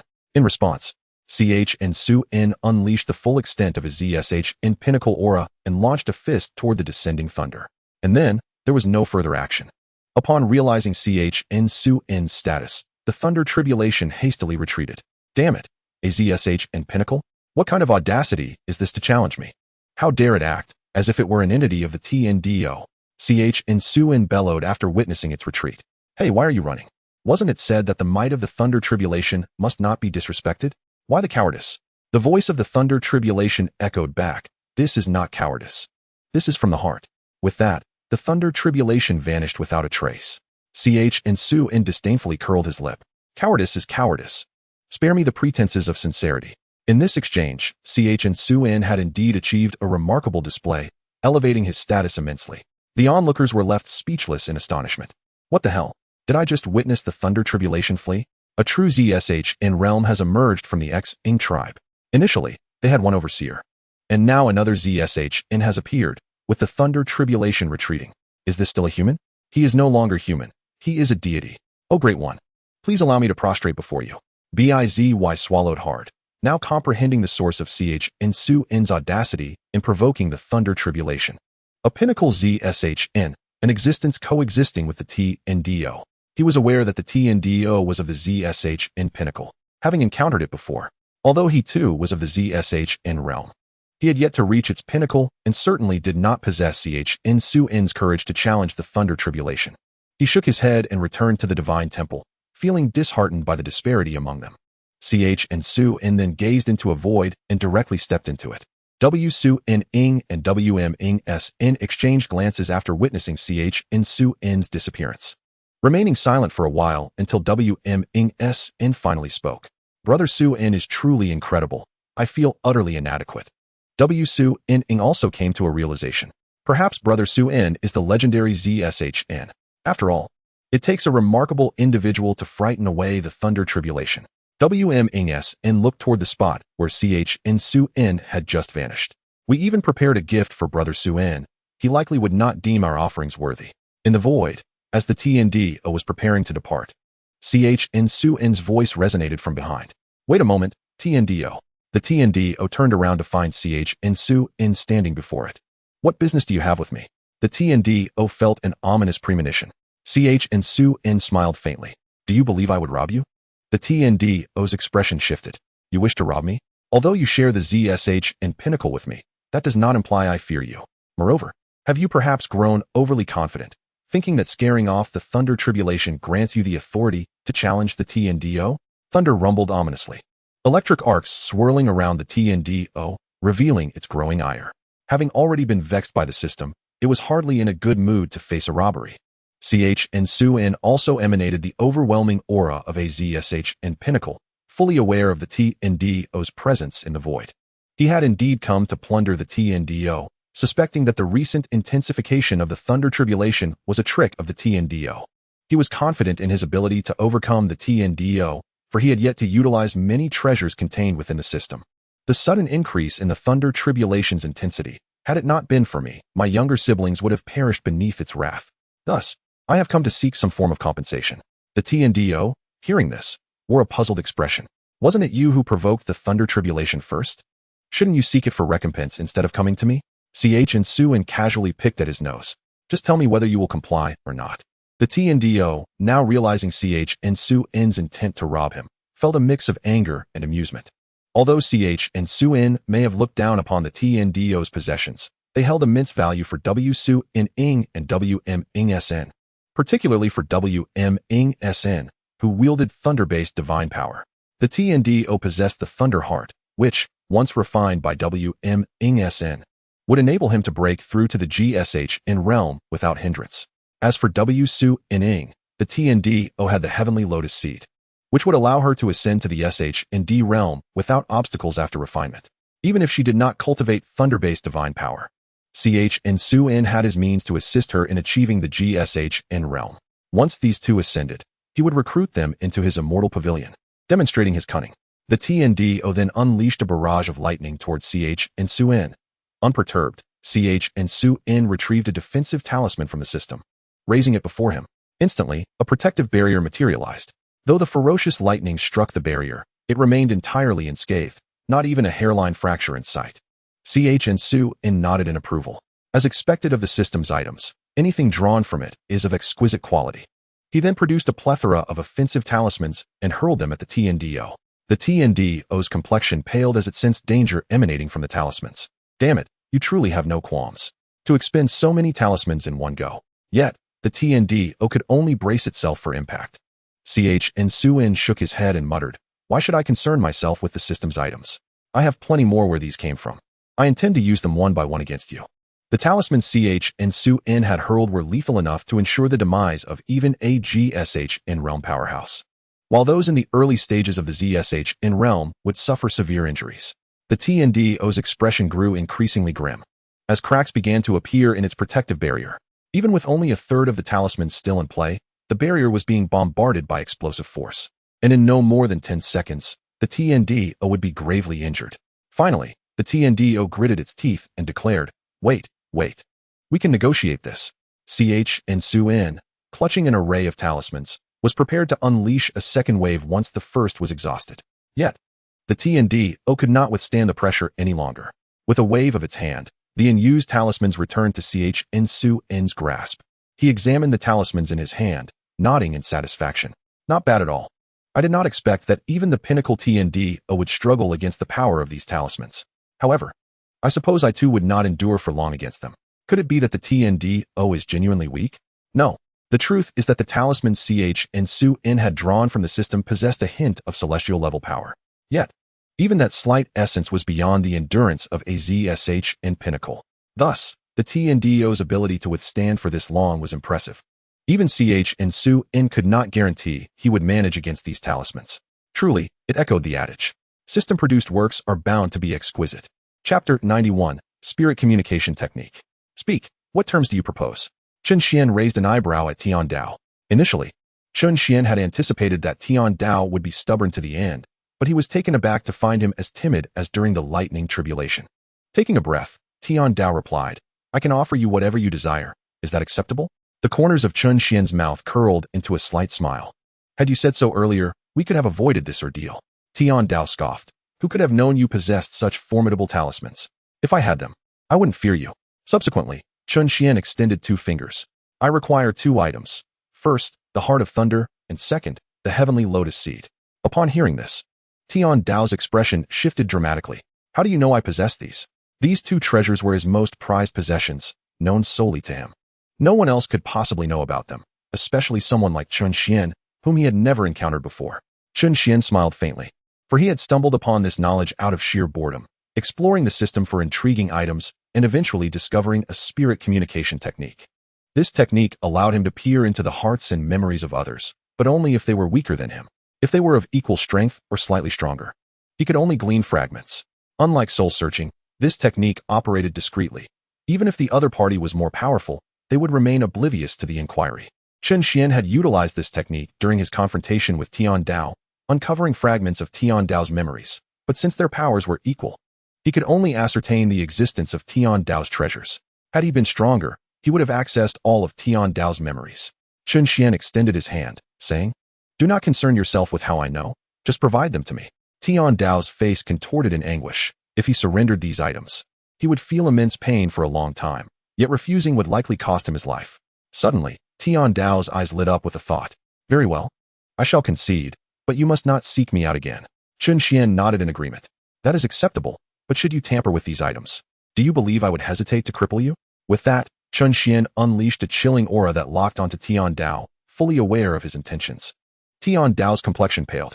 How did he know I would tamper with them? He was astonished, for he had indeed contemplated manipulating the Heart of Thunder and the Heavenly Lotus Seed. If someone were to refine them, he could turn that person into a puppet, thus ensuring his own gain. However, he had not anticipated that Chen Xuan could see through his innermost thoughts. It is known that even those of equal standing or those stronger could not discern one's thoughts without soul-searching. Tian Dao gazed heavily at Chen Xuan, realizing he was dealing with a formidable being. It would be best not to provoke him further. With a resigned sigh, he produced the Heart of Thunder and the Heavenly Lotus Seed, handing them over to Chen Xuan. Chen Xuan accepted them, remarking, "You have shown good sense." Had Tian Dao truly attempted to manipulate those items, Chen Xuan would have obliterated him, for a dragon's reverse scale must not be touched. And his family was Chen Xuan's reverse scale. No one could exploit them, lest they face dire consequences. Trembling, Tian Dao asked, "Might I leave now?" He had now altered his address for Chen Xuan, recognizing him as a great terror. He suspected that Chen Xuan might be an avatar of the Tao or had sealed his own powers, for how else could he perceive his thoughts? Chen Xuan nodded. You may go. By the way, in a few days, I may establish a faction. If you are willing, you could join me as a subordinate. And I could help you advance further. Tian Dao's expression turned contemplative before he vanished from sight. Chen Xuan looked at the Heart of Thunder and the heavenly lotus seed in his hands. Indeed, if Wu Xuanning and Wu Ming's son are provided ample time, they will undoubtedly break through to the ancient god stage. He then gazed at the spot where Tian Dao had disappeared. If only Tian Dao could truly become my subordinate, my prestige would soar. I might be the first of my kind. Yet, Chen Xuan considered this merely a casual remark. It was already a blessing that Tian Dao bore no grudge against him. As the embodiment of the Dao, how could he willingly accept being a subordinate? Chen Xuan chuckled and shook his head before vanishing from the scene. Chapter 92. The shocked Wu Xuanning and Wu Ming senator in the blink of an eye. Chen Xuan appeared before Wu Xuanning and Wu Ming senator. His sudden arrival startled Wu Ming's son, who relaxed only after recognizing Chen Xuan. Brother Xuan, you nearly scared me to death. I thought you were someone else. Wu Xuanning added. Brother Xuan, what realm are you currently in? Wu Ming's son quickly followed up. Yes, Brother Xuan, didn't you just come from a higher realm? How could you have frightened away the lightning tribulation? That is astonishing. Their reactions mirrored those of Xing Jingyang upon discovering Chen Xuan's power, yet Chen Xuan could not elucidate further. He could hardly reveal the existence of the system to them. Subsequently, he smiled gently. You need only know that I am the strongest. Sharing too much would be detrimental for you. Wu Xuanning and Wu Ming's son understood his reluctance to divulge more and refrained from pressing him. After all, how could Chen Xuan wish them harm? Would he not protect them from the lightning tribulation? Brother Xuan, where did you go just now? Chen Xuan chuckled. I merely found Tian Dao disagreeable and decided to rob him. Wu Xuanning and Wu Ming's son exchanged glances, their mouths twitching. Rob Tian Dao? Just that? Wu Ming's son exclaimed. What kind of power does one need to achieve that? Wait, Tian Dao. My goodness, Brother Xuan, you actually robbed Tian Dao? Wu Ming's son jumped up in disbelief.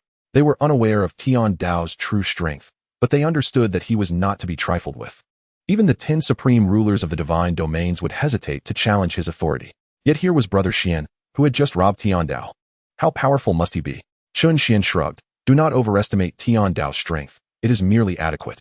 He then produced the Heart of Thunder and the Heavenly Lotus Seed. Offering them to Wu Xuanning and Wu Ming senator, these items were taken from Tian Dao. You may refine them. After refining, you will experience no bottlenecks before breaking through to the ancient god stage. The two stared in shock, their mouths agape as they absorbed the significance of the items. They understood that these were extraordinary treasures, and considering their origin from Tian Dao, they could hardly expect anything less. However, their astonishment stemmed primarily from Chen Xuan's prowess. They had never imagined he could truly rob something from Tian Dao, and the effects were so remarkable. They were left in a state of disbelief. Nonetheless, they quickly regained their composure, realizing they could not accept such gifts. Although they were touched, they understood that these items were likely hard-won. And Chen Xuan's casual words belied the effort he had expended to acquire them. Brother Xuan, we cannot accept these items. They are far too precious. Had Chen Xuan known their thoughts, he would have rolled his eyes. Tian Dao was indeed rather weak. However, Chen Xuan refrained from utilizing the spirit communication technique to probe Wu Xuanning and Wu Ming's thoughts, believing that everyone deserves a degree of privacy. It was best to reserve such techniques for adversaries. Chen Xuan smiled gently. Take them. They are not given freely. I will require your assistance once you reach the ancient god stage. Upon hearing Chen Xuan's words, the two exchanged glances and subsequently accepted the TNL-IZXN and TN-LINZ. Suen Ge, we shall accept these. Once we break through to the GSHN realm, we will certainly heed your call, W-Su-N-Ing replied, nodding obediently at WMNGSN's words. Given Chen Xuan's generous assistance, it would be rather pretentious for them to decline further. They were unaware of the matters Chen Xuan might need their aid with after achieving the GSHN realm, yet they felt unburdened, knowing that, regardless of these two treasures, their bond would compel them to assist him wholeheartedly. After all, blood runs thicker than water. Observing W-Su-N-Ing and WMNGSN accept the treasures, Chen Xuan smiled. You may begin to refine them. I shall provide protection. After expressing their gratitude, W-Su-N-Ing and WMNGSN commenced the refinement of the TNL-IZXN and TN-LINZ. Then, Chen Xuan's cold voice resonated. Everyone, if you harbor any ill intentions, it would be wise to conceal them, lest you face the consequences. Some elders hidden within the void were startled by Chen Xuan's words and swiftly vanished from sight, sweat trickling down their brows. They had emerged during the Thunder Tribulation and were astonished by Chen Xuan's strength. Even after the tribulation, they remained, eager to observe further. When Chen Xuan presented the TNL-IZXN and TN-Lin-Z, their attention was piqued, and upon learning of the treasure's effects, greedy glimmers appeared in their eyes. However, Chen Xuan was not blind to their intentions. Thus, after Ing and WMNGSN embarked on their refinement, he issued a warning to the elders, should they dare to act. He would not hesitate to extinguish them as one would squash an ant. Chen Xuan then stood guard for the two, understanding the necessity of his role. While these treasures could facilitate their breakthrough to the GSHN and SHND realms without hindrance, the refinement process was excruciating. Chen Xuan was concerned that Ing and WMNGSN might falter, thus he remained vigilant to prevent any mishaps. Subsequently, WMNGSN sat down and initiated the refinement of the TNL-IZXN. The heart of thunder entered his body, and he focused intently on sensing the power within, prepared for the refinement. However, after some time, he felt nothing. Why is there no sensation? Just as he contemplated rising, a thunderous roar erupted from within him, and a look of agony crossed his face. So this is the aftershock. The TNL-IZXN began to exert its influence, awakening from its slumber. It resisted the attempt to be refined, and WMNGSN, mistaking this for after effects, gritted his teeth and battled against it. At that moment, Chen Xuan's voice echoed within WMNGSN's mind. The TNL-IZXN possesses its own consciousness. It has just awakened. Now you must either subdue it or completely refine it. Personally, I believe subduing it would be more beneficial for you. If that proves impossible, then forceful refinement is your only option. However, if you cannot endure, your demise will be inevitable, and I will not intervene. Best of luck. Although Chen Xuan claimed he would not save WMNGSN, he knew he would act to prevent his demise, for he could not bear to witness his friend's death. His words were merely meant to motivate. WMNGSN's expression changed dramatically. He had not anticipated the awakening of the TNL-IZXN's consciousness. He had foolishly assumed there would be no adverse effects. Now, he felt torrents of lightning surging within him. Damn it, I refuse to believe I cannot refine you. He unleashed the aura of a newly ascended SHNW, channeling his own lightning to counter the chaotic forces within. Chen Xuan nodded approvingly at this display. Excellent, maintain that spirit. WMNGSN faced the daunting task of contending with the lightning while remaining vigilant against the consciousness's attacks. Despite his awareness of the awakening, he could not discern its exact location and had to remain alert. The situation was dire. With each crack, his bones threatened to shatter under the strain. He was acutely aware of the gulf between his strength and that of the TNL-IZXN, a treasure of unparalleled caliber. WMNGSN grit his teeth, and with renewed determination, he opposed the raging lightning. Blood spilled from WMNGSN's lips, his face paling as a chilling voice echoed. How dare a mere SHNW attempt to refine me? What audacity! Struggling to endure, he finally glimpsed the consciousness of the TNL-IZXN within his mind. Are you the consciousness of the TNL-IZXN? He managed to utter. The treasure scoffed derisively. Such trash dares to attempt my refinement? WMNGSN's anger flared, and he retorted, You are the trash. Your entire lineage is worthless. Humph, an ant like you deserves nothing less than a torturous demise. I shall relish your suffering, the TNL-IZXN declared, launching a powerful attack that struck WMNGSN's body. Though WMNGSN sought to resist, he was no match for the TNL-IZXN. With a resounding crash, he was hurled against the wall, collapsing to the ground, bloodied and pale as a ghost. Chen Xuan observed the scene, remaining impassive. The TNL-IZXN had yet to unleash its full wrath upon WMNGSN, and he deemed it prudent to allow the treasure to vent its frustrations. After all, with him present, he had myriad ways to ensure the TNL-IZXN ultimately yielded to WMNGSN.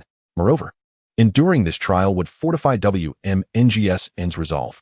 Should WMNGSN fail to meet Chen Xuan's expectations, he would be deemed unworthy of the treasure, which would be placed within the BCG for another to refine.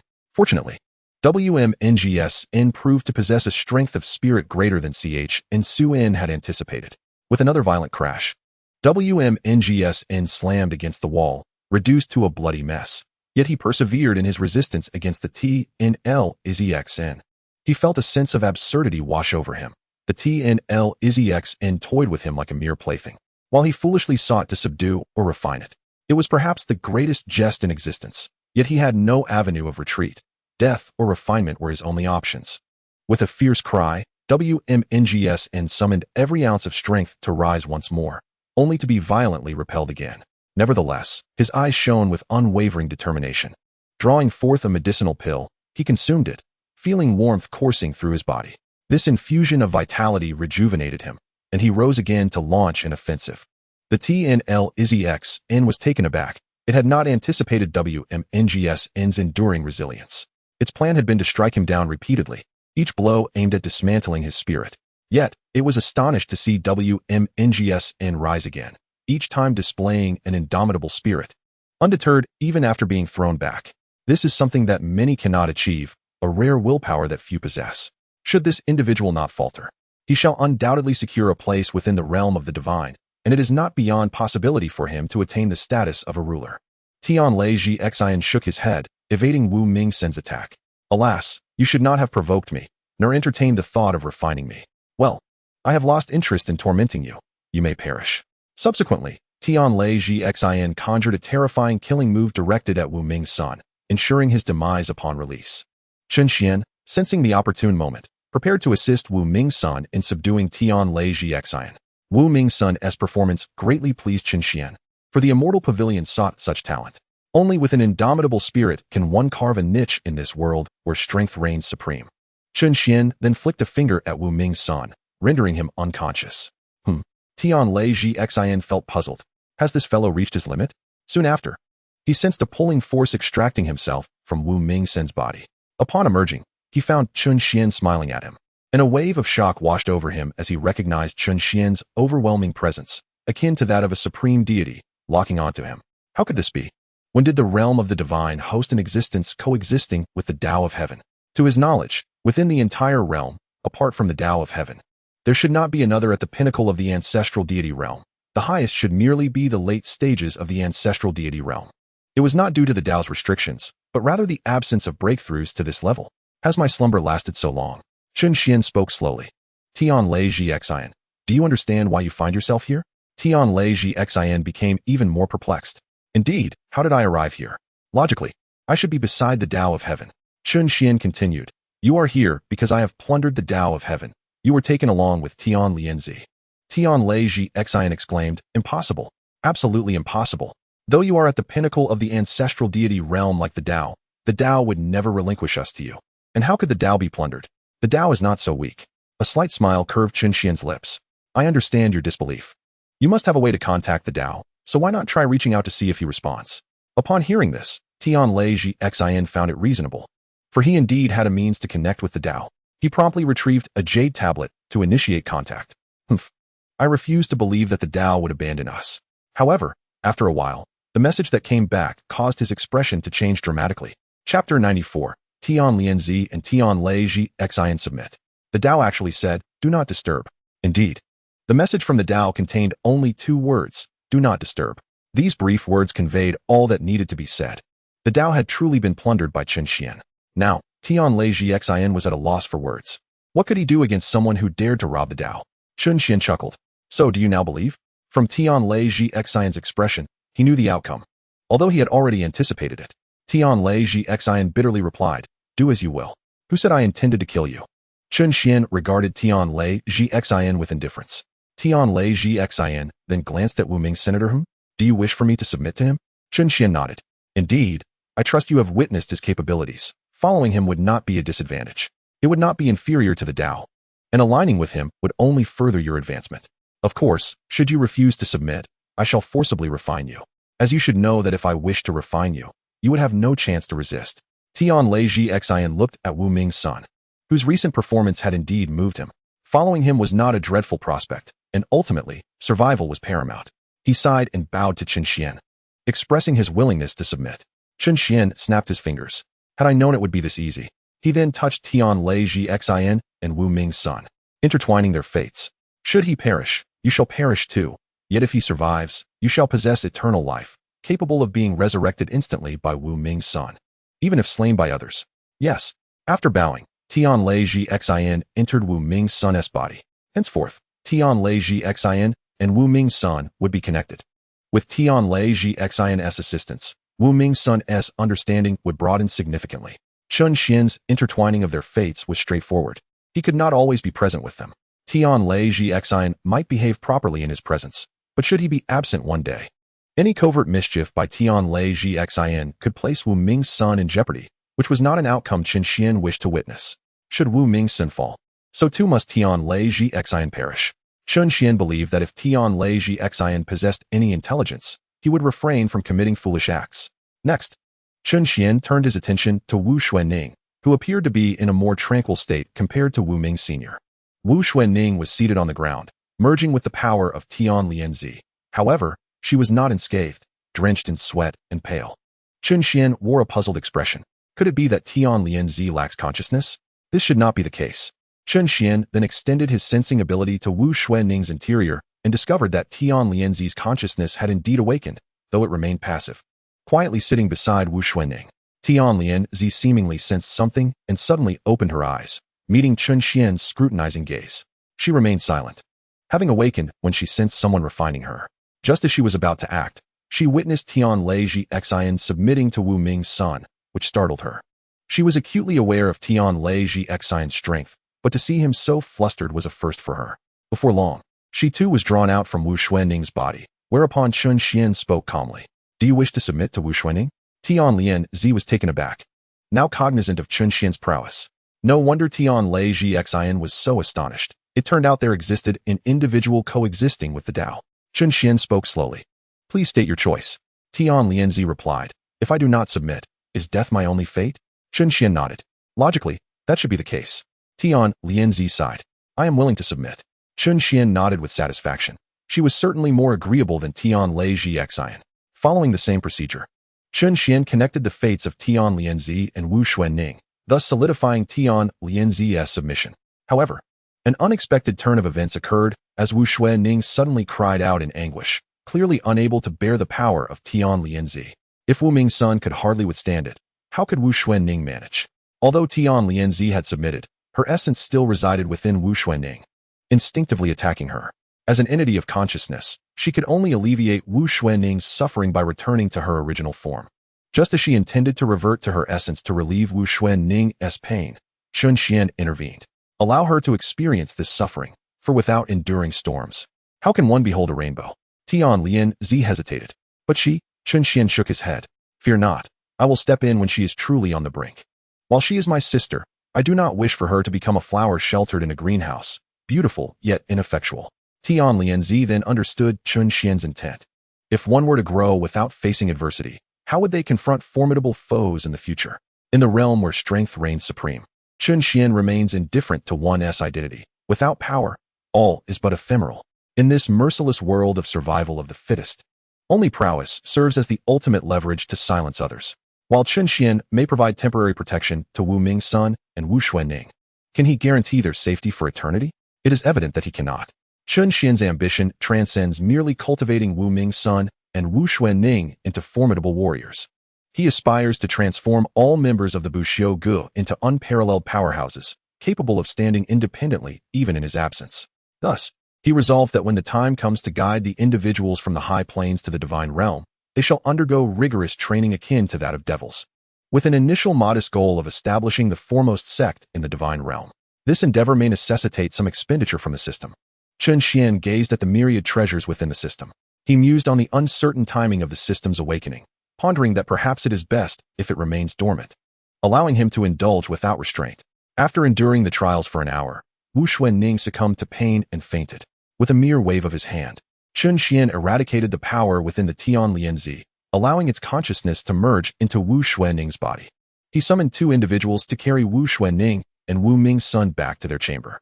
He refrained from healing their injuries, believing that this would deepen their understanding of their plight. Upon awakening, Wu Ming's son and Wu Xuanning would discover transformative changes within their beings. Wu Ming's son would encounter no bottlenecks until the ancient god realm, while Wu Xuanning would similarly advance without impediment until the divine emperor realm. Chen Xuan would then assist Wu Xuanning in breaking through to the ancient god realm effortlessly. Subsequently, Chen Xuan vanished from the Star Clan, preparing to seek a suitable location for establishing Buxiuge. He brought along Hao Ze, as leaving him alone in the Star Clan seemed unwise. Thus, unbeknownst to anyone, Chen Xuan and Hao Ze departed the Star Clan in search of the ideal site for the creation of Buxiuge. As they emerged from the void, Chen Xuan and Hao Ze arrived at the Shenghuang Forest, a place teeming with beasts. Any who dared to enter without divine emperor-level cultivation would surely meet their demise. Hao Ze surveyed the surroundings with curiosity. Master, could this be the site for establishment? Chen Xuan nodded affirmatively. Indeed, this is the place. Hao Ze's lips twitched as he noted Chen Xuan's demeanor, reminiscent of a reclusive sage keen on founding a power within the forest. Previously, he had established Buxiuge in the Wangu Forest within the High Plains. Now, he sought to do the same in the Shenghuang Forest. Not only was the location perilous, but if he intended to summon disciples and elders from the High Plains, it posed significant risks. Master, might this place be too perilous? Chen Xuan, noticing Hao Ze's apprehensive expression, chuckled. Perilous? Such a notion may hold true for others, but for me, danger is non-existent. I shall not permit any harm to befall the members of Buxiuge, and my motivations for establishing it here are sound. Hao Ze inquired. What motivates you to establish Buxiuge here? Chen Xuan smiled slightly. The answer is simple. Have you noticed the divine beasts here? I intend to have all the divine beasts of the Shenghuang Forest serve as my guardian beasts. Divine beasts are categorized from 1 to 9 ranks, with those of the 6th rank and above capable of assuming human form. The 9th rank corresponds to the ancestral god level of the human race. Yet no known divine beast has ever reached this pinnacle. The Shenghuang Forest is a sanctuary for divine beasts, and such creatures are rarely found elsewhere. Most high-ranking divine beasts reside within this forest. Its vastness offers unparalleled opportunities for trials, treasures abound, and with a daring spirit. It is even possible to tame a divine beast as a steed. However, many have perished within these woods. Hao Ze was taken aback by Chen Xuan's audacious plan. Never anticipating such a strategy, he wondered if Chen Xuan had lost his senses. The vastness of the Shenghuang Forest made it implausible to subdue all divine beasts. Master, is it not exceedingly difficult? Chen Xuan slyly replied. Not at all. We shall first locate the leader here and compel his allegiance. Subsequently, he will proclaim our supremacy to the other divine beasts. Hao Ze expressed his concerns. Master, the leader is unlikely to yield easily. Chen Xuan nodded gently. Indeed. It will not be simple, hence I deem it necessary to employ force to subdue them. Hao Ze grimaced. Oh dear. It seems another unfortunate soul is destined to face the master's wrath. But where shall we find this leader? Chen Xuan smirked. Is that not straightforward? We shall summon him forth. Huh. How do we summon him? As Hao Ze pondered, Chen Xuan unleashed his peak ancestral god aura, enveloping the entire Shenghuang Forest. The divine beasts were startled. Many of the lesser beasts prostrated, paralyzed by fear. In the core of the Shenghuang Forest, several figures took to the sky. The rulers of this domain, among them the sole sovereign, the Shenghuang. Upon sensing the aura of the peak ancestral god, they were astonished but compelled to reveal themselves. While they were unaware of the visitor's identity, the display of power made it clear that he had purpose. Chen Xuan squinted slightly. Oh, I did not expect to see the Qing Long, Bai Hu, Zhu Ke, Xian Wu, and Qi Lin. Indeed, the figures that emerged were none other than the Qing Long. Bai Hu, Zhu Ke, Xian Wu, and Qi Lin, with the Qing Long serving as the unique sovereign of the Shenghuang Forest. The Qing Long spoke first. Might I inquire what brings you here, esteemed elder? Despite the Qing Long perceiving Chen Xuan's youth, he understood that some powerful beings could appear youthful. As exemplified by Bai Ziyu, one of the 10 rulers of the divine realm, who retained the form of a child. Chen Xuan stroked his chin, pondering. Isn't it said that only one ancestral god exists in the divine realm? Then why does the Qing Long embody the ancestral god level? It seems one must remain skeptical of rumors and refrain from spreading them, as there may be ancestral gods yet undiscovered in the divine realm. While the Shenghuang Forest is renowned, how could it possibly remain devoid of a single ancestral god? Indeed, the Shenghuang Forest is well known. Yet apart from Bai Ziyu, who has ventured into its core area, no one else has dared to tread there, and it is said that he emerged gravely wounded. No one knows what transpired during his time there, as he has not spoken of it. In truth, after Bai Ziyu ascended to the ancient god realm, he ventured into the heart of Shenghuang Forest. However, upon encountering Zhu Ke, a fierce battle ensued, leaving him severely injured. Subsequently, even after reaching the ancestral god stage, he refrained from entering the core area again, sensing an overwhelming terror within. The stronger he grew, the more he felt the dread emanating from the Shenghuang Forest. Even when he achieved the later stages of the ancestral god realm, his instincts warned him that entering the core would mean certain death. Upon his return, Bai Ziyu designated the core area of the Shenghuang forest as a forbidden zone, warning of the great terror within and forbidding any entry. Since Bai Ziyu could not ascertain the existence of an ancestral god in the Shenghuang forest, how could others claim to know such a being exists? However, the great terror Bai Ziyu referenced was not the Qinglong, but rather an unknown presence. Even the Qinglong, Bai Hu, Zhu Ke, Xian Wu, and Qi Lin were oblivious to the nature of the fearsome entity residing in the forest's core. They had only sensed a fleeting hint of terror, which vanished as swiftly as it appeared. Chen Xuan declared, "I wish to establish a sect within the Shenghuang forest." The Qinglong exhaled in relief. That is certainly permissible. He initially believed that Chen had come to seek trouble. If it were merely this matter, they would naturally have no issues. At worst, they could simply keep the divine beasts of the forest away from his sect. However, Chen subsequent words caused the expressions of the Qing, Bih, Zh Chu, Su Nw, and Qln to drastically change. "I wish for you to submit to me and serve as elders of my BSNG. What say you?" Qln stepped forward and spoke. "Do you think that is possible? How could we ever submit to you? This is the Holy Emperor Forest. Do not presume you can act as you please." With a thunderous roar, Qln was sent flying. Chen calm voice echoed, "Ah, true power indeed allows one to act freely." The astonished Qing, Bih, Zh Chu, and Su Nw watched as Qln was propelled away, having failed to perceive how Chen had made his move. Chapter 96, The First Strike. Chen regarded the remaining 4 divine beasts before him. "So what will it be? Will you submit or not?" GD, standing beside him, swallowed hard. The Lord is truly domineering. Though I suspected he would act, I did not expect it to be so swift. Chen was no benevolent figure. While he disliked coercing others, he had set his sights on the Holy Emperor Forest. For the safety of his disciples, he was willing to embrace the role of the villain. Qing, Bih, Zh Chu, and Su Nw stood at a loss. Astonished by Cen's overwhelming dominance and his readiness to engage in combat at the slightest provocation, Bih, Zh Chu, and Su Nw turned to Qing. "What shall we do, boss?" Qing sighed in resignation. "What else can we do? We must fight. As divine beasts, we have never been so humiliated." Qln had also flown back to join Qing and the others. They were divine beasts, the rulers of the Holy Emperor Forest, and as such, if they were to easily submit to another, how could they continue to govern the Holy Emperor Forest? Qing released his aura. "Esteemed one, if you can defeat us, we shall submit." He cast a glance at Goz, immediately recognizing that his cultivation was at the divine realm. Thus, they were only facing Chen, who was at the peak of ancestral divinity. Moreover, even against an ancestral deity, the 5 of them possessed the strength to fight back. Qing was uncertain if they could defeat Chen, but if they did not attempt it, they would certainly lose. In this world where strength reigns supreme, power dictated everything. Chen smiled faintly, understanding that the 5 divine beasts would not simply yield. If he were to compel them to submit due to his strength, he would have to reconsider their roles as elders of the BSNG. Fortunately, their performance did not disappoint him. "Let me witness your strength," he declared. With that, Chen released his formidable aura, conjuring a protective barrier around Goz.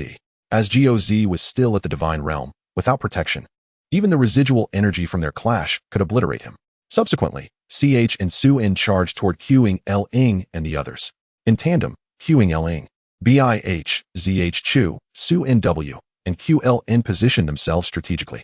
Bih took a step forward and silently vanished into the void, while Qing remained at the center, with Qln and Zh Chu flanking him, and Su Nw standing at the rear. A smirk crept across Cen's lips. "This is intriguing." As Chen barreled toward them, Qing and the others wore solemn expressions. This was undoubtedly their most challenging moment. Defeating a peak ancestral deity would be a tale to recount for a lifetime. At that moment, Tndo appeared in the void. He was aware of Cen's arrival in the Holy Emperor Forest, having kept a watchful eye on him since the robbery incident. Upon hearing that Chen intended to subdue the 5 divine beasts, his expression shifted slightly. Seeing Qing and the others preparing to confront Chen, he shook his head. He believed Chen would not falter. If even he were to lose, it would signify that he too could not contend with the 5 divine beasts. How then could he manage the divine domain? As Tndo, he had a clear understanding of the combat capabilities within the divine domain. However, he furrowed his brow, glancing toward the core of the Holy Emperor Forest. "I wonder if that entity, which even I fear will intervene. He then turned his gaze back to Chen Xuan, who had already engaged in combat with Qiang and the others. Chen Xuan had long been aware of Tiando's watchfulness, but chose to ignore him. Should he find himself in a foul mood one day, he might just seize the opportunity to rob Tiando once more. As he charged toward Qiang and the others, the Xianxiaaudiobooks had manifested in his grasp. The Xianxiaaudiobooks had ascended to the divine level, as Chen Xuan was its master, and it had automatically upgraded alongside him. The Xianxiaaudiobooks radiated with joy. It had not been employed in quite some time, nearly gathering rust. However, Chen Xuan was simply too powerful, often defeating opponents with a single strike, rendering weapons unnecessary. Initially, he could have resolved the matter in 3 moves. But his curiosity about the limits of Qiang and the others compelled him to wield the Xianxiaaudiobooks once more. Despite being outnumbered 5-1, Qiang felt the weight of the battle heavily upon him, for the pressure from Chen Xuan was overwhelming. In a one-on-one scenario, he would undoubtedly be no match for him. After all, he was a peak ancestral deity, which was truly awe-inspiring. The thoughts of the other 4 mirrored those of Qiang. They did not believe 5 of them could defeat Chen Xuan. Yet, they had no choice. This battle was inevitable. As divine beasts, they possessed their own pride and were unwilling to submit to anyone. Midway through the charge, Chen Xuan noticed the radiant light in Qln's hand, signaling that Qln was preparing to strike. Thus, he initiated his assault against Qln. With a mere flick of the Xianxiaaudiobooks, a surge of silver energy shot forth toward Qln. Chen Xuan was confident that even if Qln was prepared, he would be unable to withstand this attack. Despite the seemingly casual motion, the power contained within was formidable. Qiang, bihzhu, and Xuan sensed the immense force behind the strike and were filled with trepidation. Even with Qln beside them, they found it too late to intervene, for the speed of the attack was unparalleled. Yet, to their astonishment, Qln remained unfazed. The silver energy struck him, only for Qln to reappear behind Chen Xuan. What had just been seen was merely a doppelganger. Qln unleashed a spell directed at Chen Xuan, knowing they must give their all in the face of such an opponent. However, Chen Xuan merely smiled, catching the spell in his hand. A tremendous explosion ensued, enveloping Chen Xuan in a cloud of smoke. Qiang, zhu, and Xuan launched a relentless barrage against him, leaving no room for respite. Meanwhile, bih, concealed within the void, refrained from attacking, seeking the opportune moment to deliver a decisive blow to Chen Xuan. As the smoke cleared, Chen Xuan emerged with a smile, completely unscathed despite the ferocity of their combined assault. The expressions of Qiang, zhu, Xuan, and bih shifted dramatically. So powerful. Not a scratch. They had unleashed their full strength against him, yet Chen Xuan remained unharmed, sowing seeds of self-doubt within them. What is happening? Are we too weak, or is he too strong? Chen Xuan smiled faintly. Is it necessary to state the obvious? You are simply too weak. Now, it is my turn to attack. Chapter 97. The Submission of Qiang and Others. Chen Xuan smiled softly, conjuring a magical lotus. Although the magical lotus had yet to evolve, its power was beyond what ancient gods could withstand. Even Qiang, upon witnessing the magical lotus, could not help but be overwhelmed with dread. He sensed an extraordinarily terrifying force emanating from it. Should they fail to block it, the consequences would range from crippling injuries to complete annihilation. Subsequently, the Mo rapidly expanded in Chun Xian's hands, and the consequences of an explosion would be unimaginable. Meanwhile, Aoze swallowed hard, cold sweat trickling down his forehead, for merely casting a glance at the Mo ignited his divine fire. Upon looking down, he was horrified to realize it was not merely a sensation, he was indeed engulfed in flames. The dark red fire enveloped him, threatening to consume him entirely, prompting him to urgently plead with Chun Xian for help. Lord, save me. Chun Xian glanced at Aoze and, upon noticing the flames from the Mo surrounding him, remarked, he must have seen the Mo. I forgot to warn him not to look at it. The Mo was not something just anyone could gaze upon. Those of lower cultivation who beheld it would find themselves enveloped by its flames and ultimately consumed. Chun Xian then retracted the Yin Huang halberd and waved his hand, extinguishing the flames surrounding Aoze. Aoze remained in a state of shock, feeling as though he had narrowly escaped death. The Lord is truly formidable. Even a mere glance can wield such destructive power. Chun Xian cautioned, do not look at the Mo, or you shall perish. Aoze bowed and replied, yes, my lord. He promptly shut his eyes, but the other divine beasts were not so fortunate, as those of lower cultivation became mere sustenance for the Mo-Lien. Chen Xuan then inquired, "What say you? Shall I continue? If I do, the Shenghuang forest may cease to exist." Indeed, if Chen Xuan were to unleash the Mo-Lien, it would not only spell doom for the Qinglong before him, but would also render the entire Shenghuang forest a relic of the past. However, this was merely Chen Xuan's bluff. How could he possibly destroy the Shenghuang forest when he intended to establish the Buxiuge there? The Qinglong struggled, contemplating that at the very least, they must endure a little longer. They ought to engage in battle for 3 days and nights. Yet, Chen Xuan unleashed a formidable move. It was astonishingly fearsome. Did he not understand the gravity of the situation? He had barely begun the confrontation, yet he resorted to such a powerful technique. Chen Xuan himself felt somewhat helpless. His strength was simply overwhelming, rendering even the simplest of moves akin to a grand attack. Furthermore, he had many more techniques he wished to practice, but who could have anticipated the Mo-Lien's might? In the void, the Tao of Heaven furrowed his brow. If he were to face this attack, he would endure it, but it would be far from pleasant. The Qinglong gazed at the dying divine beasts and could only sigh deeply. They had no choice but to submit to Chen Xuan. The victor claims the throne while the vanquished are left to lament. They had no recourse but to concede defeat. Even if he ignited the fire of life to temporarily elevate his cultivation to the late stage of Ancestor God, he could not withstand this strike. He bowed and declared, "Elder, we willingly concede. We will abide by our words and submit to you from this day forth." The white tiger, existing in the void, could only emerge to pay respects alongside the Qinglong and the others. The white tiger, Zhu Ke, Xian Wu, and Qi Lin could only shake their heads. With the Qinglong, the esteemed sovereign, having yielded, what could they possibly say? If they dared to voice dissent, they might be forcibly expelled like Qi Lin. We pay our respects to our master. Upon witnessing the 5 divine beasts submit to him, Chen Xuan stored the Mo-Lien away. If the Mo-Lien was already so powerful in its current form, one could only imagine its capabilities once upgraded. Chen Xuan eagerly anticipated finding a moment to elevate the Mo-Lien and simultaneously revive the ancestor. He addressed the Qinglong and the others, "Rise. By the way, you need not refer to me as master. From this day forth, you are the esteemed elders of my Buxiuge. Simply call me the sect master." The Qinglong and the others respectfully acknowledged, "Yes, sect master." The Qinglong noted that Chen Xuan was not as fearsome as he had presumed, murmuring, "Perhaps following him will not be so bad after all." Chen Xuan then gestured toward the Qinglong, white tiger, Zhu Ke, Xian Wu, and Qi Lin, instructing, "Establish the Buxiuge according to the design I just provided. I have other matters to attend to." In truth, Chen Xuan felt a hint of laziness. He could easily establish the Buxiuge with a mere wave of his hand, yet he insisted on delegating the task to others. However, this was perhaps a minor test of their capabilities. If they could not handle such a trivial matter, what use would they be? He might as well roast them. The meat of divine beasts would surely be delectable. Had the Qinglong and the others known of Chen Xuan's thoughts, they would have surely spat blood in disbelief. After assigning a few tasks, Chen Xuan departed the Shenghuang forest with Aoze, while the Tao of Heaven continued to follow him.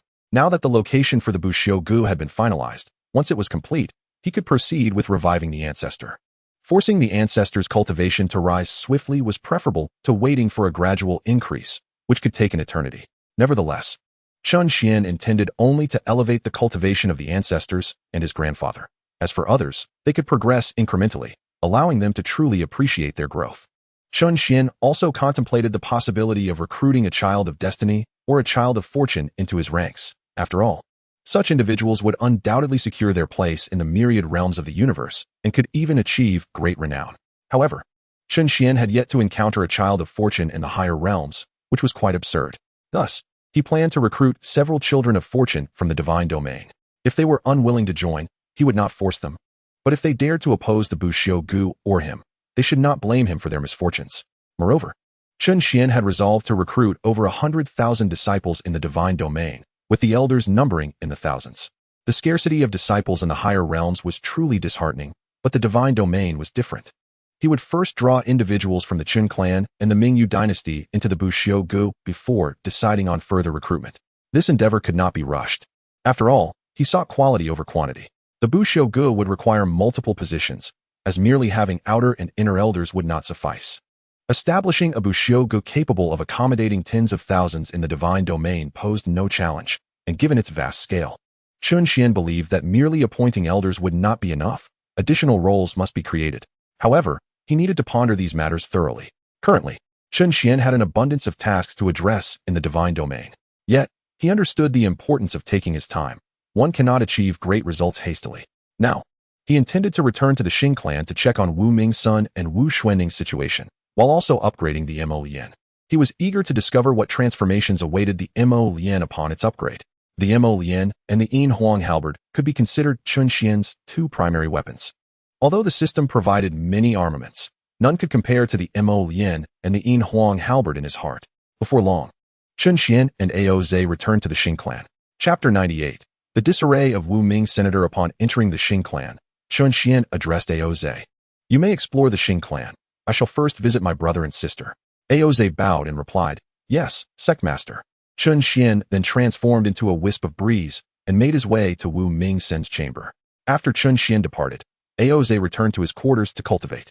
With Chen Xuan's overwhelming strength, if he did not strive to catch up, how could he even entertain the notion of conquering the stars and seas alongside him? Initially, he believed that matching Chen Xuan's cultivation in the higher realms would allow him to embark on great endeavors within the divine domain. However, upon arriving in the divine domain, he realized how gravely mistaken he had been. Chen Xuan exuded an aura of invincibility wherever he went. If he did not apply himself, he would undoubtedly be left behind. Moreover, with so many prodigies in the divine domain, even the most unremarkable among them could easily overpower him. Thus, he understood that the path ahead was long and arduous. As Chen Xuan approached the door to Wu Ming's room and was about to push the door open, a sudden spatial fluctuation arose behind him. With a slight smile, he pinched his fingers together, summoning a sword into his grasp.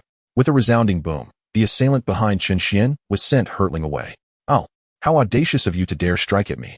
Who bestowed upon you such courage? As Chen Xuan turned, he beheld Wu Ming's son sprawled on the ground in an undignified manner. Indeed, it was Wu Ming's son who had attempted to attack him. Both Wu Ming's son and Wu Xuanning had awakened earlier and discovered a new power within themselves, the Tian Lei xianxian and Tian Lianzi. This revelation filled them with exhilaration, but it was only upon learning that Chen Xuan had aided them that their emotions swelled with gratitude, nearly bringing them to tears. For Chen Xuan had been exceedingly kind to them. However, Wu Ming's son was eager to test the potency of the Tian Lei xianxian that he had refined. After Chen Xuan returned, he contemplated executing a sneak attack, confident that Chen Xuan's formidable strength would easily withstand his assault. Yet, he had gravely underestimated Chen Xuan's prowess. Instead of a successful ambush, he found himself in a most embarrassing predicament. Rising from the ground, he exclaimed, Damn it, Xiangu, your strike was rather ruthless. Wasn't he it? You simply hurled me away. Chen Xuan raised an eyebrow. Ruthless? Is that so? Wu Ming's son nodded vigorously. Indeed, it was quite harsh. Chen Xuan stroked his chin. If this is considered ruthless, then what would they say about Qing Long and the others? They would surely label me as a savage. With that, Chen Xuan approached Wu Ming's son and delivered a playful blow to his head, resulting in a sizable bump. Ah! Wu Ming's son cried out in distress. Xiangu, what are you doing? Chen Xuan chuckled. Of course, I'm hitting you. How can you sneak attack me and expect no repercussions? Wu Ming's son was left speechless in his indignation. You. The scene elicited a giggle from Wu Xuanning, who covered her mouth, clearly amused. It seemed they had finally discovered someone capable of keeping Wu Ming's son in check. Although Wu Ming's son typically avoided trouble within the Xingzhu, he had once nearly come to blows with an elder due to his obstinacy, had it not been for someone intervening. Fortunately, Chen Xuan's presence quelled Wu Ming's temper, perhaps due to the bloodline suppression, which, although not by birthright, felt nearly as binding. Chen Xuan spoke slowly. In the future, should you wish for me to strike you, simply ask. There is no need for such theatrics. Wu Ming's son deflated, realizing the folly of his earlier actions. Had he known better, he would not have attempted the sneak attack, which had only resulted in his current predicament. Now, he could neither retaliate nor voice his grievances, and he lamented his own misjudgment. Chen Xuan continued, I will be entering seclusion for a time. Should you have any questions about the Tian Lei xianxian or Tian Lianzi, direct them to each other. Upon my return, I shall assess your progress. A sense of foreboding washed over Wu Ming's senator Xianxiaaudiobooks. How will you assess us? Chen Xuan grinned. I shall observe how long you can endure my pressure. Wu Ming's son swallowed hard and tentatively inquired, Xiangu, may I ask what your realm is? Chen Xuan shrugged. I am merely at the ancestor god level. He felt no need to conceal his strength. It was inevitable that they would discover it eventually. Oh, just the ancestor god level. Wu Ming's son exclaimed, his composure shattering. Xiangu, you jest, do you not? He recognized Chen Xuan's formidable nature, but the ancestor god level was indeed astonishing. After all, Chen Xuan was not much older than he, and yet he had already attained such heights. Both Wu Ming's son and Wu Xuanning were left in shock, the revelation striking them like a bolt from the blue. Chen Xuan remarked, "Do you truly believe I would jest? Besides, what is there to be astounded by?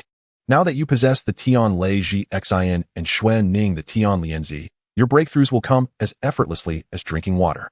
Before long, you shall both transcend to the ancient god realm without encountering any bottlenecks."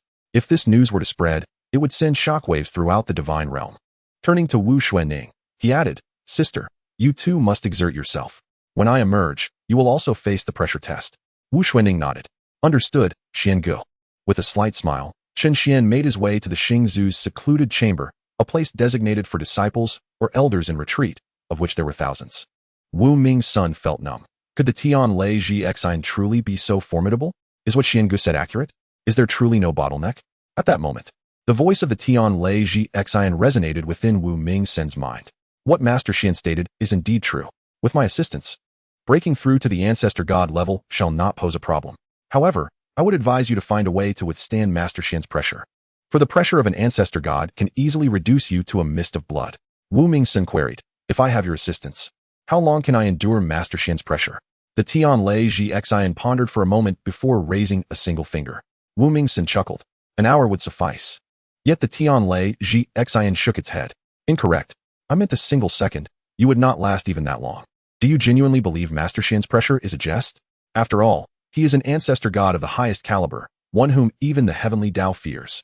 Not only you, but even ancient gods would be reduced to mist in an instant. How long you can endure is entirely up to Master Xian. I am unable to assist you further. Your fate lies in your own hands." Panic set in for Wu Ming's senator. "No. You can control my body, can you not? Just manage my body, and I will endure as long as possible." The Tian Lei Ji Xian rolled its eyes at Wu Ming's senator. "You fool. I can enhance your strength, but do you think Master Xian would not notice? You would only be met with a more severe fate. Understand? I might even suffer alongside you. I will not concern myself with this. You are on your own." With that, the Tian Lei Ji Xian ceased to engage with Wu Ming's son, leaving him bewildered and floundering in the wind. Chapter 99, The Hall of the Heavenly Monarch. "Forget it. I shall focus on my cultivation." Wu Ming's son sighed and hurried to the secluded chamber to practice, eager to advance as far as possible before Chen Xian's return. Seeing Wu Ming's son retreat into seclusion, Wu Xuanning realized she too must enter her own retreat, unwilling to fall behind. Thus, the siblings both made their way to the secluded chambers. Meanwhile, within the hall of the heavenly monarch in the demon domain, a figure knelt before the grand hall, Nengu. He had intended to ascend from a higher plane to the divine realm, only to find himself captured and brought to this hall, utterly bewildered. "Who am I? Where am I? What am I doing?" Nengu surveyed his surroundings, observing rows of elders standing in respectful silence, awaiting the arrival of someone. Their unfathomable cultivation left Nengu feeling apprehensive. He dared not speak out until he comprehended the situation, nor did he understand why they had brought him here. His gaze fell upon the two empty thrones in the hall, and he mused, they must be waiting for the occupants of those thrones. Soon, two figures emerged from the void and settled into the thrones. They were none other than the hall master, Ming Tianjun and Yu Tianjun. As the elders bowed in unison, they greeted, "We pay our respects to the hall master." Ming Tianjun waved his hand, "Rise." "Yes, thank you, hall master." The elders responded, standing respectfully to the side. Ming Tianjun then addressed Nengu with a cheerful demeanor. "Nengu, it has been quite some time." Upon hearing this, Nengu lifted his gaze to the two figures on the thrones and, upon closer inspection, recognized them as his former left heavenly monarch and right heavenly monarch. He immediately rose and exclaimed, "Ming, you are both alive." The elders exchanged glances, astonished by this revelation. How could this individual know the hall master? And how could he claim the hall master was alive? Hadn't he, the hall master, always remained within the hall? Furthermore, who could possibly harm the hall master? A multitude of questions swirled among the elders, but Ming Tianjun merely smirked. Dying in the high dimensions is but a mere manifestation of our essence. In this realm of magic, who could possibly slay us? It is far more prudent to converse with us while kneeling. With a gentle gesture, Nengu found himself on his knees, gazing in astonishment at Ming Tianjun. It dawned upon him that the celestial ruler in the high dimensions was merely an avatar, leaving him to ponder the purpose of their arrival in this elevated realm. Why then join the GNDN? Would it not be more advantageous to establish his own faction? Ming Tianjun spoke, presenting two options, to either submit to the GNDN or face death. Nengu was taken aback. Was there truly a choice? To refuse allegiance meant certain demise. It was better to endure than to perish, especially since he had matters to settle with Chen Xuan. Joining the Tianjun Dian could potentially yield a favorable position, particularly considering the past generosity he had shown to Ming and Yu. Subsequently, Nengu bowed and declared, "I willingly submit and pay my respects to Ming Tianjun and Yu Tianjun, the masters of the hall." Ming Tianjun smiled lightly and tapped Nengu's forehead, causing him to cry out in agony. "This is bone-crushing powder. Should you dare to betray me, you will endure excruciating torment before transforming into a mist of blood." After a considerable time, Nengu struggled to rise, bowing deeply as he swore by his heart's essence that he would never betray the Hall Master. The dread instilled by the bone-crushing powder was indelibly etched into his bones. He had no desire to experience such suffering again. Ming Tianjun then addressed an elder. "Elder San, take him away for further instructions." Elder San stepped forward, bowing. "Yes, Hall Master." He turned to Nengu and said, "Follow me." As they proceeded to the exit, the elders realized that their master had sent his avatar to the high dimensions, underestimating who could possibly threaten the Hall Master. Yu Tianjun interjected, "Is this how it ends? Weren't you just saying you wanted to teach him a lesson?" Ming Tianjun chuckled. "You are mistaken. I meant a lesson for his refusal to submit. Furthermore, he has shown sufficient respect to our avatar, has he not?" Yu Tianjun nodded in agreement. "Indeed. So what position do you intend to assign him?" Ming Tianjun picked up a chess piece from the table. "Let us provide him with some resources to enhance his cultivation for the task ahead." Yu Tianjun raised an eyebrow. "Are you certain?" Ming Tianjun nodded, toying with the chess piece. "Certainly. We must allow him to fulfill his potential. Even if he perishes, our loss would be minimal. Returning would be ideal." Yu Tianjun waved his hand dismissively. Fine, you call the shots." Just then, a disciple rushed into the hall, kneeling and announcing, "I greet the Hall Master. The Domain Lord has summoned you both," stating he has matters to discuss. Upon hearing this, Ming Tianjun rubbed his temples. "That old man is quite bothersome. Sending for us so frequently. Is he not afraid that one day I might take out my frustration on him?" Yu Tianjun chuckled. "Calm down. It concerns matters of the magic realm. We cannot afford to ignore it. Let us attend, and if necessary, we could give him a beating." Ming Tianjun agreed. "Let us proceed, for we have little choice." Should outsiders learn of this, they would be utterly astonished, for not everyone can occupy such a position. The strength necessary to be the Domain Lord of the magic realm is formidable. And yet Ming Tianjun and Yu Tianjun not only fearlessly confront him, but also contemplate striking him. This illustrates the terrifying power they wield. However, why are they so powerful, yet not the Domain Lords of the magic realm? This question has been posed to them before, and their answer is simple: they lack interest. Indeed, it is merely disinterest. If they desired, the entire magic realm could belong to the Tianjun Dian. Thus, the position of Domain Lord was bestowed upon another, as those with any standing or ability were well aware of the formidable power of the two Tianjun, deterring any force from provoking the Tianjun Dian. Those who dared to challenge them have long since become dust. The Domain Lord of the magic realm does not interfere with the Tianjun Dian, not out of negligence, but from fear. Should he offend Ming Tianjun and Yu Tianjun, not only would he risk his position, but his very life would depend on their whims. In essence, the position of Domain Lord is entirely at their discretion, but they remain unconcerned, preferring peace and allowing anyone to occupy that role. They have explicitly decreed that no one from the Tianjun Dian shall assume the role of Domain Lord, deeming it unnecessary. This encapsulates the power and influence of Ming Tianjun and Yu Tianjun. Soon after, Ming Tianjun and Yu Tianjun transformed into a streak of light and vanished from the Tianjun Dian. In a grand hall, a multitude of individuals stood, each one a formidable figure renowned throughout the magic realm. They had gathered at the behest of the Domain Lord, awaiting the arrival of two who were yet to come. Suddenly, a voice broke the silence. "Old Chi, what is the purpose of this summons? If it is not of grave importance, do not blame me for my lack of courtesy." The crowd recognized the voice instantly, knowing only one person dared to speak so freely in such company. In unison, they bowed and greeted, "We pay our respects to Ming Tianjun and Yu Tianjun." They were all acutely aware of the immense strength and status of the two Tianjun. Even the Domain Lord could only seek to appease them. Although they were amiable, their wrath could render death a mere luxury. The Domain Lord approached with a broad smile. "Ming Tianjun, Yu Tianjun, you have finally arrived." Ming Tianjun smiled slightly and addressed the assembly. "Please rise." The crowd responded respectfully, "Thank you, Tianjun." Such is the status conferred by power. Yu Tianjun then interjected, "Domain Lord, let us get straight to the point. What is so urgent that requires our presence? If it is not of great significance, I am indifferent, but Ming truly might strike you." Gasps of shock echoed through the hall. Perhaps only these two dared to speak and act thus. The Domain Lord, resigned, replied, "The reason for your summons concerns the divine realm. Our scouts report that a mysterious powerhouse has emerged, one who can withstand the tribulations of lightning, even scaring them away. This poses a significant threat to our magic realm. It seems we cannot engage with the divine realm for the time being." The other dignitaries, aside from Ming Tianjun and Yu Tianjun, were left in stunned silence. They understood the might of the lightning tribulations, as each of them had endured numerous strikes to attain their current status. To frighten them away, the strength of this individual must be extraordinary. Historically, the magic realm and the divine realm have been adversaries, each seeking to undermine the other. The notion of annihilating one another is far from feasible. It is easier said than done. Thousands of years ago, a war erupted between the two realms, resulting in the demise of many powerful beings, leaving both sides battered and ultimately forcing a truce. This conflict resulted in staggering casualties and is now referred to as the War of Gods and Demons.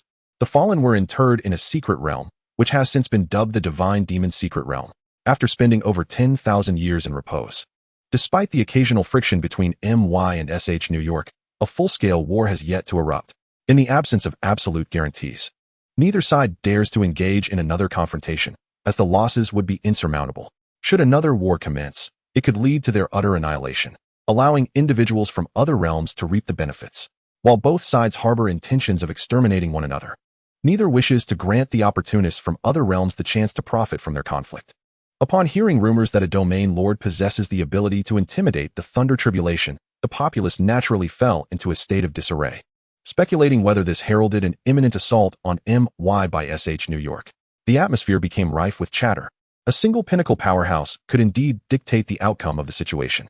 MNTNJ rapped his fingers upon the table, urging silence. "Calm yourselves. What is all this commotion over a mere Thunder Tribulation? It's not as if we haven't faced it before. Are you suggesting that he could summon the forces of SH New York to obliterate us? Let us not forget that MY is not so easily trifled with." The crowd gradually regained their composure, reassured by the placid demeanor of MNDNJN, especially with the presence of UT-NJN as well. Then, a prominent figure stepped forward to inquire, "Does Lord J.N. possess a strategy to confront this individual?" MNDNJN calmly shook his head. "No." The crowd erupted in disbelief, realizing that after all the discourse, he had no plan at all. MNTNJN turned his gaze to the domain lord of MY. "Fitch LOTU. I presume you have yet to conclude your thoughts?" The domain lord of MY offered a faint smile. "Indeed, I have not finished." Upon hearing this, the crowd felt a flicker of hope, mentally extending their regards to the family of the domain lord. "Why didn't you mention this sooner? You had me worried for far too long." The domain lord continued. "Although SH New York boasts such formidable individuals, intelligence suggests that this particular person does not align well with the old guard of SH New York.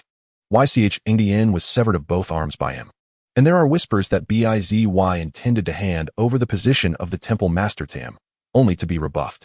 Since then, his whereabouts remain unknown." The crowd breathed a collective sigh of relief. As long as there is discord among them, we are safe. Should they unite, however, MY would find itself in dire straits. MNTNJN spoke. "So, are we convened merely for this matter?" The domain lord of MY swallowed hard. "My lord, is this not a significant issue? We must remain vigilant, for should they ally, it would spell joy for them and sorrow for us." MNTNJN waved his hand dismissively. "Understood, understood. Given your humble disposition, I shall not hold it against you." The current domain lord of MY seemed far from regal. His sole desire was to appease MNDNJN, for with his stature and prestige, even his own demise would go unchallenged.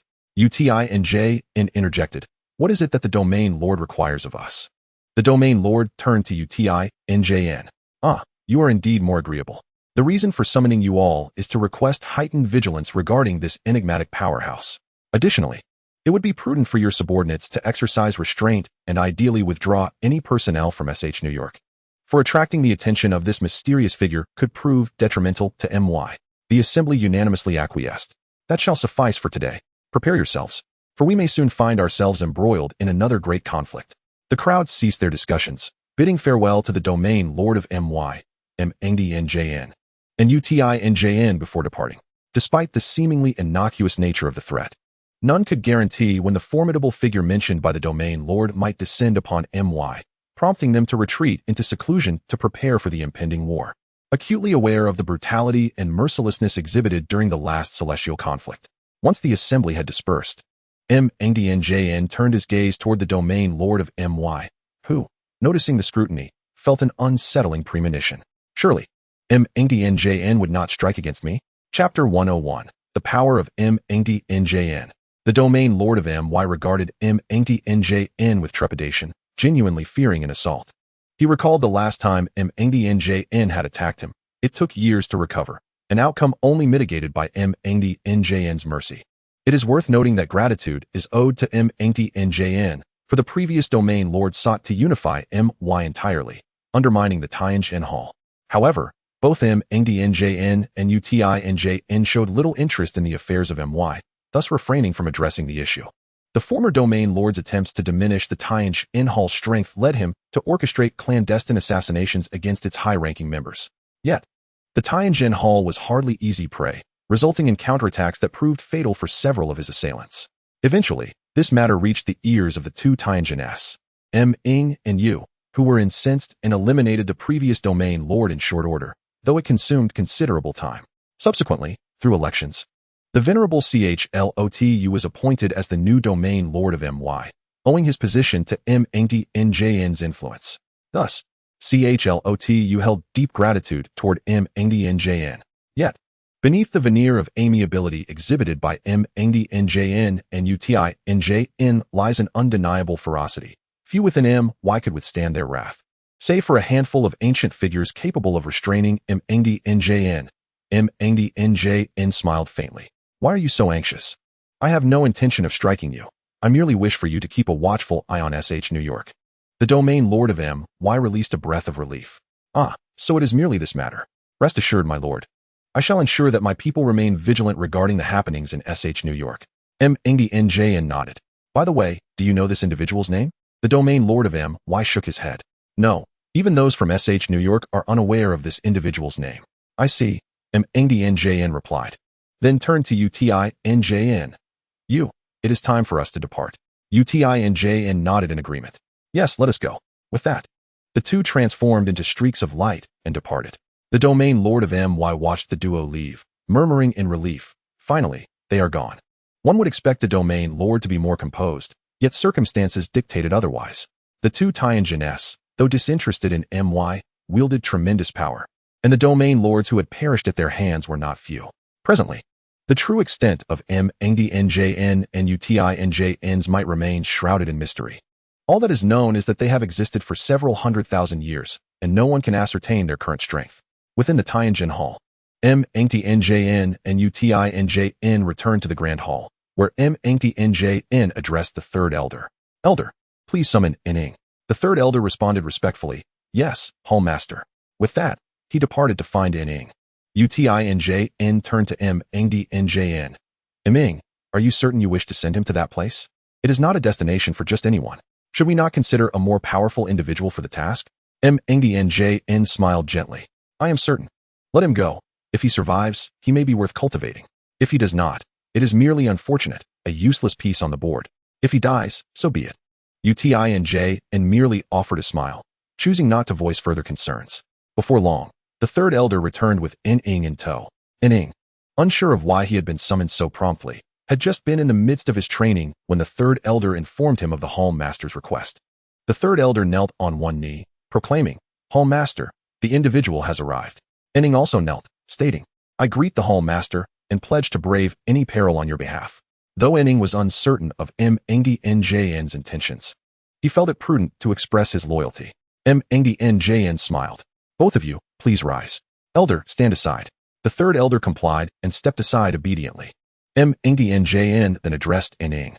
Xiaonan, I have a small matter I wish to entrust to you. Should you succeed, all the cultivation resources within the palace will be at your disposal, and you may select any weapon you desire. How does that sound? The elders gazed upon him with envious eyes. To have unfettered access to the resources of the palace would make breaking through to the ZSH in realm merely a matter of time for them. However, they also recognized that this task might not be easily accomplished and could potentially be fraught with peril. Upon hearing this, NNG felt a surge of joy. I am willing. I am most eager. This thrilled NNG. If he could succeed, he would attain a strength akin to that of the two heavenly lords, a thought that left him exhilarated. Thus, he promptly agreed, knowing that refusing was not an option in this ancient palace. Failure to comply could very well lead to his demise.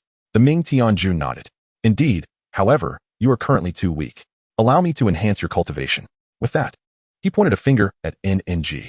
With a resounding boom, the barriers within NNG shattered. SHNL-ing, SHNJI-ing, SH New Jersey-in, SHNW-ing, SH New-ing. The ascent continued until he reached the pinnacle of SH New-ing. NNG reveled in the surge of power coursing through him. Exclaiming in delight, thunder rumbled ominously above as the tribulation loomed, ready to strike.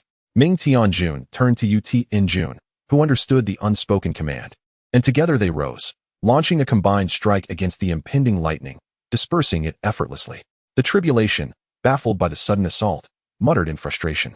Who have I offended to be struck down like this? I am merely enforcing the heavenly order. Subsequently, it retreated in a huff, realizing it could not contend with them. The ability to disperse the tribulation with a single blow showcased the terrifying strength of Ming Tianjun and UT Injun kneeling in excitement. NNG implored. Please, my lord, command me. I am willing to traverse mountains of blades or seas of fire. Ming Tianjun clapped his hands and produced a letter from within his robes, tossing it to NNG. Take this letter to the NSHNYUN and deliver it to an old fellow named ZNGCHN. The precise location is detailed within this scroll. He then handed NNG a scroll, to which NNG respectfully responded, I shall complete this task without fail. Ming Tianjun nodded with satisfaction. Go forth, and do not disappoint me. NNG acknowledged with a firm yes, and set off toward the NSHNYUN. UT Injun shook his head as he watched NNG depart. That foolish lad likely will not return. He then turned to Ming Tianjun. You cunning old man, even a powerful ZSHN realm cultivator would find it perilous to venture there. You are sending a mere SH New-ing to his doom. Ming Tianjun shrugged nonchalantly. It is of little concern. I have left a trace of my essence within him. That individual ought to show me some respect. If he perishes, so be it. He is of no use to me. And do not refer to me as old man, or I shall not hesitate to reprimand you. In a secret chamber of the XNGZ, CH Su-in sat cross-legged, perusing methods to upgrade the M-Li-in within the system. The M-Li-in upgrade technique required the user to chant a specific incantation and then drop a drop of blood upon the M-Li-in. Upon completion, the M-Li-in would attain a far greater power, with the process taking 3 days. A crucial note warned against any interruptions, as they would lead to failure. CH Su-in's eyes sparkled with excitement. This is splendid. He produced the M-Li-in, placing it delicately in his palm, and recited the incantation from the upgrade technique, subsequently dripping a drop of blood upon the M-Li-in. As the blood made contact, the M-Li-in began to spin rapidly, levitating as it entered the upgrading phase. CH Su-in watched with anticipation as the M-Li-in underwent its transformation. The system had never disappointed him before, and he hoped it would not this time either. Continuing to explore the system, CH Su-in was astonished by the vast array of resources available. The sheer volume was reminiscent of a high-level realm. Although he had previously sought items from the system, this time he was taken aback by the plethora of options. If he were to draw from these resources liberally, he could cultivate a legion of ZSHN realm powerhouses. However, he hesitated, fearing the system would awaken and react negatively to the disappearance of so many items. He contemplated that using a modest amount should not incur any issues. Yet, he also realized that solely relying on resources would not yield true strength. Personal effort was paramount. Thus, he decided it was better for them to cultivate their own abilities. His attention was drawn to a particular artifact, the forging pool, divine grade, capable of reshaping the bodies of cultivators. Through rigorous refinement, practitioners could achieve an invulnerable physical form, significantly enhancing both their defenses and offensive capabilities. However, to reach this state of physical sanctity, one must endure 99 trials within the pool, each fraught with unimaginable pain, especially the latter 50 trials, which were akin to hell itself. Failure to withstand the trials would result in demise. Yet, achieving such a state would herald unparalleled glory, rendering the cultivator a force to be reckoned with across realms. Despite his intrigue, CH Su-in felt no need to undertake the challenge himself. He was already at the pinnacle of cultivation and had no use for it. However, it would be an excellent opportunity for the disciples and elders within the sect to pursue. His gaze then shifted to another artifact, the Time Tower, divine grade. Consisting of 9 levels, each with a different temporal ratio compared to the outside world. Each level was guarded by a time sentinel, and only by defeating these guardians could one ascend to the next level. The trials within were as formidable as those in the forging pool, filled with divine beasts of varying sizes, offering random rewards upon defeat. However, The dangers escalated with each level, and even ancient deities might struggle to survive on the 9th level. This presented both opportunity and peril, serving as a test of courage for the disciples and elders. Chen Xuan resolved that each member would have to enter at least once. Success or failure, they must become self-reliant, he thought, even if it seemed harsh. He would ensure their safety. They would not perish within the confines of the B11 Pavilion. Currently, Chen Xuan focused on these 2 artifacts, both ideal for the disciples' training. Of course, the Holy Emperor Forest also served as an excellent training ground, readily accessible. Yet, this was but a starting point. He needed to establish a protective formation for the sect, one that exuded an aura of lethal intimidation. Subsequently, Chen Xuan shifted his gaze towards the array formation before him. And soon, a particular formation captivated his attention. The GNDN formation, once activated, could wreak havoc on the world, rendering any being beneath the early stages of the xianxiaaudiobooks realm utterly doomed. Upon reading this introduction, Chen Xuan could not help but applaud. This was indeed extraordinary. Even those in the early stages of the xianxiaaudiobooks realm would stand no chance against it. It was likely that no such formidable array existed within the entire divine realm. Truly, the system was exceptional, producing nothing but exquisite treasures, deserving of his praise. The aura emanating from this grand formation was terrifying, not to mention the destructive power it could unleash. However, to Chen Xuan, the effectiveness of any array was of little consequence. Should he wish to enter any sect, even the mightiest protective formations could not hinder him. After all, with his current strength, only beings above the xianxiaaudiobooks realm could pose a challenge to him. Otherwise, no one stood a chance. Chen Xuan was thoroughly pleased with this formation, planning to implement it upon his return. He also needed to find a few guardian beasts for the sect. Although the Xianxiaaudiobooks and his companions would be the optimal choices, they had their roles as elders of the B11 Pavilion. Therefore, he considered seeking ancient divine beasts or those of the Shnd realm. The thought alone brought him delight. Should this statement reach the ears of those from other factions, they would surely be left speechless. Securing divine beasts as guardians was an arduous task. Even those of the Shnd realm were scarce.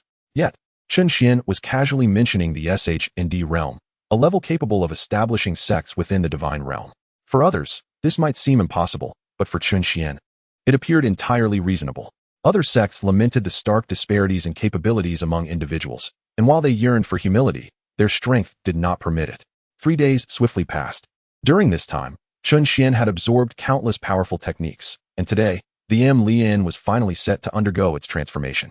As he gazed at the rapidly spinning Lian in the sky, a sudden burst of light erupted, momentarily blinding him. After a while, as the brilliance faded, he beheld a graceful figure standing before him. Who might this be? Could it be the Lian? The woman regarded Chen Xuan and then knelt gracefully before him, uttering, "I pay my respects to the master." Confused, Chen Xuan tentatively inquired, "You are the Lian?" The woman nodded, "Indeed, master. I have merely taken on a humanoid form."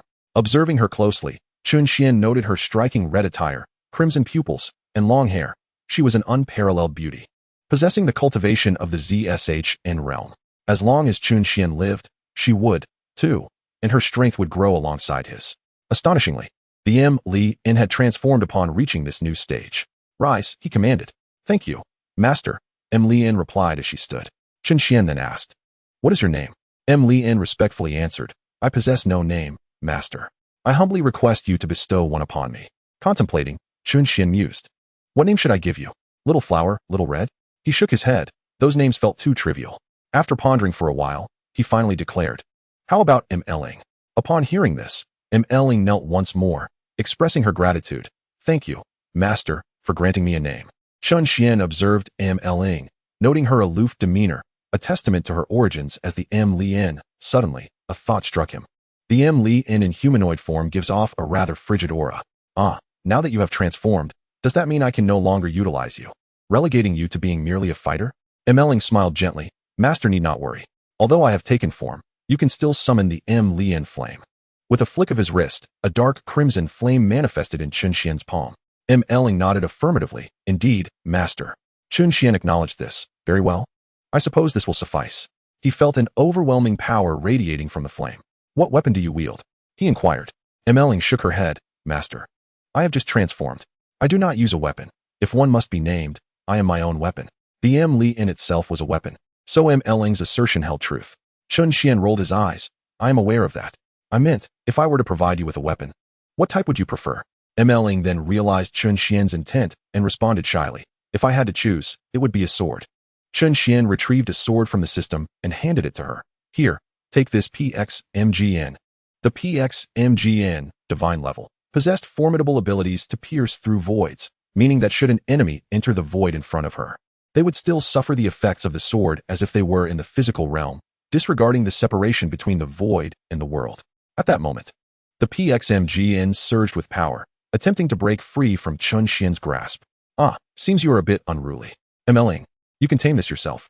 MLing accepted the PXMGN, but it erupted with an even greater force, trying to escape her hold.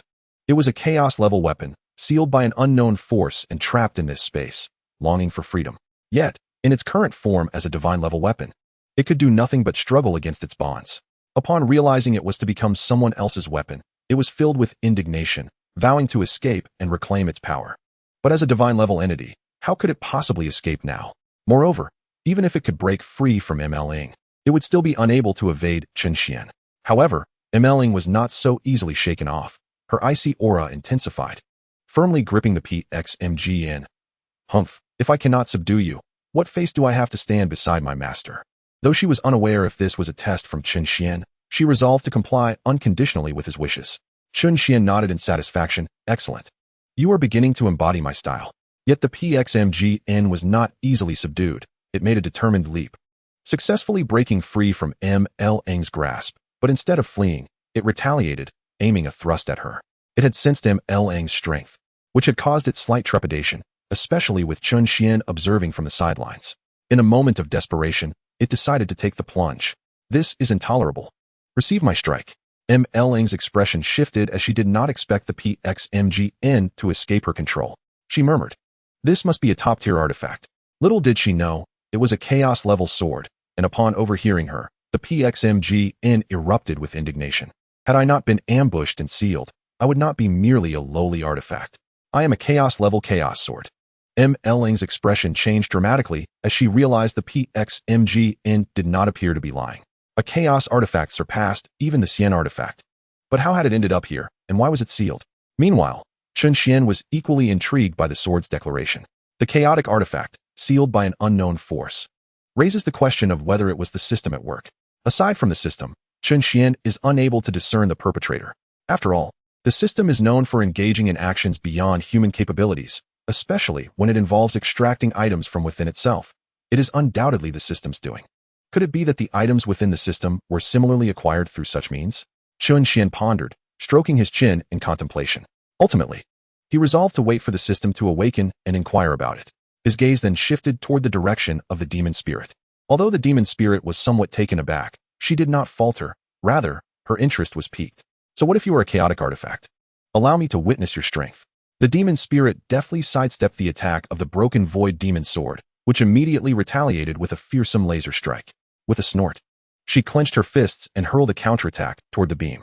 A tremendous explosion resonated as the broken void demon sword continued its relentless assault, and the demon spirit quickly adapted, engaging in combat with it. The broken void demon sword swept horizontally, unleashing a barrage of attacks aimed at the demon spirit. Recognizing the precariousness of her situation, she conjured a protective barrier before her. Do you think this will make me submit to you as your weapon?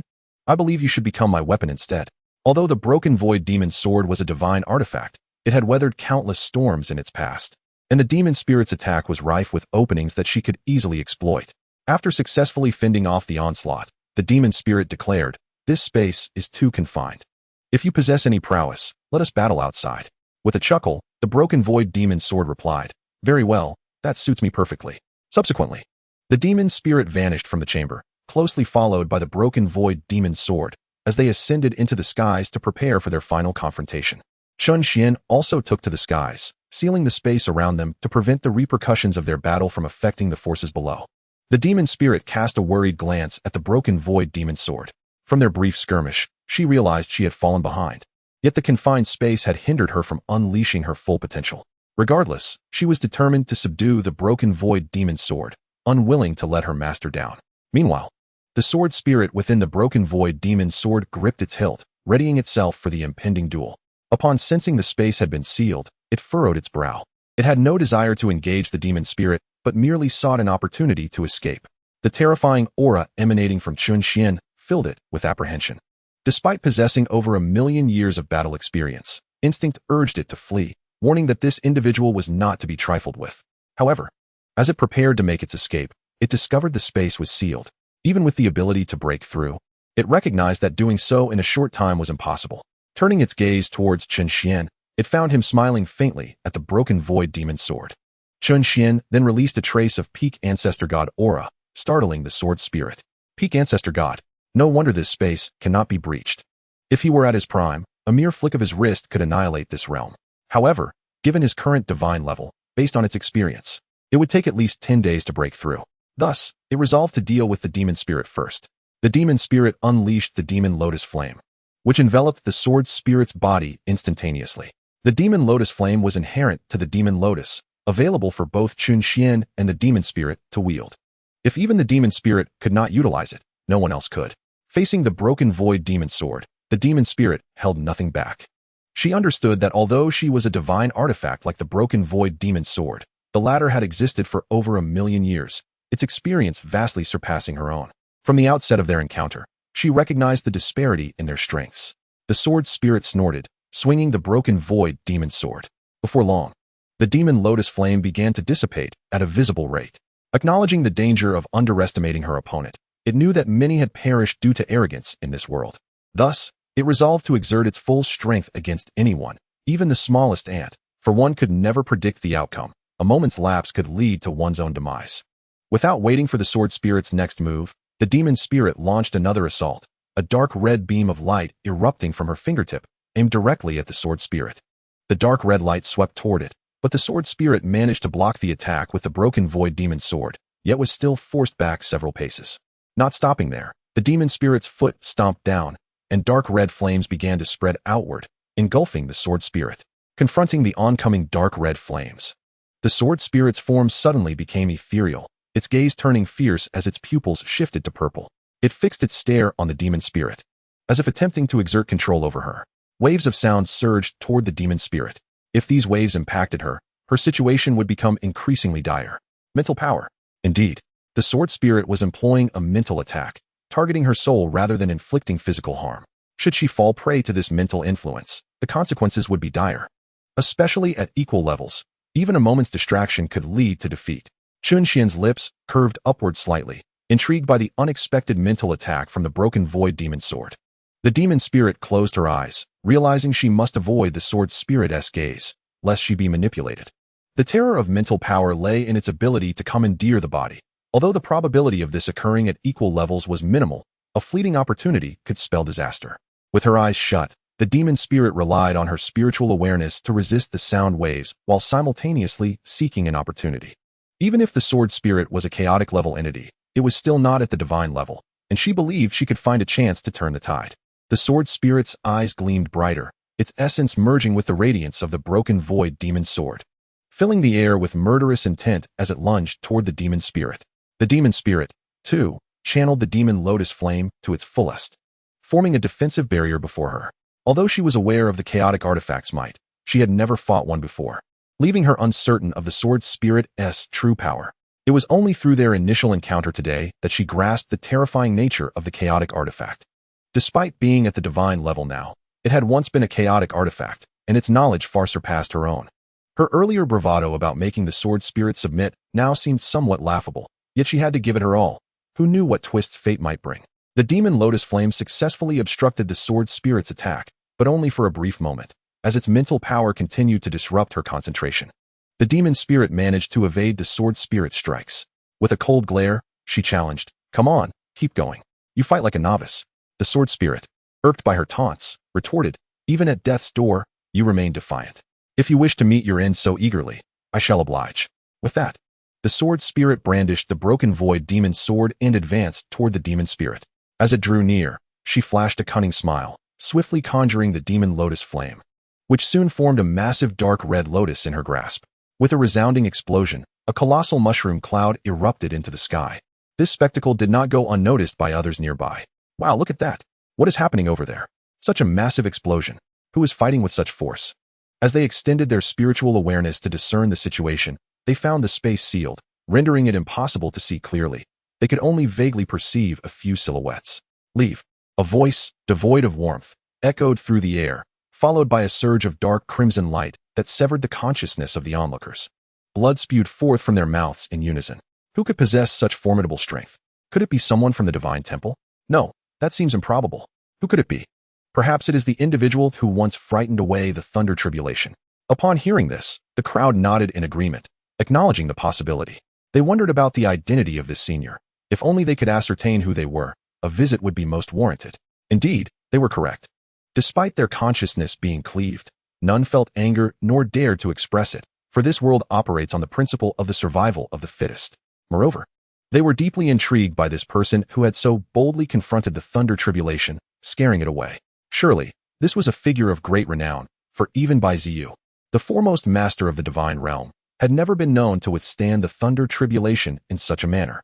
As the mushroom cloud dissipated, Mo Ling and Jian Ling half knelt upon the ground, having been propelled in different directions by the force of the explosion. Both were considerably injured. Gasping for breath, Mo Ling rose unsteadily, while Jian Ling slowly regained his footing, clutching the Pasu Mo Jian. He had not anticipated that Mo Ling would resort to such drastic measures, effectively injuring herself in the process. Yet, Mo Ling was also in a precarious state. Just before the explosion, the sword's radiance had also struck her. Fortunately, her plan had succeeded. She had deliberately provoked Jian Ling with her words, drawing him closer so that she could unleash her ultimate technique to inflict significant damage upon him. However, she was now utterly drained of fighting capability. After executing the Lotus explosion, she found herself completely exhausted. Jian Ling chuckled softly. You no longer possess divine power, do you? It is time for you to meet your end. Despite his own injuries, he still retained the strength to fight. With that, he swung the Pasu Mo Jian towards Mo Ling. Yet, she faced him without a hint of fear, prepared to employ her final move. Should she unleash it? It could take her a millennium to regain her form. Even in death, she could not allow herself to bring shame upon her master. Just as Jian Ling was about to strike, in a moment of critical urgency, Chen Xuan intervened. With a mere snap of his fingers, Jian Ling was suspended in midair. Astonished, oh no, I forgot there was another presence. Subsequently, Chen Xuan delivered a decisive palm strike towards Jian Ling, who, unable to move while immobilized, was sent hurtling away. Chen Xuan's voice, calm and unperturbed, resonated. Should you wish to resist, know this, even in your prime, you would not stand a chance against me, let alone in your current state. Turning his gaze towards Mo Ling, who in turn looked back at him, Mo Ling knelt on one knee. I apologize, master. I failed to subdue the Pasu Mo Jian and have disappointed you. I am willing to accept any punishment. Chen Xuan smiled gently. This is not your fault. I too was unaware that this object was a chaos artifact. It is entirely reasonable that you could not subdue it. Inwardly, Chen Xuan reprimanded the system. Not only did Mo Ling lack knowledge of the sword's true nature, but he himself had also been kept in the dark. The majority of the system's features lacked detailed descriptions. Initially, it aimed to provide an explanation when Chen Xuan utilized the items. However, due to the injuries sustained by the heavenly Tao's true form, it had fallen into a slumber, leaving Chen Xuan to navigate this realm without guidance. The more Chen Xuan pondered, the more his frustration grew. This system must be reprimanded upon awakening. Perhaps a good thrashing is in order. He then turned his attention to Jian Ling, extending his hand to lift him into the air. I shall ask you once more, will you become Mo Ling's artifact? Jian Ling's expression darkened as he regarded Chen Xuan.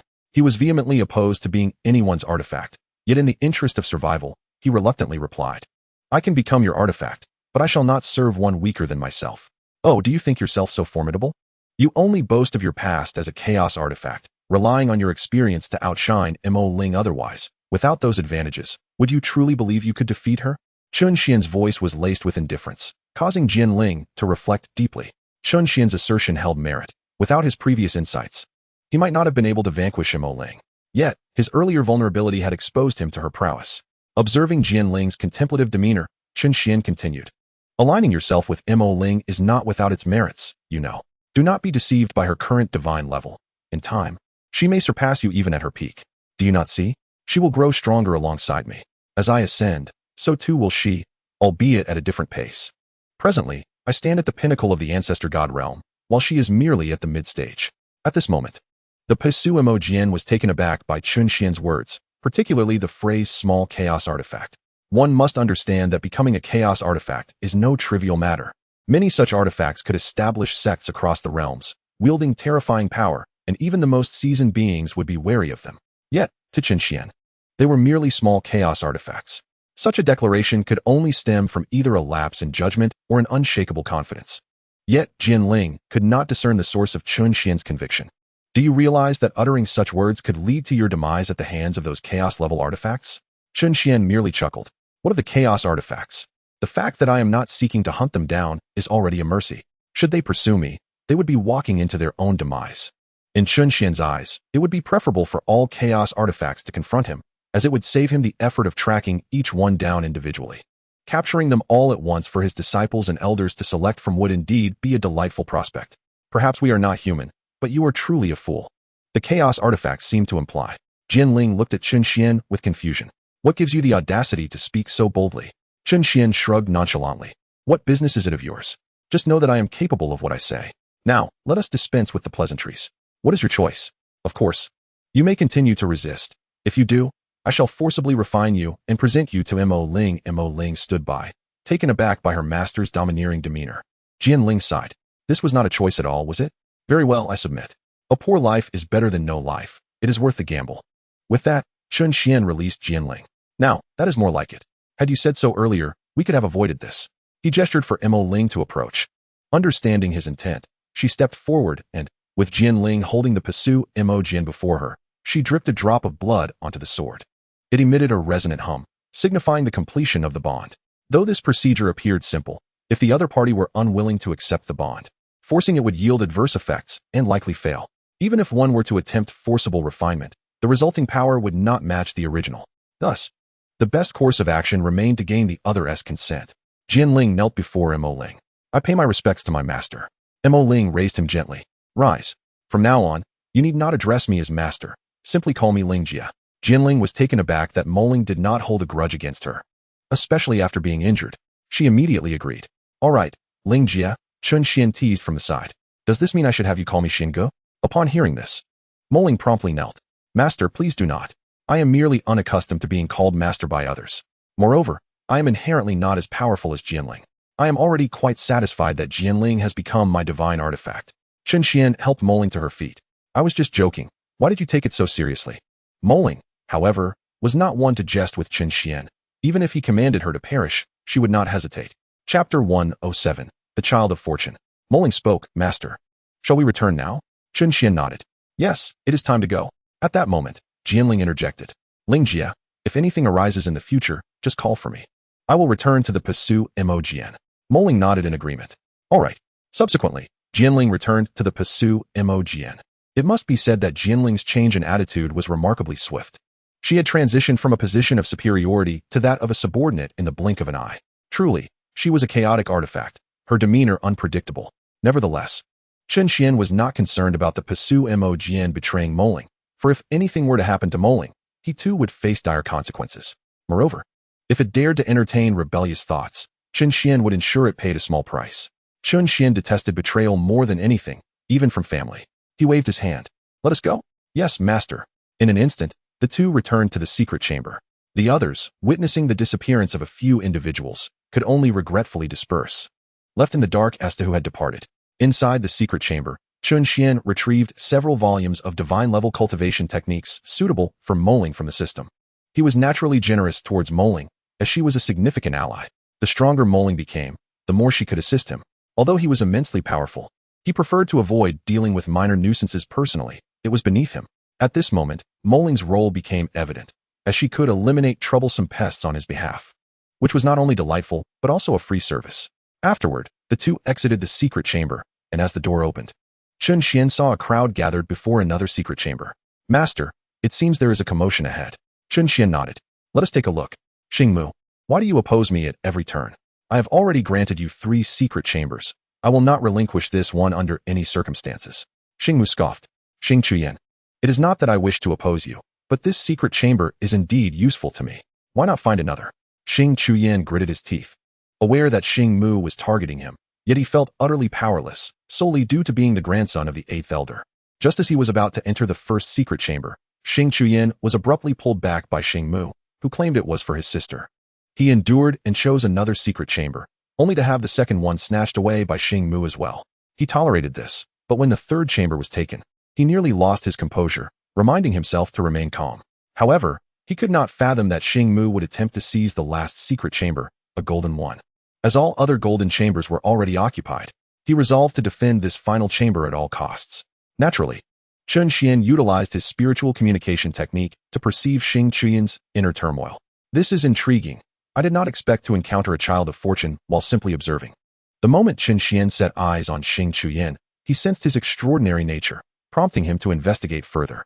He discovered that within Xing Chuyan's divine power resided an immense golden aura of fortune, a hallmark of the child of fortune. Furthermore, as Xing Chuyan cultivated golden divine power, the aura was even more pronounced. However, if one did not scrutinize closely, they might overlook this aura, for fortune was a subtle phenomenon. Moling, having overheard Chen Xuan, inquired, "Master, what is a child of fortune?" Chen Xuan replied, "A child of fortune is one who possesses great fortune and is favored by the heavenly path. For instance, if you were a child of fortune, when your enemies were about to slay you, someone would appear to save your life.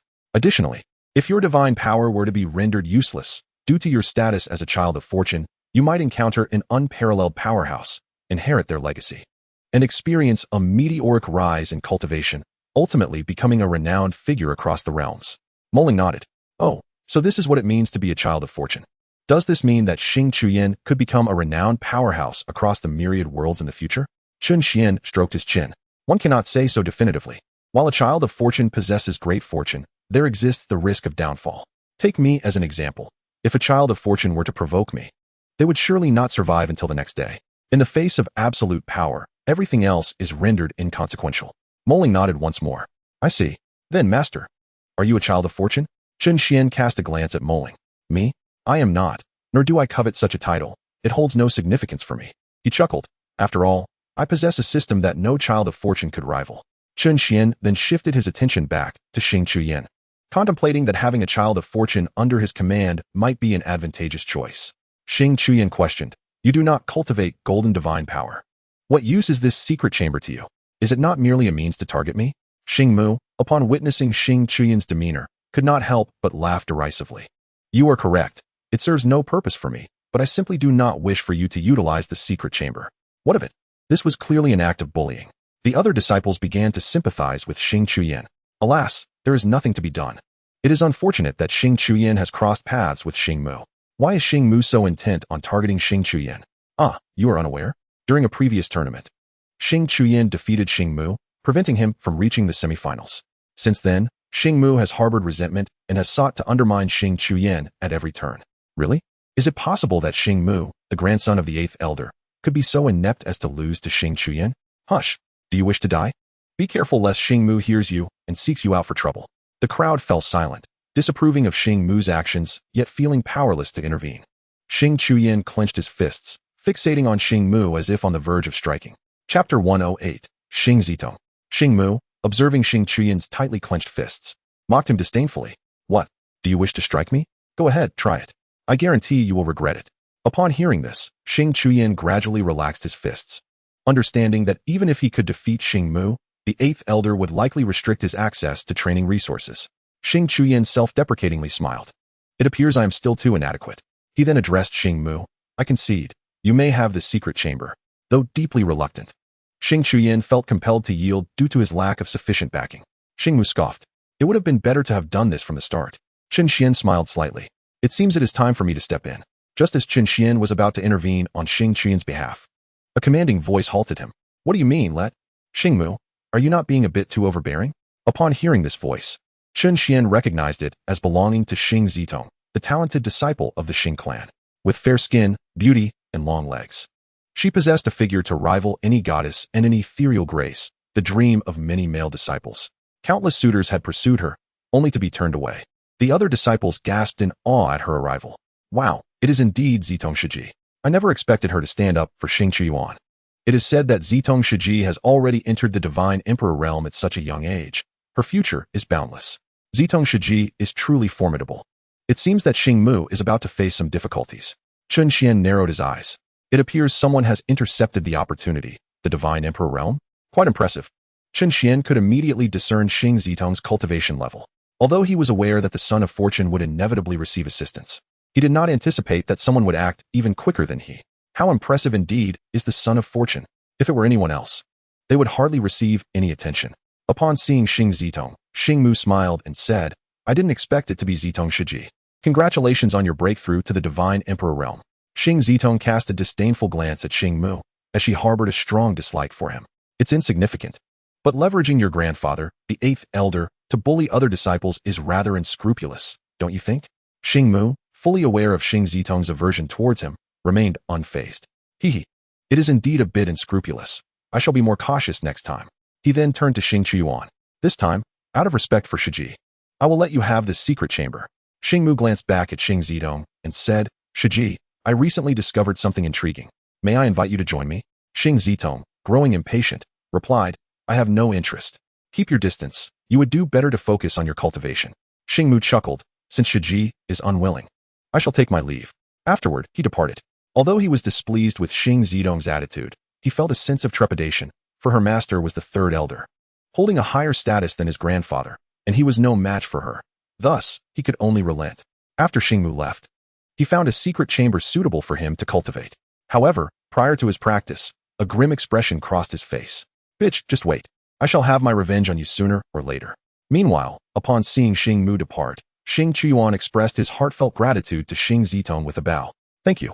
Shiji, if it weren't for you, this secret chamber would likely have been given to Xing Mu. Xing Zitong smiled faintly, no need for thanks. Should he trouble you again, just let me know, and I will deal with him. Xing Xuan nodded. Thank you, Shiji. With that, Xing Zitong entered another secret chamber.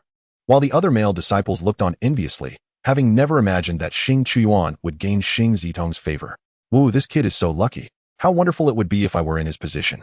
Indeed, I am utterly envious. Xing Xuan then entered the secret chamber to begin his seclusion, and the other disciples gradually dispersed.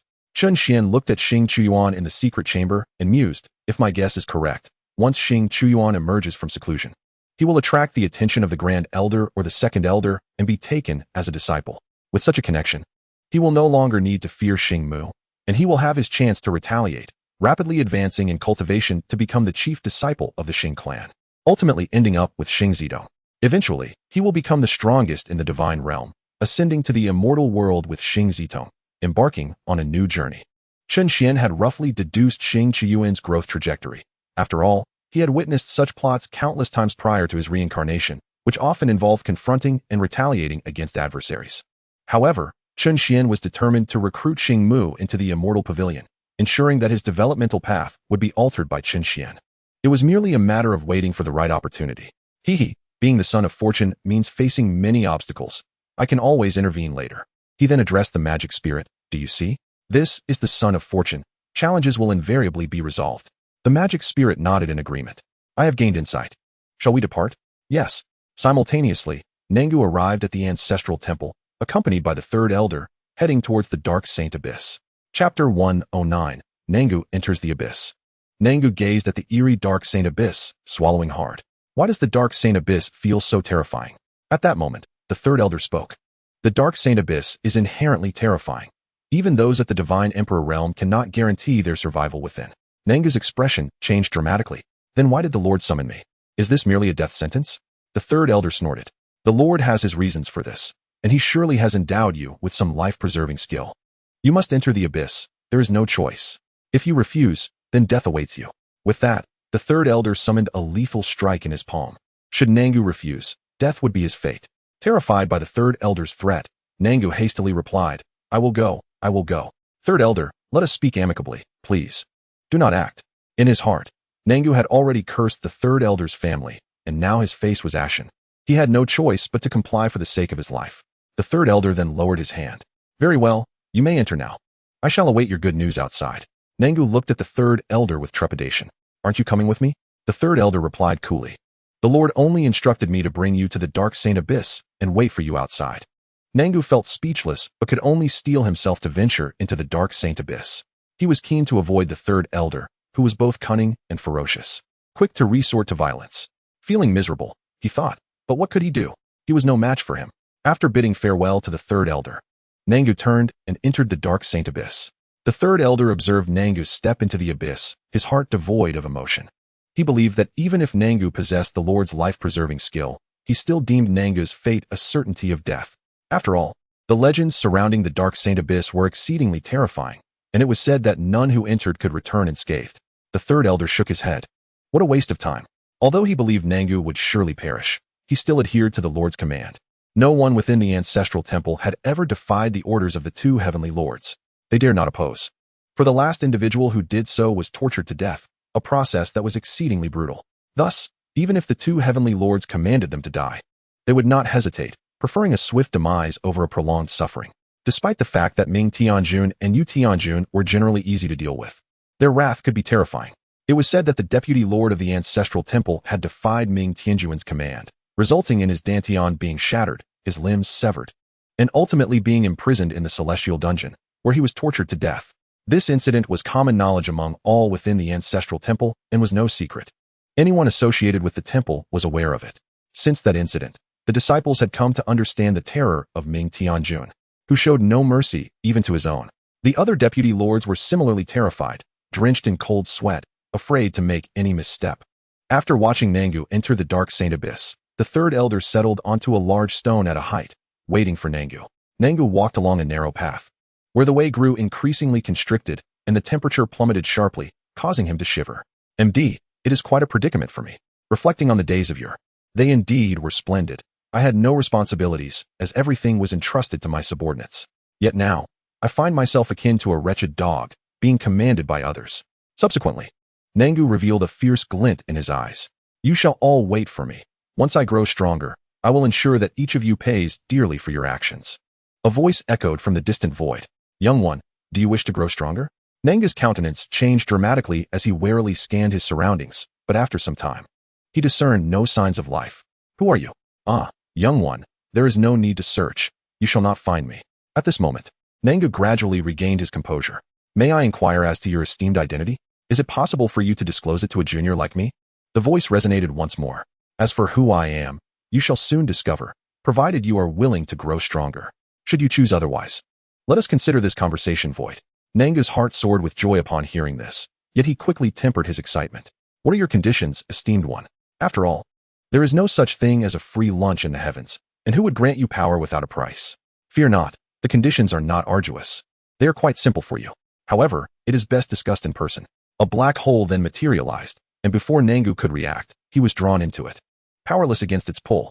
Here, I extend my heartfelt gratitude to the esteemed readers Su Chui, Xiao Ji Quan for the 5 divine certifications, as well as to the other readers for their generous gifts. It is a privilege for me, Xianxia, to encounter each of you. My fortune may be lacking, but the greatest blessing is the opportunity to journey alongside you. Let us strive together. Chapter 110, 12 Statues. In an instant, Nangu found himself in a grand hall. Thud. He fell to the ground. Where am I? Slowly, he dusted himself off, rising to take in his surroundings. He discovered he stood within a magnificent hall adorned with 12 statues, each emanating an extremely terrifying aura. What a fearsome presence. Where's this place? Nangu was horrified, utterly stunned, for the mere aura of the 12 statues left him gasping for breath. Nevertheless, he forced himself to regain his composure and bowed before the statues. I pay my respects to you, esteemed predecessors. Although he was uncertain whether there were beings within the statues, it was prudent to show respect.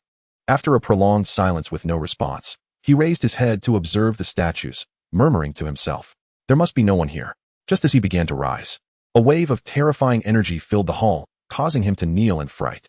Ah, you have finally arrived. The first statue, with eyes glowing in various colors, spoke. Restrain your auras. Look at how frightened the young one is. Upon hearing this, the other 11 statues retracted their energies, allowing Nangu to exhale in relief. He had nearly been torn apart by their auras. Boss, is this kid sent by you? The second statue, its eyes shimmering with purple light, inquired. The others were perplexed, unaware of why the boss would send a mere ant of the divine emperor realm to this place. The statues were arranged by rank, with the first being the leader and the frontmost having the highest status. The first statue replied coolly, indeed, he is our hope for liberation. Upon hearing this, the other 11 statues began to radiate brilliant light, for they had been sealed for countless years, and the prospect of release was a welcome one. The 10th statue asked, Boss, are you serious? Can this kid truly do it? He is merely at the divine emperor realm. The 5th statue interjected, do you doubt the boss? If the boss says it can be done, then it can. Why waste breath? The 10th statue retorted, why are you being so fierce with me? The 4th statue chimed in, calm down, old 5. What is with your temper? Apologize to little 10 at once. The 5th statue huffed in silence. While the 10th statue appeared like a child wronged, and the others showed no reaction, clearly used to such banter. The first statue spoke again, enough chatter. Turning to Nangu, it continued, I hope you do not find this amusing. Nangu shook his head repeatedly. Not at all. I must ask several questions, if I may. The first statue replied. Please ask away. Nangu queried. Earlier, you mentioned that I am your hope for liberation. Could you elaborate on this? The first statue explained. We have been sealed here for tens of thousands of years, waiting for someone who can release us, and that person is you. Nangu was even more puzzled. Why am I the chosen one among so many? The first statue smiled. It is due to your identity. It is rather remarkable. Nangu was taken aback. My identity is remarkable? Am I not merely an ant who has recently descended from a high plane? Ah, esteemed one, I still do not comprehend. Could you please provide a complete explanation? The first statue replied, Indeed, it is only natural for you to be unaware. Allow me to enlighten you. In your previous life, you were known as Jiyu Yang, the eternal demon god. However, after the divine and demon war, you perished and subsequently reincarnated into your current self. After your demise, we were sealed here as well. Nangu responded, Esteemed one, there seems to be a discrepancy in time. You claim to have been sealed for tens of thousands of years. Yet my reincarnation cannot possibly span such a duration. He acknowledged his insignificance, but that did not imply he was foolish. Even if he were once a so-called demon god, reincarnation could not extend over such a vast expanse of time. Moreover, having descended from a high plane, he should have been reincarnated in the divine realm. The first statue was rendered speechless. Are you truly so naive? You have undergone more than 1 or 2 reincarnations. Otherwise, why would I refer to it as your previous life? Each time, you nearly released us before you would slay a child of fate and perish. However, before your demise, we retained a fragment of your divine soul to facilitate your next reincarnation. We have been awaiting your next reincarnation to liberate us. What surprises me this time is how poorly you have fared. It is difficult for me to bear. And I did not anticipate your swift arrival at the Ensheng deep abyss. I thought you had awakened your memories, yet it seems you have not. Nangu was once again astonished. Have I truly experienced such a history? I believed myself to be a novice. It turns out I am a deity? Chapter 111, Above the Ancestor God. The first statue sighed and began recounting past events to Nangu. Tens of thousands of years ago, as the eternal demon god, you led us into the most monumental war against the divine realm in history, a battle that spanned over 10,000 years. In the end, neither side gained an advantage. Suffering heavy losses, you, in particular, fell in battle, but at the last critical moment, you preserved a fragment of your divine soul, which I subsequently safeguarded. We were then sealed here by the gods of the divine realm. Others perished or were grievously injured. Yet the mighty ancestor gods of the divine realm also suffered grave wounds at our hands and soon fell, leaving only a few to linger on. I wonder if they still live today. Although the deities of the divine realm have sealed us within this abyss of dark sanctity, transforming us into mere statues, they did not anticipate that we could still wield some abilities here. However, their only recourse was to imprison us in this abyss, preventing our escape. After our confinement, I orchestrated the reincarnation of your divine soul. Once you mature, you will be drawn to the abyss of dark sanctity, where you shall discover your true identity, allowing you to continue your development. When you regain your original peak prowess, you will be able to rescue us all, thus avenging our grievances.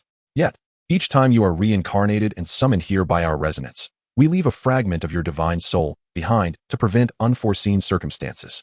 Even if you perish, we can ensure your rebirth. However, for reasons unknown, you are invariably slain by the child of fortune, forcing us to await your next reincarnation. Nangu was momentarily taken aback, but quickly regained his composure. Elder, what connection do you share with my former peak self? The first statue slowly replied, Intimate friends. Nangu was astounded. If these 12 individuals were intimate friends from his peak, their strength must be formidable. Otherwise, they would have likely fallen in that monumental battle. Their being sealed here indicates that the denizens of the divine realm could not vanquish them, only imprison them. With this thought, Nangu felt a surge of excitement. With their assistance, could he not restore his former pinnacle? Elder, did I leave behind any legacy or techniques to regain my strength before my fall? The seventh statue chuckled heartily. Had you retained such contingencies, you would have long restored your former might. How could we possibly have awaited you for tens of thousands of years? Nangu nodded in understanding. Indeed. So what must I do now? The first statue spoke again. You are still far too weak. Soon, the 12 of us will bestow power upon you, elevating you directly to the realm of the ancestral god. You will then choose one of us to accompany you in your quest to regain your former strength before returning to unseal us. Nangu inquired. What was your strength in the past? The first statue smiled and replied, We were all at the semi-divine level. and you were but a hair's breadth from achieving the legendary divine level. However, after that great battle, it seems neither the divine nor the demonic realms have seen any semi-divine beings since. Now, the highest level attainable is merely the pinnacle of the ancestral god. Hence our cultivation has naturally diminished to that level. Nangu gasped in astonishment. Semi-divine. How can I restore my former strength? The first statue slowly explained. This is also a conundrum for us. This seal was forged by over a dozen semi-divine powerhouses, and our cultivation has dropped to the pinnacle of the ancestral god. Most infuriatingly, this seal shows no signs of weakening after tens of thousands of years, and now only pinnacle ancestral god beings can emerge. Breaking through to semi-divine is impossible, let alone restoring your former power. Thus, you must rely on your own exploration, but feel free to inquire if you have any questions. Nangu contemplated. At this moment, I have no inquiries. The first statue then said, since there are no further questions, let us prepare to elevate your cultivation. Nangu nodded. I am ready. The first statue addressed the other 11 statues. Let us commence. Yes, they all responded in unison, unleashing beams of multicolored light that surged into Nangu's body. As he closed his eyes and felt the overwhelming power within him, a smile crept across his face. With this power, who dares to challenge me? Who would stand against me? With the influx of energy, he ascended to the pinnacle of the ancestral god realm. The 12 statues halted the infusion of power, satisfied that he now possessed sufficient strength. Chapter 112. The choice. The first statue spoke gently. You may choose one among us to accompany you, but not me. Nangu, perplexed, asked, why can I not select you? The first statue replied, it is not permitted. Very well, he conceded. He then surveyed the 11 statues, feeling indecisive, as he was unaware of their personalities. What if he chose one with a volatile temperament? Caution was imperative. As he pondered, the 11 statues began to bicker, having been sealed for thousands of years and eager to escape. The second statue declared, choose me, my strength is sufficient to ensure your dominance outside. The fourth statue retorted, please, as if anyone could not protect him. Our strengths are equal now. Choose me, for I can even warm his bed. The third statue interjected, oh, little four. Your desperation is amusing, but warming a bed is hardly useful. Choose me, and I will lend you my prized artifact. The sixth statue scoffed, you are all mere amateurs. Choose me, and I shall grant you my treasured artifact. The 10th statue chimed in sweetly, you are all quite the competitors. However, while I may not possess superior offerings, I can guarantee your protection and provide whatever you desire. What say you? The 12th statue added, how utterly ridiculous. Is this how far you have fallen? Where is your pride? Upon hearing these words, the statues fell silent, acknowledging the 12th statue's wisdom. Yet, the next statement left them stunned. Let us make a deal. Choose me, and I shall serve you as a divine artifact. The 9th statue exclaimed, what a shocking proposal. The 5th statue remarked, you truly lack shame. The 12th statue huffed, what does it matter as long as we can escape? The statues revealed their trump cards, all vying for the chance to exit. The first statue interjected, everyone, quiet down. Allow him to make his own choice. This is not a trivial matter. It concerns the fate of us all. All 12 statues fell silent, understanding the gravity of the situation, and awaited Nangu's decision. The first statue addressed Nangu, enough delay. Make your selection. After deliberating, Nangu pointed to the 10th statue. I choose her. The first statue responded, very well. Now, use a drop of your blood to release her from the statue. Why must it be my blood? Nangu questioned, looking at the first statue with curiosity. The first statue explained, only the blood of the demon god can free us from our stone forms. Before the war with the divine realm, you instructed us that should you fall, we were to use the secret method you bestowed to transform into statues. After your actual demise, we were sealed by the gods and utilized that very method. Thus, only your blood can bring us forth. Nangu was further perplexed. If you were sealed, how could you still employ the secret method? The first statue scoffed. Were it not for your resurrection plan, the divine realm could never have sealed us. If we chose to leave, they could never prevent our escape. Nangu inquired once more, if sealed, why transform into statues? The first statue replied, how should I put it? Forget it, I shall not speak further. You would not comprehend. Nangu, by the way, did I leave myself a contingency? The first statue gazed at Nangu. Indeed, you must have reincarnated with a befuddled mind. Your current incarnation is the very contingency you left behind, as foolish as a headless chicken. Oh. This left Nangu momentarily speechless, for he could not refute such a claim. Nevertheless, he was deeply moved, for he had not anticipated that these individuals would endure being sealed in this dim and dismal place for thousands of years, and that it was a deliberate sealing. What must I do? Merely a drop of your essence must fall upon her statue. Nangu nodded, then approached the 10th statue, extracting a drop of his essence to let it fall upon the statue. Thunderous rumbles ensued as fragments fell from the 10th statue. And soon a graceful maiden stood before Nangu. She was exquisite. Nangu nearly shed tears of joy, for the beauty of the 10th statue was unmatched. Her figure utterly captivating, a quintessential beauty. Thank you. Rest assured, with me around, no one shall dare harm you. I shall protect you. The 10th statue beamed with joy, having not expected to be chosen by Nangu. Yet, Nangu, unclouded by desire, inquired, Am I to leave now? The first statue replied, Leave a fragment of your soul. Should you perish, it shall facilitate your reincarnation. Very well. Nangu then relinquished a fragment of his soul to the first statue. You may now depart. Xiaoshi, remember to seek ways to restore his former strength. Understood, boss. She then playfully stuck out her tongue at the 5th statue. Huh. Now you cannot bully me, can you? The 5th statue scoffed. Wait until I emerge. I shall make you suffer. The 10th statue made a face at the 5th statue.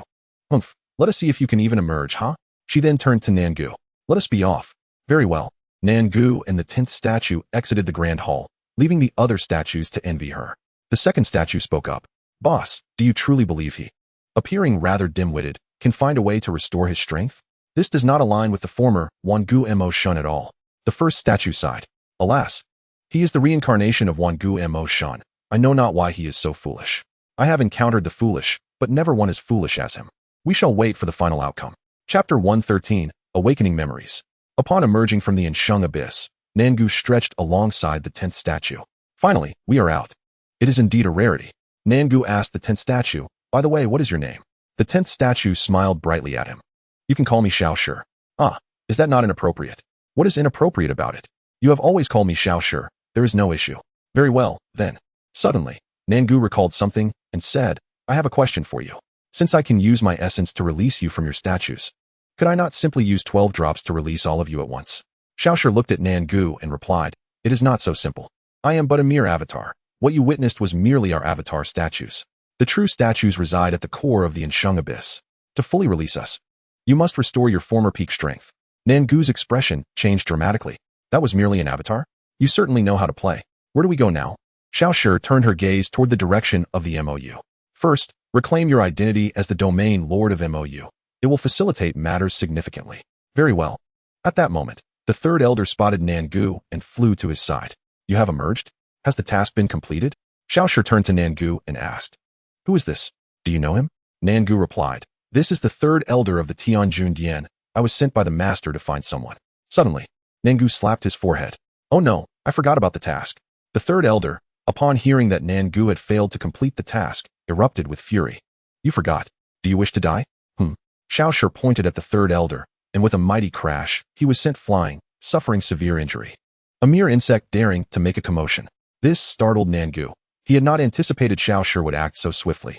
Xiaoshi fixed a serious gaze upon Nangu. I do not care who you were before, but you must remember now. You are Wangu Mo Shun Jiyu Yang. Show some semblance of Mo Shun. How can you allow an insect to shout at you? Moreover, you even bowed your head to others? Had it been in the past, it would have left many in disbelief, perhaps even causing some to die from laughter. Nangu awkwardly scratched his head. It is not that I did not know my former identity. Then, Nangu's expression grew resolute. I am Wangu Mo Shun. I am Jiyu Yang. I am Wangu Mo Shun.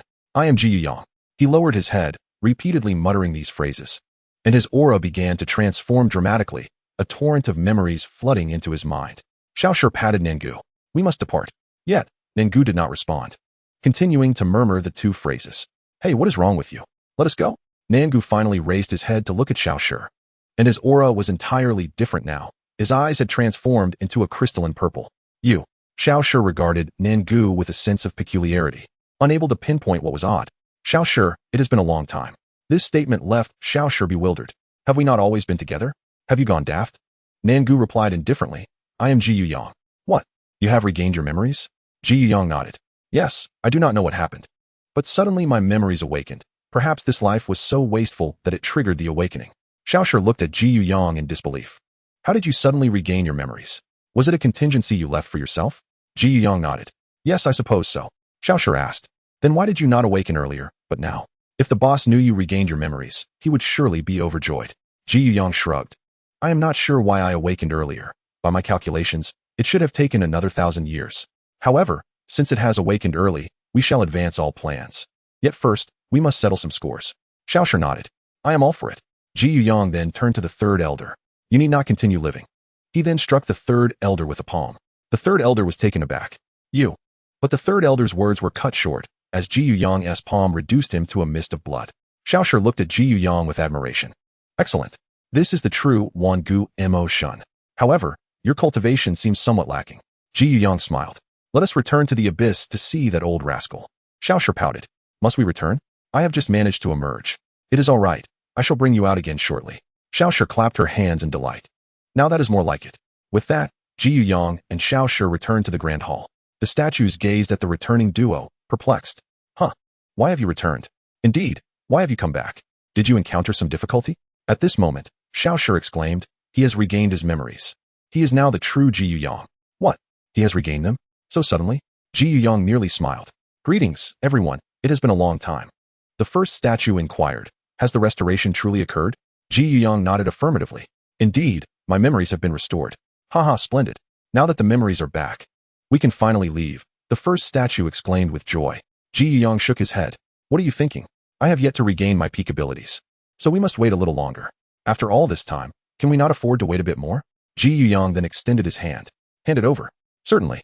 The first statue produced a divine artifact and presented it to Ji Yuyang. Upon receiving it, Ji Yuyang absorbed all the divine power contained within the artifact into his own body, a strategic move he had planned. He intended to reclaim this artifact only after fully restoring his memories, as it held the essence of his former cultivation. Regardless of the level he attains upon awakening, he would swiftly return to the pinnacle of the ancestor god. Everyone, it won't be long before I can unseal all of you. Just wait for me. The first statue proclaimed with a hearty laugh. Haha, go ahead. We are not in a hurry. Ji Yuyang nodded and said to Xiaoshi, let us depart. Xiaoshi nodded in agreement. All right. With that, Ji Yuyang and Xiaoshi transformed into a streak of light and vanished from the grand hall, prompting the other statues to engage in cheerful discussions. The first statue gazed at the spot where Ji Yuyang had disappeared, murmuring, after such a long wait, our perseverance has finally borne fruit. We can finally exit. Chapter 114, The Trial of Wu Mingsun, Part 1. On the arena of the Xingzhou Plaza, Chen Xuan, Wu Mingsun, and Wu Xiuning stood atop the platform. After emerging, Chen Xuan had brought the two to the arena. Both Wu Mingsun and Wu Xiuning had successfully advanced to the mid-stage of the Divine King realm. Observing them, Chen Xuan asked, who will go first? Wu Mingsun gulped nervously. Xiangu, is it possible not to fight? This feels like an obvious case of bullying. Chen Xuan shot him a disapproving glance. I mentioned before my intention to test you both while in seclusion. You shall go first.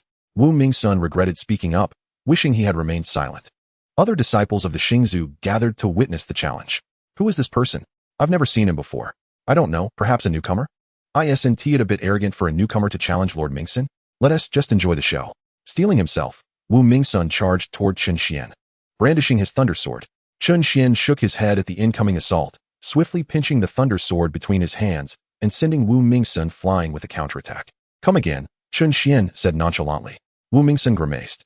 Come on, Xiangu, can you not go easy on me? The other Xingzhou disciples gasped in astonishment. No way. He knocked Lord Mingsun away with just one move? That's incredible. Wu Mingsun struck the ground in frustration. I refuse to believe I can't hit you. Take this. He unleashed the heart of heavenly thunder, channeling a terrifying force toward Chen Xuan once more. Chen Xuan smiled slightly and responded with a punch of his own. The collision of their powers unleashed a massive shockwave, sending Wu Mingsun crashing against the protective barrier. To ensure an undisturbed viewing experience for spectators, the family had erected a protective barrier beside the arena. Wu Mingsun slowly rose from the ground, internally pleading with the heart of heavenly thunder. Brother, please, I beg you. Come out quickly. I'm on the verge of being utterly defeated by Xiangu. The heart of heavenly thunder replied. It's not that I refuse to assist you, but rather that I am incapable of doing so. Even if I were to help, the outcome would remain unchanged. Besides, isn't this a trial? Instead of whining, you should embrace the experience. Wu Mingsun sighed. It seems I cannot rely on you. I must depend on myself. He then gathered a bolt of lightning and hurled it at Chen Xuan. Chen Xuan chuckled. That lightning still lacks finesse. He flicked his finger, sending forth a dark red lightning bolt that swallowed Wu Mingsun's attack, then hurled back toward him. Wu Mingsun was taken aback. What the hell? This is impossible to win. The heart of heavenly thunder chuckled in delight. Lord Xian is actually assisting you. Wu Mingsun's lips twitched. Is this really assistance? Are you certain?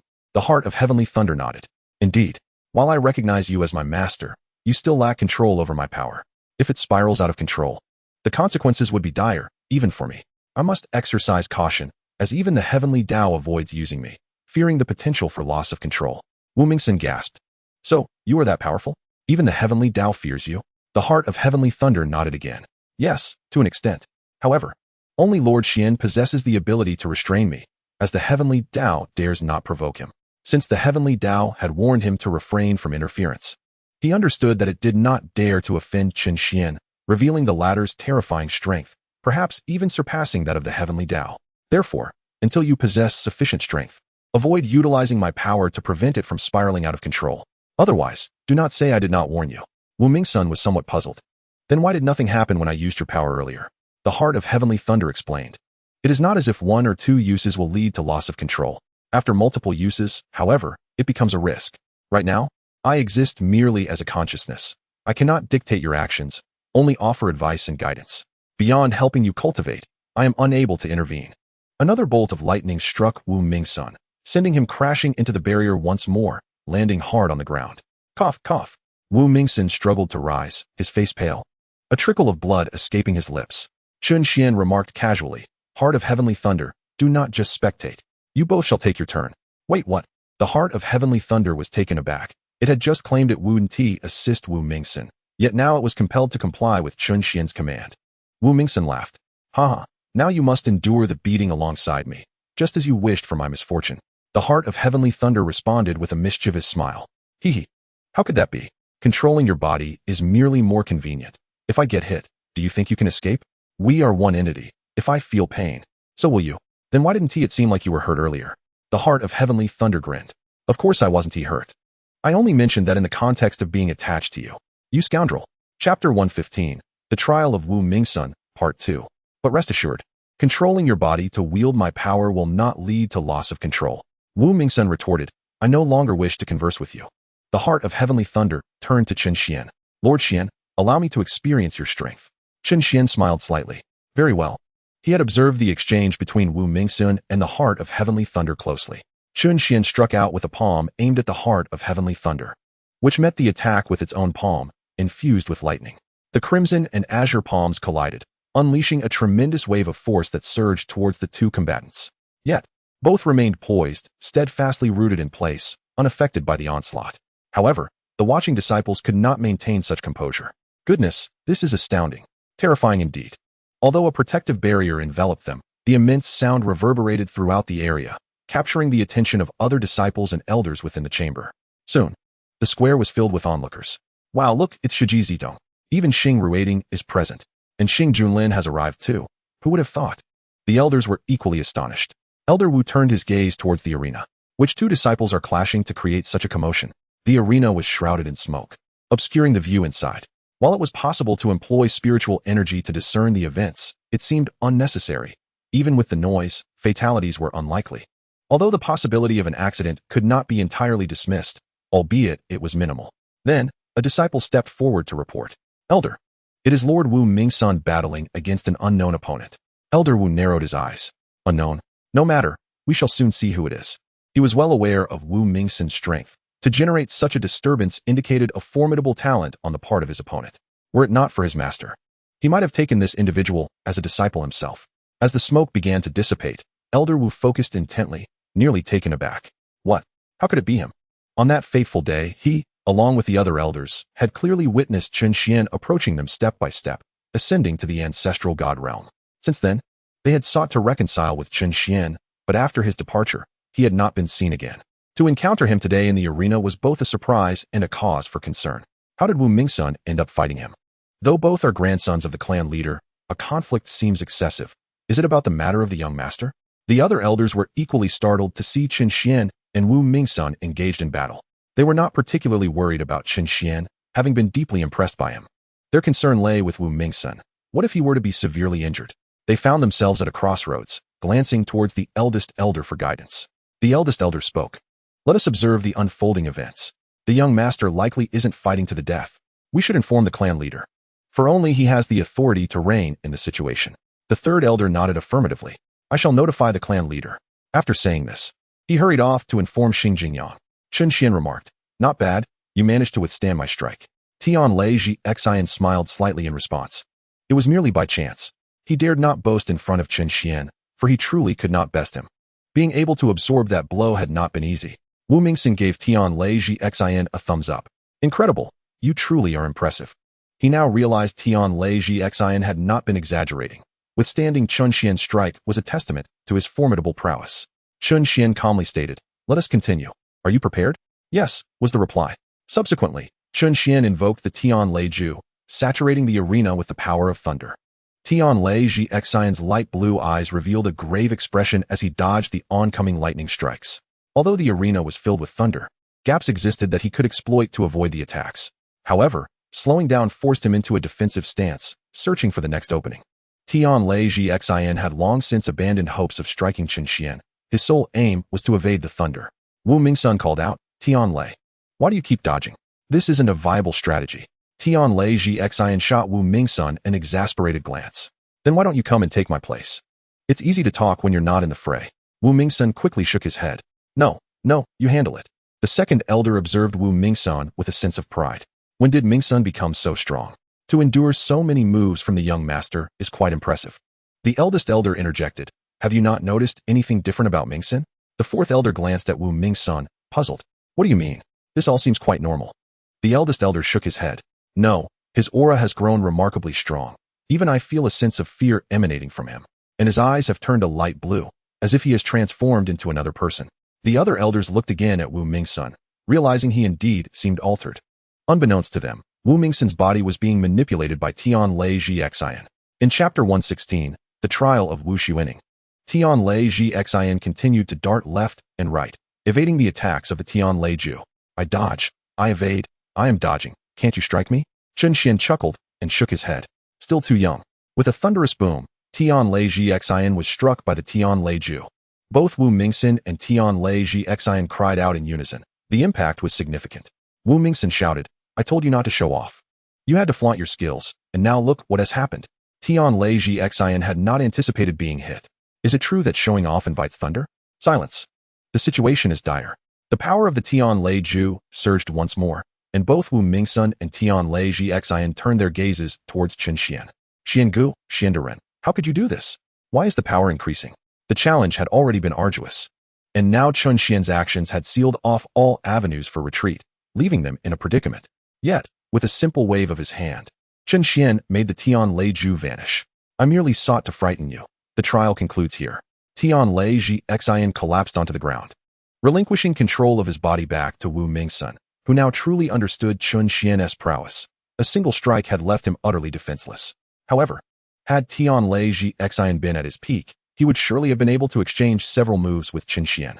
Wu Mingxin, weary and weak, looked at Chen Xuan and murmured, "This is terrifying, truly terrifying. Are ancestral god realm experts this formidable?" Tianlei mocked, "Have you never seen such strength?" This was merely a demonstration of restraint on Xiandaren's part. Otherwise, we would have already perished. Only upon reaching the ancestral god realm will you grasp its true terror. Wu Mingxin slowly rose. "No matter. It is only a matter of time before I reach the ancestral god realm." Tianlei nodded in agreement. What Wu Mingxin said held truth. He now faced no barriers to his breakthrough to the ancestral god realm, likely becoming the first in the divine domain. If word spread, many would surely envy him. Chen Xuan then spoke with a calm demeanor. "All right, go tend to your injuries. It is now Xuaning's turn." Wu Mingxin limped down from the arena, prompting Chen Xuan to intervene, unable to bear the sight. With a wave of his hand, Wu Mingxin's injuries healed. Wu Mingxin looked at Chen Xuan, joy illuminating his face. "Thank you, Xiangu.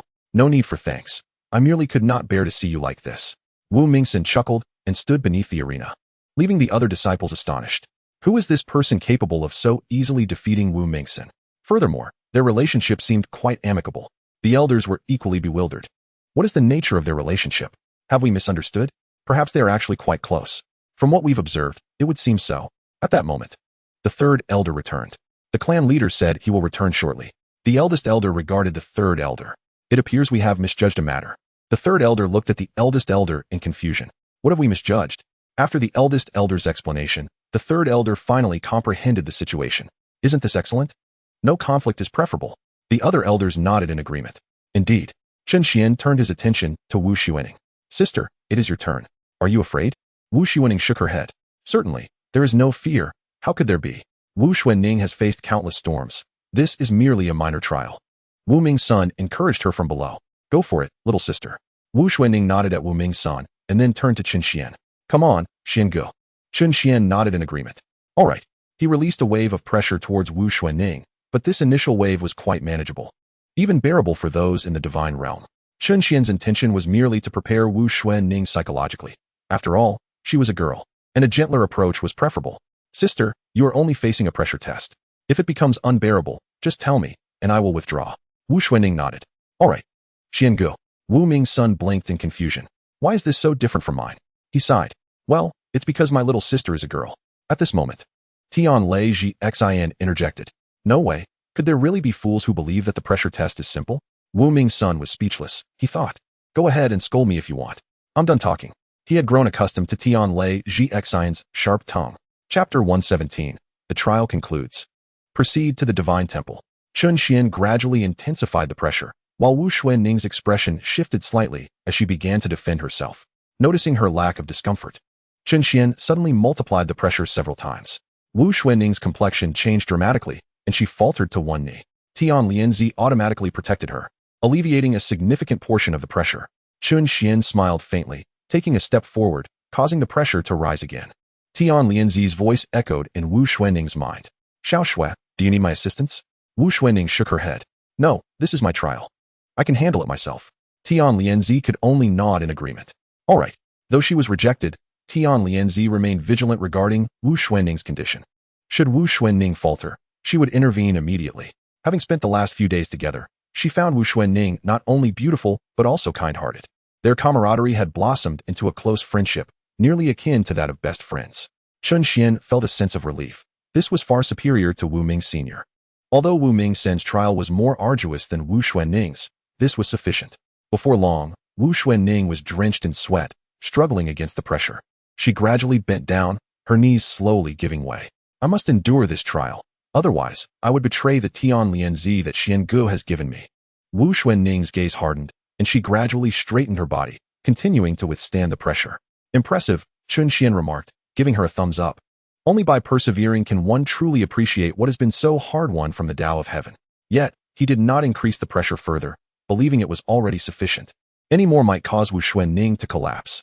After approximately half an hour, it seemed Wu Xuanning was on the verge of giving in. Yet her resolve remained steadfast, embodying an indomitable spirit. Chen Xuan nodded and subsequently alleviated the pressure. Satisfied with Wu Xuanning's performance while considering Wu Ming Sen's efforts to be only passable. Once the pressure dissipated, Wu Xuanning sat on the ground. That was quite challenging. With a wave of his hand, Chen Xuan restored all the divine energy Wu Xuanning had expended. You have both passed the trial. Now, let us hasten your cultivation. Wu Xuanning nodded. Understood, Xiangu. Chen Xuan sensed something and looked up at the sky, where a figure swiftly approached him. Grandfather. He bowed. The others followed suit, bowing deeply. Greetings, clan leader. Wu Ming's son and Wu Xuanning stepped forward to pay their respects. Grandfather, you have returned. Xing Jingyang nodded. I have returned. He then addressed the other disciples and elders. You may rise. Yes. Xing Jingyang turned to Chen Xuan. I heard from the third elder that you fought with Ming Senator. What is the reason for this? Chen Xuan grinned. Not at all. I was merely testing him. And we did not come to blows. Our relationship remains excellent. Xing Jingyang nodded. That is good. The Xing clan must not have internal strife, understand? Understood, understood. Xing Jingyang sighed in relief. Upon hearing of a potential conflict between Chen Xuan and Wu Ming's son, he had rushed over, not out of concern for Chen Xuan, but rather fearing that he might inadvertently harm Wu Ming's son, especially since even Bai Ziyu feared Chen Xuan. Xing Jingyang then said to Chen Xuan, Xian'er, come with me to the divine temple. Those old fellows wish to see you. They likely want you to join the temple. Chen Xuan scratched his ear. Grandfather, I would prefer not to go. I am not interested. You must go, Xian'er. The divine realm may require your assistance. For my sake, please go. Chen Xuan felt he had no choice. He had to honor his grandfather's wishes. Very well, let us go. Xing Jingyang was elated. Excellent, let us depart. Transforming into a streak of light, Xing Jingyang sped toward the divine temple, while Chen Xuan did not immediately follow. Instead, he turned to Wu Ming's son and Wu Xuanning. Will you accompany me to the divine temple? Wu Ming's son was astonished. He understood the significance of the divine temple, the abode of the 10 overseers of the divine realm. They had only heard tales of it, let alone being allowed to enter. Xiangu, can we really go? Chen Xuan nodded. Of course, why not? Let us go. With that, Chen Xuan led Wu Ming's son and Wu Xuanning toward the Divine Temple. They exchanged excited glances, each reflecting their exhilaration. The Divine Temple was a supreme existence for them, and just the opportunity to visit it would provide ample fodder for boasting. Chen Xuan noticed their excitement. How naive. The Divine Temple is not such a grand place. Is it really worth getting this worked up? Wu Ming's son wanted to retort, but was at a loss for words after witnessing Chen Xian's prowess. All right, Xiangu certainly has the right to say such things. Beside them, Wu Xuanning inquired, by the way, Xiangu, you are now at the ancestor god level.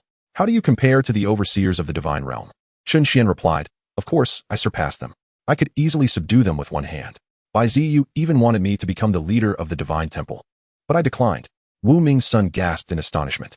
Why did you refuse? The leader of the Divine Temple can command the gods. Chen Xuan nodded. Indeed. That title would seem prestigious to others, but in my eyes, it holds no value.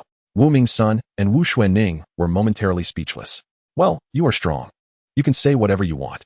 Truly, great power allows one to act as they please. As the three conversed, they arrived at the entrance of the Divine Temple. Chapter 118. The Destruction of the Heavenly Monarch Temple.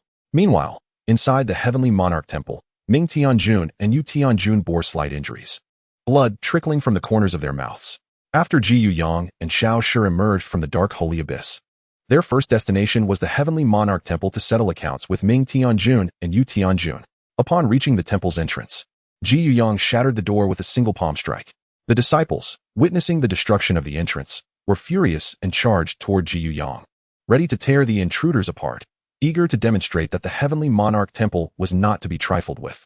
However, they still underestimated Ji Yuyang's prowess. Before Ji Yuyang could make a move, Xiao Shi had already reduced these individuals to a mist of blood. Subsequently, Ji Yuyang and Xiao Shi advanced towards the Grand Hall. Some disciples attempted to send a warning, yet they too fell victim to Xiao Shi's slaughter. Even the elders were not spared, for Ji Yuyang was clearly there to stir trouble. Anyone who dared to control him must be prepared to pay the price. Thus, he instructed Xiao Shi to kill anyone they encountered, and Xiao Shi, elated at the prospect of finally stretching his limbs after being sealed for countless years, proceeded to wreak havoc from the outside in. Eventually, Xiao Shi brought an elder before the Grand Hall. Upon his entrance, the elders and the two Tianjun stood up in unison. The elder, held aloft by Xiao Shi, slowly began to speak. All disciples outside have been. Before he could finish, Xiao Shi twisted his hand, abruptly snapping the elder's neck and ending his life. The remaining elders were incensed. Who are you? How dare you act so audaciously in the Tianjun Hall? Xiao Shi regarded the elder coldly and swiftly struck him with a palm. The elder, alarmed, conjured a defensive barrier, but it was futile. The barrier shattered instantly, leaving the elder in ashes. Xiao Shi coldly surveyed the remaining elders. Is there anyone else wishing to meet their demise? The elders fell silent, while Tianjun turned to Ji Yuyang and inquired, Nengu, how have you reached the pinnacle of the ancestral gods? Ji Yuyang chuckled softly. I am not Nengu. That is merely my reincarnation. I have now awakened all my memories. I am Ji Yuyang. Both Tianjun and Yu Tianjun were taken aback. They were well aware of Ji Yuyang's identity as the ancient demon god, yet they never anticipated that Nengu was merely his reincarnation. Yu Tianjun spoke up. What do you intend to do? Ji Yuyang replied with a smile. What do I want? I desire for you to serve as my slaves for eternity. Tianjun retorted angrily. You are daydreaming. In that case, do not blame me, Ji Yuyang commanded. Xiao Shi, capture them alive. I shall transform them into puppets. Xiao Shi nodded affirmatively. No problem. Tianjun turned to Yu Tianjun and said, this is troublesome. Two at the pinnacle of the ancestral gods. This will not be easy. Yu Tianjun responded, we must fight. We cannot allow them to become puppets, even if it costs us our lives. Agreed. With that, the two Tianjun engaged in combat with Xiao Shi, while simultaneously, Tianjun sent a telepathic message to the surviving elders. You all must flee. Go as far as you can and never return. The elders, however, replied telepathically, no, master, we will not leave. We are here to assist you. Tianjun bellowed. Get out of here. You are nothing but burdens. Your presence only aggravates me. Hurry and leave. The elders were in tears. Master, we leave. With Tianjun's thunderous shout, the elders transformed into streaks of light, fleeing the scene. Ji Yuyang scoffed, leave? Did you consult me first? He unleashed a horrifying attack towards the fleeing elders, causing Tianjun's expression to change drastically. You hold on. Understood. Tianjun transformed into a beam of light, conjuring a defensive barrier to shield against the incoming attack. The elders glanced back, witnessing Tianjun protecting them from the assault, and instinctively rushed to help. Tianjun shouted at the approaching elders. Did I not tell you to leave? Go. The elders froze, tears streaming down their faces as they departed. Take care, master. Tianjun smiled, grateful that at least some could escape from the Tianjun Hall. Gradually, the barrier began to fracture, and Tianjun was struck by the attack, sustaining minor injuries. While Yu Tianjun was continuously forced back by Xiao Shi. The two were merely at the late stage of the ancestral god realm, with no hope of contending against two at the pinnacle. Yet, they pressed on, brandishing their swords as they charged at Ji Yuyang and Xiao Shi. Xiao Shi was prepared for battle, and Ji Yuyang spoke, I grant you one last opportunity. Serve as my slaves, die, or be turned into puppets. Choose one. Tianjun grunted, even if I cannot defeat you, I will make you pay dearly. Stubborn fools, Xiao Shi interjected. Let us not waste words. We shall turn them into puppets directly. Ji Yuyang nodded in agreement. Very well. Tianjun chuckled. Come and try. He swung his sword at Xiao Shi, who smirked and vanished from sight, reappearing behind Tianjun. Be careful behind you. Yu Tianjun warned. Tianjun swiftly slashed backwards, yet Xiao Shi effortlessly evaded. Ji Yuyang scoffed, launching a palm strike at Yu Tianjun.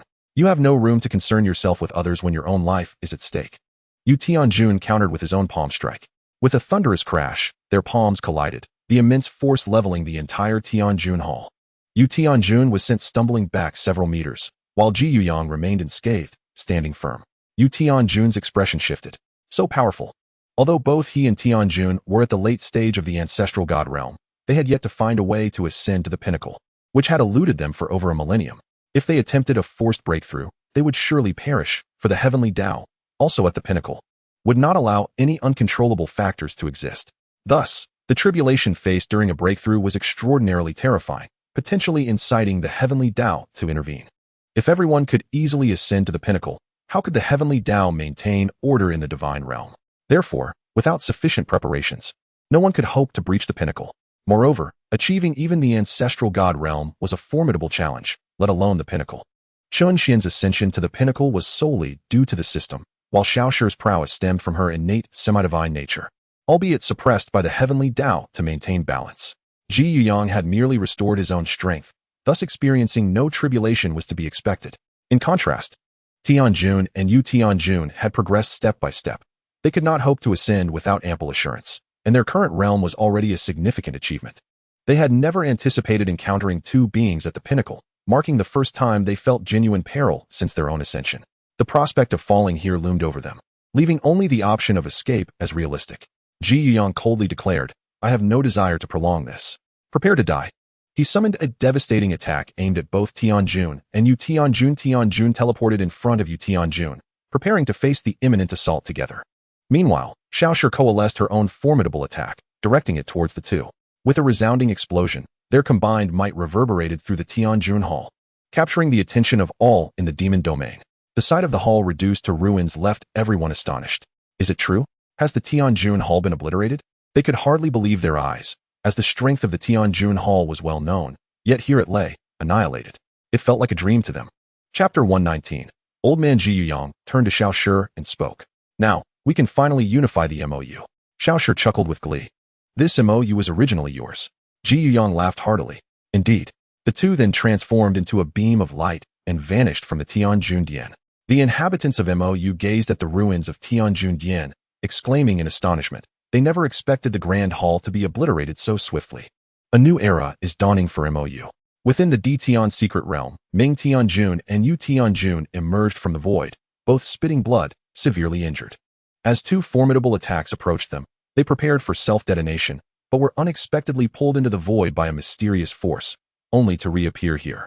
Struggling to rise, Ming Tianjun surveyed the surroundings and, upon realizing there was no immediate danger, spoke up. Who would have thought we survived? But where are we? Yu Tianjun also gradually stood. I have no idea. Just now, it felt as though a powerful force drew us here. Could this be what they call surviving a great calamity? Suddenly, a divine artifact shot forth from Yu Tianjun's forehead, hovering in the air. Ming Tianjun looked at Yu Tianjun with confusion. What is this? Yu Tianjun shook his head. I don't know either. I have never used this thing. I don't even know when it came into my possession. How peculiar. What could this be? Gradually, a phantom emerged from the artifact. I did not expect you to still be in peril. Ming Tianjun and Yu Tianjun both looked up to see a kindly old man smiling at them. The two quickly knelt. We pay our respects to our master. Tears streamed down Ming Tianjun's face as he gazed at the elder. My dear master. We almost didn't get to see you again. This man was indeed the master of Ming Tianjun and Yu Tianjun. The old man cast a sidelong glance at Ming Tianjun. It's fortunate that I left this life-saving artifact on Yu's forehead before I departed, or else you would have perished. Master, we are in dire straits, Hua. Yu Tianjun lamented. Master, where are you now? Ever since you left, we have had no contact. The old man chuckled. You are the more composed one, unlike Ming, who is so lackluster. Ming Tianjun protested. Humph, how am I lacking? The old man paid no heed to Ming Tianjun's retort and continued. I am now in the underworld. Soon, representatives from various realms will come to recruit talented individuals. At that time, the underworld will also send someone, and I will arrange for you to be brought over. Ming Tianjun and Yu Tianjun were overjoyed. This is truly wonderful. However, the condition is that you must survive until then, as you currently possess no means of protection. Ming Tianjun and Yu Tianjun nodded, with Ming Tianjun patting his chest and declaring, Rest assured, Master. Even if we must endure, we will survive. The old man laughed heartily. You are quite clever, young one. Ming Tianjun grinned. Naturally. Very well, that is settled. Take care of yourselves. Ming Tianjun waved. Understood, Master, farewell. Yu Tianjun bowed. We bid you farewell, Master. With that, the old man's phantom dissipated, and the glow of the artifact faded. Ming Tianjun and Yu Tianjun finally stood up. You, what shall we do now? Let us find a place to heal first. I just observed that this is a secret realm. We should not be disturbed here. Ming Tianjun clenched his fists, his eyes ablaze with fury. Ji Yuyang will pay for this. Just wait. His fists cracked with tension, filled with rage over the destruction of Tianjun Dian and the slaughter of disciples and elders. If he does not avenge this, how can he face those who perished? Yu Tianjun sighed, observing Ming Tianjun's anger. He too felt the same indignation, but they currently lacked the strength. This world is cruel. Without power, one can only be at the mercy of others. The urgent task is to enhance their strength before seeking revenge. Yu Tianjun nudged Ming Tianjun. Ming, let us go. Once we heal, we can explore this secret realm. It may offer an opportunity to break through to the peak of Ancestor God. Ming Tianjun nodded. Let us go. The two then set off to heal, while the MOU would soon undergo monumental changes due to Ji Yuyang's arrival. Chapter 120. Ji Yuyang enters the Sheng Huang Forest. Ji Yuyang seemed to recall something and turned towards the direction of the MOU Domain Lord. Speaking to Xiao Shi, you go take over the position of the MOU Domain Lord. I will visit the Sheng Huang Forest in the Divine Realm. Xiao Shi's expression changed. Is it not too reckless for you to go to the Divine Realm now? If those people discover you, it could be troublesome. Ji Yuyang smiled. No worries. Even if I am discovered, it would be to my advantage, as I can observe their demeanor. If they are inferior to me, perhaps I will eliminate them on the way. Xiao Shi looked at Ji Yuyang with concern. Why don't I accompany you? More hands mean more strength. Ji Yuyang shook his head. No need. Do you not trust me? Even if something goes awry, they cannot hold me back. You can rest assured, I will go. After saying this, Ji Yuyang soared towards the direction of the Sheng Huang Forest. Xiao Shi, watching Ji Yuyang disappear, could only shake his head helplessly. He had yet to finish his sentence. Forget it. Let us first secure the position of the MOU Domain Lord. I wonder what the current Domain Lord's strength is. About half an hour later, Ji Yuyang arrived at the outskirts of the Sheng Huang Forest. As he approached the core perimeter, he spotted a group of divine beasts bustling about, all in a hurry. What could this group of divine beasts be so busy with? No matter, I will follow them and investigate. Curious about what these divine beasts were up to, Ji Yuyang thought that discovering a significant secret would undoubtedly benefit them. Guided by a throng of divine beasts, Ji Yuyang reached his destination. But he was taken aback by the scene before him. A multitude of divine beasts were constructing a sect, and the scale was already quite grand, easily accommodating thousands. Goodness! This is excessively extravagant. To use divine beasts to establish a sect is simply wasteful. It was his first time witnessing a sect built by divine beasts. Yet he was also intrigued by who could command these divine beasts to willingly construct a sect. A voice resonated in Ji Yuyang's ears. May I inquire why you have come? Ji Yuyang looked up. Ah, I thought I recognized someone. It is Qing Long. Indeed, the voice belonged to Qing Long, who had noticed Ji Yuyang upon his entrance into the Sheng Huang Forest. Initially, he assumed Ji Yuyang was merely a traveler, but upon sensing Ji Yuyang's aura, he felt a strong sense of wariness. Coupled with Ji Yuyang's secretive demeanor, he concluded that Ji Yuyang harbored ill intentions. When he arrived outside the Immortal Pavilion, he appeared alongside by Hu, Qi Lin, Zhu Ke, and Xian Wu. Qi Lin stepped forward. Who is this? He seems to know you. Moreover, why do I sense a hint of fear in his aura? Qing Long shook his head. I do not know either. Qing Long also appeared perplexed. Few in the divine realm knew him, let alone those in front of him. Could it be that he truly knows me? Who are you? What do you lurk about? Ji Yuyang shrugged. True, I have reincarnated, so you likely do not remember me. Allow me to formally introduce myself. I am the eternal demon god, Ji Yuyang. The presence of Qing Long and his companions was akin to a thunderclap, rendering them momentarily speechless. They were well aware that Ji Yuyang was the ancient demon god, having survived the divine and demonic wars. Yet they never anticipated that the individual before them was none other than Ji Yuyang. However, Qing Long could not contain his rage and growled at Ji Yuyang. So it is you. I never thought you would survive and even reincarnate. Ji Yuyang, unfazed, replied with a nonchalant smile. Oh, do not be so agitated. It is merely the annihilation of your entire clan. Boom. You seek death. Qing Long shouted as he launched a powerful palm strike towards Ji Yuyang. Meanwhile, Qilin, Baihu Zhuke, and Xuanwu prepared for battle, well aware that Ji Yuyang had slaughtered all members of the Qing Long clan. Since that catastrophic battle, they had refrained from mentioning it. But Ji Yuyang's words ignited Qing Long's fury. Ji Yuyang simply smiled disdainfully at the incoming palm strike. Even your kin are a bunch of useless fools. How formidable could you possibly be? He taunted. With a mere flick of his finger, Qing Long's attack was effortlessly neutralized. Die for me. Qing Long launched another ferocious assault on Ji Yuyang, with Qilin and the others joining in. Ji Yuyang shook his head, stating, I had initially intended to ask a few questions and depart, but since you all desire death, do not blame this demon god. He then conjured a colossal hand that descended upon Qing Long and his companions.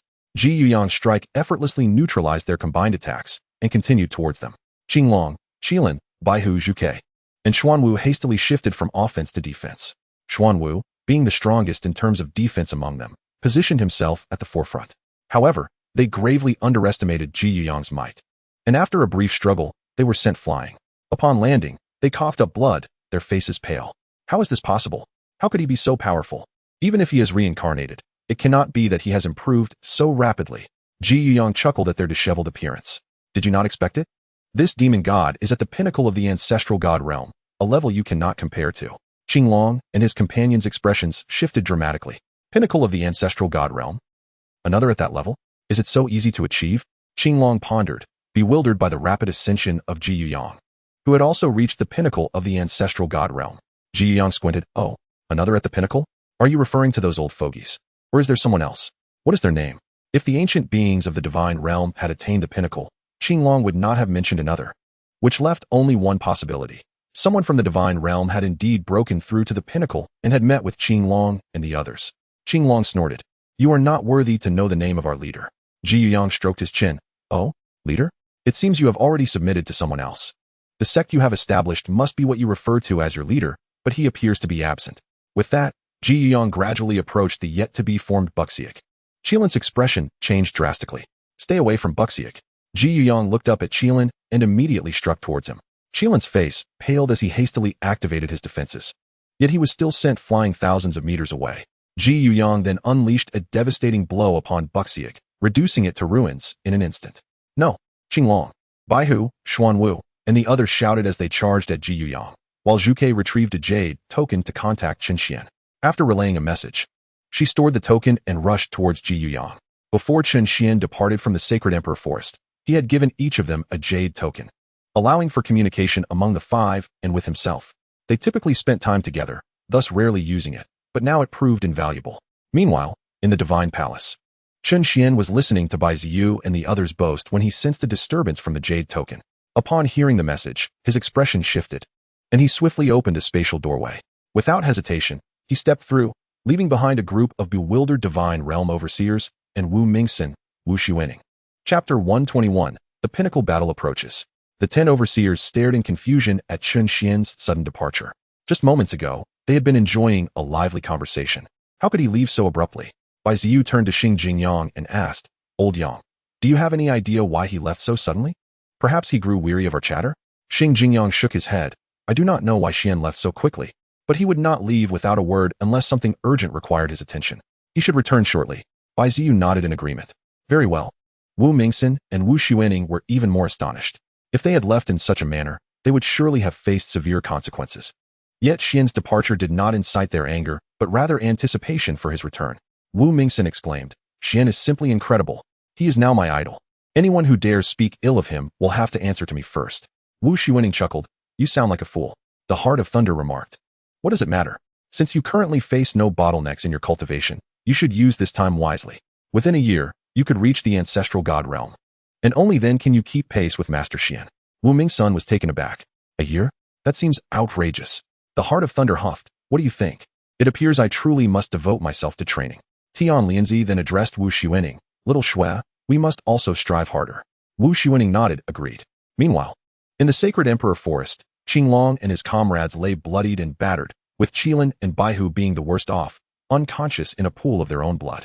Qinglong was marked with numerous wounds, and Xuanwu's shell had been shattered, while Zhuke emerged with the least injuries, having been shielded by the 4 men. Ji Yuyang chuckled.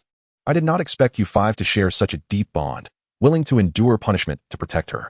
Qinglong merely glared at Ji Yuyang, his fury evident in his eyes. One by one, divine beasts flew in front of Qinglong. They had refrained from intervening earlier out of fear, knowing that even if they did, they would be swiftly annihilated. However, witnessing the severe injuries inflicted upon Qinglong and the others, their fear dissipated, and they resolved to protect the Sacred Emperor, even at the cost of their lives. Sacred Emperor, let us protect you this time. Qinglong choked on his words. You all. Ji Yuyang addressed the gathering of divine beasts. Oh, I did not realize Qinglong had progressed so far as to become the Sacred Emperor. I feared the Sacred Emperor of the Sacred Emperor Forest was secretly plotting against me, but it seems I was mistaken. Ji Yuyang's gaze turned menacing. In that case, you shall all perish. He unleashed a terrifying attack towards the divine beasts. Qinglong bellowed, get away. Completely exhausted, he could hardly move, unable to stop them, while the beasts stood resolute before him, ignoring his plea. As the attack neared the divine beasts, a spatial doorway appeared, and a bolt of dark red lightning struck Ji Yuyang's lethal strike. The collision of the 2 forces sent the divine beasts and Qinglong flying. Who? Ji Yuyang glared at the spatial doorway, sensing a threat. Once Qinglong regained his balance, he too looked towards the doorway, seemingly having guessed who had arrived. Could it be? Zhuke sighed in relief. They have finally arrived. She then knelt on the ground, proclaiming, we humbly welcome our esteemed leader. QNGL Ing and Su NW also knelt on the ground, respectfully welcoming the esteemed master. BIH and QLN, having succumbed to unconsciousness from the battle, were oblivious to CH and Su N's arrival. Observing the Holy Emperor kneeling, the other divine beasts followed suit, shouting in unison, we humbly welcome the esteemed master. Subsequently, CH and Su N slowly emerged from the portal. Oh, Ning, I never expected it to be you, and at the peak of the Ancestor God realm. JYYing glared at CH and Su N through gritted teeth. Is it you? Back in the high plane. I fled to the demon realm out of fear that you would kill me. I never anticipated encountering you here today. As JYYing scrutinized CH and Su N further, his astonishment grew. How could you also be at the peak of the Ancestor God realm? He was taken aback. His own ascension to the peak was a carefully laid plan, so why was CH and Su N at the same level? Could it be that they were both reincarnated beings? Whose reincarnation are you? CH and Su N looked at JYYing in confusion. What reincarnation? I am simply myself, a unique firework. Turning towards QNGL Ing and the others, CH and Su N noticed their severe injuries and spoke. Wait a moment. I shall eliminate this creature and avenge you. JYYing burst into laughter. CH and Su N, have you not awakened? You actually wish to kill me? Although you are at the peak of the Ancestor God realm, it is not so easily done. You are rather naive. CH and Su N chuckled. Is that so? Then let us put it to the test. With that, he enveloped QNGL Ing and the others in a protective barrier and elevated his own aura to its zenith. JYYing, now serious, no longer cared about CH and Su N's identity. He sought vengeance for the grievances from the high plane. A climactic battle was about to unfold. In Chapter 122, gaining the upper hand, CH and Su N addressed the void. ML Ing, go and protect QNGL Ing and the others while they heal. Yes, ML Ing responded respectfully, for wherever CH and Su N went, ML Ing would undoubtedly follow, remaining concealed in the void nearby, unless commanded otherwise. ML Ing then gracefully approached QNGL Ing and the others to safeguard them. Even though CH and Su N had shielded them with a barrier, it was prudent to be prepared for any unforeseen circumstances. CH and Su N then drew the Y Nhuing J and swept it towards JYYing, who quickly brandished his own magical artifact, the ZHNHNFN, to counter CH and Su N's assault. This ZHNHNFN was a terrifying magical tool capable of inflicting dual damage to both soul and body. During the conflict between the divine realm and the demon realm, JYYing had claimed countless lives with this artifact, instilling fear even in the 10 overseers of the divine realm. Currently, It was the only relatively intact magical artifact he possessed, though it had not fully recovered and could not unleash its full power without risking permanent damage. Despite the potential for repair, it would consume precious time, compelling him to wield it with caution. Seeing that the xianxiaaudiobooks had withstood Xuan's strike, Ying breathed a sigh of relief, grateful for its recovery. He had initially intended to discipline the divine beasts, but unexpectedly drew Xuan's attention, a peak ancestor god at that. While he was not afraid of Xuan, he worried about attracting the attention of the older beings. He was uncertain of their status, which posed a considerable risk to him. Xuan suddenly smiled. Having discerned the damage to Ying's xianxiaaudiobooks, do you underestimate me? You wield a damaged magical artifact against me? Last time, I let you escape. This time, luck shall not favor you. Ying gritted his teeth, glaring angrily at Xuan. Humph, come and try. Let us test it then.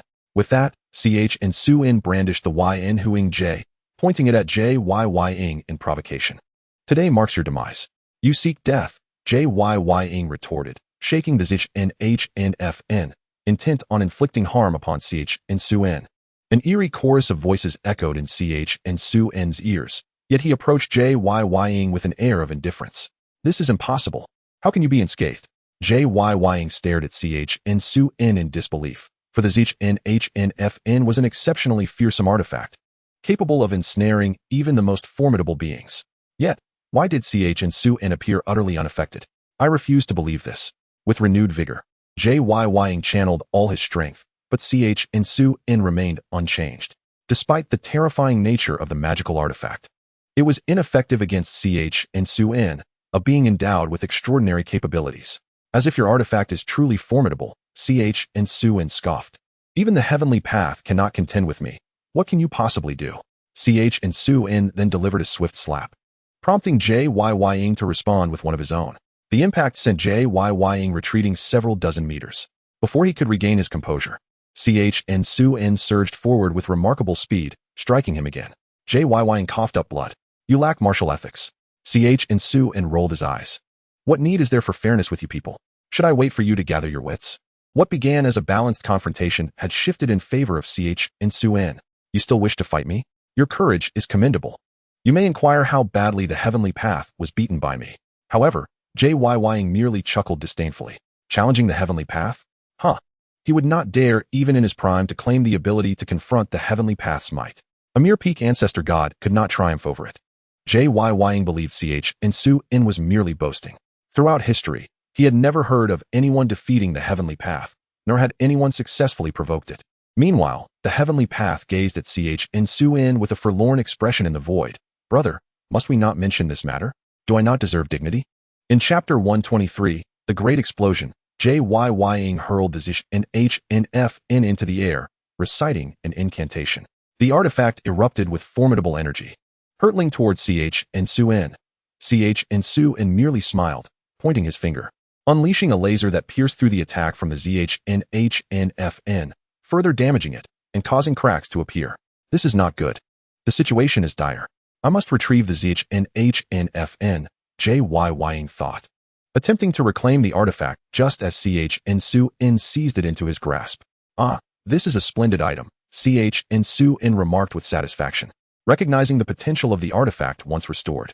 For Xuan, repairing any damaged magical artifact or divine tool was a trivial matter, given the capabilities of his system. Ying's expression darkened upon seeing the xianxiaaudiobooks in Xuan's possession, and he furiously shouted, "Return it to me immediately, or I shall make you regret it." This was his life's treasure. If Xuan absconded with it, it would be catastrophic. He was determined to retrieve it at all costs.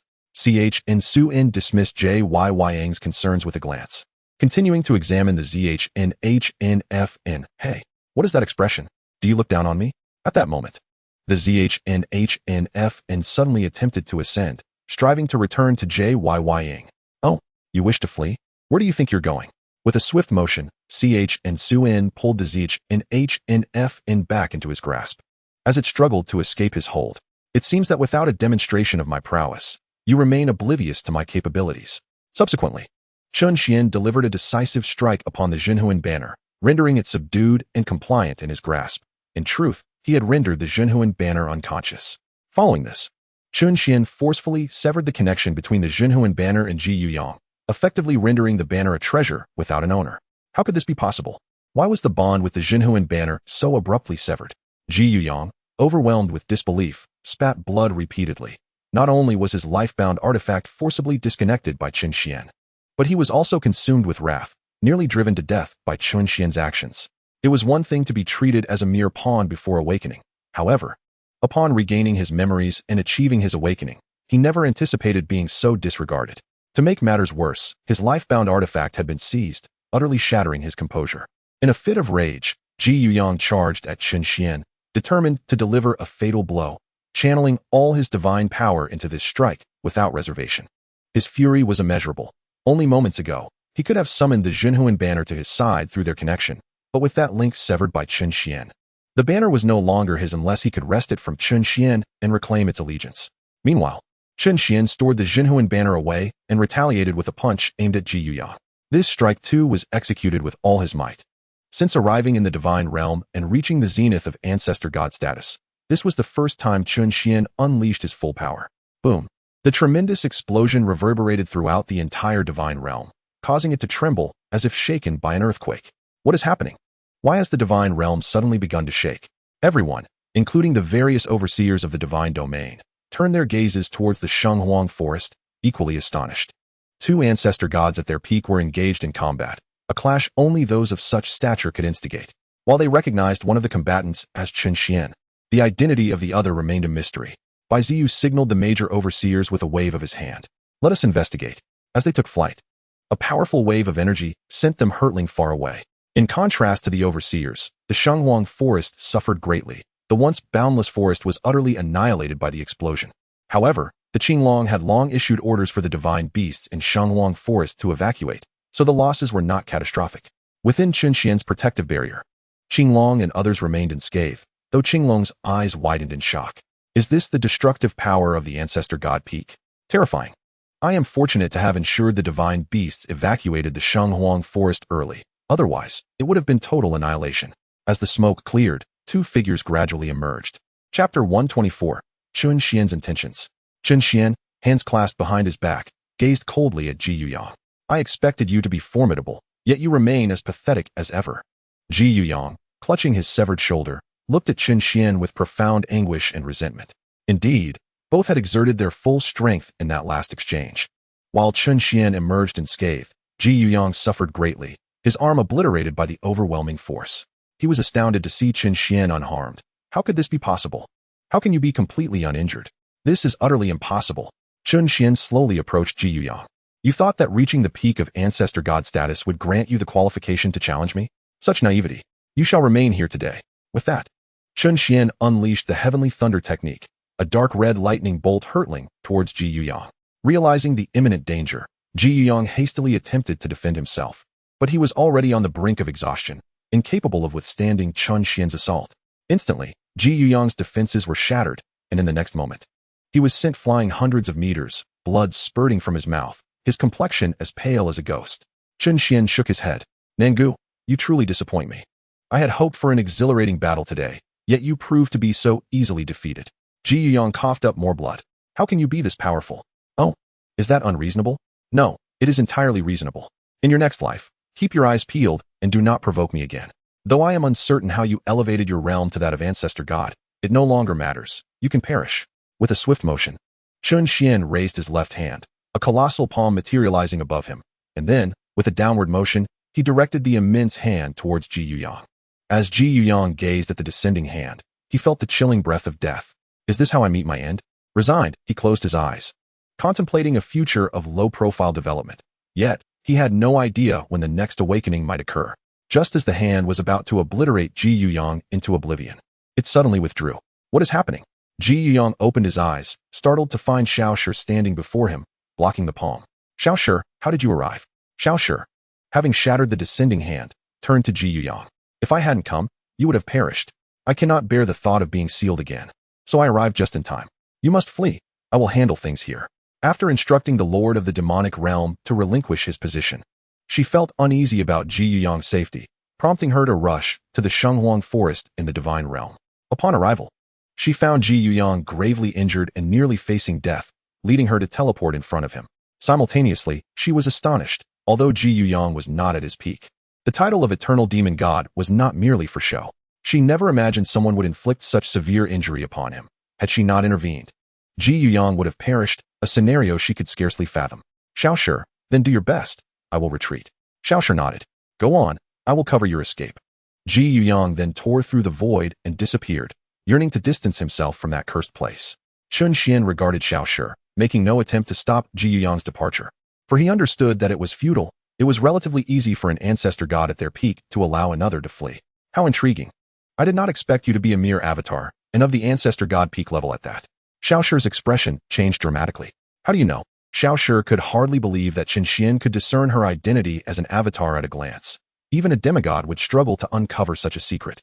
If he could see through her so easily, he must be an extraordinarily formidable being. Chen Xuan smiled. Not only do I know you are an avatar, but I am also aware of all your secrets. There are 12 of you, sealed as statues due to the war between the realms of gods and demons.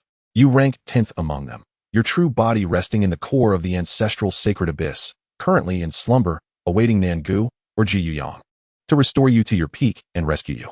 During your peak, you were all demigod-level beings. Am I correct? Xiaoshi was utterly astonished. Such knowledge was beyond the reach of anyone outside their circle. The person before her had effortlessly uncovered all her secrets. Who are you? How do you know so much? Chen Xuan, master of the immortal pavilion. As for why I possess this knowledge, you have yet to earn that privilege. Chen Xuan had gleaned this information through a divination technique that allowed him to probe Xiaoshi's memories, a task that was trivial compared to the heavenly path. Simultaneously, he contemplated the potential of incorporating all 12 of them into the immortal pavilion. Such an addition would elevate the pavilion's peak combat strength directly to the apex of the divine realm. Xiaoshi observed that Chen Xuan was so astonished that he was rendered speechless. She had now confirmed that Chen Xuan was indeed a formidable figure, and his true strength was likely even more terrifying. No wonder he could effortlessly leave Ji Yuyang in such a disheveled state. This individual was not someone to be trifled with. What do you intend to do? Chen Xuan asked with a faint smile. If I wish to annihilate you, I could easily do so right now. After all, the 12 of you pose a significant threat to the divine domain. I could take this opportunity to eliminate you, but instead, I wish to recruit all of you under my banner. I wonder what your thoughts on this are. Xiaoshi resolutely declined. That is impossible. How could we ever submit to another? They were all prodigies, proud and defiant, and could never bow to anyone. Even the ancient demon gods would have no sway over them. Do not be so hasty in your rejection. What if I told you that I could release you immediately? You must understand, I possess the capability to extinguish you in your cradle right now. Currently, they were like statues, unable to demonstrate their true power unless Ji Yuyang used his own blood to summon their avatars, which would grant them peak ancestral strength.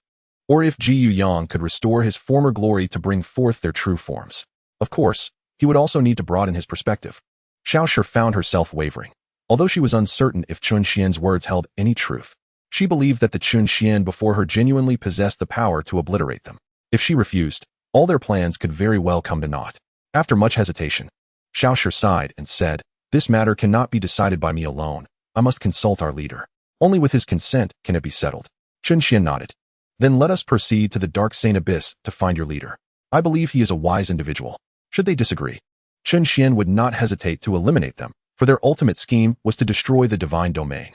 Had Xiaoshi not come to rescue Ji Yuyang, he would have remained oblivious to so much, which could have led to considerable headaches later on. As Chapter 125 began, titled The Way of Heaven as a Junior, Chen Xuan turned to survey the ruins of the Saint Emperor Forest and sighed. Power has its advantages, but it is others who suffer the consequences. Had I known, I would have chosen a different location. Fortunately, the divine beasts are not present. Otherwise, the immortal pavilion would have suffered the loss of numerous powerful guardian beasts. With a wave of his hand, he retracted the protective barrier around Qing Long and the others, then walked towards them, leaving Xiaoshi standing dazed. "Master, I am sorry that the immortal pavilion was destroyed before it could even be established." Qing Long bowed his head in self-reproach. But Chen Xuan naturally would not dwell on such matters. "Enough, you have all done splendidly. However, the Saint Emperor Forest," with a gentle smile, Chen Xuan employed a resurrection technique, restoring the entire Saint Emperor Forest to its former glory in an instant. "Is it truly restored?" Qing Long rubbed his eyes in disbelief, astonished at the revival of the Saint Emperor Forest. He knew he could also use divine power to restore it, but he could never achieve such speed. The amount of divine energy required to restore the forest was immense, Yet Chen Xuan appeared unfazed, piquing Chen Long's curiosity about Chen Xuan's true strength. However, he refrained from asking, feeling elated that they were following such an unparalleled powerhouse, as this would surely lead them to greater heights. Chen Xuan then retrieved several pills from his system and handed them to Chen Long. Distribute these pills among your companions, one for each. These pills not only have healing properties, but also aid in your cultivation. Chen Xuan refrained from using resurrection techniques on them, as he wanted them to experience such hardships and adapt for future trials. After all, there were many items in the system yet to be utilized, including some artifacts specifically designed for ancestral-level beings. Chen Long, Xian Wu, and Zhu Ke knelt on one knee. We express our gratitude for the Master's gift of pills. Since Qi Lin and Bai Hu were still unconscious, they were unaware of the events unfolding outside. I will rely on you to manage the immortal pavilion from here on. It is no trouble at all. It is our honor to serve the Master. You all focus on your healing. I shall head to the Dark Saint Abyss. I hope that by the time I return, the immortal pavilion will be established. Qing Long patted his chest. Yes, Master, rest assured. We will have the immortal pavilion ready before your return. Then I shall leave it in your capable hands. Mo Ling, let us depart. Mo Ling nodded. Understood. Subsequently, Mo Ling vanished into the void. The others respectfully bid farewell to Chen Xuan. We bid farewell to our master. Chen Xuan then approached Xiao Shi and said, let us proceed to the Dark Saint Abyss. At that moment, the Way of Heaven observed Chen Xuan from the void, murmuring, this fellow is becoming increasingly terrifying. With just a single move, he has severely injured someone of equal rank. Just as Chen Xuan was about to head to the Dark Saint Abyss, he suddenly looked up at the Way of Heaven in the void. I had almost forgotten you. It is time to settle the score. Turning to Xiao Shi, he added, before we head to the Dark Saint Abyss, allow me to show you something. Xiao Shi looked at Chen Xuan in confusion, unclear about what he meant by showing her something.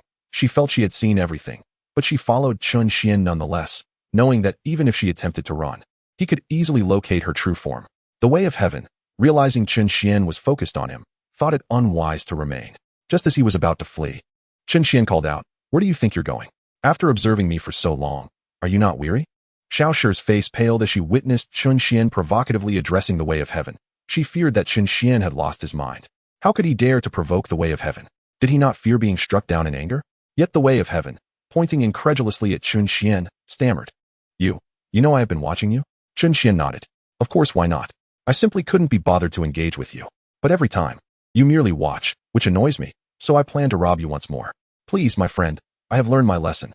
I truly possess nothing of value left. You have already taken my two most prized possessions.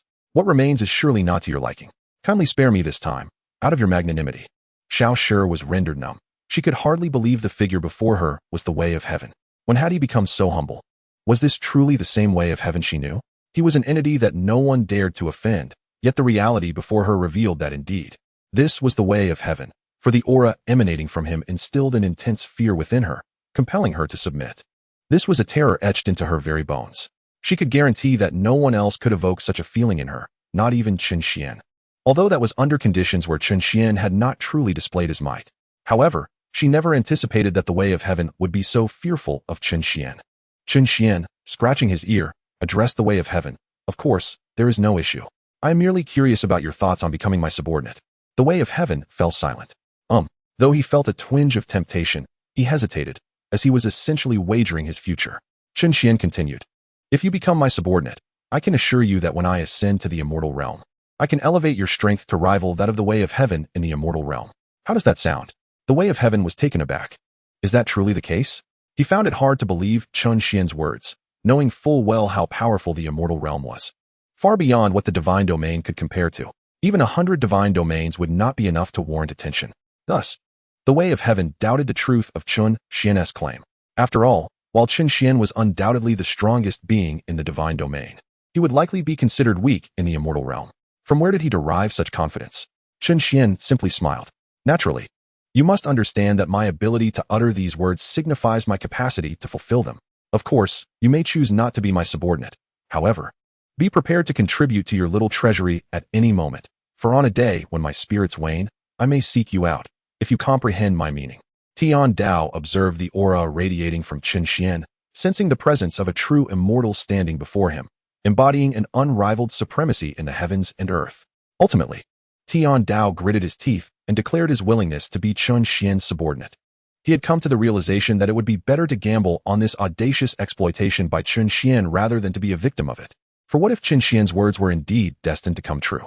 At the very least, he need not worry about being robbed by Chen Xuan. Chen Xuan then patted Tian Dao on the shoulder, exclaiming, "Haha, you shall take pride in this decision henceforth." Xiao Shi, standing nearby, was rendered speechless by shock. Was Tian Dao truly so willingly accepting of being someone as subordinate? Did he not find this a tad rash? Now she finally grasped the terror of Chen Xuan. If even Tian Dao could be made a subordinate, what could he not achieve? Was he not, in this very moment, invincible in the realm? Alas, it seemed that even those who refused to submit would ultimately find themselves compelled to do so. Chen Xuan then addressed Tian Dao. "Let us proceed to the Insheng Deep Abyss." "All right, brother, wherever you say we shall go." "Oh, you adapt to your role rather swiftly. Isn't that a necessity? Is this truly Tian Dao? Does he possess such a humorous side?" Though Xiao Shi struggled to accept this reality, the evidence lay plainly before her. It was undeniable that Chen Xuan was the first to take Tian Dao as a subordinate. Not only was Xiao Shi astonished, but even Mo Ling was taken aback. She had not anticipated that her master would so swiftly recruit Tian Dao. Chapter 126. Chen Xuan enters the abyss. Chen Xuan then turned to Xiao Shi and Mo Ling, stating, "Let us set off." Yes. With a wave of his hand, the portal to the spatial realm opened, and Chen Xuan stepped through first, followed by Tian Dao, Mo Ling, and Xiao Shi. In the blink of an eye, the portal opened before the 12 statues, and the 4 emerged slowly from within. "Xiao Shi, what brings you here? Is there a problem? And who are these individuals?" The first statue, its eyes glowing red, inquired upon seeing Xiao Shi's arrival at the Insheng Deep Abyss. Xiao Shi lowered her head, remaining silent. Noticing her reticence, the first statue attempted to question her further, but was interrupted by the second statue's telepathic communication. "Boss, have you noticed that the 3 individuals beside Xiao Shi are all at the pinnacle of the ancestral gods? Moreover, 2 of them exude a terrifying aura, suggesting they do not come in peace." Upon hearing this, the first statue scrutinized Tian Dao and Chen Xuan, while Tian Dao slightly furrowed his brow. "Am I someone you can pry into?" With a surge of pressure, Tian Dao's aura erupted, sweeping toward the 12 statues. The first statue's expression changed dramatically. "Why, you are Tian Dao. Oh, it appears you recognize me." Others may not have discerned Tian Dao's aura, but as former semi-immortals, they could not have been unaware of it, having once had the fortune to witness a fragment of his being. Back then, Tian Dao had not regarded them as significant, and even though they were quasi-immortals, they dared not oppose him. "We pay our respects to Lord Tian Dao. We were unaware of your arrival. Please forgive us, and grant us mercy." Chen Xuan interjected, "Calm yourselves. We have pressing matters to attend to." "Understood, brother." Tian Dao then retracted his pressure, and the 12 statues, having just exhaled in relief, were once again stunned by the conversation between Tian Dao and Chen Xuan. "Did I just hear correctly? Tian Dao actually referred to someone as brother? I believe I heard it too." A collective gasp echoed among the crowd. To have Tian Dao as a subordinate must mean that the one commanding him was an exceptionally powerful entity. The first statue's heart remained unsettled, clearly struggling to accept this outcome. After all, Tian Dao was the supreme ruler of the entire divine realm, and who would have thought he had a brother? Xiao Shi gazed at the others, whispering, "Are you all bewildered? If I were to tell you that Tian Dao has just become someone's subordinate, you would surely be even more astonished." Chen Xuan then addressed the assembly. "Esteemed ones, I have come to unseal your bonds, but I have a request. Upon your release, I ask that you join my Bushiu Pavilion as elders. What say you?" The statues fell silent, uncertain as to why this individual would extend such an invitation. Ultimately, the first statue, eyes gleaming, spoke, "Esteemed one, it is not that we do not wish to join, but our release requires the blood of the demon god. Ji Yu Yang, the eternal demon god, was the only one whose blood could facilitate their unsealing, and they would have to wait until Ji Yu Yang regained his peak strength and became a demon god once more." Chen Xuan smiled and turned to Tian Dao. "Can you facilitate their unsealing?" Tian Dao patted his chest confidently. "Naturally. Who said that unsealing them requires the blood of the demon god? In this realm, I assure you, unsealing you is a mere trifle." Chen Xuan nodded. "Then proceed with their unsealing." "Understood." Tian Dao commenced his operation, channeling the power of the laws upon the statues. Before long, layers of stone began to fall away from their forms. Chen Xuan observed with satisfaction, nodding in approval. In truth, had Tian Dao been incapable, Chen Xuan possessed alternative means to facilitate their unsealing. After all, the blood of the demon god was abundant within his system, available in various types, and any single variant could incite madness throughout the entire divine realm. It was exceedingly simple to unseal them. Chen Xuan had afforded them ample dignity. Should they fail to reciprocate, he would not hesitate to ensure their complete eradication from this world, thus ridding the divine realm of a malignant tumor. What joy would that not bring? Chapter 127, Submission. Chen Xuan, arms crossed, watched as stone after stone fell from the statues. And in no time, the 12 statues transformed into 12 formidable ancestral gods at their peak. I have truly returned. Ha ha ha, after thousands of years, we are finally unsealed. Indeed, it is a monumental achievement. Oh, how we have longed for this moment. Some rejoiced exuberantly, while others wept tears of joy. Tian Dao clapped his hands and turned to Chen Xuan, stating, "Boss, it's done." Chen Xuan gave Tian Dao a thumbs up. "Well done. Hee, just average." Chen Xuan then regarded the 12 individuals. "Now that you are unsealed, your choices are to submit or face your demise. I trust you comprehend the implications of your decision." The group turned to their leader, awaiting his choice. The first statue promptly knelt on one knee, declaring, "We willingly submit. We pay our respects to our master." Witnessing their leader's submission, the remaining 11 followed suit, kneeling as well. "We willingly submit. We pay our respects to our master." Chen Xuan nodded. "Rise, from this day forth. You shall all be elders of my Bushiu Pavilion. You need not call me master. Simply refer to me as Pavilion Master." "Understood. What are your names?" The first statue spoke up. In response, "Pavilion Master, our names are Feng Luo Chun, Yiyong Jun, Jiang Siyu, Kong Jia Shua, Xiana, Jiang Zian, He Ziyu, Tang Xian Yen, Zi Su and Qi, Yu Ziyu, and Jiang Yushi." Chen Xuan nodded slightly, retrieving 12 medicinal pills from his system and handing them to Feng Luo Chun. Feng Luo Chun, puzzled, asked, "Pavilion Master, what is this?" Chen Xuan replied calmly, "This pill is called Duan Chong Dan. It contains potent poison that will manifest after half a year. Of course, I possess the antidote. Should you demonstrate sufficient commitment to the Bushiu Pavilion, I shall provide it to you. However, do not attempt to detoxify on your own, for that will only lead to a more tragic demise. You may also choose not to consume it, though you likely shall not survive the day. GNDN, one of the top 50 poison elixirs across the myriad realms, rapidly spreads its toxins throughout the body upon ingestion, infiltrating into the divine power. The imbiber feels no immediate discomfort. However, if an antidote is not procured within 6 months, they will endure a fate worse than death, plagued by incessant suffering until they ultimately perish in an explosive demise. Any attempts at detoxification during this period would only hasten the onset of the elixir's effects.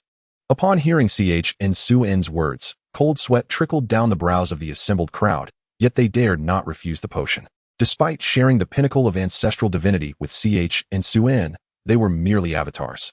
Previously, when sealing their avatars, they had infused their true selves with immense power, resulting in their current lack of strength, rendering them even beneath the realm of the divine kings. Should a confrontation arise, it was not merely a question of victory. The presence of TNDO alone was a formidable threat, and the thought of Chen Xuan incited even greater trepidation.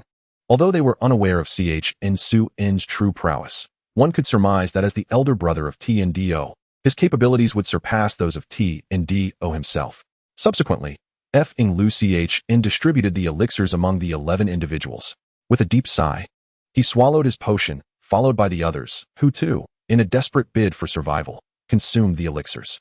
Chen Xuan smiled gently, reassuring them, "Rest assured. As long as you demonstrate enough dedication to the B11G, I shall provide you with the antidote to the Duel and GNDN." The elixir spread through Lu Chen and the others with alarming swiftness, yet they felt no pain, fully aware of the elixir's notorious effects. For those of their stature could hardly remain ignorant of such matters. "Well then, it is time for us to return to the B11G. Let us proceed." Chen Xuan gestured, and a portal of space manifested. Chen Xuan, TNDO, and MLing subsequently stepped through the portal. Lu Chen addressed the 11 individuals, "Summon back your avatars. This will restore our strength to the pinnacle of ancestral divinity." Nods of agreement followed, as they chanted incantations, causing the statues of their avatars in the grand hall to shatter and return to their true forms.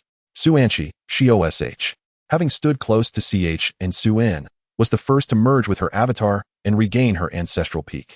Only after all had reintegrated their avatars did they step through the portal. Mling, bewildered, queried, "My lord, what are they doing?" Chen Xuan chuckled softly. "They are summoning back their avatars to restore their ancestral divinity." "What does that mean?" TNDO interjected. "You may not be aware, but prior to sealing, they divided their essence into avatars, which then became statues, while their true selves also transformed into statues. Isn't that redundant? If the true self becomes a statue, why create avatars as statues as well? F-ing Lu Ch-en laughed, explaining to M-L-ing, you see, the avatars lack the full strength of the true self. So we channeled all our power into them. The statues were formed using a secret technique, and it was necessary to resurrect Jying and confound certain ancient beings of the divine realm. They are aware of our imprisonment in the dark sacred abyss, yet remain ignorant of our precise location. Hence, we utilized avatars to mislead them. Even if the avatars are destroyed, our true selves endure, granting us a chance through Jying's resurrection. M-L-ing inquired, aren't you concerned they might inadvertently locate your true selves? F-ing Lu Ch-en shook his head. No, while our avatars are concealed, they are still relatively easy to find. Upon discovering the avatars, they will presume us truly deceased, making it improbable for them to find our true selves. Moreover, our true location is not something they can simply uncover. M-Ling nodded, though somewhat confused, felt a sense of reason in the explanation.